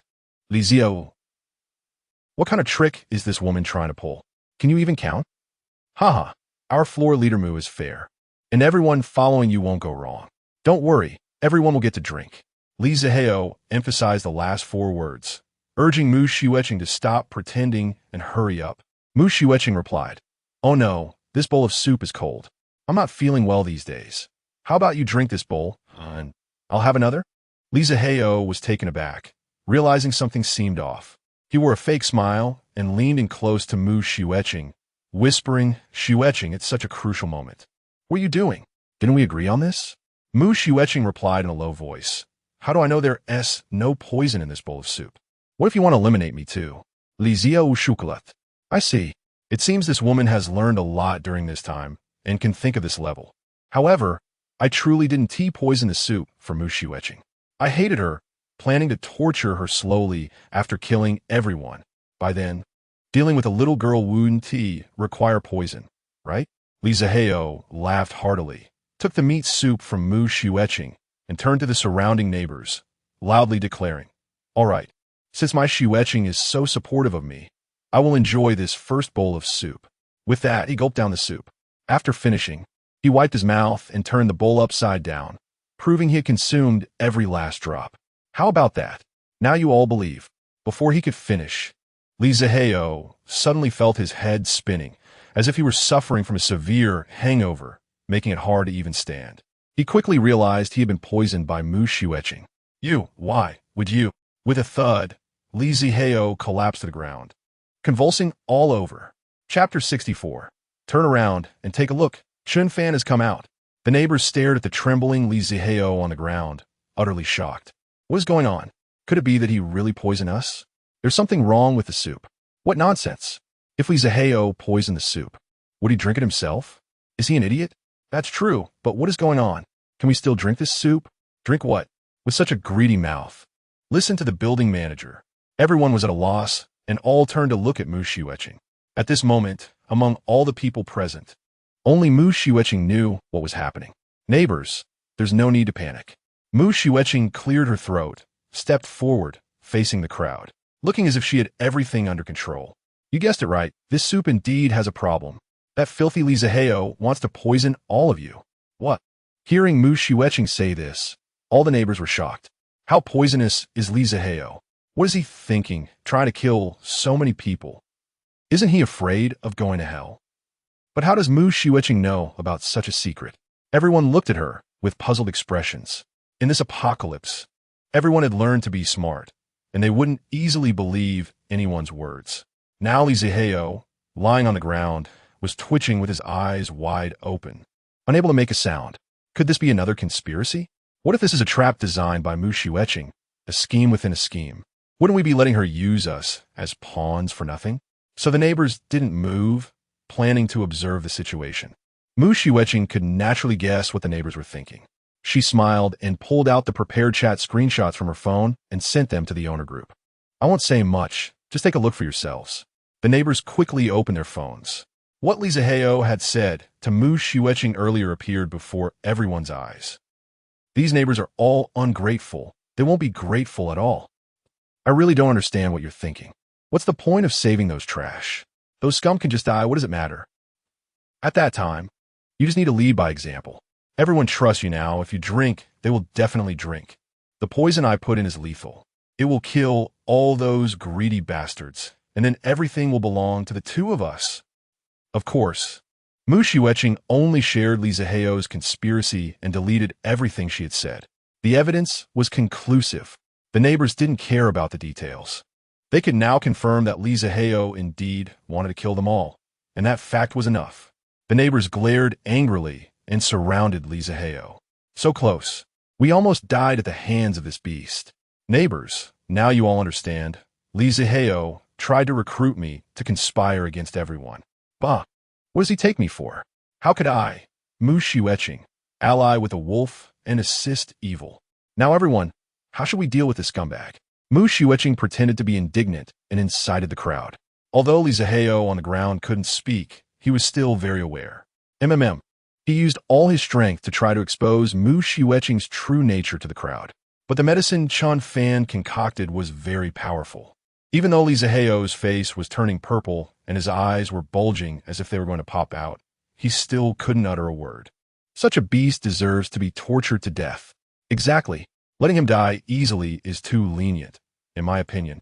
He should be thrown out of the building to freeze to death. Freeze to death? Are you doing charity? That's too lenient for him. If Lu Tiantian's dog were still here, such a scum would be fit to feed dogs. Spit. Everyone was cursing, each trying to express their inner anger with the most venomous words possible. At this moment, Mu Shiueqing spoke softly. Why feed dogs? Meat is so rare now. Aren't you all craving the meat soup?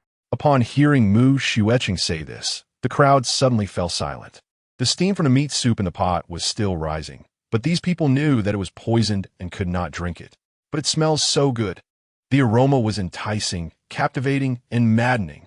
In fact, many neighbors had long run out of food. They had survived until now by stealing things they shouldn't eat. But how could they let such things be known? How could they live with themselves afterward? Mu Shiueqing's gaze swept across the hypocritical faces. She could see that some people were already starting to swallow their saliva secretly. Hypocrites. Everyone, I think, for someone worse than a beast. There's no need to treat him like a human anymore. Let him contribute something before he dies. That counts as a form of redemption. What do you think? The neighbors whispered among themselves. Finally, someone hesitantly said, all lives are equal. It's the same as slaughtering pigs and sheep. I think there is nothing wrong with that. I also think it's fine. Then, I agree. Can you put a little less salt? I have a light palate. Although the volume was low, more and more people expressed their agreement. In the end, it was actually passed unanimously. Li Zihao was in despair. He was pinned to the ground by several neighbors, unable to even twitch. Damn, how could I, Li Zihao, end up like this? Li Zihao looked helplessly at the crowd, hoping for a shred of pity, even though he himself felt it was impossible. Suddenly, Li Zihao noticed that behind these neighbors stood a person. That person looked strange, with a brimmed hat pulled low, almost covering half of his face. Perhaps sensing that Li Zihao was looking at him, the person slowly raised his head, and Li Zihao locked eyes with him. It felt like an electric shock hit his brain. Chen Fan. It's Chen Fan. He has come out. Turn around and take a look. Chen Fan has come out of his house. As long as we catch him, we will have everything. Why don't you look back? MMM. MMM. Li Zihao couldn't speak, struggling even more fiercely. Damn it, this beast is quite strong. Do you really think you're so impressive? The neighbors cursed viciously. With a bang, Li Zihao was struck heavily on the back of his head. He felt dizzy, his eyelids grew heavy, and he slowly closed his eyes. In his last moment on this earth, he saw Chen Fan smiling. Not long after, a delicious aroma wafted from Li Zihao's house. The neighbors surrounded the big pot, eating meat and drinking soup, singing and dancing. It seemed no one cared about what they were actually chewing. They only knew that at this moment, they were very happy. You, Chen Fan, what exactly are you trying to do? Outside the house in the corridor, Jia Fuge, who had been thrown out by the neighbors, saw Chen Fan standing at the door. But facing Chen Fan, Jia Fuge found that he didn't even have the courage to shout loudly. Meanwhile, the grand party inside the house was reaching its climax, and no one was paying attention to the outside. Oh, isn't this old Jia? Long time no see. Chen Fan smiled. Chen Fan, this is all. Actually your plan, right? The moment Jia Fugue saw Chen Fan appear here, he seemed to understand everything. Chen Fan still smiled, I knew it. You are actually the smartest person in this building. Not flattery, I mean it. Jia Fugue. All right. Chen Fan seemed to suddenly remember something. There's something I've been meaning to tell you. The poisoned arrow shot into Shun Huey's leg. I only made one. The one shot at you wasn't poison at all. In fact, you didn't need to saw off your leg at all.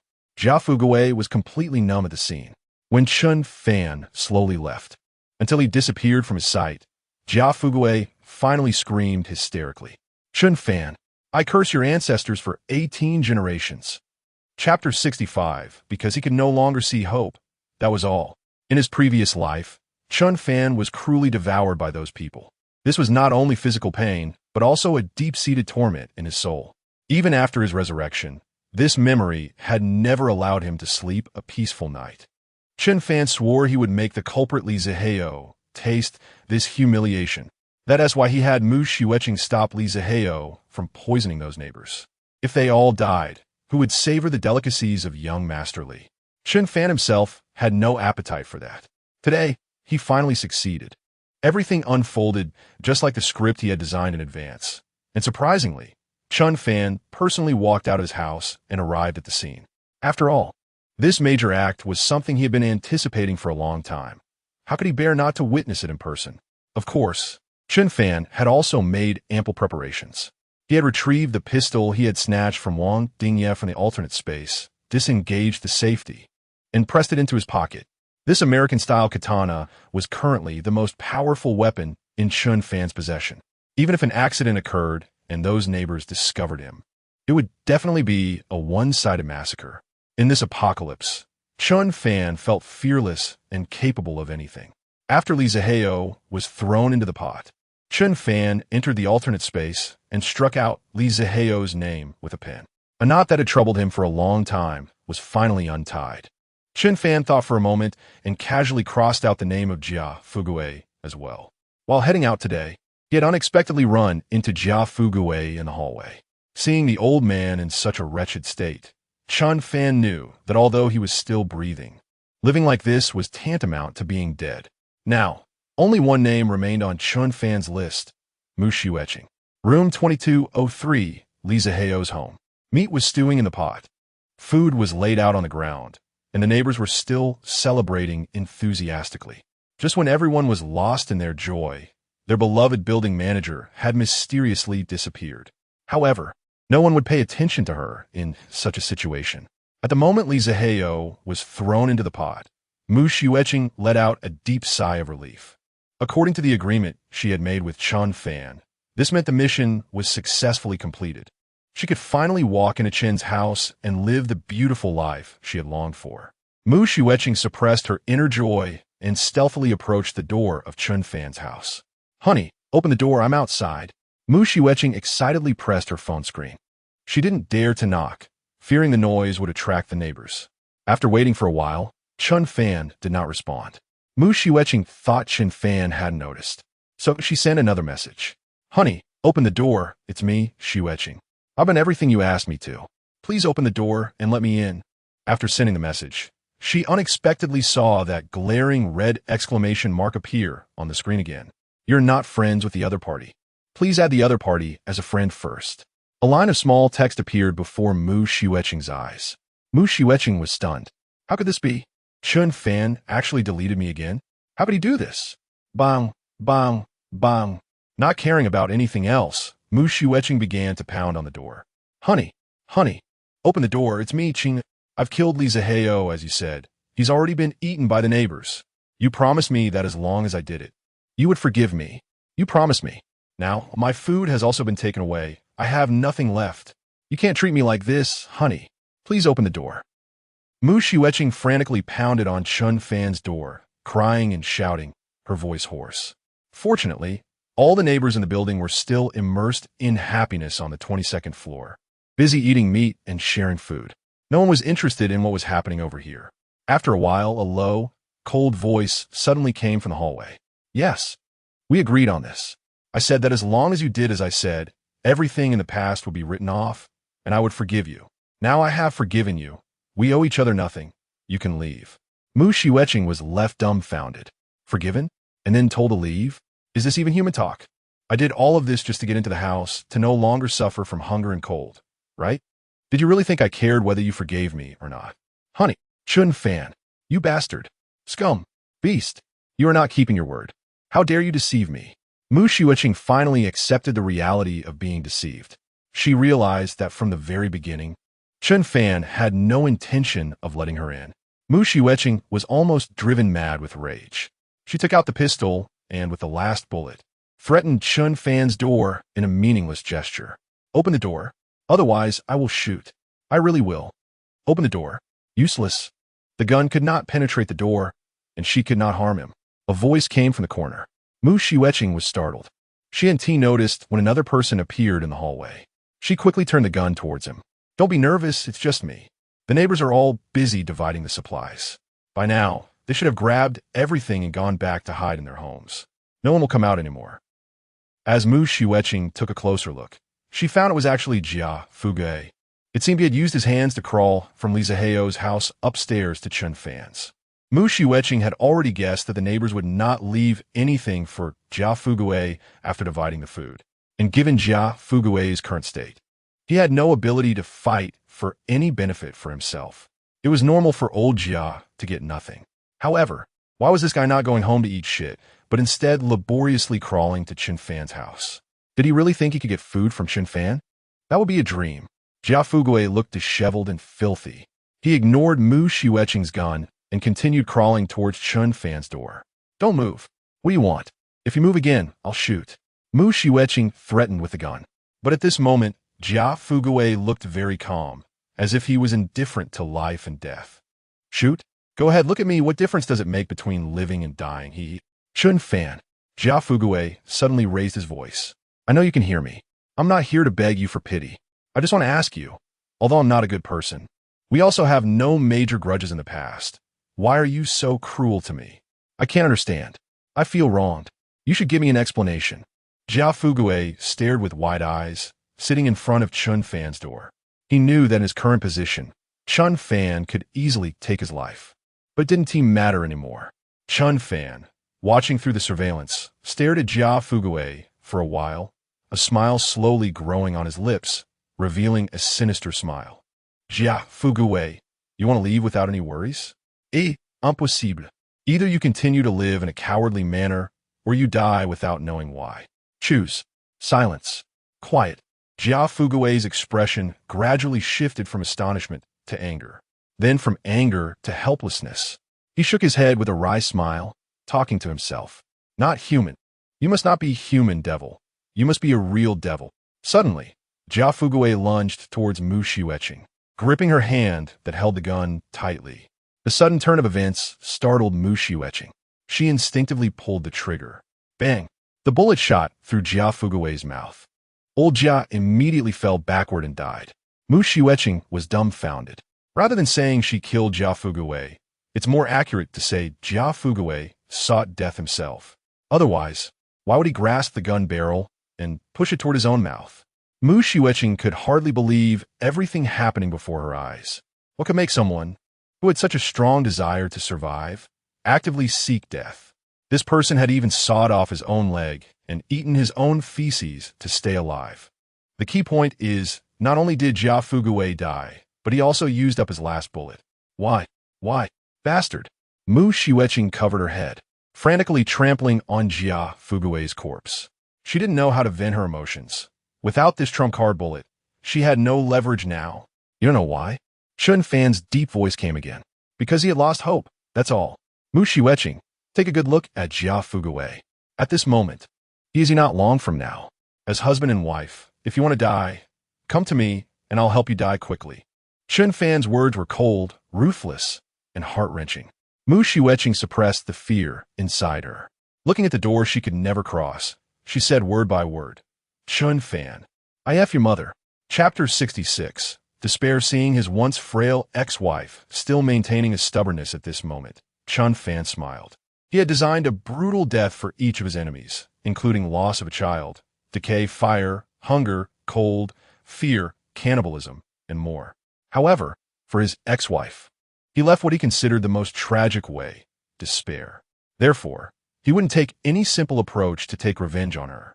He wanted to make Mu Shiueqing feel that life was no longer worth living, and ultimately, unable to endure the torment, she would seek death herself. Just like in his previous life, when those people held him down. Chen Fan still clearly remembered that it was his beloved wife who made him feel true despair from the bottom of his heart.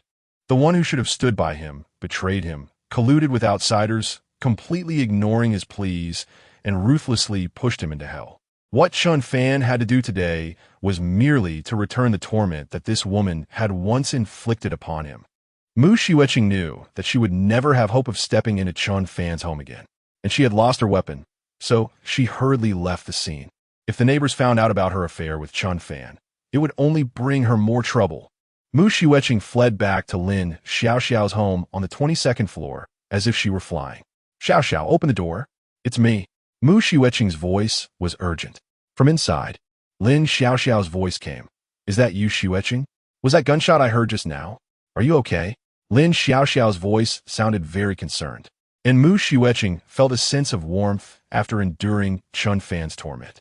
Without thinking, she casually admitted, it was me who fired the gun. That bastard Chen Fan tricked me, and I accidentally killed Jia Fugui. It's a long story, just open the door, and I'll explain inside. However, after waiting a few seconds, the door did not open. Mu Shiueqing's heart sank as she suddenly realized. Damn it, I was careless. Xiaoxiao, hurry up and open the door, what are you doing? Muxiqing kerit. Lin Xiaoxiao replied. Open the door? What door? Shiueqing, it's so cold outside, don't bother coming over. Just go home quickly, it's freezing out there. Don't catch a cold. Muxiqing. It was obvious that without a gun, Mu Shiueqing was nothing. Lin Xiaoxiao had nothing to fear now. Since the mask had been lifted, pretending to be good friends was meaningless. Mu Shiueqing decided to speak plainly. Xiaoxiao, don't forget that all the food in your house was taken from Li Zihao by me. Don't be ungrateful. Although I don't have a gun now.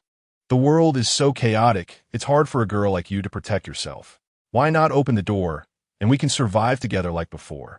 We can discuss anything together, okay? Lin Xiaoxiao was even more straightforward. You still have the nerve to mention food? The supplies at home were enough for us to last half a month. But you, in order to win people's hearts, donated them all. If I hadn't snatched some back from the crowd, just now, I would only be left drinking air. The things in my house now were all snatched back by me. Lin Xiaoxiao, and have nothing to do with you. Mu Shiueqing was left speechless. She couldn't admit to Lin Xiaoxiao that those were all part of the plan she had discussed with Chen Fan, because she had intended to abandon Lin Xiaoxiao as soon as her goals were achieved. Unexpectedly, now Mu Shiueqing felt like a mute eating bitter gourd, unable to express her pain. Lin Xiaoxiao, what's wrong with winning people's hearts? I did it for our safety. By the way, don't forget that I'm still the building manager. Are you not afraid that the neighbors will deal with you for treating me like this? Prompted by Lin Xiaoxiao, Mu Shiueqing suddenly remembered her other noble identity. Her spirit instantly revived. But Lin Xiaoxiao's mocking voice came from inside. I say, Shiueqing, what have you been busy with just now? Haven't you had time to check your phone? Muxiqing. She took out her phone, and the group chat message from the owner showed 99. What were these people chatting about? They must be thrilled about getting the food. Mu Shiueching suspiciously opened the chat box. Did you hear that? It sounded like a gunshot. I heard it too. It was indeed a gunshot. Only the building manager has a gun in this building. Did she encounter danger? Then, should we go check? Yes, the building manager has something going on. We should take a look. How about this? You guys go first. I have something urgent to attend to here. I'll go in 3 minutes. I'm also temporarily unavailable. Someone should go check first. If there's danger, I'll be ready to help. Hey, I say, you guys can't do this. If it weren't for Mu Shiueching, will we all get food? If it weren't for Mu Shiueching, we would all have been harmed by Li Zihao. Everyone can't burn the bridge after crossing it and turn against her. Who turned against her? I only managed to grab 4 packs of instant noodles back. All the good stuff went to you guys. What? Should I risk my life for 4 packs of instant noodles? Is that fair? In my opinion, whoever grabs the most should go help. That called more gets more work. Then if that's the case, I didn't get the most either, so I won't go. Not going is not going. Who are you trying to scare? I say, if you all do this, aren't you afraid the building manager will hold you accountable later? Accountable? Huh. Dude, are you a civil servant? You speak so officially. Counting that gunshot, Mu Shiueching has already run out of bullets, and she's still asking about accountability? A little woman, relying on having a gun, dares to shout at us. I've long found her displeasing, showing her respect by calling her building manager. If she doesn't get respect, she can just scram. Afterward, the other neighbors fell silent. It was clear that Mu Shiueching had neither weapons nor supplies now. To everyone, she had become completely dispensable. Watching the neighbors chat, a deep chill swept over Mu Shiueching. With no one around, she turned around in loneliness and saw the home she once lived in with Li Zihao. The door was wide open, and the house was in disarray. These neighbors not only took the food, but also took everything that could be dismantled. The house was almost left with only the load-bearing walls. A good home looked like it had been swept away by a typhoon. With nowhere to go, Mu Shiueching could only return to her own home, closing the door behind her. She casually sat on the sofa covered with shoe prints, staring blankly out the window. Outside, it was bleak, just like her current state of mind, barren and devoid of hope. Family gone, best friend gone, husband divorced, neighbors betrayed, even the lover dead. Mu Shiueching suddenly remembered Chen Fan's words. She had indeed become Jia Fugui, truly a lonely person with nothing at all. She sat there motionless on the sofa all night, thinking about everything, until the next day, when light once again shone through the window. Mu Shiueching knew a new day had come, but she couldn't think of any way out. Now Mu Shiueching felt that she didn't hate Chen Fan as much anymore. Instead, she felt a bit of hatred toward Jia Fugui. Why'd you take my last bullet? If I still had that bullet, at least I could leave this world in peace. Mu Shiueching made a decision, untying the long scarf and tying it to the crystal lamp on the ceiling. She slowly put her head inside, closing her eyes gently. Good or bad in this life, let it be. Goodbye. Just as she was about to kick the stool out from under her feet, a man's heavy shout suddenly came from the doorway. Boss, come here quickly. This house isn't locked. Damn, there's a woman here, and she's quite pretty. Chapter 67. The sky cleared, the snow stopped, and Mu Shiueching, set off again. Mu Shiueching was startled. The scruffy man who barged into her home was someone she had never seen before. This person was definitely not a neighbor from Building 12. So where did he come from? As the man shouted, footsteps echoed in the corridor, coming closer. Before long, more than 10 men in matching dark blue work uniforms surged into the room. Mu Shiueching was taken aback, since the snow disaster had occurred. The heavy snow had blocked the doors, and she hadn't seen anyone outside this building. How could so many strangers suddenly appear? Step aside. A voice came from the crowd, and the people in front automatically made way. A bald man with a scar on his face swaggered forward. From the looks of it, he was the leader of this group. Boss, it's her. The first man to enter, Mao Yinkai, who had a bushy beard and looked older than the bald man, addressed him as boss. The bald man, upon seeing Mu Shiueching, was momentarily stunned and then rubbed his eyes vigorously. Mu Shiueching was quite attractive. Although she wasn't as glamorous as before the apocalypse, she was still a beauty even without makeup. Otherwise, Li Zihao wouldn't have disregarded the beautiful San Qian Rua Shui and only wanted her. The bald man was clearly captivated by Mu Shiueching's charm, nearly drooling. Wow, this girl is something else. Lao Mao, you've hit the jackpot today. I'll remember this. Thank you, boss. The bald man leered at Mu Shiueching, sizing her up. Don't be afraid, little girl. My name is Huang Mingda, and I'm also a neighbor from the Fuda community. I live in Building 3, which is a bit far from yours. It's normal that we don't know each other. We'll get familiar soon enough.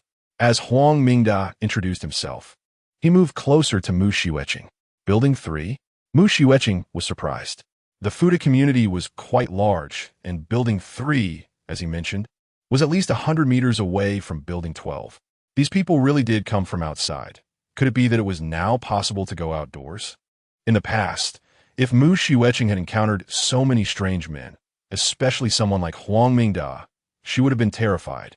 But now, having just experienced profound despair in life and hanging from the ceiling with a sense of impending death, she no longer cared about dying.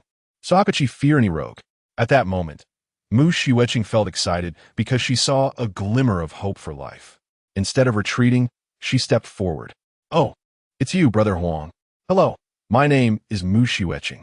Facing Huang Mingda's disgusting scarred face, Mu Shiueching did not show any signs of cowardice. Instead, she took the initiative to extend her hand with a charming smile. Huang Mingda was quite surprised.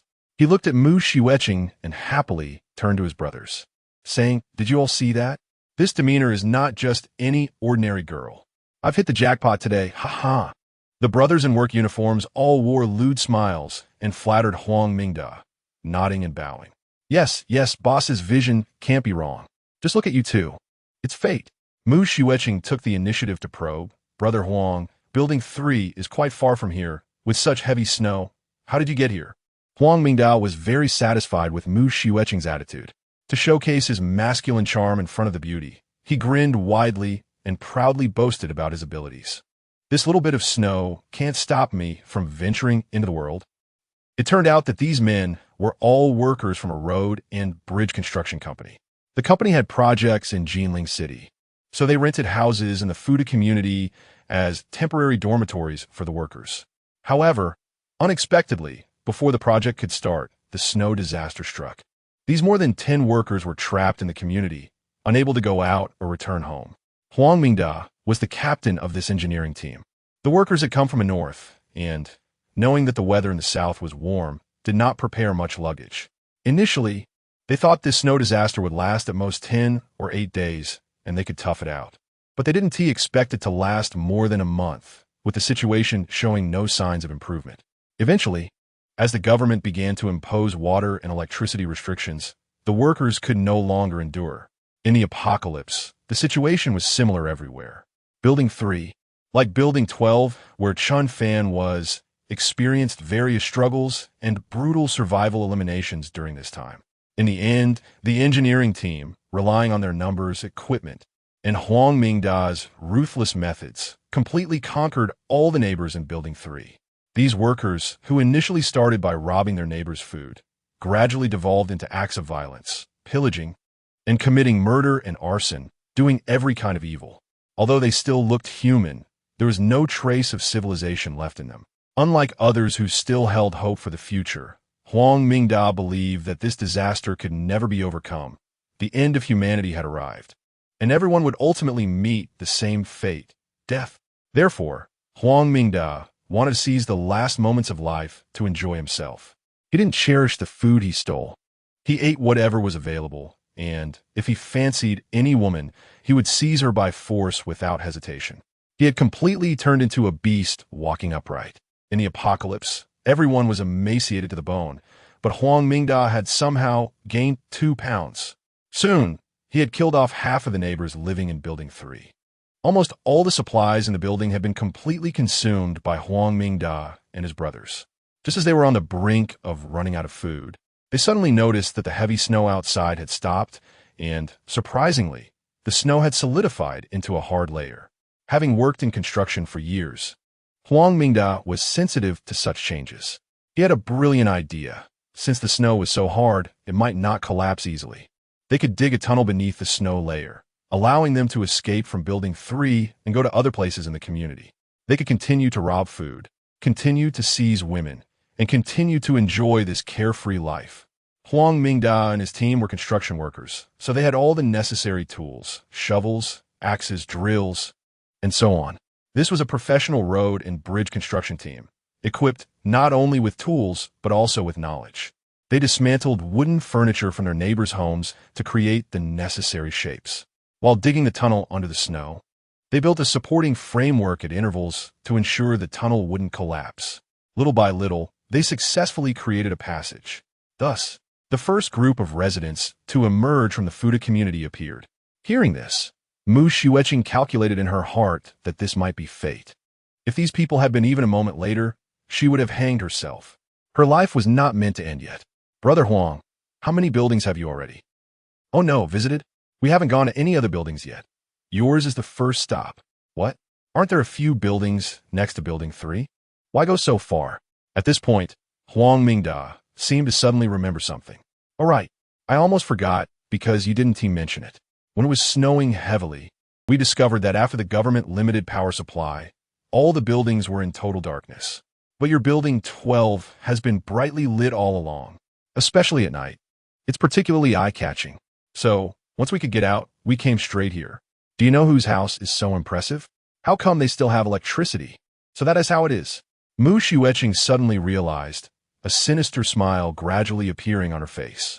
Indeed, the world is unpredictable. The sky cleared, the snow stopped. And Mu Xueqing could go again? Damn you, Chen Fan, let us play another round. This time, I want to hold back to make you see. Chapter 68. Please, sir, seek the greater good in the apocalypse. After Mu Xueqing left her home, Chen Fan felt certain that this long game of revenge was finally coming to an end, because she had nowhere to run and nowhere to go. Chen Fan watched Mu Xueqing on the surveillance footage. He saw her pleading at Lin Xiaoxiao's door, but Lin Xiaoxiao's door never opened. Then Mu Xueqing dejectedly returned to the home she once shared with Li Zihao. But Chen Fan knew that the so-called home had long been empty. After all, she was the last enemy, and Chen Fan wanted to witness her end with his own eyes. So, the next morning, Chen Fan was about to put on his clothes and go upstairs to check on Mu Xueqing's status. Suddenly, many unexpected figures appeared on the surveillance. More than 10 unfamiliar men in blue work uniforms emerged from somewhere in the building. Chen Fan became alert and quickly pulled up all the footage from the hallway, discovering that these men had come out of room 103 on the ground floor.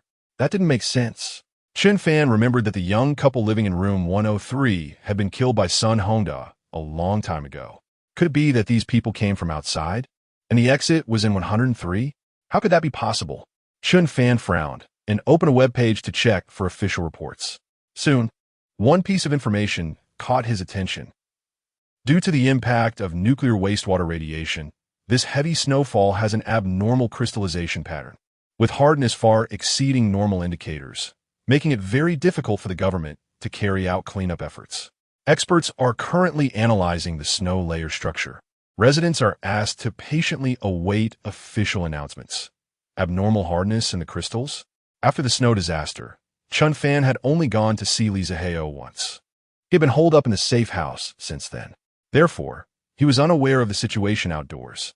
Theoretically, with a snow layer thicker than 10 meters, a person couldn't get out the door at all, because as long as the area you dug out was large enough, the soft snow above would collapse like quicksand, burying anyone trying to leave in a small avalanche, leading to certain death.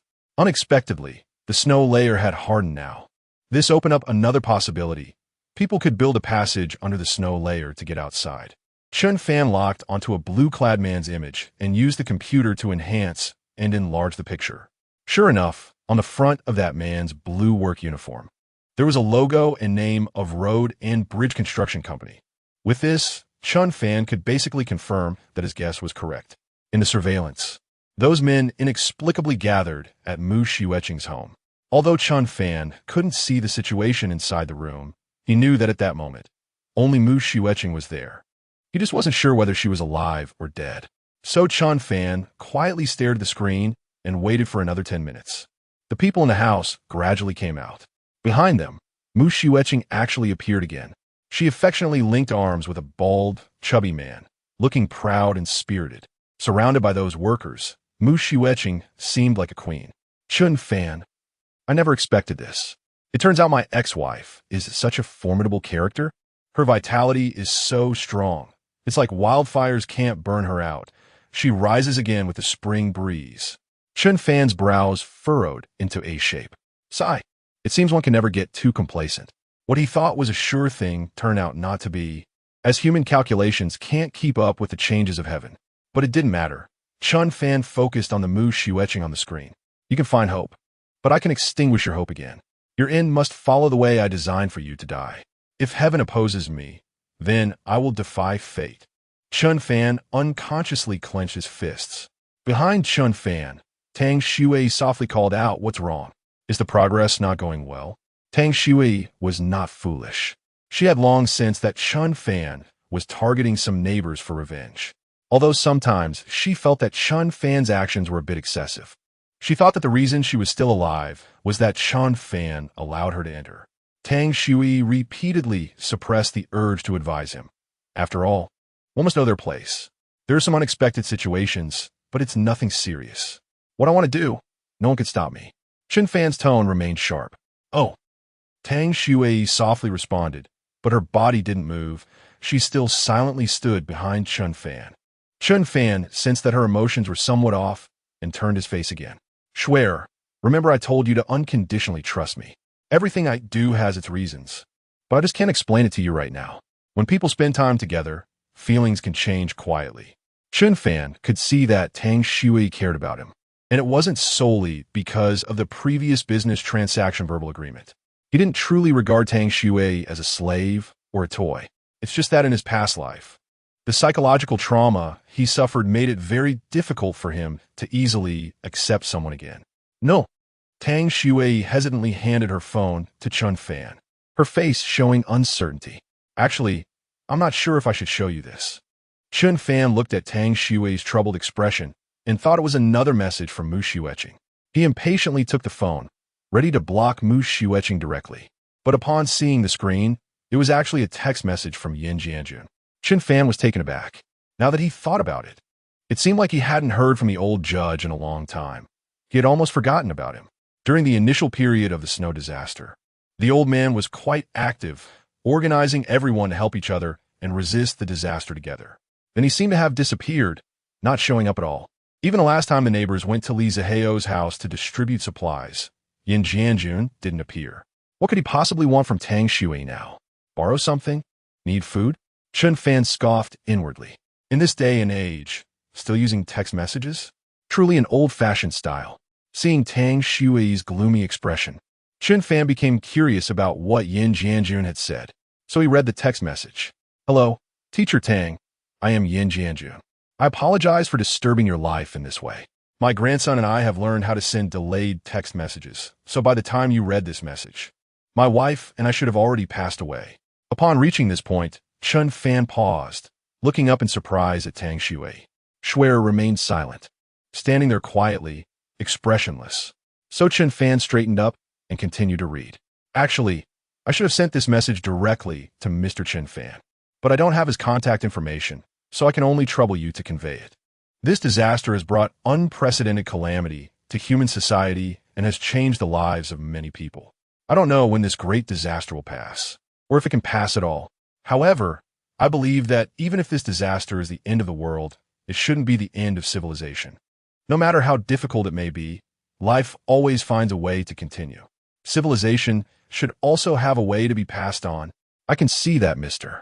Chen Fan possesses extraordinary wisdom and exceptional abilities. I have an unreasonable request as an old man. If possible, I hope Mr. Chen Fan can seek the greater good in this apocalypse and find a way to pass on the civilization and spirit that our ancestors have refined for thousands of years. My wife and I are old now. With the last flicker of light, there is no need to waste food. The door is unlocked, and there is still some food inside that can be shared with young people in need. That's it. You work hard. After reading the message, Chen Fan fell silent for a moment, staring at the screen for a long time in silence. Tang Shui walked over, sat down, and gently leaned against him.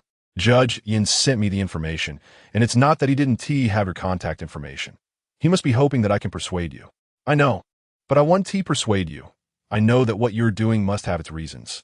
Chen Fan, I just want to tell you that I will always be by your side, no matter what kind of person you are. So, what do you plan to do next? Chen Fan took a deep breath and returned the phone to Tang Shui. He glanced at the surveillance screen, seeing the men in blue overalls armed with various tools heading towards his home, along with Mu Shiueching. His eyes remained cold. Just like before, those who should be killed will be killed. Chapter 69. This kid is simply the king of pretenders. Mu Shiueching, Brother Huang. Chen Fan's family situation is really different. Just take my advice. Let's go back and prepare thoroughly before coming here again. Otherwise, it's easy to suffer losses. Huang Mingda asked Mu Shiueching, which family in this building was so impressive that they always had electricity. Mu Shiueching didn't hesitate to expose Chen Fan. Not only did she tell, but she also provided detailed accounts, including the 2 attacks launched by the neighbors against Chen Fan's house, which ended in disastrous failure. Mu Shiueching saw hope in Huang Mingda and his group. Hope for revenge. She wanted to make good use of these workers to take down Chen Fan. However, after listening to Mu Shiueching's explanation, Huang Mingda felt that this woman was talking nonsense. What a joke. Who would renovate their home to such a level of strength? Either this woman was exaggerating, or those neighbors were too useless. After all, they were all amateurs and couldn't accomplish anything. Baby, don't compare my brothers with your previous useless neighbors. We're all professionals. Look at this. Huang Mingda pointed to the hydraulic pliers in Mao Liankai's hand. Do your neighbors have this? Mu Shiueching shook her head. Huang Mingda pointed to the impact drill in Xiao Gong Li Simao's hand. What about this? Do they have this? Mu Shiueching still shook her head, having never seen it, but that's it. Ha ha ha. Before Mu Shiueching could finish her words, Huang Mingda suddenly pulled her into his embrace. One rough hand went straight into Mu Shiueching's collar, grabbing a large, soft mass inside and squeezing it hard. Mu Shiueching was stunned. Although she was prepared to sacrifice herself, Huang Mingda's crude actions in front of so many people left her petrified on the spot. Tears involuntarily welled up in her eyes.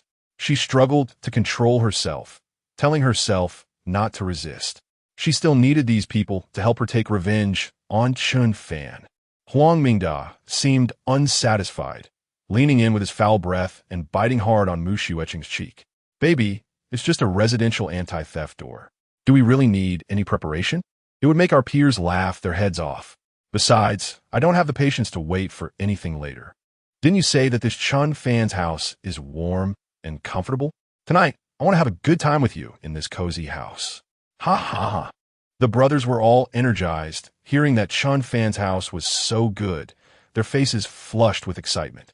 A dozen of them charged towards the 16th floor, where Chen Fan's house was located. Seeing that she couldn't stop these rough men, Mu Shiueching fell silent. Huang Mingda had already made her look bad, and she didn't want to provoke him into making even more vulgar moves. Before long, they arrived at the 16th floor. Huang Mingda was in front. As he turned the corner of the stairs and looked up, he was taken aback to see 2 people standing in front of him, a man and a woman. They were dressed in high-end winter clothing, neat and fresh. Huang Mingda couldn't help but freeze. In the apocalypse, after such a long time of struggle, everyone was exhausted just trying to survive. Who had the leisure to fuss over their appearance? Huang Mingda couldn't even remember the last time he saw someone well-dressed. What was the situation with these 2? Especially the woman. She was too damn hot. Huang Mingda's feelings at that moment were not just envy and desire. They were more complex. In the apocalypse, even in peaceful times, he had never seen such a beautiful woman. Compared to her, Mu Shiueching, who he had just found alluring, was practically a chicken. And the young man opposite them gave off an unusual vibe. He didn't seem muscular or strong, but he exuded an inexplicable aura. Under this overwhelming pressure, the notorious Huang Mingda involuntarily became polite. Excuse me, are you Chen Fan? Before Chen Fan could respond, Mu Shiueching suddenly screamed. Her trembling voice was filled with excitement, anger, and unwillingness. It's him. He's the bastard. Brother Huang, kill him. Kill him.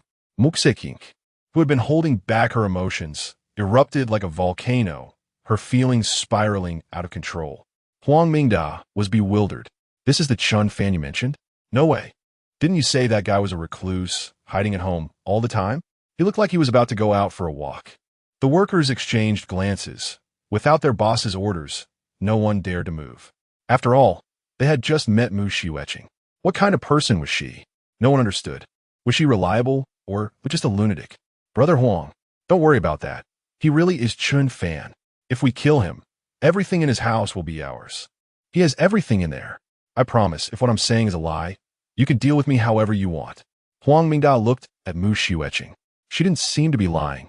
He then glanced at the beautiful woman opposite him, unconsciously licking his lips. Damn it. Forget about this Chen Fan guy.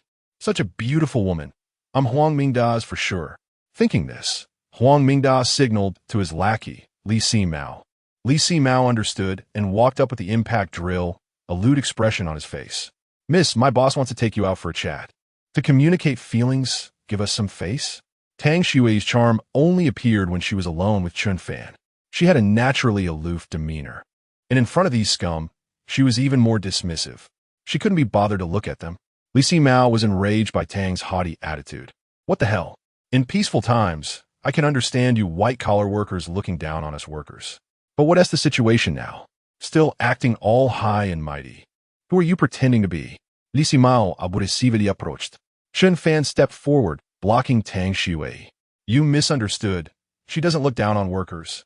She just looks down on you. Also, I'm not in a good mood today. You can leave. We can talk another day. Chen Fan's cold face revealed no emotion. In his indifferent gaze, there seemed to be more disdain and contempt than Tang Xue's. Seeing Chen Fan like this, Li Si Mao's fragile and timid pride couldn't take it anymore, and he was completely enraged. The boss had his eyes on that woman. What happened to this guy didn't matter. This kid is simply the king of pretenders. If I don't teach him a lesson, he won't know how many eyes the god of horse has. Li Si Mao raised the impact drill and pressed the switch. Damn it, I'm going to... Bang. A gunshot rang out. Li Si Mao's words were cut off, and his body slowly fell, crashing to the ground. Everyone looked on in shock as a small hole appeared in his forehead, his brain already penetrated. This kid has a gun? Huang Mingda was terrified, his pupils dilating, and he panicked. Chen Fan had one hand in his pocket and the other holding a gun, slowly moving the barrel towards Huang Mingda and the others. Next, you? Please, please, please. Boss. Daddy. No. Grandpa. Grandpa. Huang Mingda was indeed a person who could handle big matters. He knew when to bend. In a moment of crisis, he decisively knelt down and begged for mercy. As he knelt, the dozen or so brothers behind him also weakened and collapsed to the ground. It's all a misunderstanding. It's really all a misunderstanding. You see, we have no grievances in the past and no enmity recently. We don't even know each other. Do you think we can cause you any trouble? It's just a coincidence that we ran into each other. Sir, please just treat us like nothing and let us go. Huang Mingda spoke earnestly, his face full of sincerity, delivering a heartfelt speech. Chen Fan didn't want to waste words and said, "Get lost." The group was overjoyed, as if they had been granted a pardon. They scrambled away from Chen Fan's door. Mu Xiueqing had no choice but to squeeze among them and run along. Chen Fan didn't care. Today, he had gone out to check the snow conditions outside and collect some samples. He also planned to see Yin Jianjun. Chapter 70. What does my Chun Taheo family not have? Chen Fan let Huang Mingda and the others go, not out of kindness.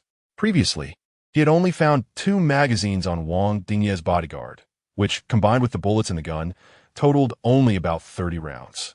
Even if he could achieve headshots with every shot and wipe out Huang Mingda's entire engineering team, he would waste more than half of his bullets. Chen Fan was very aware of how precious firearms were in this apocalyptic world. It wasn't worth it to squander them on these worthless people. There would be plenty of opportunities to deal with them in the future, so there was no rush. After Huang Mingda and the others fled in panic, Chen Fan put away his gun. Tang Xue gently hooked her arm through his. Why did you bring me along for a snow sample? Chen Fan casually replied, of course. It's because I'm afraid you'll lock the door and steal from home. Besides, if we encounter any danger, I can throw you out as a meat shield. Tang Xue rolled her eyes at him. Others pretend to be good people. You're so weird, afraid others might think you're a good person. Afraid I'll steal from home? There are plenty of ways to prevent that. Like last time, just chaining me up would do.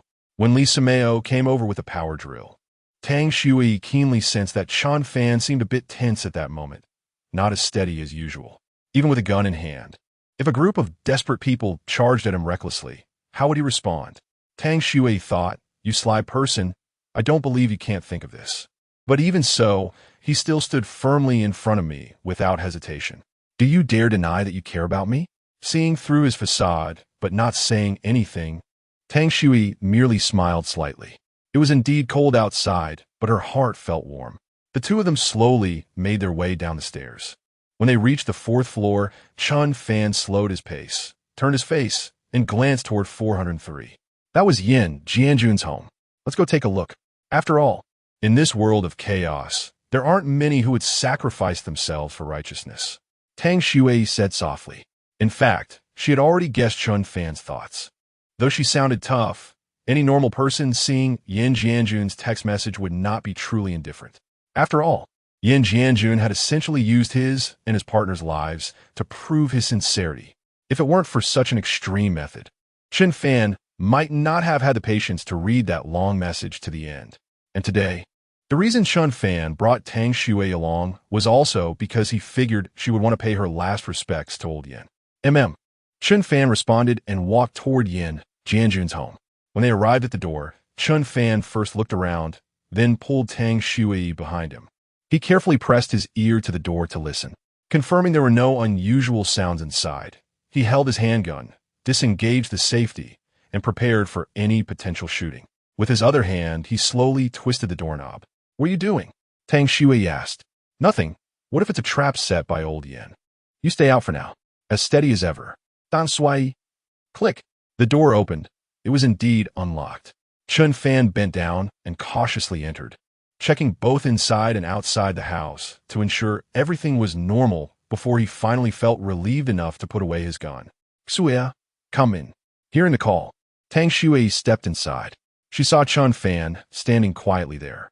Opposite him sat Yin Jianjun and his partner, the two elderly people side by side in reclining chairs. The elderly woman had her hands crossed over her abdomen, while Yin Jianjun held one of her hands with his. They were like that, eyes closed. Although their faces had already turned frosty white, they seemed to be smiling peacefully, appearing free of pain and very serene. Tang Shui walked up, touched the elderly woman's arm, which was thin and bony, indicating she hadn't eaten well for a long time. But Yin Jianjun's family clearly still had food. Perhaps worried about later visitors not being able to find anything, a few packs of noodles and some steamed buns were neatly placed in the middle of the living room. Seeing this scene, at that moment, Chen Fan felt as if something had stabbed him. Although Judge Yin was somewhat rigid, he was a good person. Tang Shui's voice was a bit choked as she spoke. "Chen Fan, given this situation, who knows when their children will return? Let's help bury the old couple." Chen Fan walked over and placed a hand on Tang Shui's shoulder, helping her up. "In this freezing weather, where would we bury them? Even if we really buried them, who knows which starving person might dig them up for food?" Tang Sui. Despite the harsh words, she couldn't deny that what Chen Fan said could very well happen. After all, as survival conditions became increasingly dire, cannibalism was no longer a novelty. What should we do then? We can't just leave them like this. If those people find out, the result will be the same. Chen Fan said, "Cremation, keep the ashes. Our country advocates this. It's land-saving and environmentally friendly." Cremation? Tang Shui was taken aback. Even as a math teacher, she knew that cremating a body was not that simple. Not to mention whether they could start a fire at this temperature of -40 or 50 degrees. If they did manage to light a fire and smoke billowed up, what would they do if the neighbors came over? Those people were starving mad. Also, aren't you afraid that a big fire might get out of control and burn down the entire building? Our home is up there too. Despite many questions, Tang Shui had long since grown accustomed to it. Chen Fan always spoke half-heartedly, and until things reached their conclusion, you could never guess what he was planning. The most important thing was that he had never disappointed anyone. In this situation, Tang Shui had no mood to say more. She walked over to help the elderly couple tidy up. "Hey, what's this?" Tang Shui picked up the hand that Yin Jianjun had placed on his partner, and a small piece of paper fell out. She picked it up and saw that it was actually a farewell note left for Chen Fan by Yin Jianjun. "Mr. Chen Fan, if you can see this paper, it means you somewhat agree with my views. I know, in this chaotic world, it's not enough to just talk about principles. There's a small gift on the dining table for you. I hope it helps you. Chen Fan was puzzled. This old yin was quite the schemer, step by step. Learning from Zhuge Liang to play tricks? He even wanted to give me a gift? One audacious tone. Is there anyone wealthier than me in this world? My Chen Teheo family has everything. However, respecting the deceased, Chen Fan still curiously walked over to the dining table. Sure enough, there was something placed on the table. A large folded piece of paper. Chen Fan put on gloves, opened the paper, and laid it flat on the table. At a casual glance, he was stunned. What's wrong? What did Judge Yin leave for you? Seeing Chen Fan's expression suddenly change, his eyes wide, Tang Shui couldn't help but be curious and lean closer. Chen Fan didn't answer immediately. He carefully examined the entire paper from top to bottom, left to right, before finally speaking. How could Old Yin have this? National Assets, Military Preparedness Map. Chapter 71. National Resources Military Preparations United Front Map. Every country, for strategic needs, secretly stores military supplies to cope with sudden wars or other emergencies. Military supplies include weapons, food, medicine, and other precious items. The locations of these stored supplies are classified as state secrets and certainly do not appear on ordinary civilian maps. The special map that marks the locations of military supplies is called the National Resources Military Preparations United Front Map. Each province has one of these United Front Maps. The holder of the United Front Map is also a state secret. The holder is not necessarily the highest-ranking official, nor the most socially influential person, but must be someone who is loyal to the country, loyal to the people, and possesses noble character.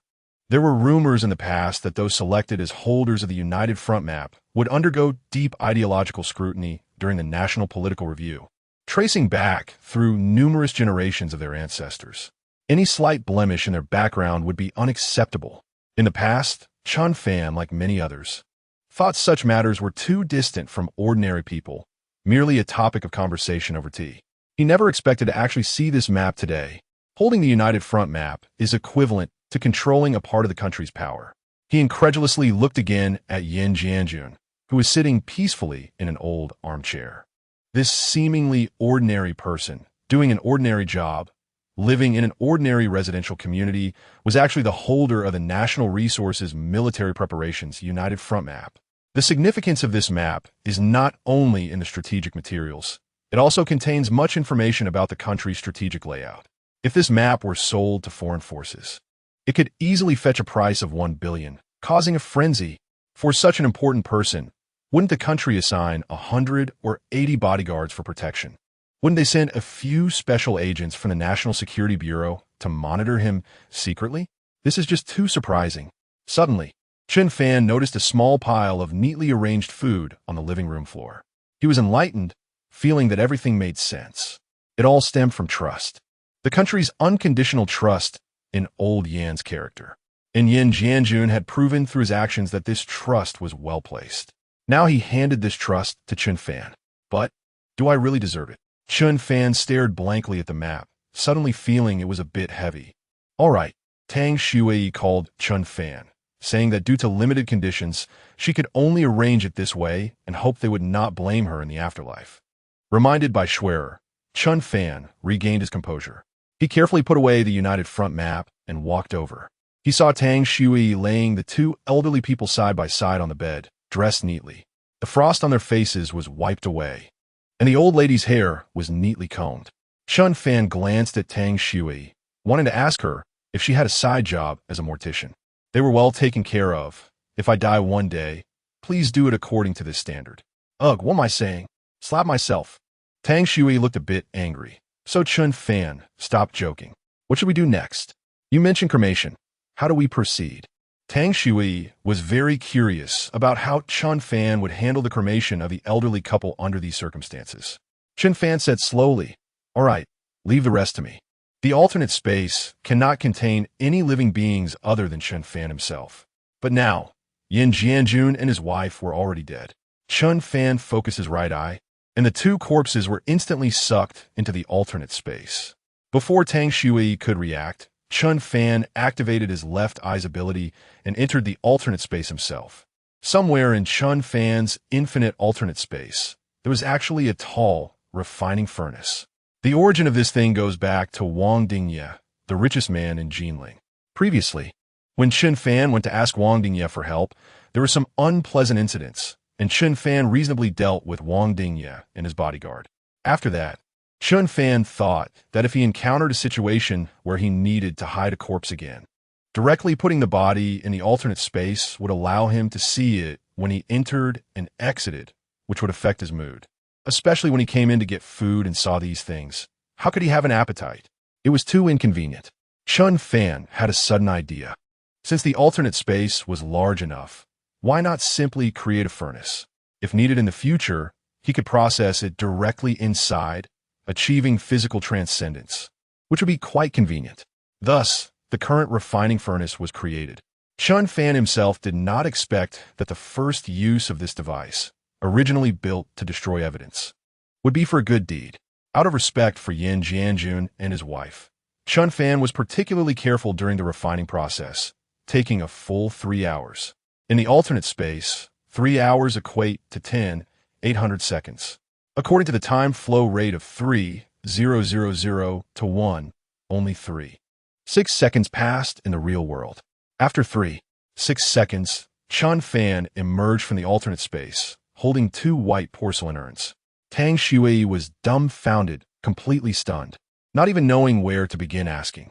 There had been occasions before when she saw Chen Fan suddenly disappear, but it was always just a flash, and she thought she had seen it wrong. But this time, 6 seconds. Enough time for Tang Shui to confirm that Chen Fan had indeed just disappeared. Not only had he disappeared, but he also looked somewhat fatigued upon reappearing, with fine sweat on his forehead and a smell of barbecued food on him. So something must have happened during those 6 seconds. What on earth is going on?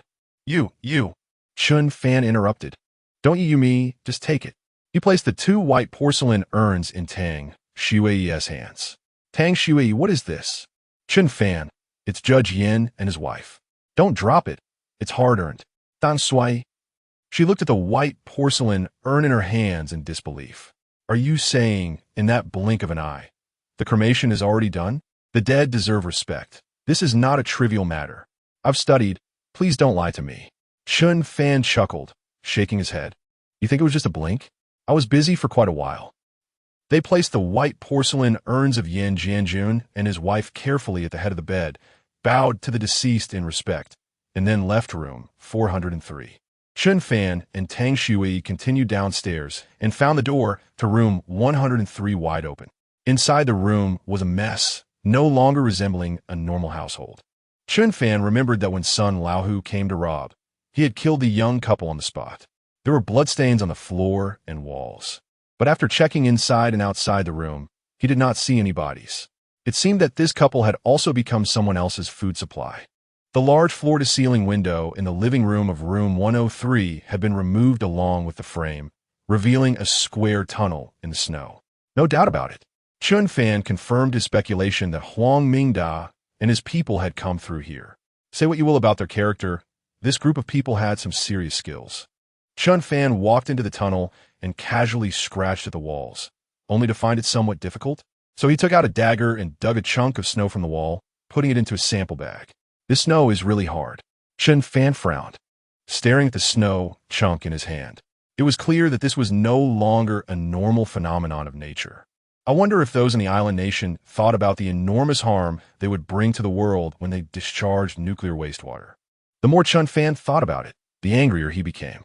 What Yin Jianjun said before his death, the human civilization that should be passed on, definitely does not include you.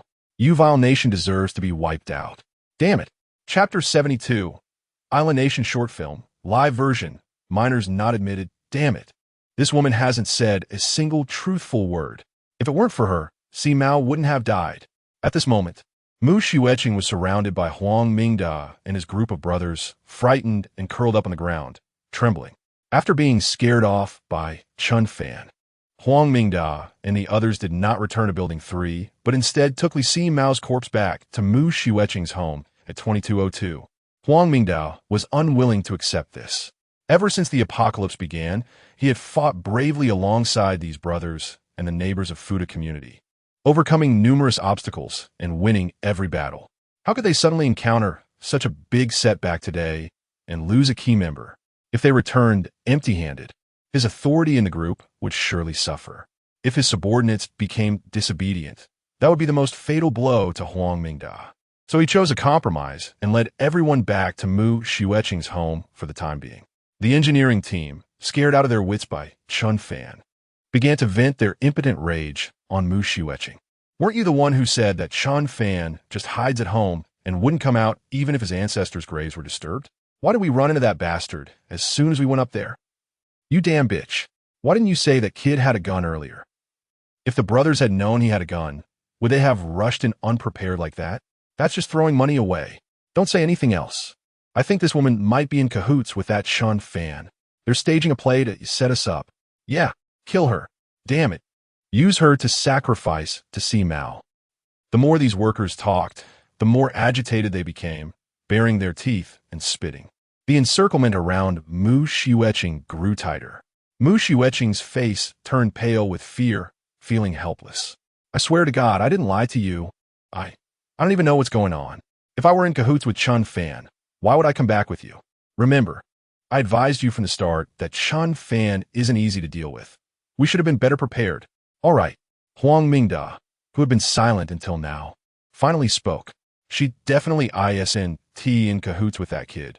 Just look at her miserable state. If that kid had such a powerful woman by his side, he probably wouldn't look down on her. Once the boss spoke, everyone stepped back.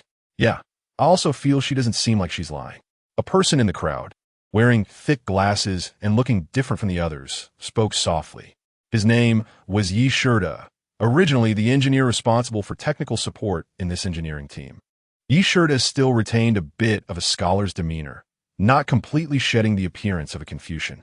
Among these people, Yi Shida was the smartest, but his indecisive personality made it impossible for him to be the leader. Moreover, the other workers who did the hard labor subconsciously felt jealousy and rejection towards him as an intellectual. Although they did the tough work, Huang Mingda particularly valued Yi Shida. Hearing Yi Shida's words, the workers expressed their dissatisfaction. Old Yi, do you really think she doesn't seem like she's lying? Do you think just because you have a few bottles of ink in your belly, you're smarter than us brothers? Get lost. Enough. Huang Mingda was somewhat annoyed and raised his voice. Old Ye's words don't work, and mine don't work either. Are you all trying to rebel? In the past, whatever Huang Mingda said would not be questioned, which demonstrated his absolute authority in the engineering team. But this time, perhaps because he had knelt first in front of Chen Fan, his prestige seemed to have wavered. The brothers were openly contradicting Yi Shida, but Huang Mingda wasn't foolish. He could hear the dissatisfaction and resentment in their voices.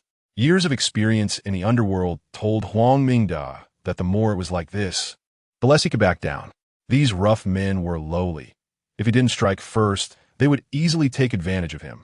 Fortunately, a loud shout managed to calm these people down. No one dared to speak further. Huang Mingda secretly sighed in relief. All right, he softened his tone again. Brothers, we are a collective. No matter what happens, unity is the most important thing. We can't have internal strife. Huang Mingda glanced at Mu Xiuqing, who was still curled up on the ground.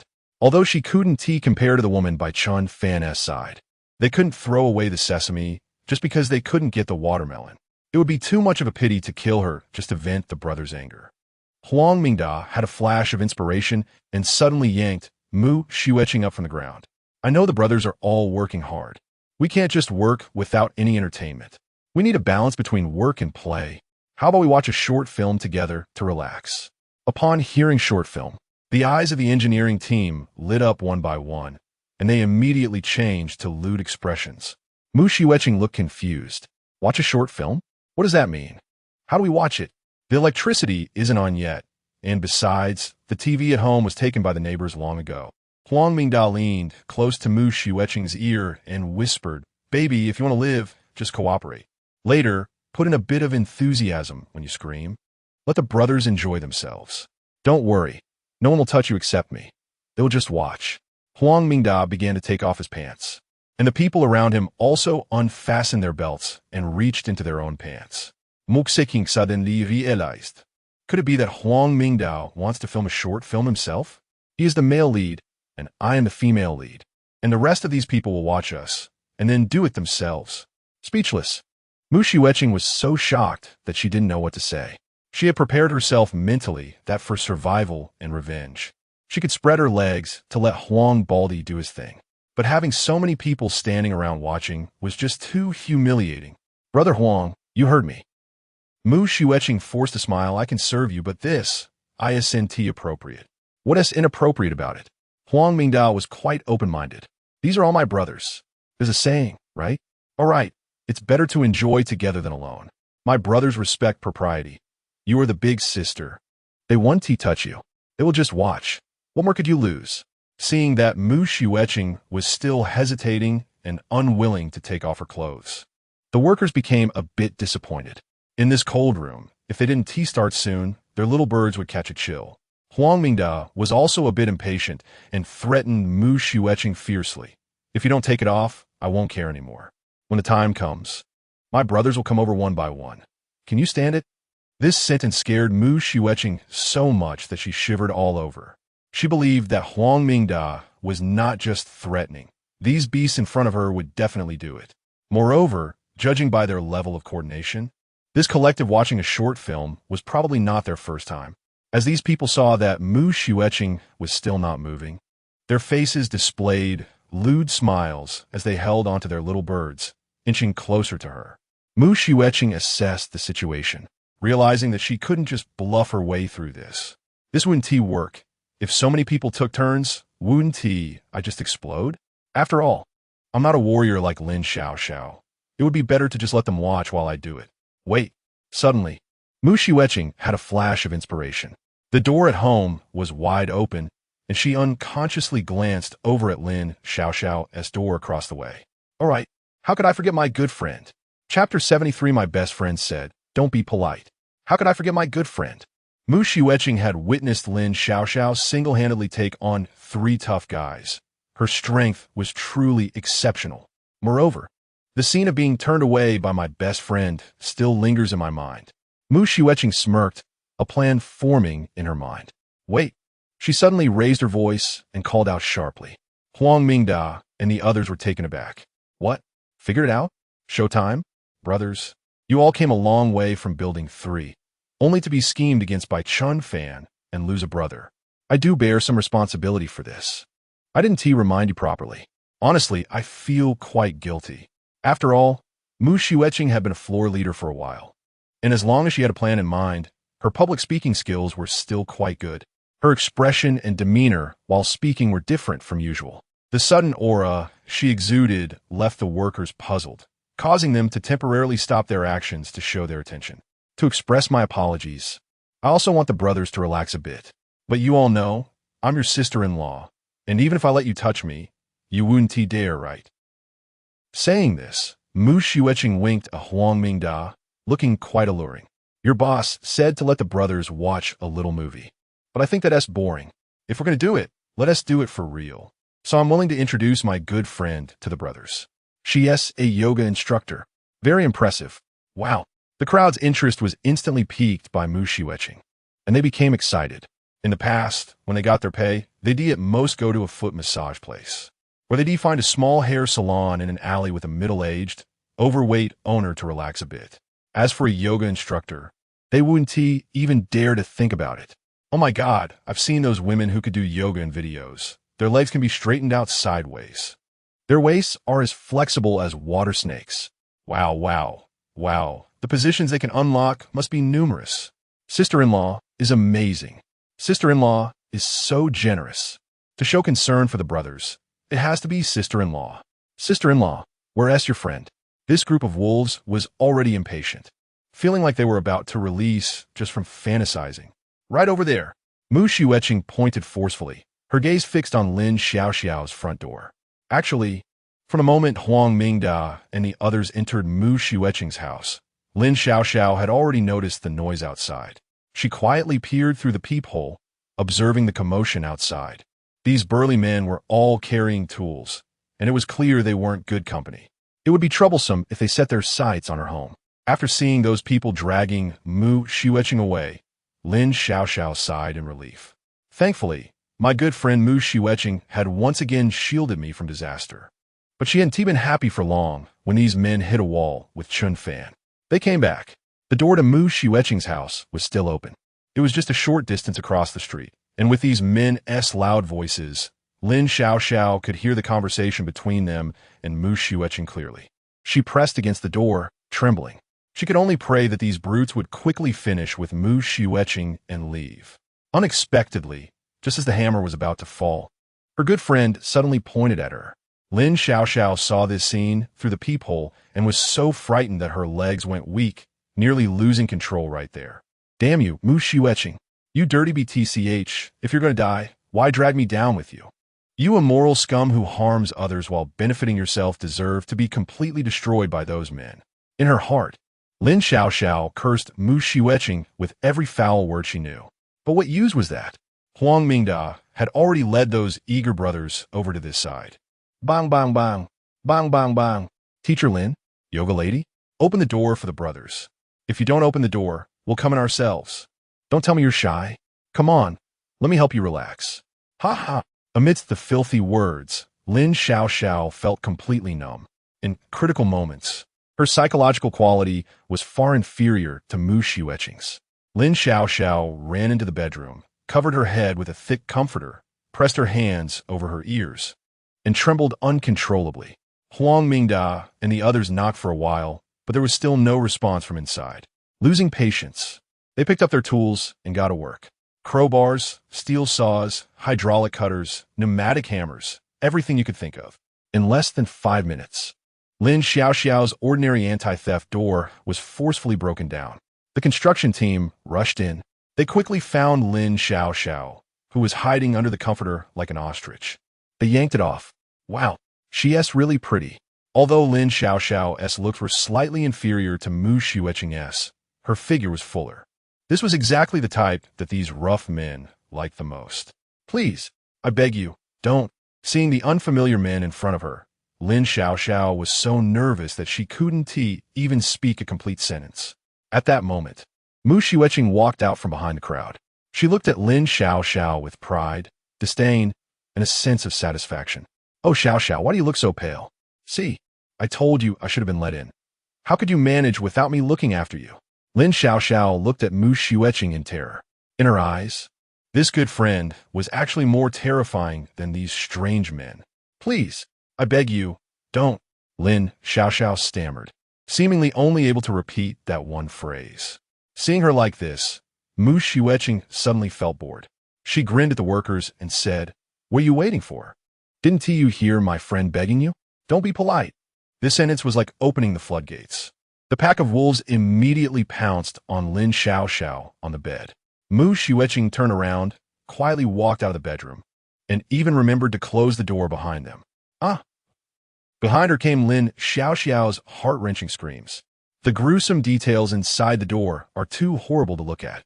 A mysterious joy appeared on Mu Shiweching's face. She looked more satisfied than the men inside. Your sister is probably not going to survive today. Mu Shiweching was startled. She thought everyone was busy inside. So how come there was someone outside? She looked and saw it was Yi Shida. Why wasn't this guy going in? Does he not have any interest in women? Mu Shiweching smiled. It didn't matter. Maybe death would be better for her. Yi Shida took out a cigarette, slowly lit it, and stopped talking. Mu Shiweching said, "Old Yi, why don't you go in and have some fun? The one inside is a yoga teacher, you know. Yeshi de slodi ehalit smokrins. The boss asked me to watch you." Oh. Mu Shiweching then noticed that even Huang Mingda had gone in to join the fray. But it didn't matter. She didn't really see Huang Mingda as her man, so there was no jealousy. Mu Shiweching walked over, reached out to take the cigarette that Yi Shida had already smoked a few puffs from. She held it in her mouth and took a light puff. The faint smoke was blown onto Yi Shida's face. This action was quite suggestive. Old Yi, you're really an honest person. Is this how you usually are? They play inside while you stand guard? Mu Shiweching squinted her eyes, showing a hint of contempt towards Yi Shida, as if trying to provoke him intentionally. But Yi Shida didn't react much. He simply picked up another cigarette, lit it, and said softly, "Don't bother. I want to betray Huang Mingda." Mu Shiweching was taken aback. She had only just had that thought and hadn't even started to act yet. How'd he see through it? This teacher Yi is really a smart person. Chapter 74, Everything is Changing Quietly. In several encounters with Chen Fan, Mu Shiueching has been continuously frustrated. However, during this process, this woman's mind has been growing. She is no longer the low-end player White Lotus who only pretended to be naive and served tea. For instance, at this moment, Mu Shiueching knows that when dealing with smart people, it is best to be straightforward to improve efficiency, avoiding unnecessary chatter. Old Yi, let me be direct. With Huang Mingdai's level, he is simply not Chen Fan's opponent, and he is not worthy of being your leader. If the brothers continue to follow him, the result will be that everyone will be eliminated by Chen Fan. Mu Shiueching stared directly at Yi Shida and said seriously. Yi Shida suddenly felt that this woman was somewhat interesting. When they withdrew from Chen Fan's place, Huang Mingda and the others were terrified. No one was concerned about anyone else. Mu Shiueching actively followed the engineering team. At that time, Yi Shida thought she was just following them for her life. But after some contemplation, it seemed wrong. If that Chen Fan wanted to kill her, it would be very easy and he wouldn't have to wait until today. Now Yi Shida finally understand a little. It turns out Mu Shiueching had other intentions for following them. This woman actually wanted to use these brothers to deal with Chen Fan. He, not hesitating to dance with wolves and seek skin from tigers without reaching her goal. She has some guts. I just said, don't waste your effort. I'll pretend I didn't hear what you said. Yi Shida remained expressionless, extinguishing the cigarette but in his hand and casually taking out a book to read. Mu Shiueching glanced at the title of the book. It was Atwood's A Brief History of Humanity. Mu Shiueching. This Yi Shida is really a peculiar one. It's the end of the world, and while others are busy surviving or enjoying themselves, he is still studying hard every day. Are you going to take the graduate entrance exam or something? In the past, Mu Shiueching looked down on such bookworms because her ex-husband Chen Fan was just like that. Every day after work, didn't he think about doing a side business to earn more money to please his wife? When he had free time, he would just find a corner and read for hours. If Chen Fan hadn't been so lacking in romance, she wouldn't have been easily seduced by Li Zihao. At least this is what Mu Shiueching believes. Disregarding the facts, everything is the man's fault. But after the divorce, Chen Fan seemed to have changed into a different person. No longer dull, no longer reserved. He came up with clever tricks and was decisive in killing. Did he learn all those tricks from books? Now Mu Shiueching no longer dares to underestimate bookworms. The more honest they seem, the more likely they are to be secretly passionate and cunning. This Yi Shida is the same, although he looks similar to other workers, unkempt and disheveled. But his eyes seem to see things that others do not easily perceive. For example, her thoughts seem to be seen through at a glance in front of him. Suddenly, a thought popped into Mu Shiueching's mind. This Yi Shida, who is smarter compared to Chen Fan. Huang Mingdai's IQ is simply not worthy of matching Chen Fan. But what if the leader of the engineering team were Yi Shida? Would the outcome be different? Seeing that Yi Shida was no longer interested in talking to her, Mu Shiueching wisely moved to the side. She glanced at Yi Shida from the corner of her eye, with a slight smile, revealing a hint of pride. I may not be as smart as you, but I know how to deal with men. Let us wait and see. In the bedroom, Lin Xiaoxiao's wailing grew quieter until it was completely silent. Huang Mingda and the others had tormented her for a full 5 hours before they reluctantly walked out, zipping up their pants. This woman is really impressive. I almost got her legs broken. Ha ha. These people were chatting lewdly while tidying their clothes. Mu Shiueching peered through the crack of the door. Lin Xiaoxiao was naked, her body covered in bruises, lying on the bed foaming at the mouth. Mu Shiueching felt no waves in her heart. My good friend, this is the consequence of not opening the door for me. Is it comfortable now? Oh, it's so late. Sorry, babe, I neglected you. Wait until I rest well, and I'll take good care of you. Huang Mingda pulled Mu Shiueching in and gave her a peck on the cheek. Mu Shiueching showed no signs of discomfort, lightly slapped Huang Mingda on the face. You scoundrel.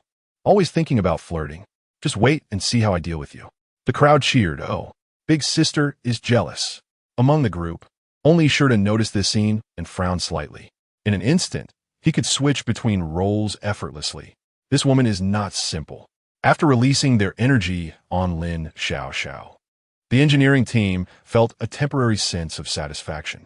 Brothers, Huang Mingdao ordered, everyone is tired. Find a place to rest.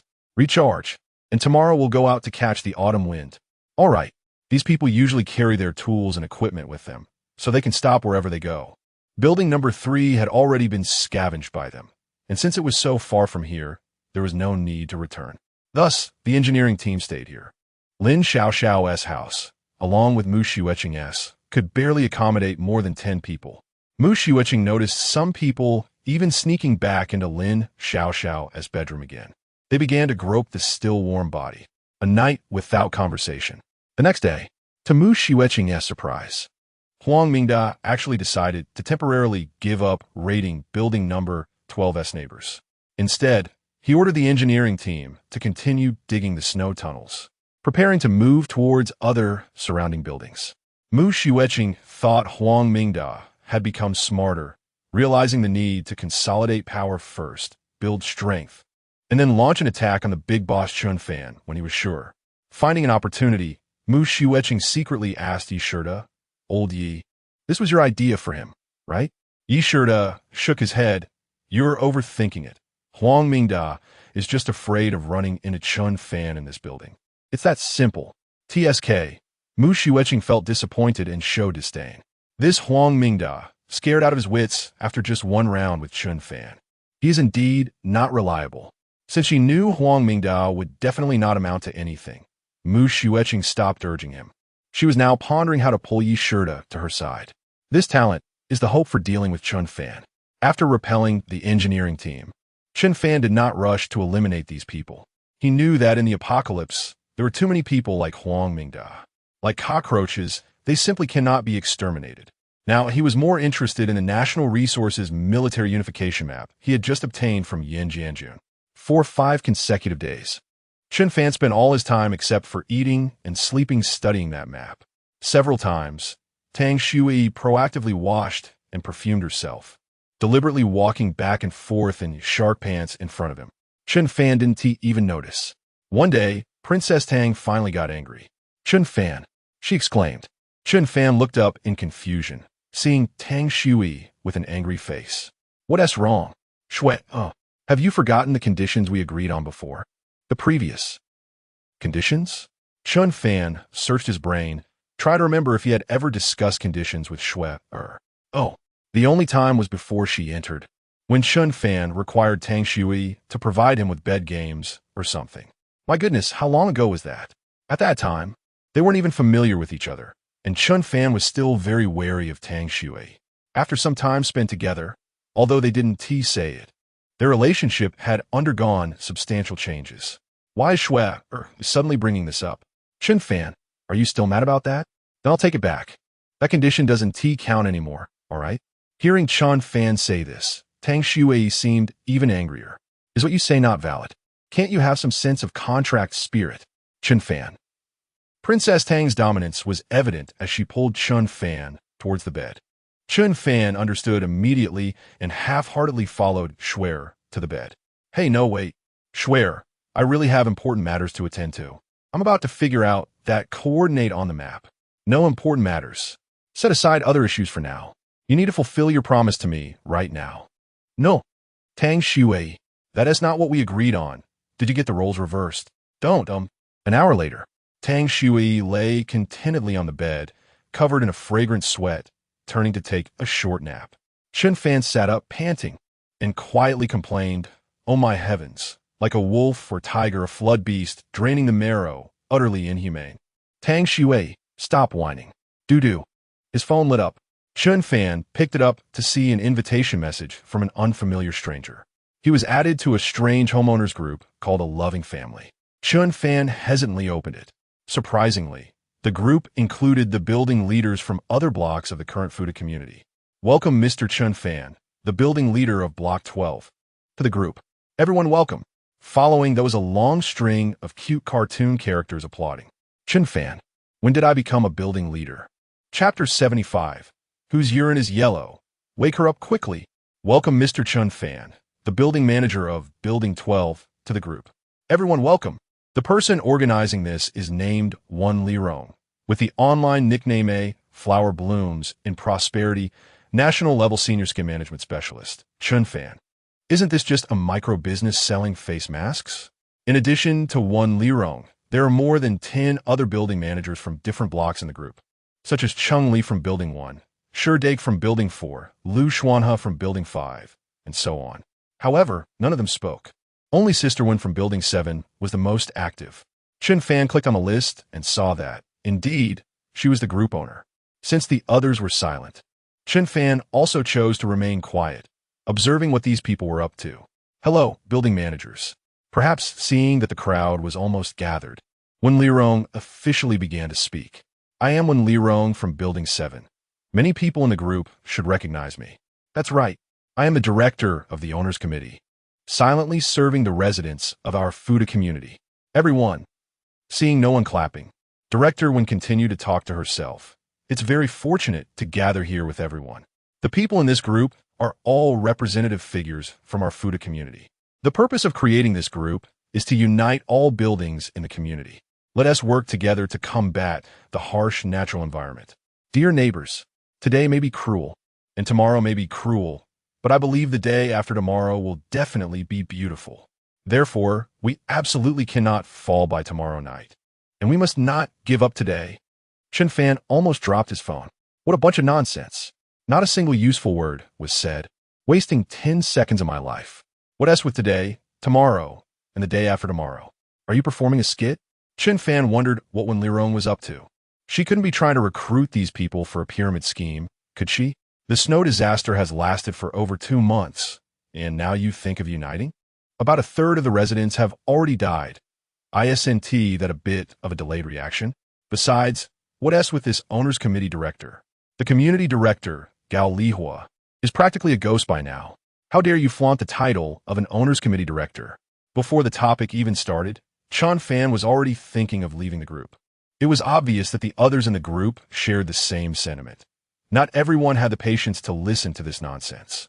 Sherdake, Wen Lirong from Building 7, what exactly do you want to say? We only have 2 hours of power supply every day. Don't waste my phone battery. Just say what you need to say.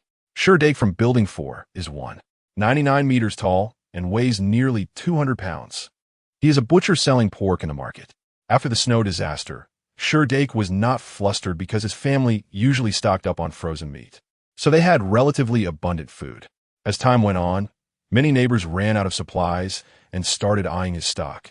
They knew Sherdake was strong, so 7 or 8 men banded together to attack his house. But unexpectedly, Sherdake's solo combat ability was exceptionally strong. Armed with 2 pig-killing knives, he made those men cry for their mothers. Since that battle, no one dared to bother Sherdake in Building 4 anymore, and he naturally became the building manager. Lu Xuanhe from Building 5 also expressed dissatisfaction with Wen Lirong and began to complain. What Owners Committee director? In this situation, you still think of yourself as important? Even if the mayor of Jinling came, he would have to keep quiet. If you want to cooperate, be a bit low-key. Don't say useless things. Wen Lirong from Building 7, Lu Xuanhe, in his early 20s, is not very old, but he has a group of younger brothers around him. These young men in the community are somewhat similar to Huang Mingda's engineering team. They were originally salespeople from a real estate agency. To save costs, the company rented them a residential dormitory in the Fuda community. They crammed 10 people into a house of less than 100 square meters. After the disaster, these young men, fueled by passion, managed to gain a voice in Building 5 after killing 6 neighbors. Let director when finished speaking. The situation in the community is becoming increasingly grim, and some issues indeed need everyone to come together for a decision. However, please, Director Wen, try to be concise. The last person to speak was Cheng Li, noted as Building 1 manager. Cheng Li? Chen Fan seemed to have some impression of that name. The Fuda community can only be considered mid-range in Jinling City, besides exceptions like Li Ziheo, who buys 2 houses to raise canaries. There aren't many wealthy residents in this community, but Cheng Li is an exception. It is said that he is also a company owner, not short on cash, but lives a very low-key life. Some say he has built Hope primary schools for children in mountainous areas, while others say he often donates to nursing homes. Regardless of the truth, this person has a good reputation in the community. Since Cheng Li said so, The others no longer pressed Wen Lirong. All right, let's get straight to the point. When Lirong realized that these building managers were not as easy to fool as the family group in her microbusiness, she quickly corrected her attitude and got to the point. Neighbors, have you been harassed by those people from Building 3? They came to our Building 7 this morning. They actually said we should hand over our remaining food and supplies, and if we refuse, they will use force. ISNT this robbery. It's simply shameless. Neighbors, we must stand together and protect the stability and unity of the Fuda community. Damn, the others in the group were speechless. After all that build-up, it turns out she was being targeted by Huang Mingda and was frightened. Now, she thought of asking other neighbors for help. It's always easy to ignore problems until they come knocking at your door. What a selfless owners committee director for the community. Even Gao Lihua would have to bow down to you. Lu Xuanhe, after all this time, you just want us to help? Just say it directly, without all that nonsense. What is in it for us? Wen Lirong, what is in it for you? Young man, what are you talking about? ISNT, it's supposed to be a mutual support among neighbors? Don't be so worldly. Brother Chengli, don't you agree? Chengli from Building 1, Chengli. With no one supporting her, Wen Lirong continued her performance. Neighbors, those who gather firewood for everyone must not be left to freeze in the wind and snow. Are those bandits from Huang Mingda coming for me alone? Of course not. I am standing in front of all the neighbors in the community, fighting against the criminals with all my strength. Just think if it weren't for me. Huang Mingda would have come for you. At a time like this, you actually want something in return for me? Want to negotiate terms? Are you not ashamed? Does your conscience not hurt? If your colleagues, friends, parents, and children knew you were such people, would they accept it? Everyone, oh my God, this is some crazy PUA. The others in the group finally couldn't hold back their inner rage. Life is already tough in this apocalypse. We can't have this old hag adding to our troubles. Everyone collectively exploded. Wen Lirong from Building 7, are you selling face masks and gone stupid? You want help but don't want to offer anything in return? Want to freeload directly, and when it doesn't work out, you act like a mad dog? What kind of nonsense is this, saying it should be this and that? Who do you think you are? It should be your mother. I wanted to curse you for a long time. Don't stop me, even if I want to live long. Can't I find a young and beautiful person to help others instead? You're so old. Your face is all wrinkled and caked with powder. And here you are talking about worldly matters? Don't you realize you look quite ordinary yourself? And you dare to claim you're a benefactor for the masses? Who do you think you are? Someone wake her up if their urine is yellow. Those with diabetes, step back. We can't let this old hag taste even a bit of sweetness. Chen Fan was scrolling through group messages, laughing heartily. He hadn't been this happy in a long time. He couldn't help but send a message. Director 1, if you really can't bear to part with anything, I have a suggestion. If we can't beat them, we might as well join them. Just give in to Huang Mingda. As soon as the message was sent, everyone immediately chimed in below. Come on, Huang Mingda would even consider her? I'm afraid even the bandits have their limits. It's okay, Director 1 is so eloquent. Her verbal skills are an advantage. Doo-doo, a message popped up on Chen Fan's phone screen. He opened it to find a private message from Wen Lihua. Mr. Chen Fan, others can make sarcastic remarks, but you should let it go. I know your secret, and if you don't want to become the target of everyone's criticism, it's best to help me stop those people from Huang Mingda. Otherwise, smug smile, Chapter 76.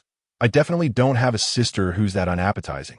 Otherwise, looking at the message sent by Wen Lirong, Chen Fan frowned slightly.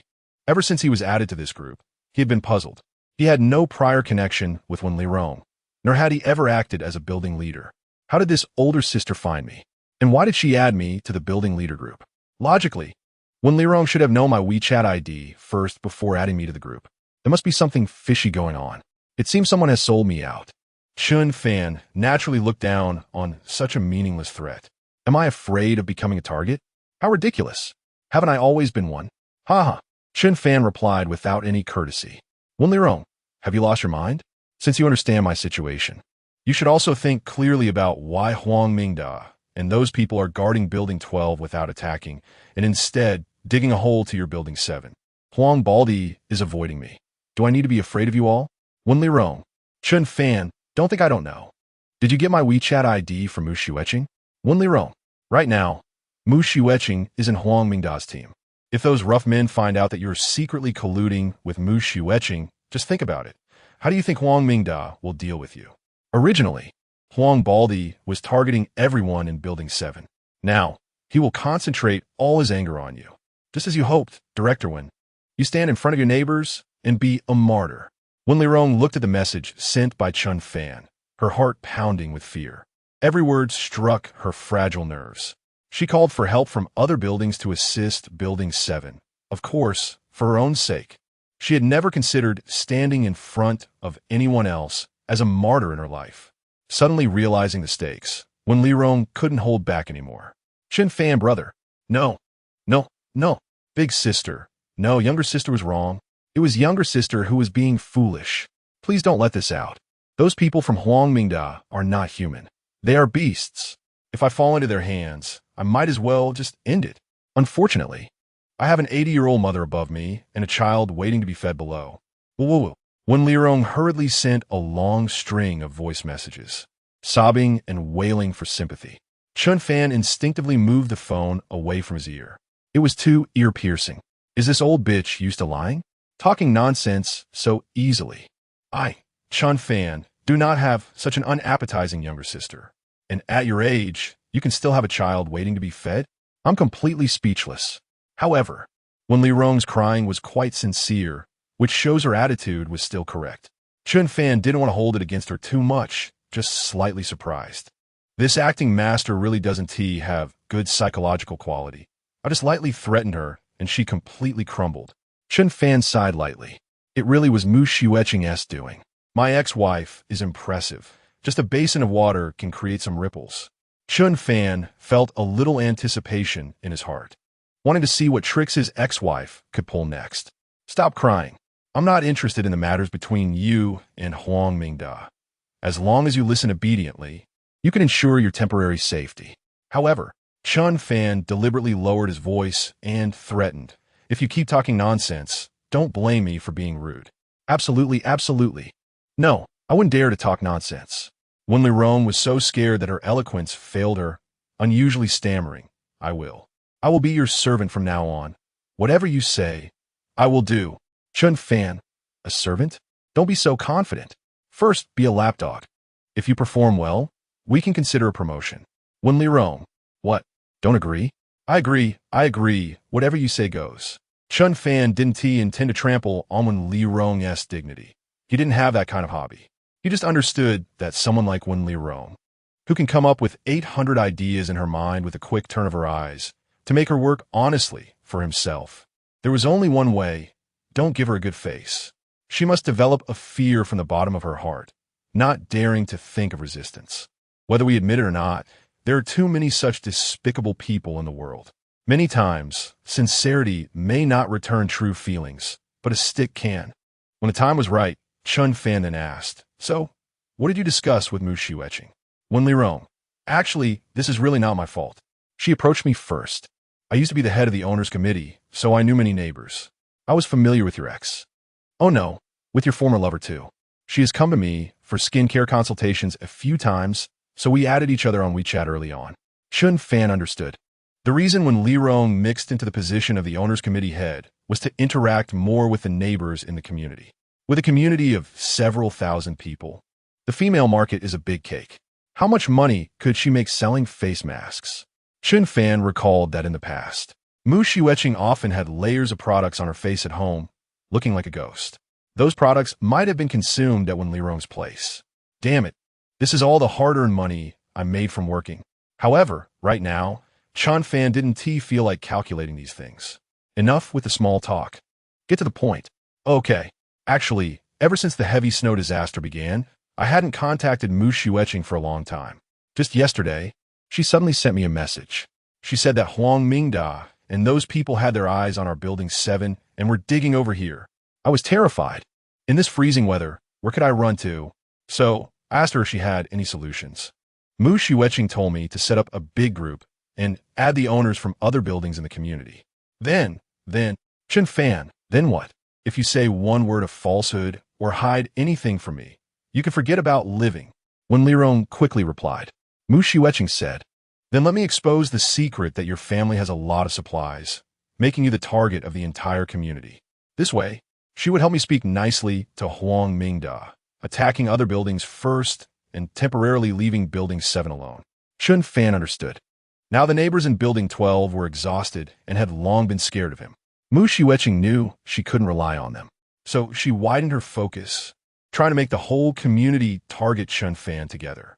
Chen Fan was curious. Then why didn't you follow through? When asked this, Wen Lirong suddenly showed a hint of pride. I thought about it. First, those people with Huang Mingda are just beasts. They are unlikely to listen to Mu Shiweqing. That little girl is probably just painting a pie for me. Second, even if Huang Mingda went to rob other buildings first, wouldn't it eventually come to me? By then, the neighbors in other buildings would be gone, and it would just be Building 7 left. How could we resist Huang Mingda? So I didn't follow her plan completely. I was thinking. At this point, when Lirong paused again. But Chen Fan had already guessed her thoughts. As expected, this old fox is cunning and didn't easily fall into Mu Shiweqing's trap. She set herself another layer of insurance. You were thinking of first rallying the other neighbors to deal with Huang Mingda. If successful, everything would be fine. If not, you could revert to Mu Shiweqing's plan and betray me in the group. Anyway, you wouldn't lose anything and would have an additional chance of success.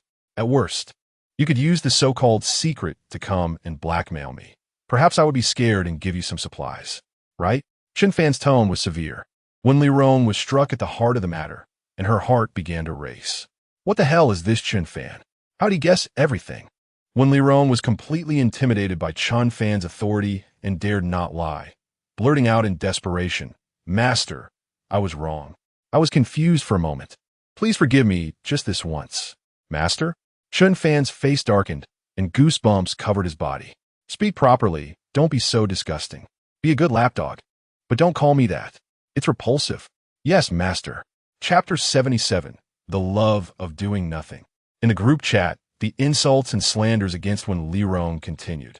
However, Chen Fan had already figured out the truth of the matter, so he lost interest in continuing to read. His mind was entirely focused on the state-owned military equipment unification map, and he had no time to waste chatting with those people. The reason Chen Fan kept Wen Lirong around was that he found her articulate, and she might come in handy someday. After all, in this apocalyptic world, communication between people mainly relied on online conversations. Those who are good with words are still in demand. Dear, dinner is ready, came Tang Shui's sweet call from the living room. Ever since Tang Shui came into the house, it had been filled with the warmth of life. Despite the endless ready-made food in Chen Fan's alternate space, Tang Shui insisted on cooking at least one meal a day herself. In her words, life cannot lack the smell of smoke from cooking. Otherwise, one cannot feel truly alive. Seeing Tang Shui in a maid outfit, Chen Fan's playful side emerged. Come on, call me master, let me hear it. Get lost, you pervert. No, why are you not appreciating your good fortune?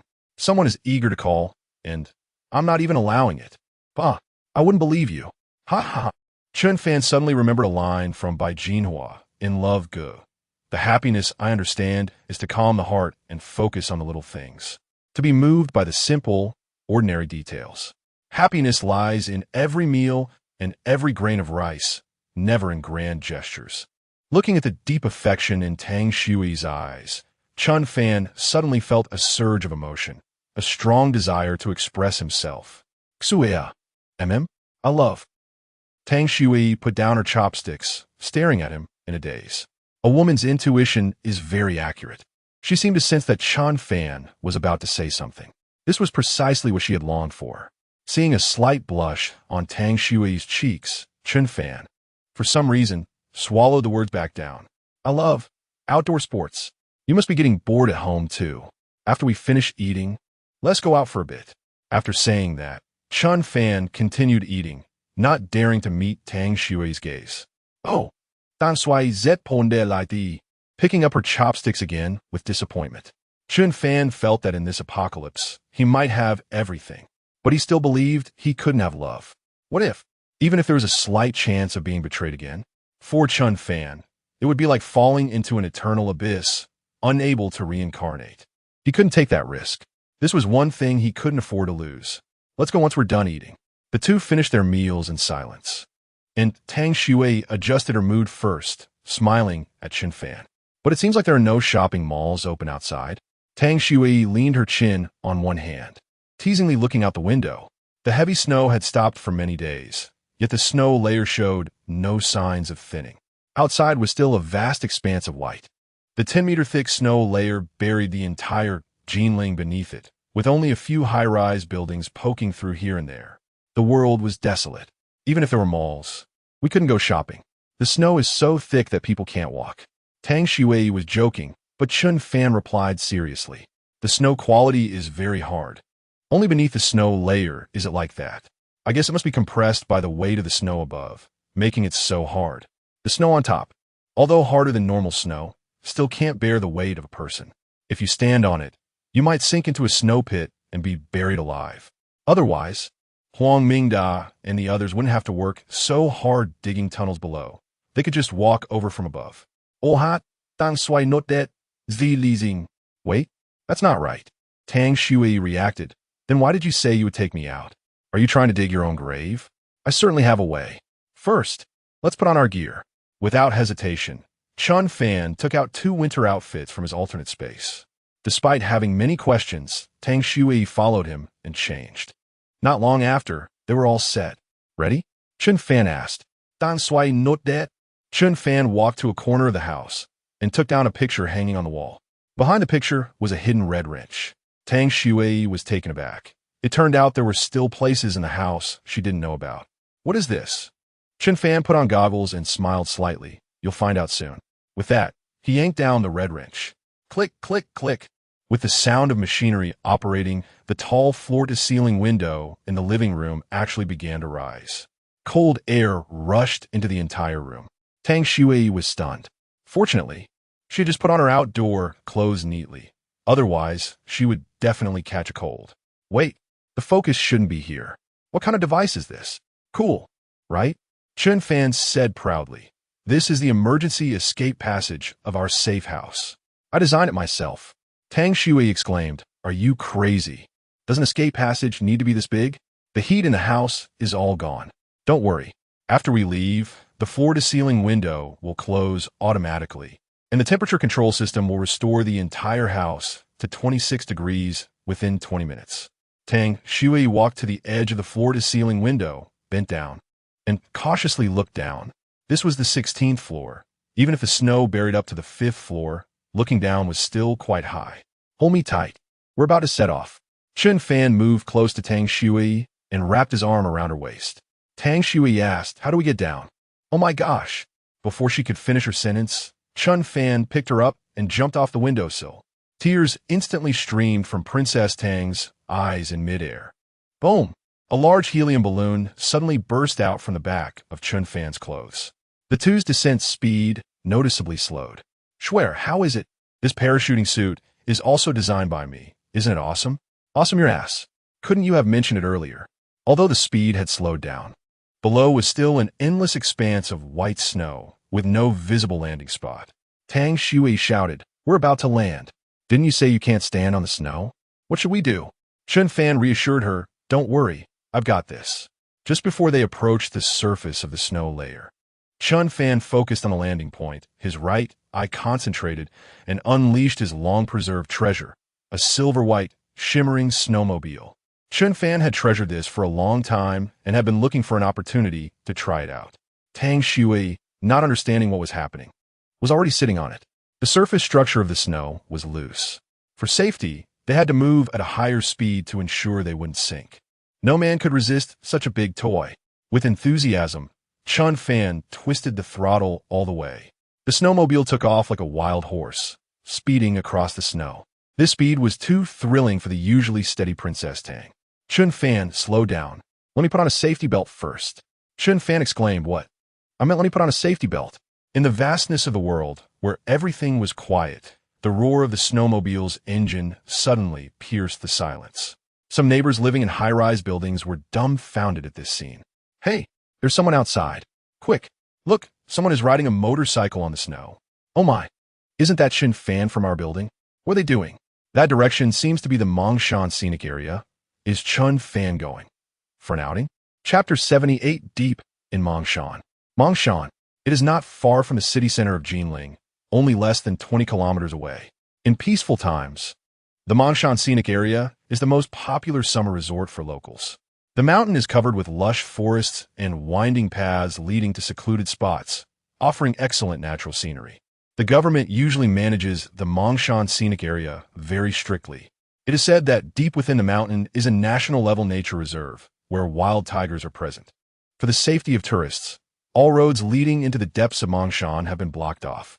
State-owned military supplies and United Front map. Although it is a map, the markings on it are completely different from ordinary maps.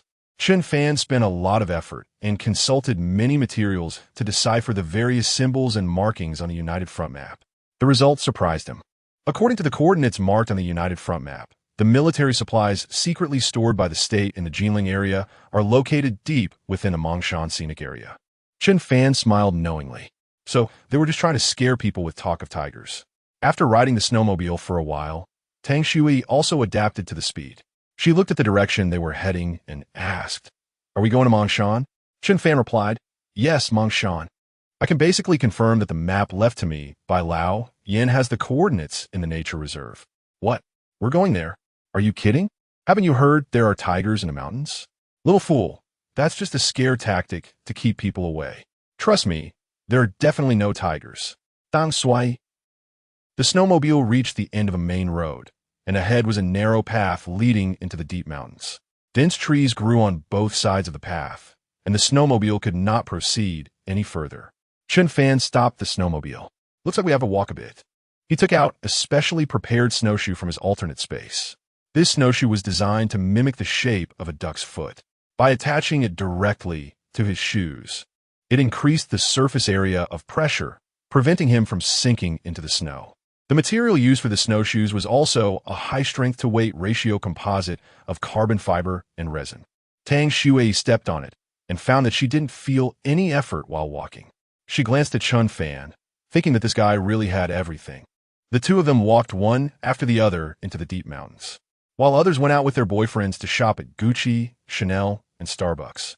I was out in the deep mountains, snowy fields, and northwest winds. Dan Sui Mu De. Chen Fan smiled broadly, saying, "When you marry a chicken, you follow the chicken. When you marry a dog, you follow the dog. Just accept it." Tang Shui rolled her eyes at him. Deep in Mongshan, it was even quieter than outside the forest. In the dense forest, there wasn't even a hint of wind, apart from their own breathing and the crunch of their feet on the snow. Chen Fan and Tang Shui heard nothing. "I say, did you really understand the map? We've walked quite a distance. We're not lost, are we? Impossible. It should be nearby." Chen Fan stopped and looked around. The heavy snow made it hard to see any of the few landmarks. But Chen Fan was sure that his judgment was definitely not wrong. "My God, Dan Sui Suden Li Scheme." Chen Fan immediately drew his gun, ready to shoot. "What happened?" "Over there. Look over there." Tang Shui pointed in terror at a spot not far away. Chen Fan followed the direction of her finger and saw a human head lying on the snow. Chen Fan raised his eyebrows, bent down, and lifted his gun cautiously, inching closer. When he got closer, he found that it was a frozen corpse. Because the body was buried under the snow, only the head was exposed, which looked quite horrifying. He let out a breath. "Don't be afraid. It's a dead person. The body is buried underneath." "But why would someone freeze to death in this deep mountain forest?" Tang Shui said. "Could be a tourist who got lost in the reserve." "No." Chen Fan frowned and began to clear some snow around the head. "Definitely not a tourist." He noticed that the corpse was wearing something unusual, seemingly a uniform. The deceased was a man. Although dead, his frozen expression was solemn, and one could still see the determination between his brows. Could it be a security guard from the scenic area? Chen Fan and Tang Shui worked together to pull the body out. As the body was fully revealed, both of them were stunned. The corpse was still tightly gripping a light machine gun, and the military green uniform clearly indicated that he was a soldier. Chen Fan understood. He had indeed found the right place. The location they were at was the coordinate of the state-owned military supplies United Front map. The person in front of them should be a base guard. From his posture, it seemed that he had still been on duty when the heavy snow arrived, and had frozen to death. A wave of respect surged within him. Chen Fan looked at the light machine gun tightly held in the guard's hand and licked his lips. This was an invaluable item in a post-apocalyptic world, far superior to his own handgun. But he still held back. Let this soldier rest in peace with his old companion. Chen Fan built a snow grave on the spot, burying the sentry along with his gun. Those who guard the land and protect the country deserve respect at all times. Tang Shui said, "It seems everything is buried underneath. Even if we found the right place, we can't get in." Chen Fan thought for a moment. Now that they had found this place, there was no reason to give up easily. He took out the appropriate tools from his alternate space, first finding a sturdy tree trunk and tying one end of a rope to it. Then he fixed a movable pulley to his waist. Finally, he wrapped the rope tied to the tree trunk around the pulley on his waist and handed it to Tang Shui. Physics knowledge. By using the principle of a movable pulley, the tree trunk can bear half the force. If Tang Shui can pull 70 pounds, she can now pull 140 pounds. If the snow pit collapses and you feel the rope go slack, just pull me up hard, okay? It's all up to you. Chen Fan said with a relaxed expression, looking seemingly unconcerned. Tang Shui stared blankly at the rope in her hand. You really want to continue? Wait, have you thought this through? This is too dangerous. What if I can't pull you up? Chen Fan blinked. That would be bad. You better give it your all. If you don't pull me out, you'll starve to death on your own. Tang Shui was taken aback by his words, and then anger surged within her. I'm saying this because I'm worried about you. How can you say something like that? Bang! Just as Chen Fan took off the snowshoes, Tang Shui kicked him into the snow pit. Ingrate. Yusti. 10 minutes later, Chen Fan had actually already thought of a countermeasure. The movable pulley and rope were just safety measures, adding an extra layer of security. He was seen digging down with tools while taking out the titanium alloy folding plates he had prepared in advance from his alternate space. He set up a frame between himself and the surrounding snow layer. Each folding plate was designed with buckles, seamlessly connecting together, not to mention being buried under an avalanche of snow. After half an hour of busy work, Chen Fan didn't even get a single flake of snow on him. Tang Shui watched in amazement. She and T expected him to be so well prepared. She felt foolish for worrying just now. It was a complete waste of emotion. This guy was really steady. Digging through the snow layer wasn't that troublesome, but Chen Fan was cautious. With every scoop of snow he removed, he insisted on looking up to check the surrounding isolation plates. Seeing him so careful, Tang Shui also relaxed. She decided to sit down on the ground. If it doesn't work, you come up. I'll go down and dig. I can do it faster than you. Almost done, don't rush. Another 10 minutes later, Chen Fan took a shovel and suddenly heard clang. The sensation in his hand was definitely not that of shoveling snow. He put down the tools, bent down to the ground, and wiped the surface beneath his feet with his hand. A patch of cement floor was revealed. In this deep mountain, how could there be a cement structure besides a secret base? Chen Fan's heart raced with excitement. Just then, he suddenly heard Tang Shui's voice above him, lowering her tone and calling anxiously, Chen Fan, come up quickly. There's a tiger. Chapter 79. The living dead appear. Chen Fan, come up. There's a tiger. Hearing Tang Shui's cry for help, Chen Fan was stunned. He knew that in this environment, Tang Shui wouldn't be joking around like him. Could it be that the rumors of tigers in Mingshan are true? Chen Fan quickly climbed up the rope. What's wrong? Where's the tiger? Chen Fan drew his handgun. Although he had other weapons, like a poison arrow crossbow, he still decided to use his most powerful weapon directly. After all, nothing is more precious than life. There was movement in that direction. Tang Shui timidly hid behind Chen Fan, trying to lower her voice as she pointed towards a dense thicket. I just heard a sound over there. It must be a tiger. Chen Fan looked over suspiciously. The wild forest was densely grown, and human vision couldn't see far. Just as he was about to ask Tang Shui if she had heard wrong, there was a crack. Chen Fan immediately became alert. It sounded like something had snapped a tree branch. Then, rustling sounds began to come from that direction, getting closer. Damn! Chen Fan thought it was bad. There really were living creatures in this deep mountain. In such harsh survival conditions, anything that could survive was definitely a large beast. It was most likely a wild tiger. Shui, go to the snow pit behind. Hurry! The snow pit Chen Fan had just dug was surrounded by a titanium alloy frame for protection. In the current conditions, It was undoubtedly the safest place. Chen Fan knew that wild animals moved extremely quickly. He couldn't protect Tang Shui while dealing with the tiger. Otherwise, they would both be done for. Even if he couldn't take down the tiger, he could hide in the alternate space and wait for it to leave before coming out. But that would mean leaving Tang Shui in the snow pit to endure the cold until the tiger left. That's a last resort. No matter what, as long as Tang Shui was safe, everything would be okay. No way. What about you? Tang Shui looked anxious. Go down. Don't you remember? You must trust me unconditionally. Chen Fan's expression suddenly turned sharp. Tang Shui was taken aback. His look reminded her of the terrifying image she saw when she first entered Chen Fan's house. So she held back her tears of grievance and turned to jump down into the snow pit. Chen Fan decisively took out another titanium alloy isolation board, covered it, and locked it in place. Even if 10 tigers came, they wouldn't be able to harm Tang Shui. The sounds in the dense forest grew closer. Chen Fan was so nervous that his palms were sweating. After all, this was a wild tiger. No one knew what kind of combat power it had. If the American-style Aido couldn't take it down, it would be troublesome. Finally, the sounds reached a very close position, and it was about to reveal its true form. Chen Fan was ready to fire a burst. If a burst didn't take it down, he would quickly retreat, accompanied by a strange low hoarse sound. The creature finally emerged from the dense forest. Chen Fan. He didn't pull the trigger. He was stunned in place. Because what came out of the forest was not a tiger at all.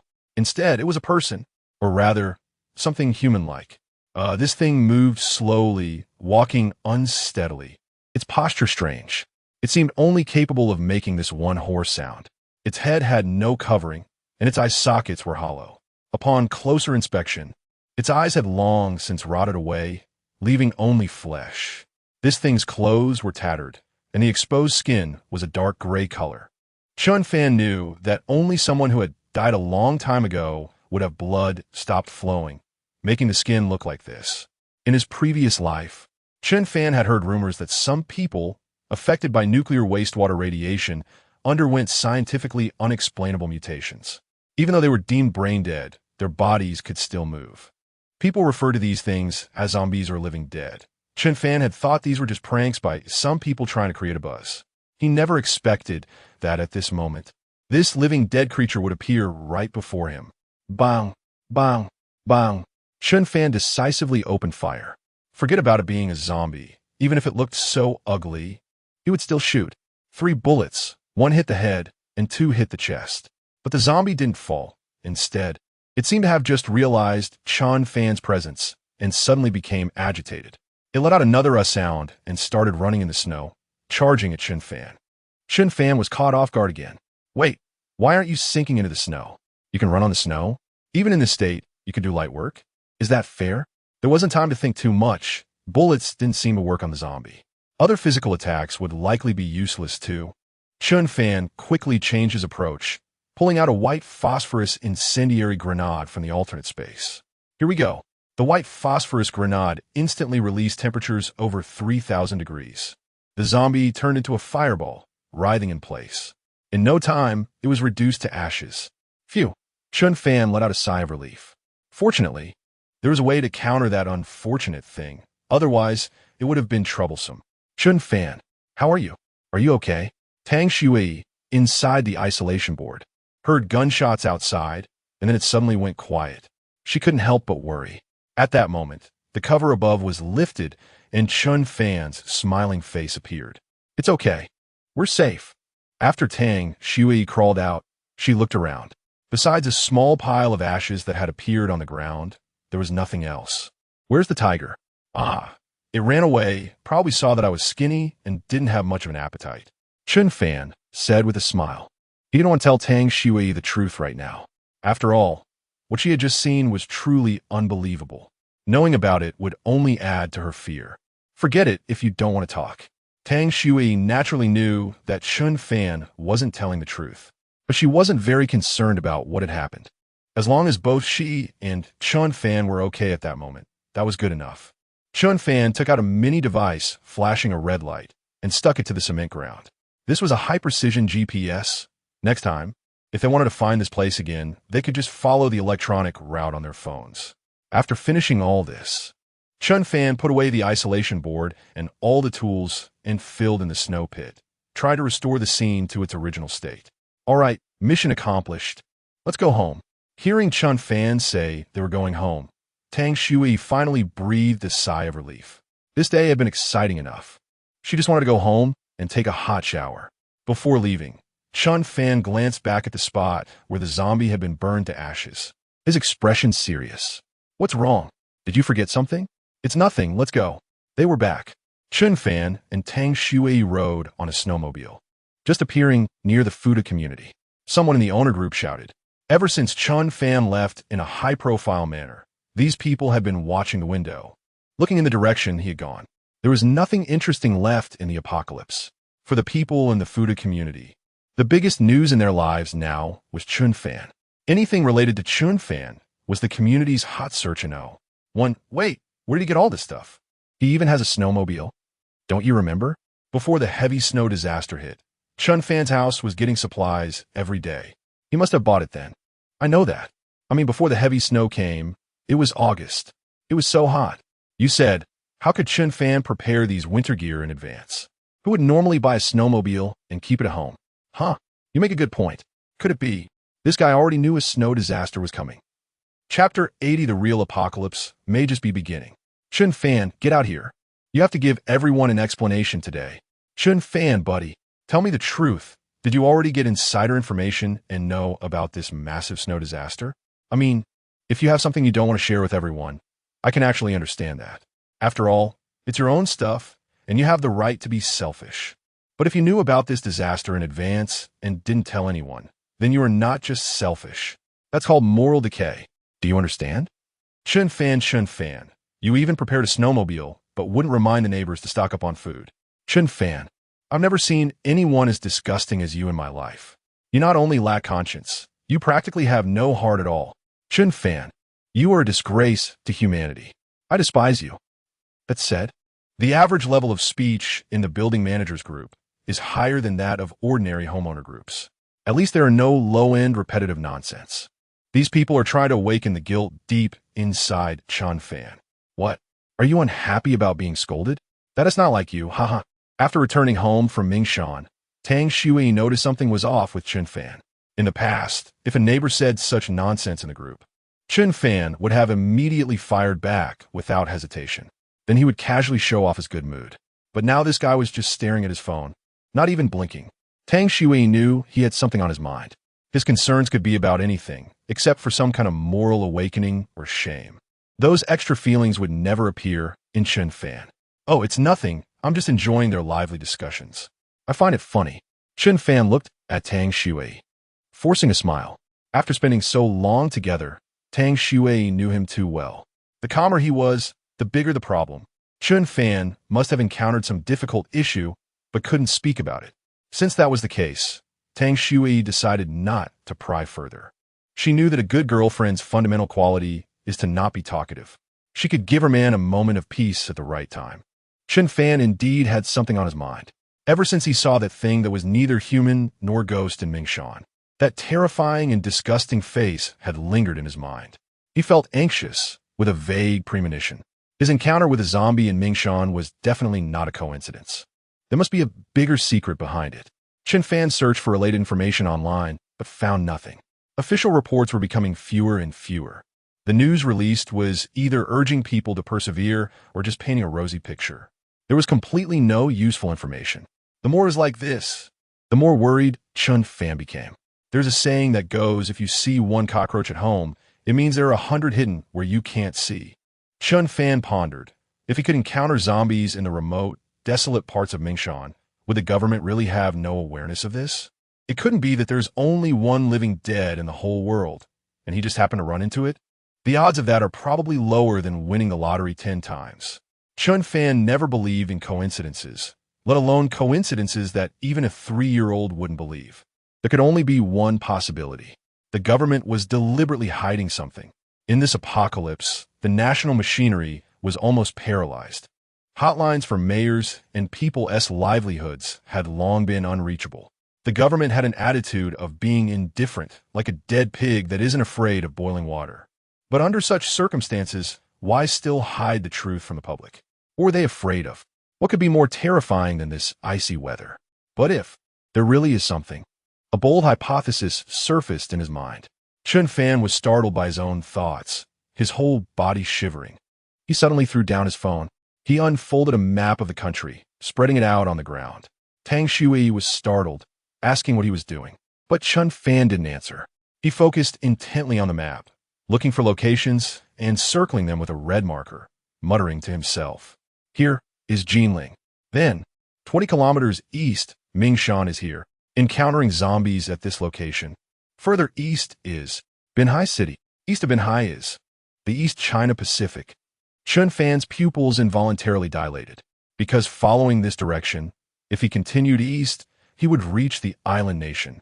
The East China Pacific is where the country initially discharged the first batch of nuclear waste. No, it can't be. Cold sweat dripped down both sides of Chen Fan's head. Jinling City and Binhai City are separated by the thousands of miles of Mingshan. Is there a possibility that nuclear waste radiation could really cause mutations, turning people into those living dead? Binhai City, adjacent to the East China Pacific, would be the first to be affected, and some people could have turned into zombies. What if? Even if it's just a what if, the reality is as suspected, then the snow disaster is actually not the real end of humanity. The true apocalypse is just beginning. Chen Fan, you look so scary. What happened? Tang Shui had never seen Chen Fan like this, and she couldn't help but feel a bit scared. Huh? Chen Fan snapped back to reality from his thoughts. He smiled at Tang Shui. It's nothing, just a bit of stomach pain, constipation. Ha! All right. Put on an extra layer of clothing. I need to open the window. Don't let the cold wind blow on you. Dan Sui. It's over 60 degrees below outside. What window are you opening? Chen Fan put on a thicker coat himself. Then he took out a set of drones from another space. This set of equipment is not in the same league as the toys in the hands of civilian drone enthusiasts. It was a special product that Chen Fan had commissioned Mr. Kurzma from Lassiter Company to make for him at great expense before the apocalypse.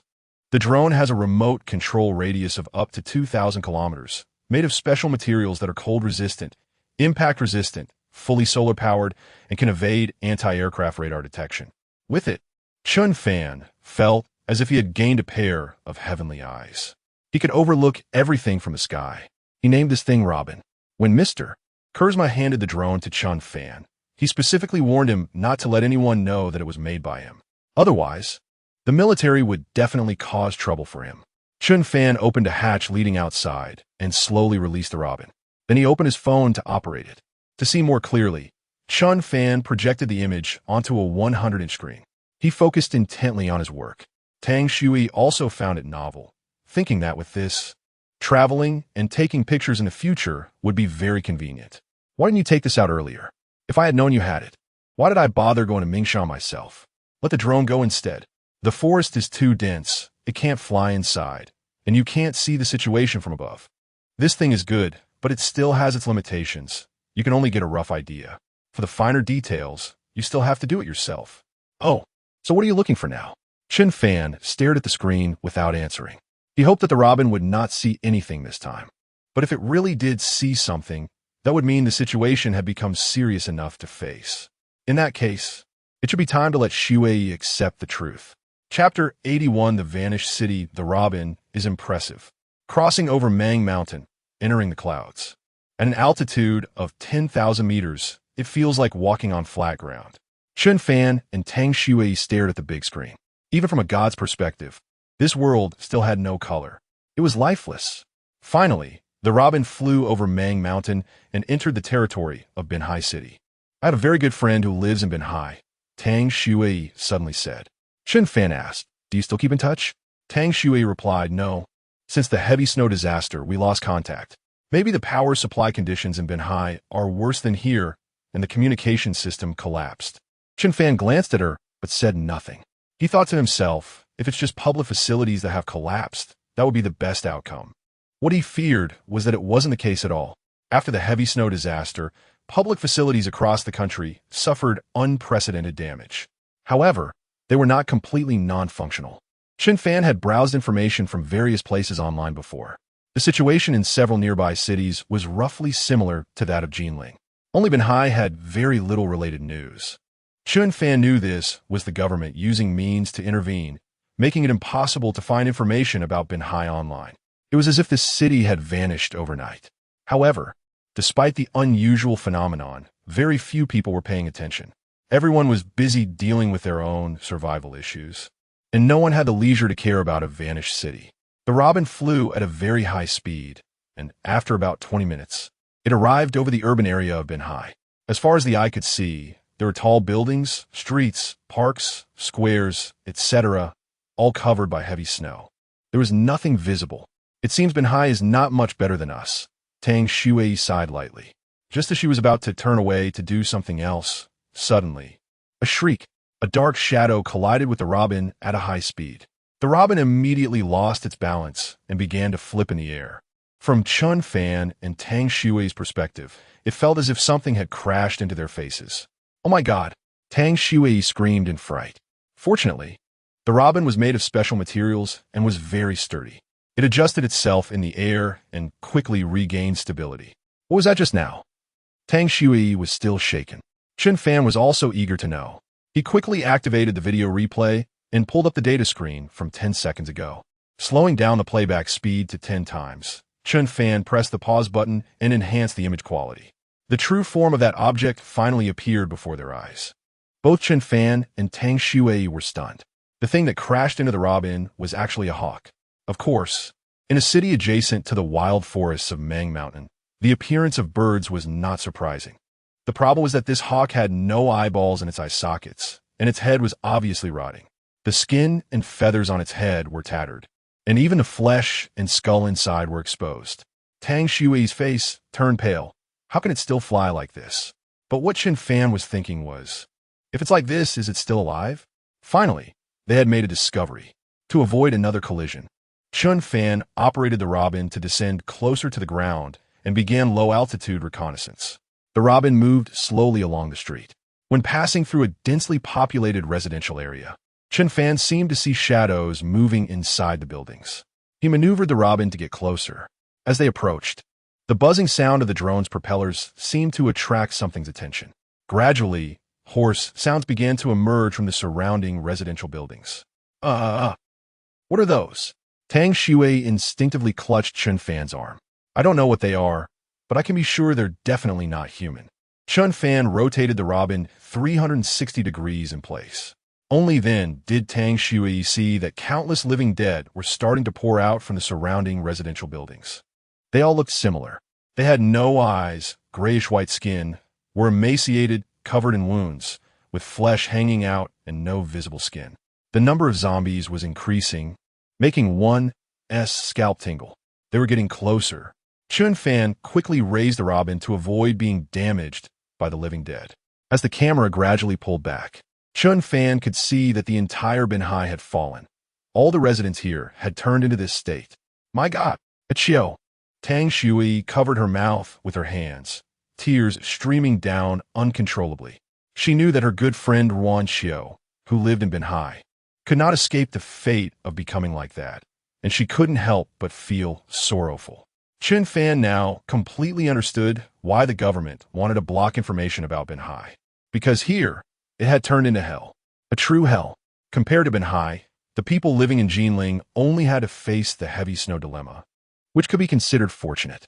If the public knew that they not only had to face the snow disaster, but also risk becoming this inhuman, ghostly state, most would lose hope in life and choose to end it themselves.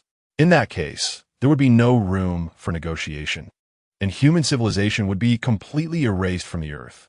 The robin circled around Binhai a few times, collected some data, and then began its return journey. Chen Fan, look! Tang Shui suddenly pointed to a spot on the screen. In the snow, it seemed that many small black dots were slowly moving in one direction. Chen Fan was shocked to discover that those were the residents of Binhai who had turned into zombies. They were consciously heading towards Mang Mountain. And on the other side of Mang Mountain was Jinling. Could it be that this tide of zombies is going to attack this way? Chen Fan suddenly understood why he had encountered that zombie deep in Mang Mountain. It turned out these creatures had a purpose. But wait, how could they still have consciousness in such a state? The more he thought about it, the more questions he had, and the more chaotic it became. Chen Fan couldn't help but feel irritated. Bang! He slammed his fist heavily on the coffee table. The house fell silent for a moment. Chen Fan. After a while, Tang Shui gently rested her arm on his shoulder. What are you upset about? Chen Fan looked up, puzzled, and asked Tang Shui, what do you mean? Shouldn't I be upset after seeing so many troublesome beings? Tang Shui said, don't put too much pressure on yourself. Even if these zombies successfully cross Mang Mountain and come to Jinling, they won't be able to enter our house. Unless. Tang Shui looked at Chen Fan. Her expression complicated. You don't mean to take in what Yin Jianjun said and want to be a hero, do you? Be a hero? Save those people outside? Chen Fan let out a bitter laugh and shook his head helplessly. You mean I should turn into a saint? How is that possible? Beep, beep, beep. The phone notification sound kept ringing. Without looking, Chen Fan knew it was the neighbors still frantically ing him. These people really have patience, even if ignored. They could keep ing. Chen Fan picked up his phone and looked at the unread messages in the owner group. 99. These guys are really amusing. They can't do anything but talk nonsense. Scanning through the group messages, Chen Fan's suppressed mood eased significantly. He looked up at Tang Shui, and his expression returned to the relaxed state of the past. Of course, it's not to save them, but I have to find a way to save our future. Dang Sui. Chapter 82. The Art of Persuasion. What's our future? Tang Shui looked puzzled. I'm studying science. Can you say it more simply? Chen Fan smiled. You'll understand. The owners group continued to criticize Chen Fan, but they didn't notice that when Li Rong, who usually talked the most and was the most active in discussions, hadn't said a word. Doo-doo. Someone sent a private message. Chen Fan picked it up to see it was his pug when Li Rong. Boss, I can't stand them slandering you in the group. Should I step in and debate them? Puffed. Chen Fan almost sprayed his drink everywhere. This one Li Rong really knows how to use words. Debate them? It's just a bunch of common folks cursing. Where's the debating? However, it just so happened that Chen Fan needed her to do something. It's rare for Director 1 to be so proactive at work. I have some small tasks for you. When Li Rong felt extremely pleased that her boss finally assigned her work. Initially, her mood was heavy. She thought she had miscalculated and was being coerced by Chen Fan. But upon seeing Chen Fan bring out a snowmobile, the clever one Li Rong suddenly felt like she had chosen the right boss. This Chen Fan was probably more than just well-equipped at home. Who would prepare a snowmobile in advance? Boss Chen must be an extraordinary person. There's a saying that when one person ascends, their pets also rise. And another that you must consider the owner before striking a dog.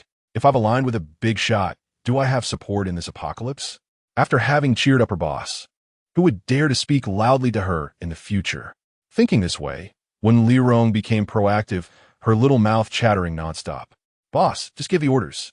I'm ready to go through fire and water, be it climbing mountains or diving into boiling oil, whatever you need, I won't refuse. Chen Fan. Cut the nonsense. Just do as I say. First, add Mu Shiueching and Huang Mingda's group to the chat. Second, according to what you discussed with Mu Shiueching, incite everyone to take substantial action against me in the shortest time possible. My only requirement is speed. This shouldn't be hard for you, right? When Li Rong looked confused, she rubbed her eyes and read the message several times to ensure she wasn't mistaken. Boss, are you being sarcastic?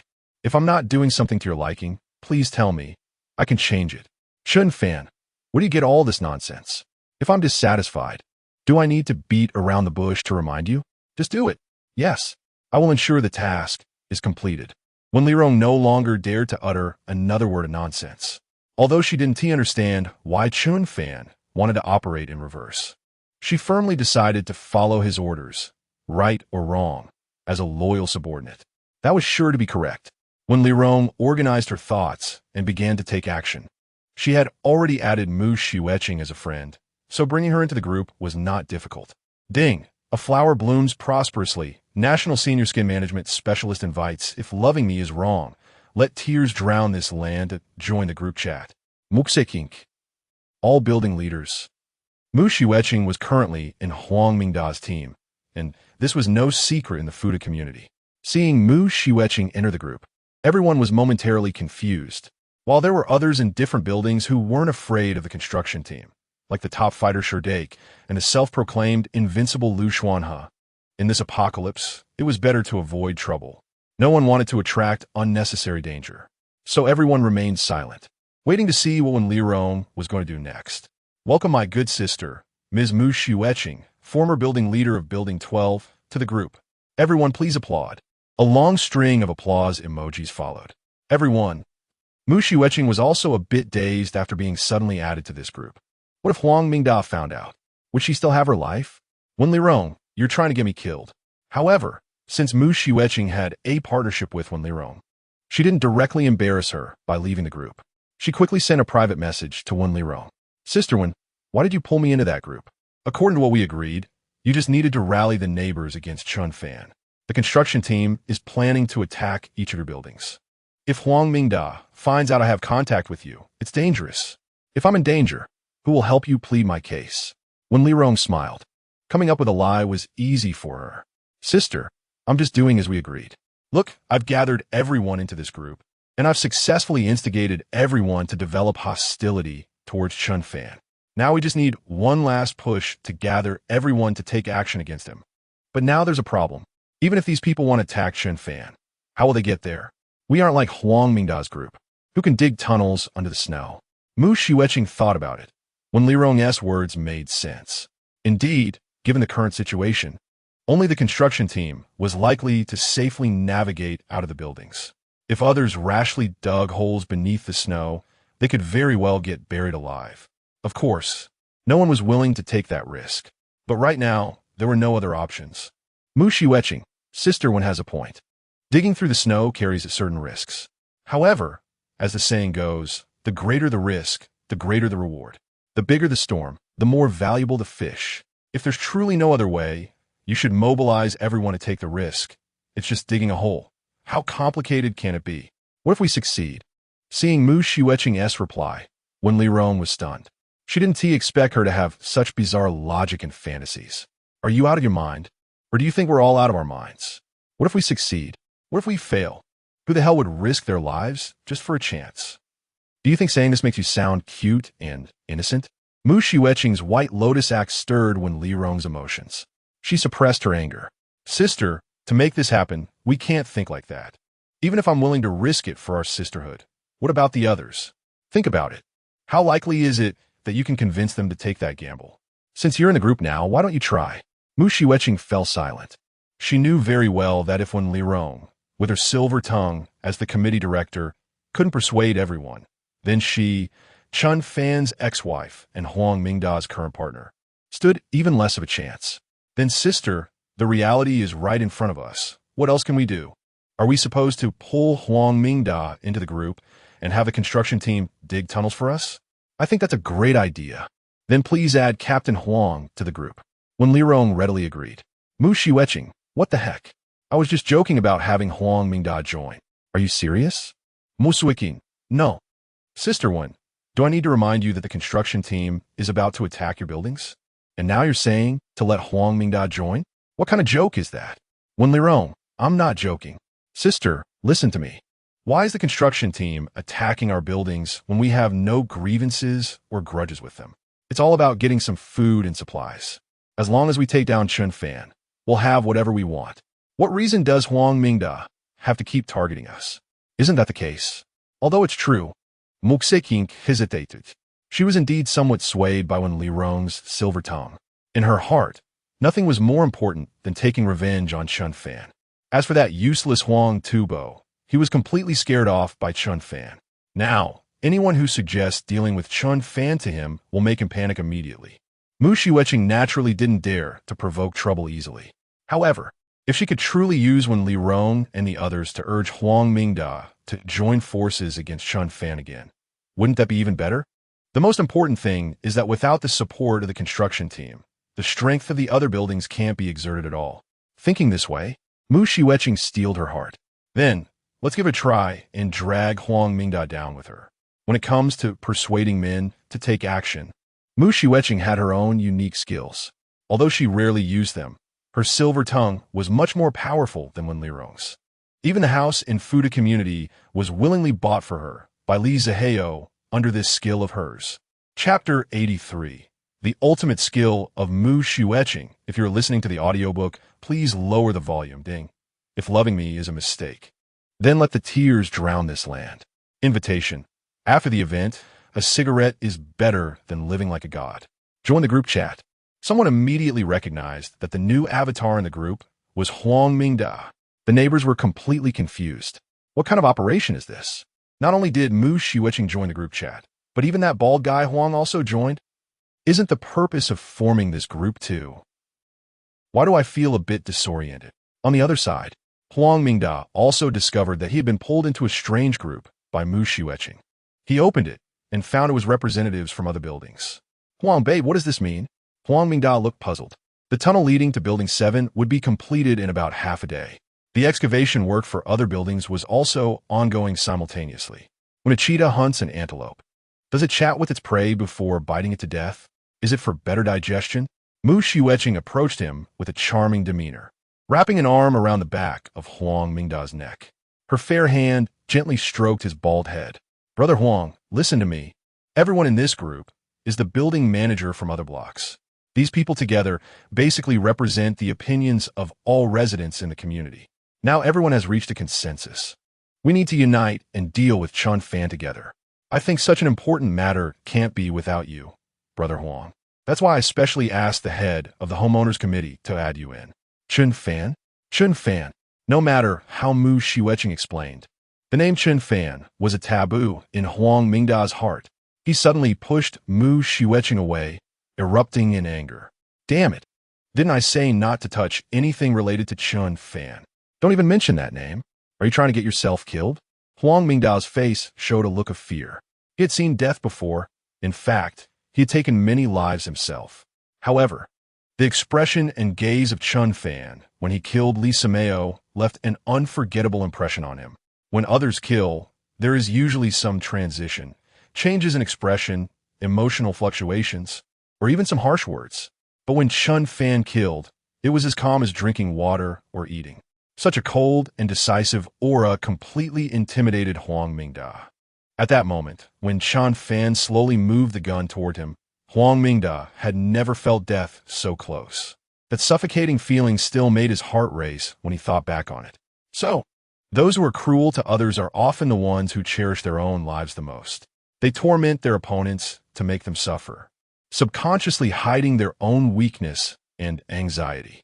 Huang Mingda's reaction was already anticipated by Mu Shuetching. She had seen through him. This scar-faced bald guy was just a tough exterior hiding an empty shell. But right now, apart from this bald guy, she hadn't found any other support. She could only choose him. Brother Huang, why are you so agitated? Please don't get too upset. You are my man. If I lose you, how can I live? How could I harm you? Mu Shuetching's tenderness calmed down a large part of Huang Mingda's anger. He steadied his emotions and began to reason. Babe, listen to me. I will listen to everything you say, except for this matter. We really shouldn't provoke Chen Fan anymore. I know how you and the brothers see me, thinking I'm scared to death by his gun. But it's really not that. What scares me is that person. I don't know why, but whenever I think of Chen Fan's expression that day, my heart races. After hearing this, Mu Shuetching looked down on Huang Mingda even more in her heart. I've been married to Chen Fan for 3 years, seeing him every day, and I'm not scared. You only met him once, and you're already freaking out? Mu Shuetching sighed inwardly, realizing that further talking was useless, and she had to pull out her trump card. Brother Huang, why belittle yourself? I think you're just under too much pressure and need to relax. Come with me. Mu Shuetching raised her arm and gently pulled Huang Mingda's collar, her eyes smiling with charm. A rough man like Huang Mingda had never seen such high-level techniques. His body involuntarily followed her. Mu Shuetching led him back to the room, where the other brothers were busy in the tunnel. Only the two of them were at home. Huang Mingda immediately understood this woman's intention. Babe, it's still early. How about we wait until tonight? With her enchanting skills, Mu Shuetching even made the old rogue Huang Mingda feel a bit shy. Shoo. Mu Shuetching raised a finger to his thick lips. Don't speak, just feel. She gently pushed him, and Huang Mingda fell back onto the sofa. In Huang Mingda's incredulous expression, Mu Shuetching slowly knelt down, spreading Huang Mingda's legs apart and reaching for his belt. From above, they looked like this. Note, It can also be understood as just massaging his feet. Oh, Huang Mingda leaned back, feeling an intense pleasure. He closed his eyes.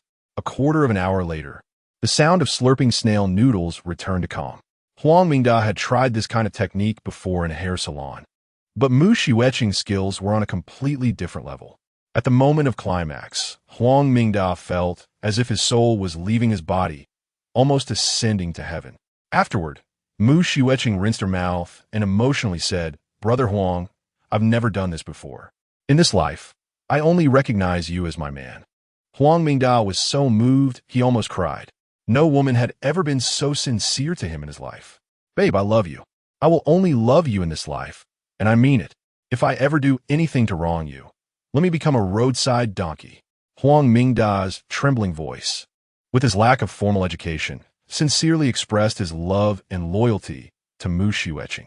Mu Shiueching almost felt like throwing up. How could it be even more disgusting than before? But there was no way around it. The show must go on, and she couldn't give up halfway. She brewed her emotions and finally squeezed out some tears. Seeing Mu Shiueching like this, Huang Mingda immediately panicked. "Babe? What's wrong, babe? What made you unhappy? Tell me. I'll take care of it." Mu Shiueching suddenly lay on Huang Mingda, beginning to sob. "I'm sorry, brother. Sobi. Ilitoyu. Sobi. What's wrong, babe? Just say it quickly. You're making me anxious." Mu Shiueching lifted her head, already crying like a pear blossom. "Brother Huang, let me tell you the truth. Actually, my urging you to deal with Chen Fan is not only for the resources, but also for other reasons. You should have heard that I was once married to Chen Fan." Huang Mingda nodded. "I know, it's fine, brother doesn't care. Your past I didn't take part in. Your future I alone will possess." Mu Shiueching, "Thank you, brother. But I can't be with you forever because, deep down, I have a heavy trauma. You don't know. That Chen Fan is a psychopath, a perverted scoundrel. When we were divorced, he forced me to do that kind of thing every day." Huang Mingda, "What kind of thing?" Mu Shiueching, "Just the kind of thing I just did for you. But I didn't agree. You can see that I have some cleanliness issues. I will never accept a man who cannot enter my heart." At that time, Chen Fan saw that I was not yielding, so he beat me every day, whipped me with a belt, and sometimes even stripped me naked, tied me up, and dripped wax on me. But I would rather die than submit. I never did it even once. Brother, you have to believe me. That's why I hate him so much. I swore that if I couldn't take revenge, I would live a lonely life and never marry. After a heartfelt speech from Mu Shiueching, she looked at Huang Mingda again. Huang the bald had already turned red in the face, furious, his eyes bulging with rage. "Chen Fan, I will not share the same sky with you."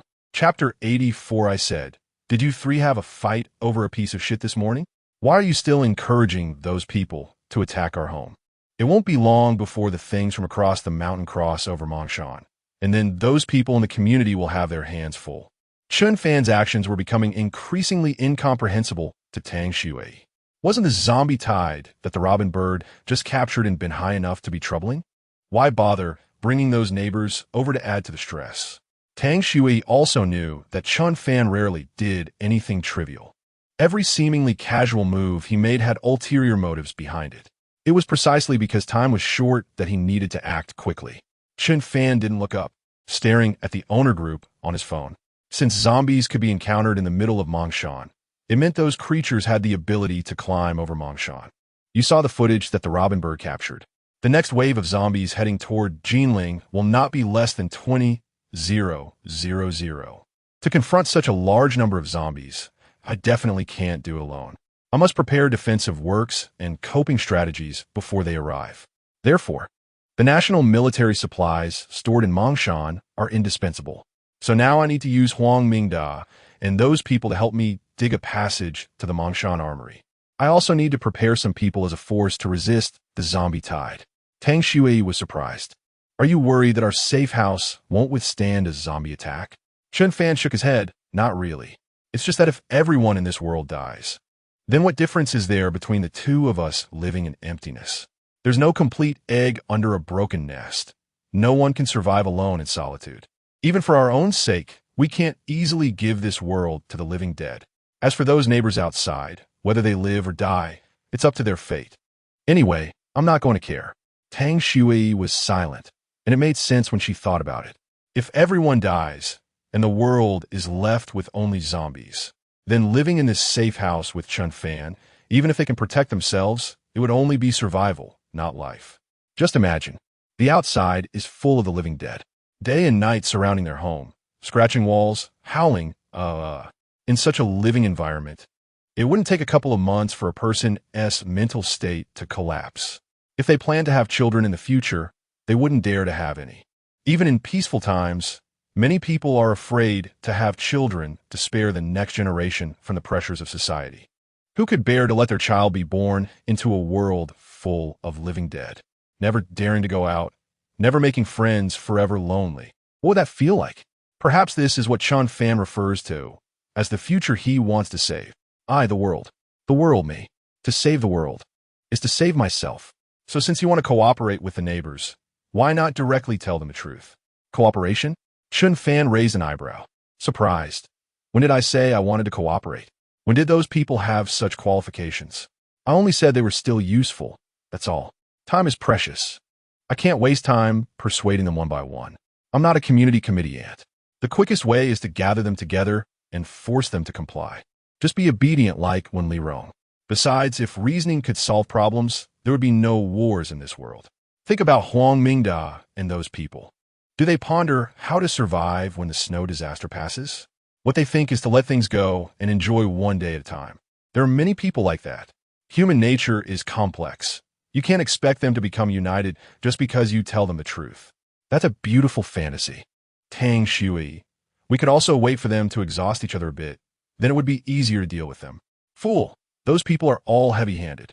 I'm afraid they might fight too fiercely. If everyone dies, where am I going to find labor? Besides, I never cared whether they are strong or not. Anyway, they are not as strong as me. It doesn't matter how many people come. Dang Sui. Well, when it comes to showing off and posing, you really are the best at it. Chen Fan, get out here. Chen Fan in the WeChat group, Huang Mingda, already at his anger peak, dared to directly Chen Fan. For him, this was a new level of courage. You lowly person, how dare you treat my treasure like this? I'm going to fight you to the death. Come out and reply. Lowly person, even this phrase, which is not very painful or itchy, was something Huang Mingda gathered courage to say after a long time. Chen Fan glanced at the WeChat group. Wen Lirong really had workability. She actually managed to gather everyone into a group. Since there was a lapdog in the group, Chen Fan naturally didn't need to waste his breath. He just watched silently. But before Wen Lirong could speak, the other owners couldn't hold back first. Hey, what is going on? Why did Huang Mingda get pulled into the group? What nonsense is this? Dake from Building 4 was straightforward. Seeing Huang Mingda just entered the group without greeting anyone, he couldn't help but complain out loud. Dake, Wen Lirong, what's your plan?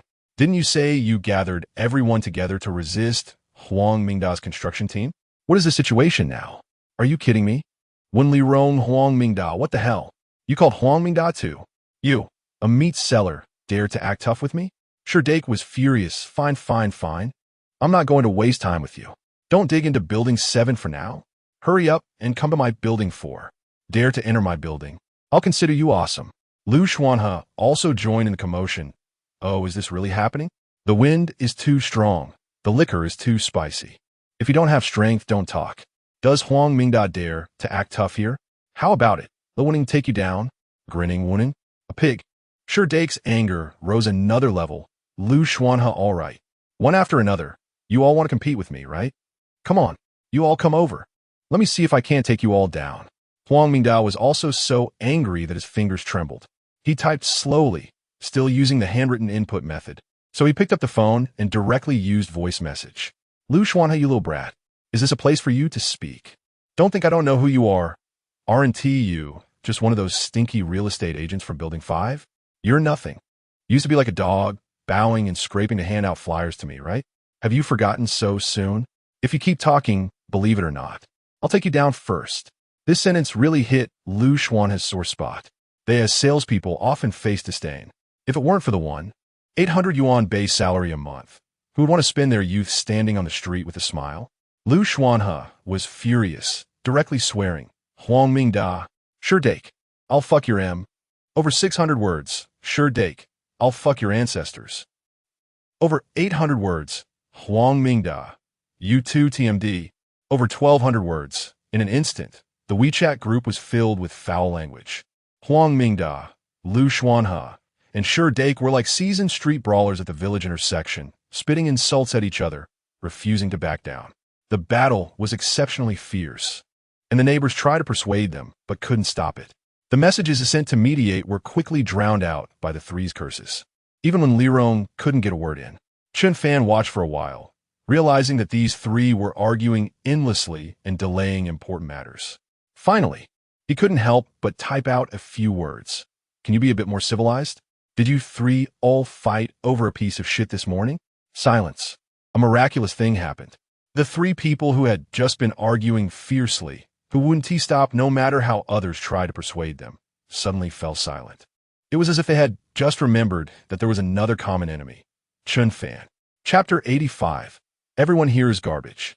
It's interesting to note that Chen Fan is the target of everyone's hatred. Yet when he insults these three people, they fall silent.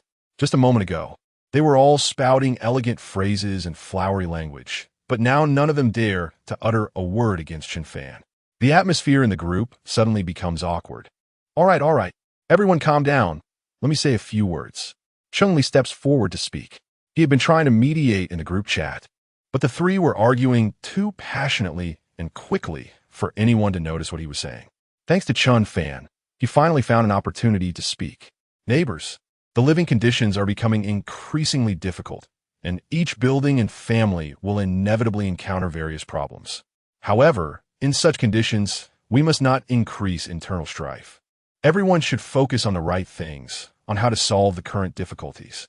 Don't you think? Cheng Li then rambled on with a bunch of platitudes.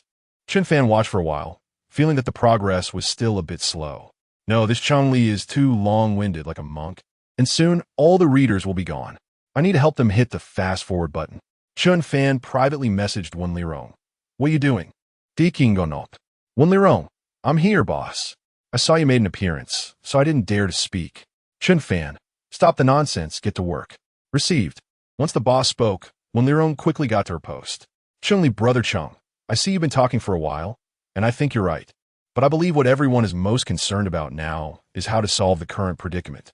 After all, none of us can survive on just spirit alone, right? Director, Wen's words make sense. Wen Lirong soon received agreement from other homeowners. In fact, everyone was tired of hearing platitudes, and no one spoke up out of consideration for Cheng Li. Sure Dake. Wen Lirong, you finally said something sensible. Let's all talk less nonsense and get to the point. I've almost eaten all the meat at home, and if I can't find food soon, then I can only go out and rob like Huang Toozi and the others.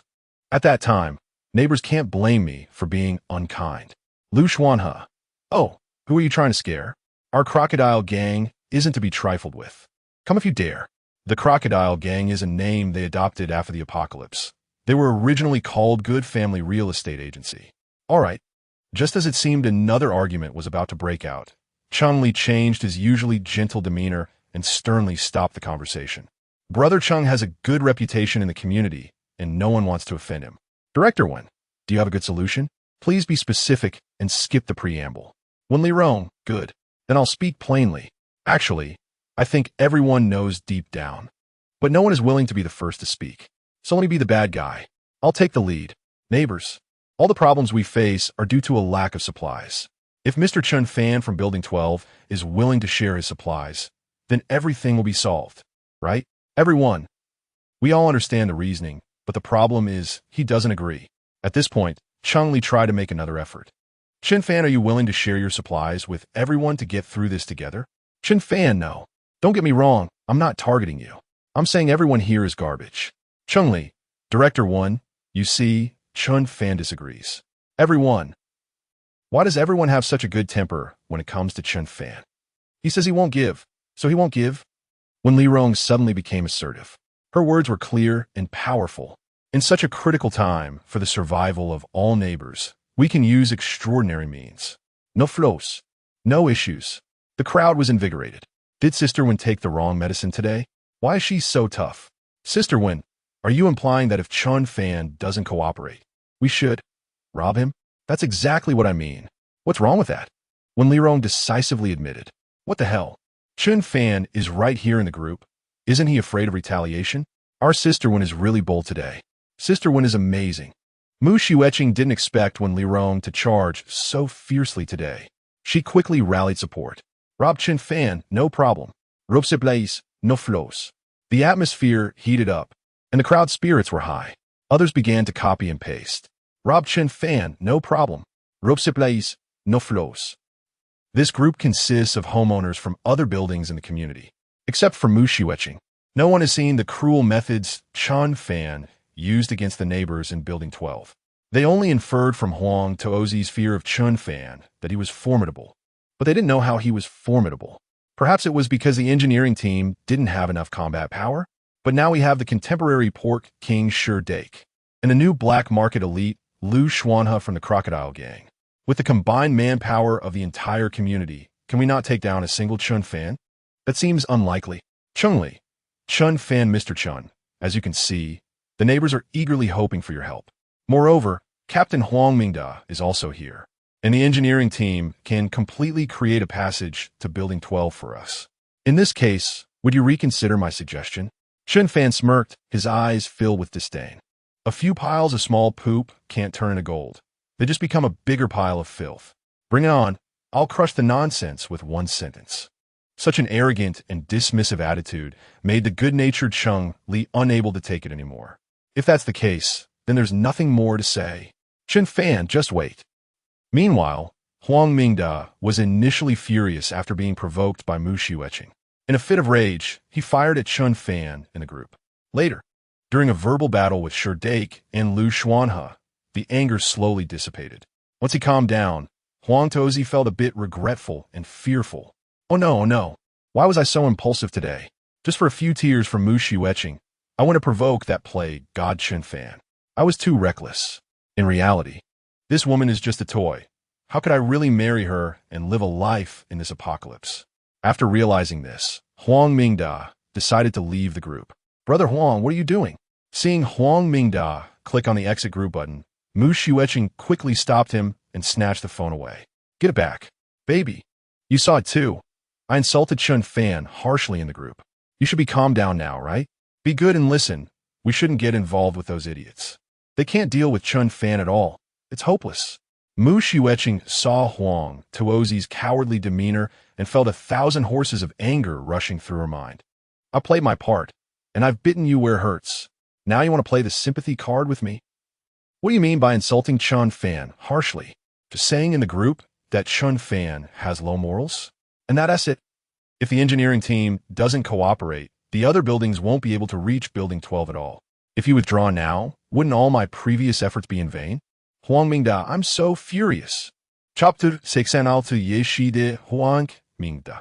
Just as it seemed everything was about to fall apart, Mu Xueqing suddenly went crazy, questioning sharply. I'll ask you one more time. Are you going to join everyone to deal with Chen Fan or not? Seeing Mu Xueqing turning hostile, Huang Mingda was stunned for a moment. Then his expression relaxed. Sure enough, this little woman was just playing a game. I really thought she had developed real feelings for a moment. It turns out all of this was to take revenge on Chen Fan. I almost let this scheming bitch become cannon fodder. Huang Mingda also straightened his face, stretched out his hand, and stepped closer to Mu Xueqing. Give me the phone. How dare you talk to me like that? Are you rebelling? I'll tell you. Only when I'm safe will you be safe. If you want to live, just obediently follow me and stop playing tricks. Otherwise, I'll make my brothers do to you what we did to Lin Xiao. You clueless idiot, damn. So disappointing. Saying this, Huang Mingda snatched the phone back. He lowered his head to continue operating to leave the group. Mu Xueqing's eyes widened, her facial muscles twitching. She felt her blood rushing up, her chest heaving up and down violently. No, I can't accept this. I've already sacrificed so much. Why should it end like this? If I miss this great opportunity, I fear I'll never be able to gather so many people to take revenge on Chen Fan again. Doof. Blood splattered. Huang Mingda felt a chill on his neck. Then dizziness hit him, and he collapsed to the ground. At some point, a sharp pair of scissors had appeared in Mu Xueqing's hand. She used the scissors steadily and accurately, plunging them deep into Huang Mingda's carotid artery. Huang Mingda, you useless piece of trash. You useless piece of trash. I told you to obey. I told you to obey. 1 stab, 2 stabs, 3 stabs. Mu Xueqing cursed as she stabbed repeatedly at Huang Mingda's neck with the scissors, until Huang Mingda fell to the ground, completely unresponsive. A large pool of blood gushed out, staining the living room floor red. Apart from Jia Fuguei, this was Mu Xueqing's first time killing someone with her own hands. As the cold metal pierced the flesh, she felt exhilarated. So this is what makes a man happy. After the frenzy, there must be a return to calm. It's over. Mu Xueqing vented her anger, and she slumped down on the floor. She knew this bloody murder scene couldn't be cleaned up. When the brothers of the engineering team, Huang Mingda's men, return and discover all of this, they would definitely take revenge for Huang Mingda. At that time, she might die worse than Lin Xiaoxiao. No, I can't let that happen. Mu Xueqing, with her still trembling hands, gripped the scissors again. With the sharp edge aimed at her throat, breathing heavily, she closed her eyes, ready to give herself the final blow. What have you done? Suddenly, a voice rang from the door. Mu Xueqing was startled and turned her head sharply. She saw Yishida and Mao Liankai standing there.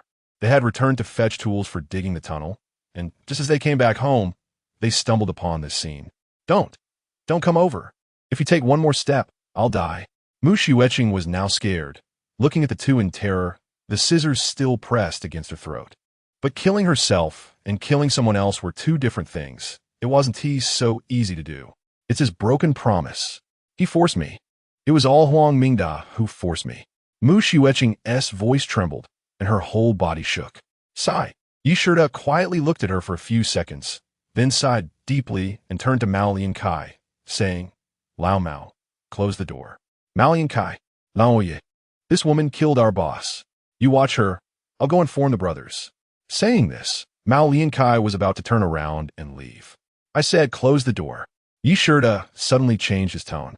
His cold gaze fixed on Mao Liankai's face, causing Mao Liankai to shudder unconsciously. What's going on? I've known Yishida for many years, but I've never seen him like this. He seems a bit creepy. Mao Liankai was big and strong, but he was actually quite timid. He was the type who was brave, but didn't dare to fight hard. In the past, he would just follow Huang Mingda. Whatever the bald guy said, he would do. Now that the backbone was stabbed to death by Mu Xueqing, Mao Liankai felt empty inside. Faced with Yishida's intimidation, he didn't even dare to retort. Lao Ye, oh no, Ye Gong.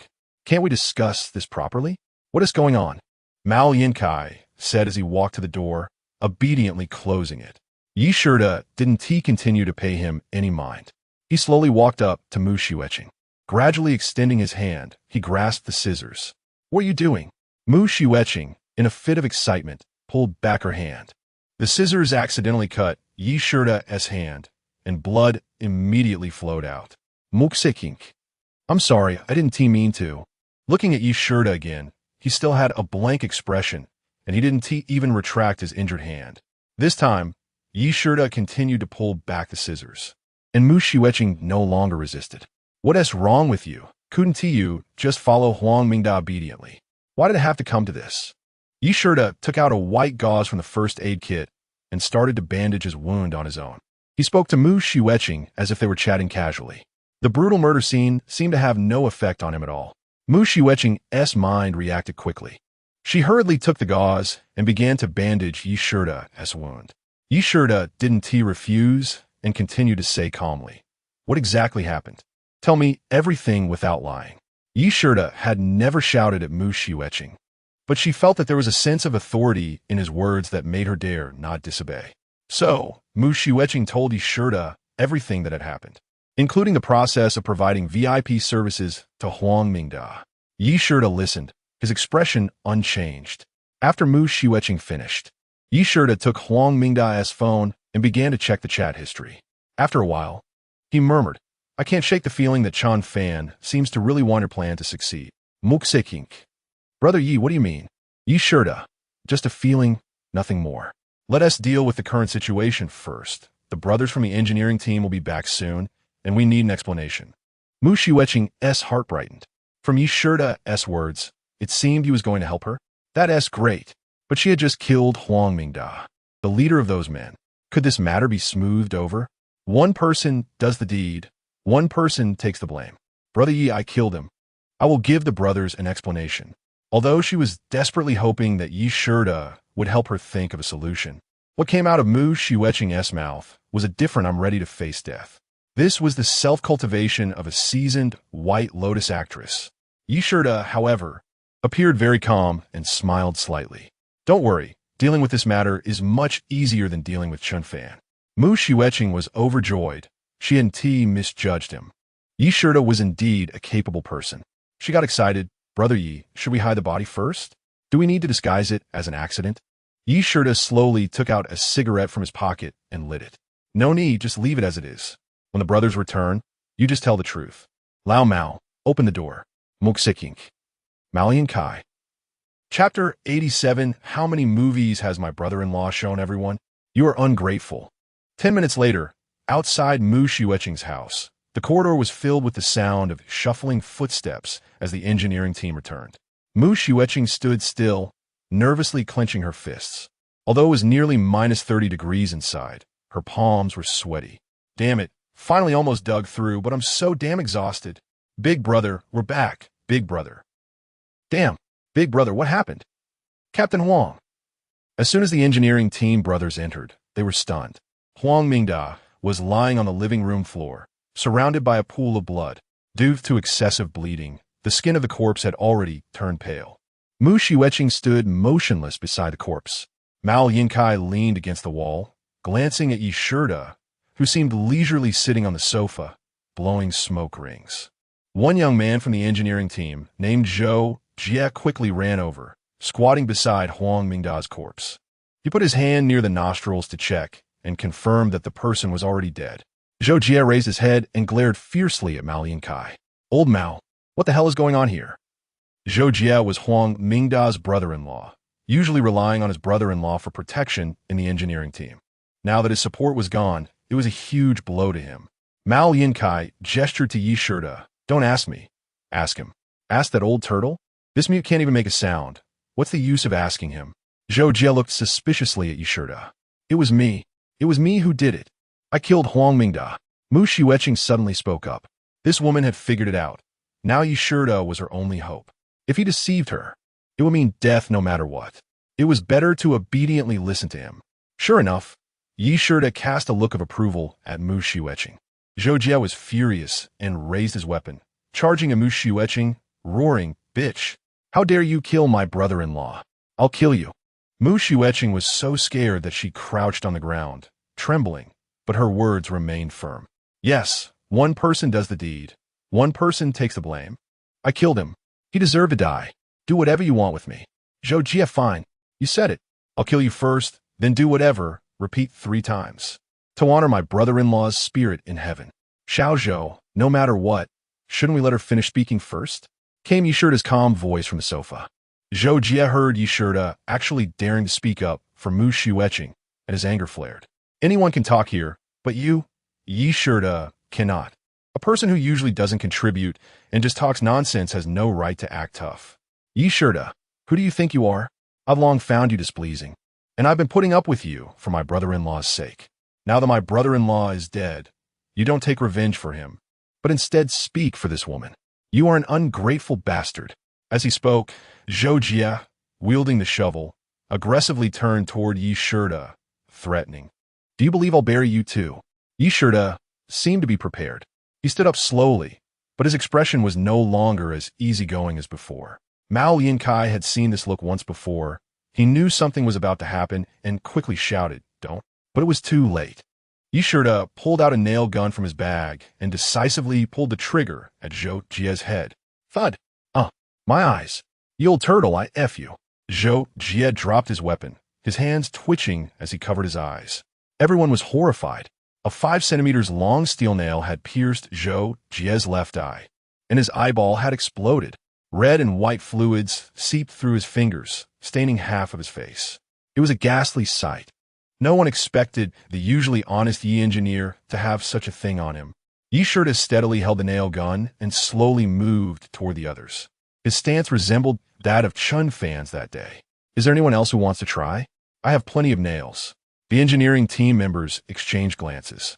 They knew that As Chen nail gun couldn't be compared to the real deal in Chen Fan's hands.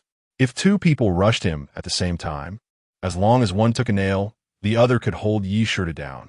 But what would that achieve? It wasn't old Yi who killed Huang Mingda. Moreover, As Chen usually didn't fight for anything and didn't offend anyone in the engineering team. In contrast, Zhou Jie often acted arrogantly in the engineering team, relying on his brother-in-law being the foreman. He always drank first and took the first pick of women. Everyone had long been displeased with him. Now, old Yi was venting their frustrations, and many people felt good about it, even if they didn't say so. So everyone decided to calm the situation. Engineer Yi, calm down. We are all good brothers. There's no need to hurt our feelings. Let's talk it out. Yeah, in this situation, we are like family. Don't start infighting and give others a laugh. All right, Zhou Jie, stop howling. You were the one who charged at old Yi first. You have no reason to be upset. So what if you lost an eye? It doesn't affect your drinking with the ladies. Ha ha. Zhou Jie endured the pain and surveyed the crowd with his only remaining eye. It was obvious that with Huang Mingda dead, his former companions no longer considered him a threat. He had to swallow his anger and back down for now. But there had to be an explanation for his brother-in-law's death. Fine, let this woman speak. Let us see what she has to say. Mu Shiueqing timidly looked at As Chen. As Chen slightly nodded. She steadied her emotions and stood up from the ground. Mu Shiueqing once again showcased her acting skills. Putting on a pitiful demeanor, she briefly recounted the entire incident, making some adjustments to the details. For example, she portrayed herself as someone who was seduced by Huang Mingda to practice oral skills, urging him to deal with Chen Fan. She claimed that Huang Mingda had promised her that if she agreed to do special services, he would help her with Chen Fan, but afterwards, he backed out and refused to take responsibility. Betrayal. Mu Shiueqing added embellishments, fabricating stories about Huang Mingda privately saying that these brothers in the engineering team were just simple-minded cannon fodder. If they were ever of no use, they could be thrown away like trash at any time. In the end, Mu Shiueqing summarized that it was out of her anger at being deceived by Huang Mingda and her disdain for his despicable actions that she impulsively killed him. As she spoke emotionally, tears welled in her eyes. When she expressed her anger, her brows furrowed fiercely. As Chen silently listened, showing no expression. However, Mao Yinkai had been listening to Mu Shiueqing's explanation earlier. Old Mao was stunned by her performance, unable to distinguish whether she was telling the truth to As Chen before or if she was being sincere now. But given Mao Yinkai's tendency to avoid trouble, he naturally remained silent. Mu Shiueqing finished her speech. That's just the way it is. I've said everything that needed to be said. Do as you wish. Then she sobbed and crouched back down on the ground. The engineering team members exchanged glances, unsure of what to do. No one moved or spoke. According to Mu Shiueqing, Huang Mingda had first unfeelingly deceived her, which was heartless. Then he spoke ill of the brothers behind their backs, which was ungrateful. This heartless and ungrateful person, shouldn't they be dead? Damn it. Zhou Jie noticed everyone was unresponsive and grew anxious. Are you all okay? How can you just listen to this woman's one-sided story? How has my brother-in-law treated everyone usually? How many movies have you all watched together? Don't you have a sense of it in your hearts? Let's go together and strip her down and beat her to death. And then, As Chen spoke again. Zhou Jie was stunned. What then? As Chen calmly brushed off the ash from his cigarette. I mean, after we kill her, what do the brothers plan to do? Zhou Jie raised his chin. Well, of course, first we bury my brother-in-law. Then we continue digging tunnels and attack other buildings as planned. Grab supplies, grab women. Since my brother-in-law is gone, I propose that I take over as captain. Lead everyone to continue forward. Zhou Jie might have spoken too fiercely, causing his eye injury to hurt, and he immediately grimaced. The crowd shook their heads. What a big face, proposing to elect himself.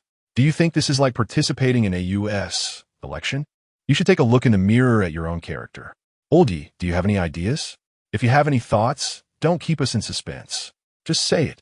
Finally, someone in the crowd spoke a sensible word. As Chen seemed to have been waiting for this opportunity. The corners of his mouth curled slightly as he threw Huang Mingda's phone in front of everyone. Let's take a look at this first, then we can talk. Chapter 88. Back in the day, Yang Guifei even served the father and son duo. So what's the big deal? What's so interesting about Huang Mingda's phone? Brothers, remember this. Captain Huang's phone has a total of 2 gigabytes of memory in one. 9 gigabytes is filled with selfie videos, earning him the nickname Domestic Area 91 God Mr. Huang. However, looking at Yi Shirda's expression, he didn't seem to be joking.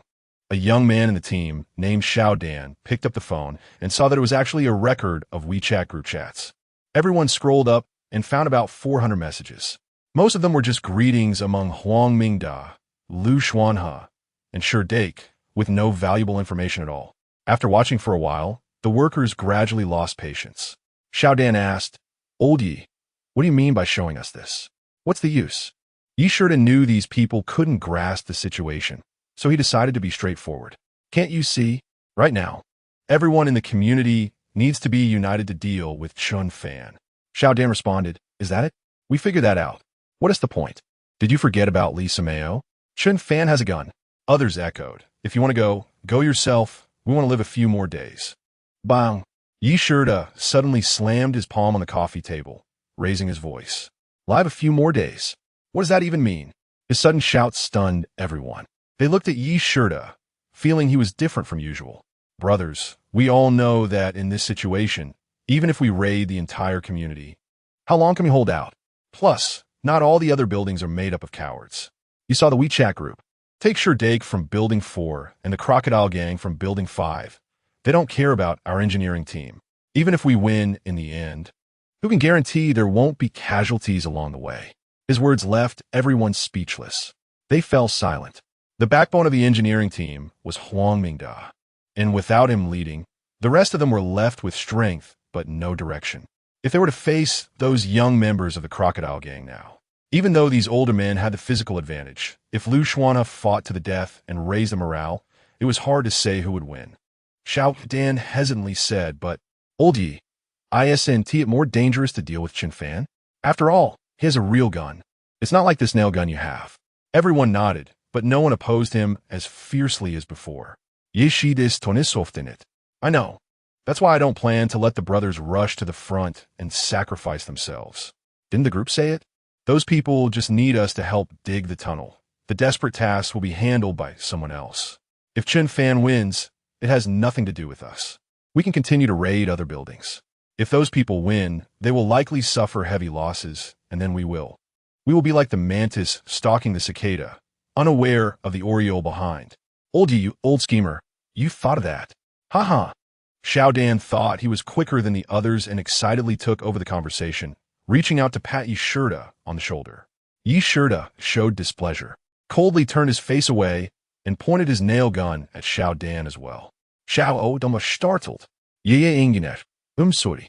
I was just too happy and lost my composure. Please don't mind it."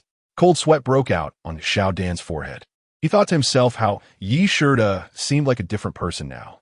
If he had patted him just now, he might have ended up like Zhou Jie, becoming a pair of heaven and earth missing with him. Yi Shirda was no simple character, and it would be hard to provoke him again in the future. Seeing Xiao Dan's respectful attitude, Yi Shirda smiled. "Brother Xiao is right. That's the point. What do you all think?" This engineering team was originally a bunch of misfits with low average education. They had no ideas of their own and relied entirely on others to lead. Now that Huang Mingda was gone, they finally had someone who seemed reliable to lead them. Everyone quickly expressed their opinions. "Old Yi, no, Engineer Yi is insightful. I completely agree with Engineer Ye's strategy. This plan is simply brilliant.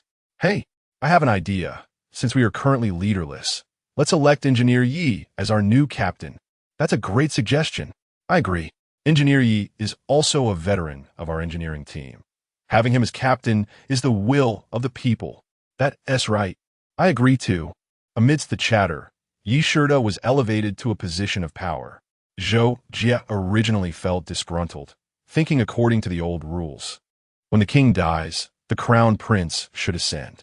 Now that my brother-in-law has passed, shouldn't Ti, as the brother-in-law, take over the captain's position? But just as he was about to speak, he saw Mao Liankai secretly signaling him to be quiet. Seeing how Yi Shirda had gained everyone's support, Zhou Jie could only begrudgingly give up. "All right."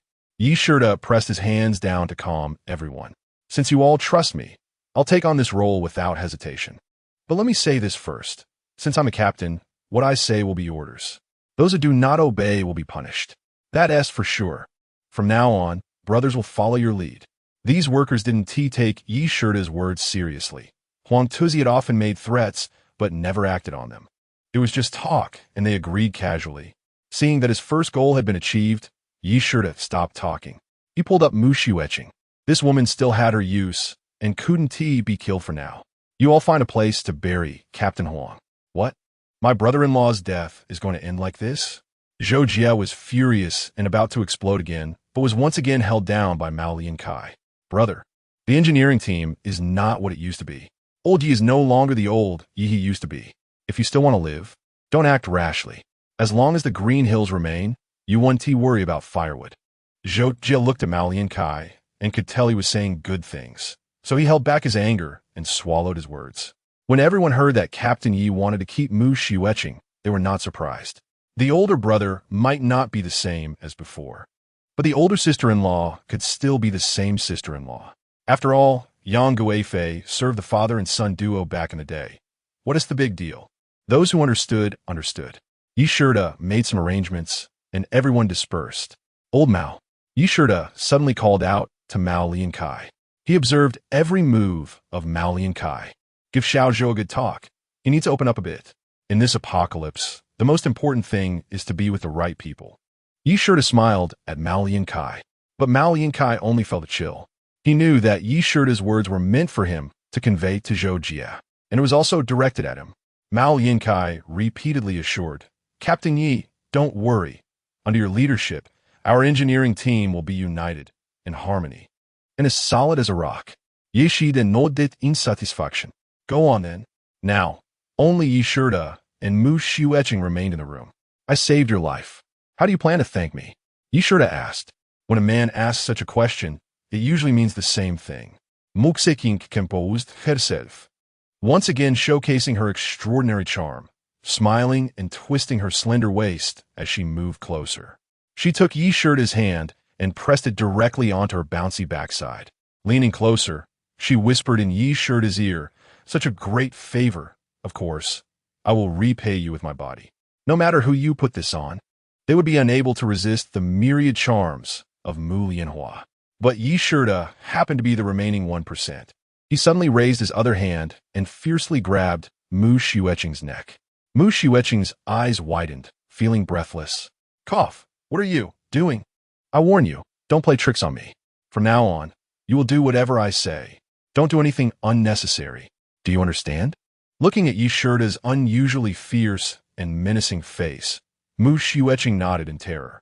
Chapter 89, I finally understand why Chen Fan doesn't want to be with you.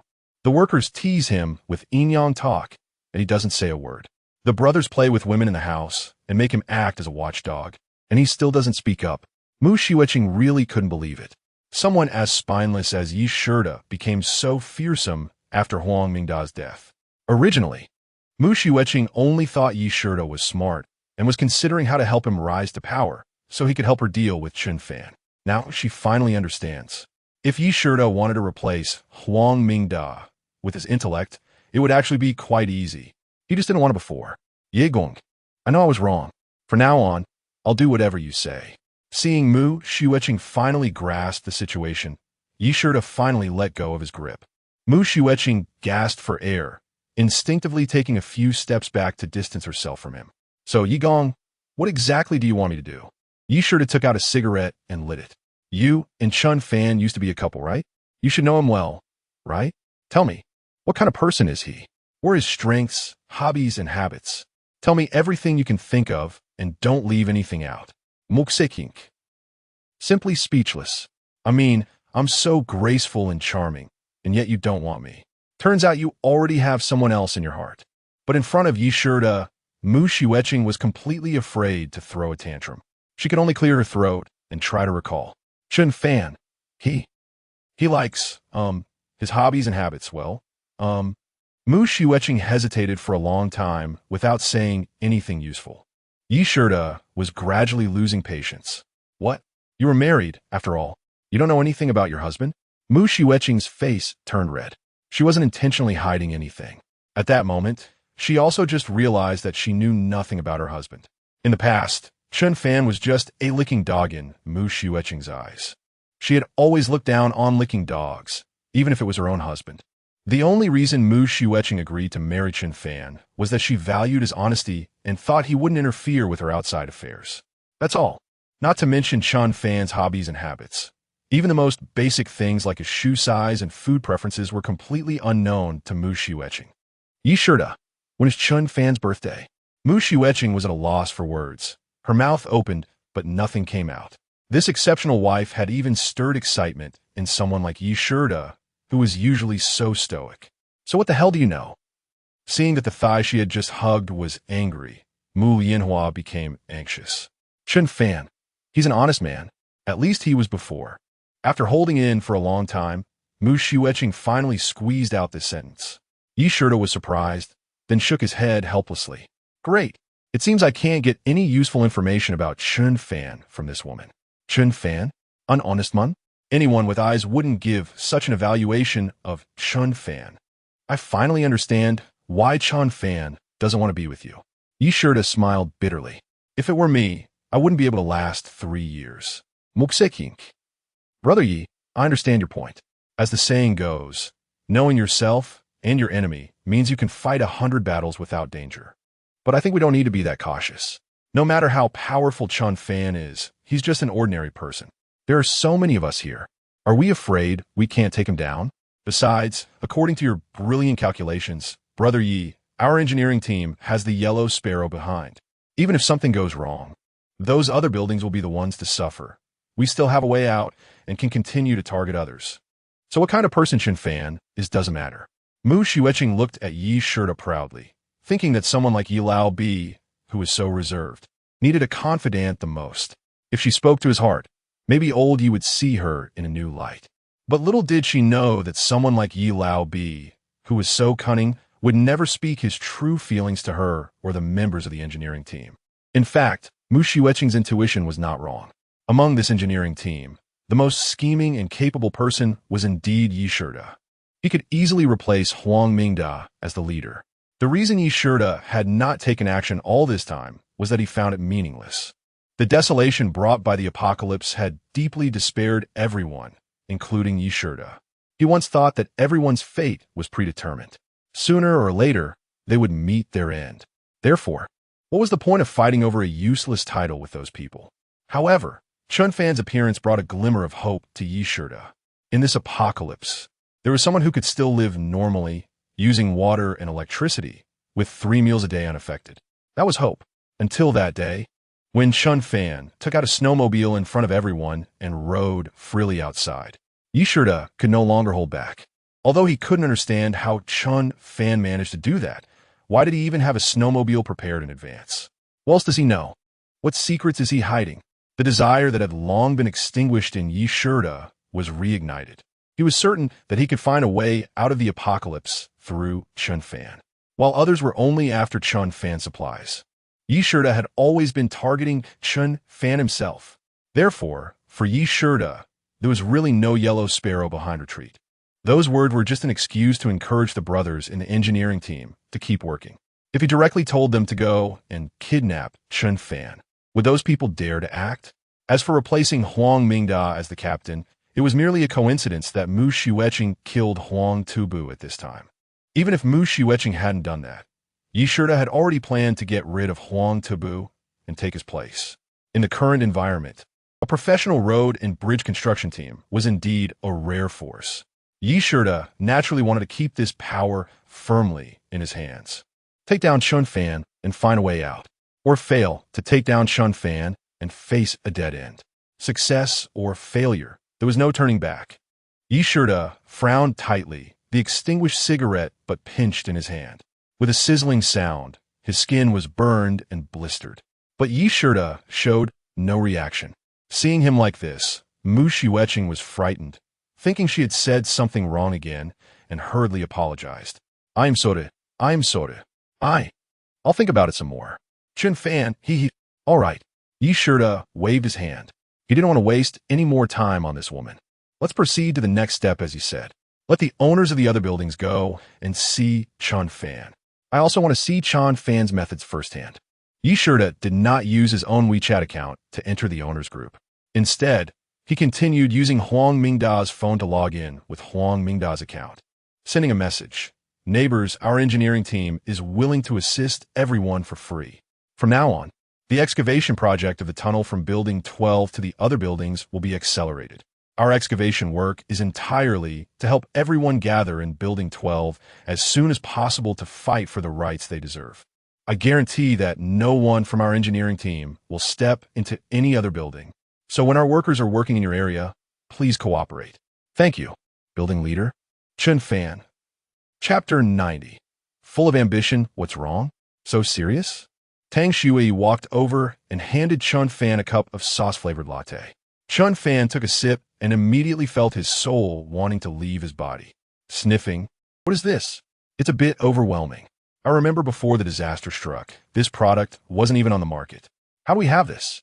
Tang Shui, there's a tutorial in the little yellow book. I made it myself. 50 milliliters of 72-degree liquor, mixed with 2 liters of black sugar coffee and 7 grams of soy sauce. How does it taste? Chen Fan. It's good. Here, you stand over there and look. Help me analyze what Huang Mingda said in the group. Chen Fan held out his phone to Tang Shui with one hand to distract her, while with the other hand, he quietly slid the sauce-flavored latte under the coffee table. Tang Shui glanced at the phone. Isn't this going pretty smoothly? Just like you planned. It is smooth, but why does Huang Mingda suddenly sound so strange? In the building owners group, the other residents also felt quite uncomfortable. Why is Huang Mingda speaking so civilly? Something must be off. It's hard not to be suspicious. Sure, Dake. Huang Baldi, what are you up to again? Helping everyone for free? I can't believe you have such good intentions. Lu Xuanhe, you guarantee you won't step into other buildings? What kind of guarantee is that? Once the tunnel is dug through, you can just backtrack and say it doesn't count.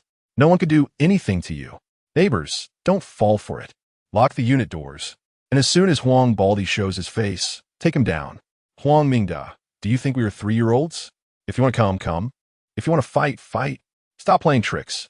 The spring breeze blows, and the war drums beat. Crocodile Gang, who are you afraid of? Chun-Li, Captain Huang. If you're willing to help, we welcome it. But the neighbors hope this cooperation is sincere.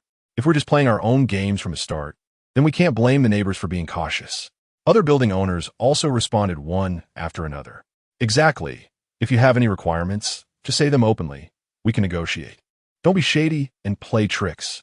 How can we cooperate like this? Yi Shirda looked through the messages, feeling a bit confused. He raised his head and asked Mu Shiueqing, am I not sincere enough? Mu Shiueqing shook her head seriously. Even I wouldn't believe it. She took the phone from Yi Shirda's hand. Let me do it. Then she quickly typed with her fingers. Mu Shiueqing typed differently from others. She was used to using her middle and ring fingers together. Don't ask too much. It's just that these 2 fingers are the most dexterous. What you think is none of my business. Stop the nonsense. Let me finish.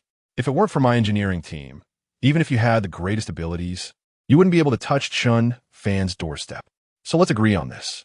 After we succeed, I want half of the supplies from Chen Fan's house. Others, TSK. I knew you Huang Baldi wouldn't work without benefits. If you had said that earlier, it would have been fine. Yet you act all cultured. But speaking of which, isn't your appetite a bit too big? Half is definitely not acceptable. How about 1/10? There are over 3,000 people in the community. 1/10 is generous enough. Huang Mingda, Mu Shiueqing, no way. At least 1/5. If we can't reach an agreement, then don't bother negotiating. Let's all starve and let Chen Fan watch the show.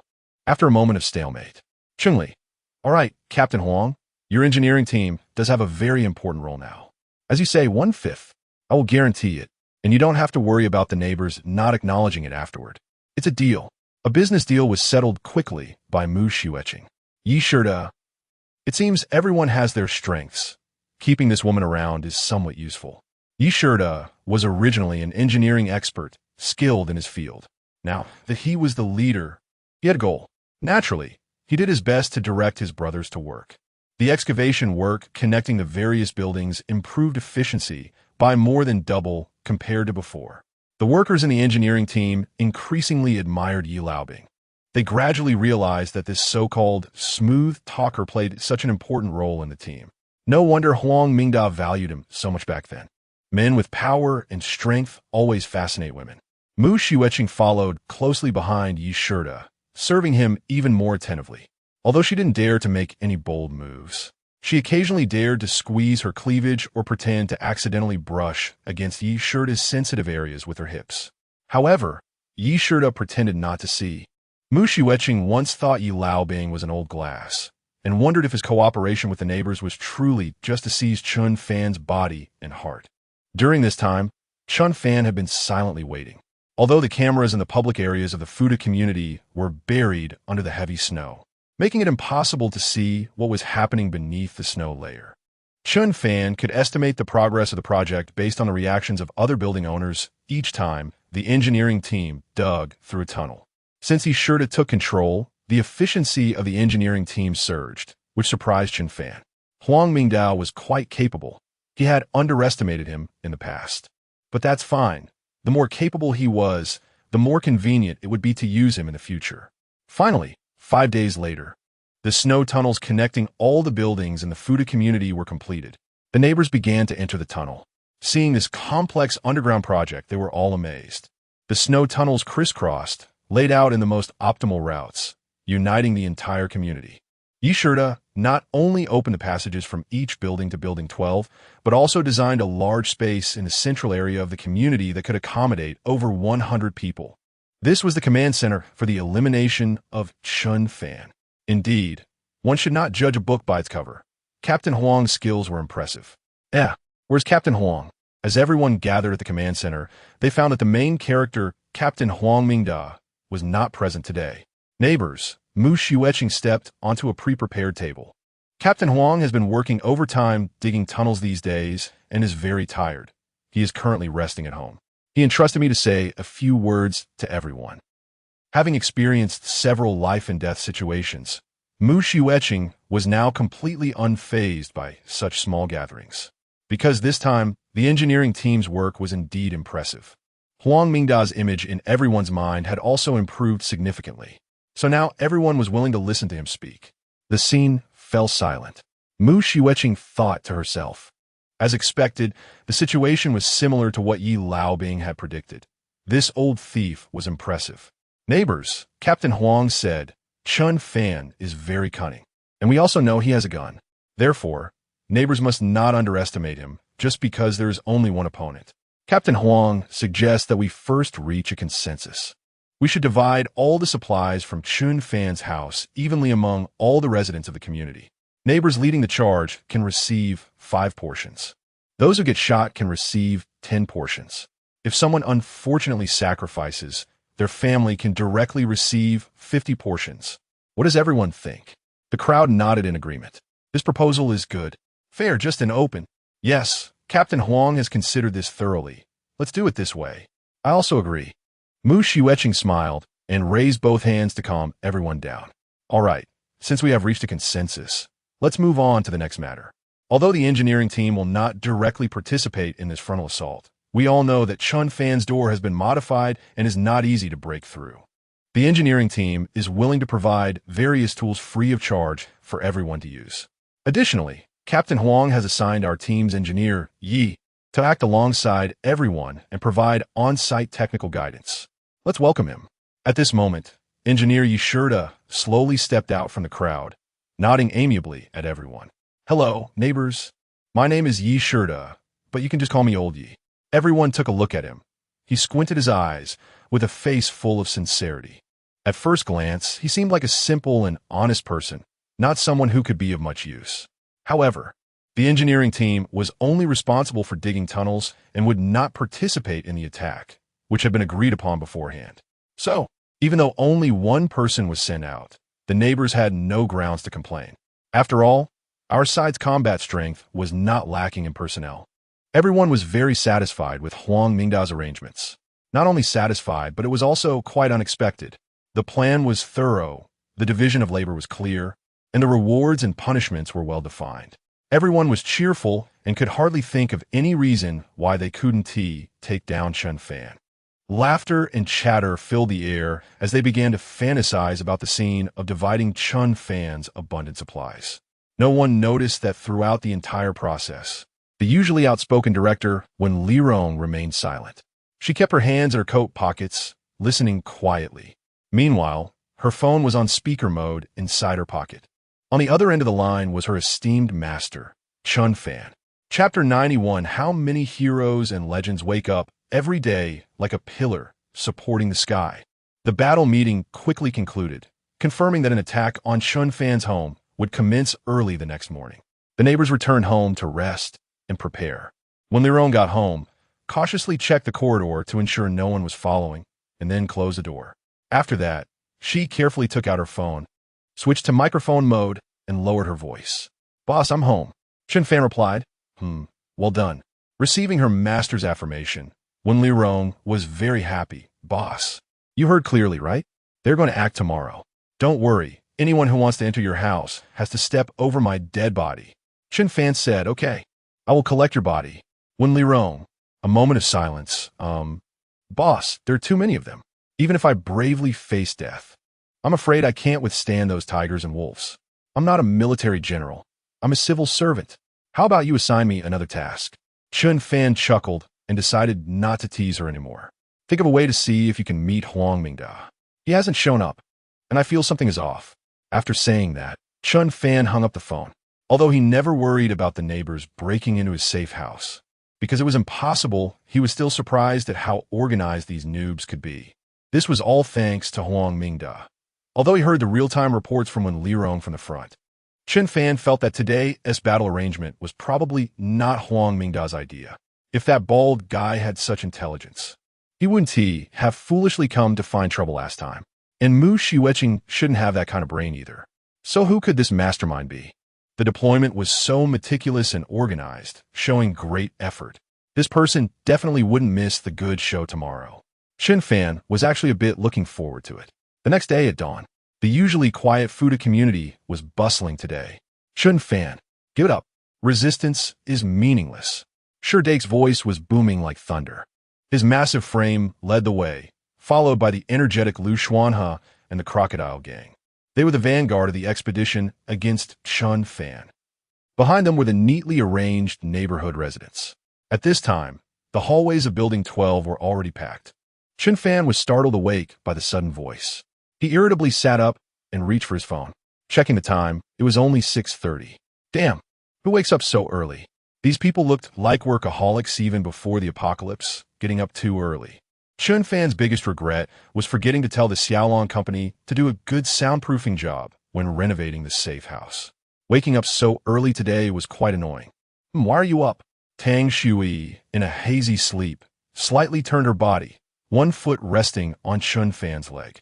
The faint silver light of dawn spilled over her delicate face, making her even more enchanting. The pure white silk nightgown lifted a few inches as Princess Tang turned, revealing her smooth, fair thigh, the curves just barely visible. Chen Fan, who wasn't used to waking up early, couldn't see this scene often. He unconsciously swallowed hard. "I envy you. Your sleep quality is really good.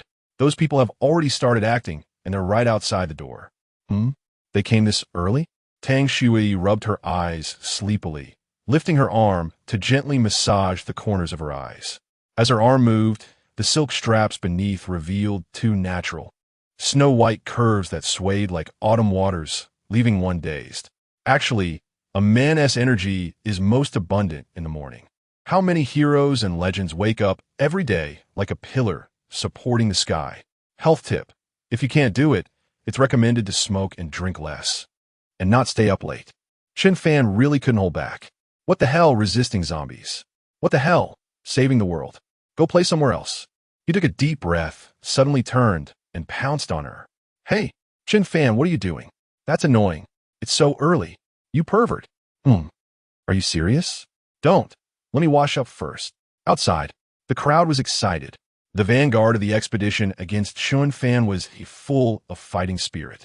"Chen Fan, don't be a coward. There's no turning back now. Open the door and surrender. It's your only way out. Chen Fan, we're only giving you one last chance, whether you want or not. You decide. We know you can hear us. Are you scared now? Afraid to show your face? Chicken out. Where's that cocky attitude from the group chat? Didn't you want us to come at you? Here we are. What do you have to say now? The neighbors were provocatively taunting outside Chen Fan's door. But after waiting for a long time, there was no response. After a while of shouting, Sure Dake and others' voices were getting hoarse. I think Chen Fan is determined to fight against us. If you ask me, let us not wait for him to reply. Let us just take action. Chung Li stroked his chin and nodded seriously. First give him a warning. We've done our best. Since Chen Fan is so stubborn, then we will. Wait. Chung Li was about to order a strong attack when he was stopped by Lu Xuanhe. He saw the leader of the crocodile gang pressing his hands, legs, and one ear tightly against the door, forming H shape. The posture was strange and his expression odd. Everyone, slow down. I think I heard some movement inside. Be quiet and listen carefully. Hearing Lu Xuanhe say this, everyone was curious. They instantly fell silent and quieted down. Originally, it was very noisy outside. So Chen Fan and Tang Shui thought that no matter how loud they were, it would be drowned out by the noise. Unbeknownst to them, they were completely focused in their state, not even noticing that the noise outside had stopped. Not there. Not from behind. Annoying. I said not there. Don't push so hard. Don't stop. It's said that women have a huge contrast between their appearance and inner self. The colder a woman appears, the more passionate she is inside. After completely releasing herself, the overbearing Ice Queen, Princess Tang, had transformed into the fiery Iron Fan Princess of the Flame Mountain. The enchanting sounds instantly filled the entire Building 12. Other neighbors exchanged glances. There were men and women present. The atmosphere suddenly became very awkward and subtle. In such a beautiful moment, shouldn't everyone cherish it a bit and go home to do something? The earlier momentum of the vanguard of the expedition against Chen Fan was instantly shattered. Some more emotional people even felt pity for themselves. Damn, we got up early, standing out here in the freezing cold, yelling and jumping around like a bunch of monkeys. Meanwhile, Chen Fan is at home, warm and comfortable, having passionate fun with the most beautiful woman in Jinling. Heaven, earth, why is there such a big gap? Are we not human just because Chen Fan is? I might as well just die. Among these people, the one with the most anger was undoubtedly Mu Xueqing. The happier or more fulfilled Chen Fan was, the more it stimulated this ex-wife. Listening to Princess Tang's passionate, wonderful song, Mu Xueqing was so angry she almost exploded. Bah, slut, trash, shameless, brazen. Don't listen to her nonsense. Chen Fan is not that powerful at all. That idiot doesn't even know a few moves. Mu Xueqing suddenly started cursing inexplicably. Everyone. Chapter 92. Two people of concern as a grand and meticulously planned attack was about to turn into a farce. Yi Shida, who had been hiding in the crowd, could no longer hold back. He had noticed that many male neighbors were slowly getting excited. After all, the woman being called out inside was the dream goddess of many men. This stimulation was simply too much. If he didn't step in to turn the tide, these neighbors would probably go home to have some fun or find a corner to relieve themselves. Everyone, Yi Shida spoke up loudly, rare for him. Neighbors, please don't forget why we gathered here today. Are you envious of Chen Fan? The crowd nodded. Do you hate Chen Fan? The crowd nodded again. Do you want to have fun with the woman that Chen Fan is currently with? The crowd responded, Huh? No. We're not that vulgar, shy face. Yi Shida glared at Chen Fan's front door. It doesn't matter. I want to tell you that once you pass through this door, everything you fantasize about will truly belong to you. The crowd was taken aback. As if struck by a sudden realization, the previously discouraged spirits of the neighbors were reignited. One by one, they gritted their teeth, brows furrowing. Kill Chen Fan. Take back the supplies. Take back my goddess. Yes, take back the supplies. Take back my teacher Tang. Neighbors, let us go. Oh, with a thunderous roar from outside the door at the same time, on the bed, Chen Fan was also reaching a critical point. With a sigh, he leaned weakly against Tang Shui's shimmering back. Both were panting, the sheets soaked with sweat. Are you done? Get off. We have serious business to attend to. No, I want to lie down a bit longer. Annoying. Who told you to go crazy early in the morning? In the future, if you don't have a diamond, don't take on porcelain work. Step aside. I still need to make breakfast. With a soft shout, Tang Shui pushed Chen Fan off. Bear! She lightly swayed her waist towards the bathroom. Chen Fan lay on the bed, admiring the stunning beauty before him, and couldn't help but sigh at how life was. What more could he ask for? Ah, how restful. Bang bang, duong duong, crack crack. The sound of intense breaking and entering came from the door. Without looking, Chen Fan knew the neighbors had started to act. He frowned. How disappointing. The noise grew louder. It seemed that trying to quietly catch a few more hours of sleep was impossible. Chen Fan stretched lazily and reluctantly got out of bed. Switching to work mode. Following the procedure, he first projected the surveillance footage onto the big screen, displaying various angles of the hallway before him. Wow. This time the scale was indeed not small. It was several magnitudes larger than when Li Zihao led the neighbors of Building 12. Not only were there more people, but the equipment was also more complete. Crowbars, door rammers, fire axes, chainsaws, hydraulic pliers, impact drills, cutting machines, and so on. Everything one could think of was there. Chen Fan knew this was Huang Mingda's construction team, who had contributed everything they had for everyone to use. This bald guy, has he opened up this much? Or is there someone else with vision? Regardless of how busy the others were, Chen Fan only cared about two people. One was the clever person hiding behind the scenes giving advice, whose identity he still didn't know. The other was Dake from Building 4. To be precise, Dake was hard to ignore. Standing at 199 meters tall and weighing nearly 200 pounds, his body jiggled with every slight movement. Chen Fan was taken aback. There was actually such a person in the community? He had never noticed before. Step aside. Let me have a try. Seeing the neighbors busy for a long time while Chen Fan's door showed no signs of budging, Dake was getting anxious. In a minus 30-degree cold, he actually took off his jacket, revealing his robust, fleshy body and the dark curly hair on his chest. Everyone was shocked. Chen Fan couldn't help but stare in disbelief. Damn, how could his chest be bigger than Schwer's? It was practically sagging. Of course, Chen Fan didn't have any particular preferences. He focused on Dake mainly because he thought this guy's individual combat capability should not be underestimated. If he could be recruited, he would definitely come in handy.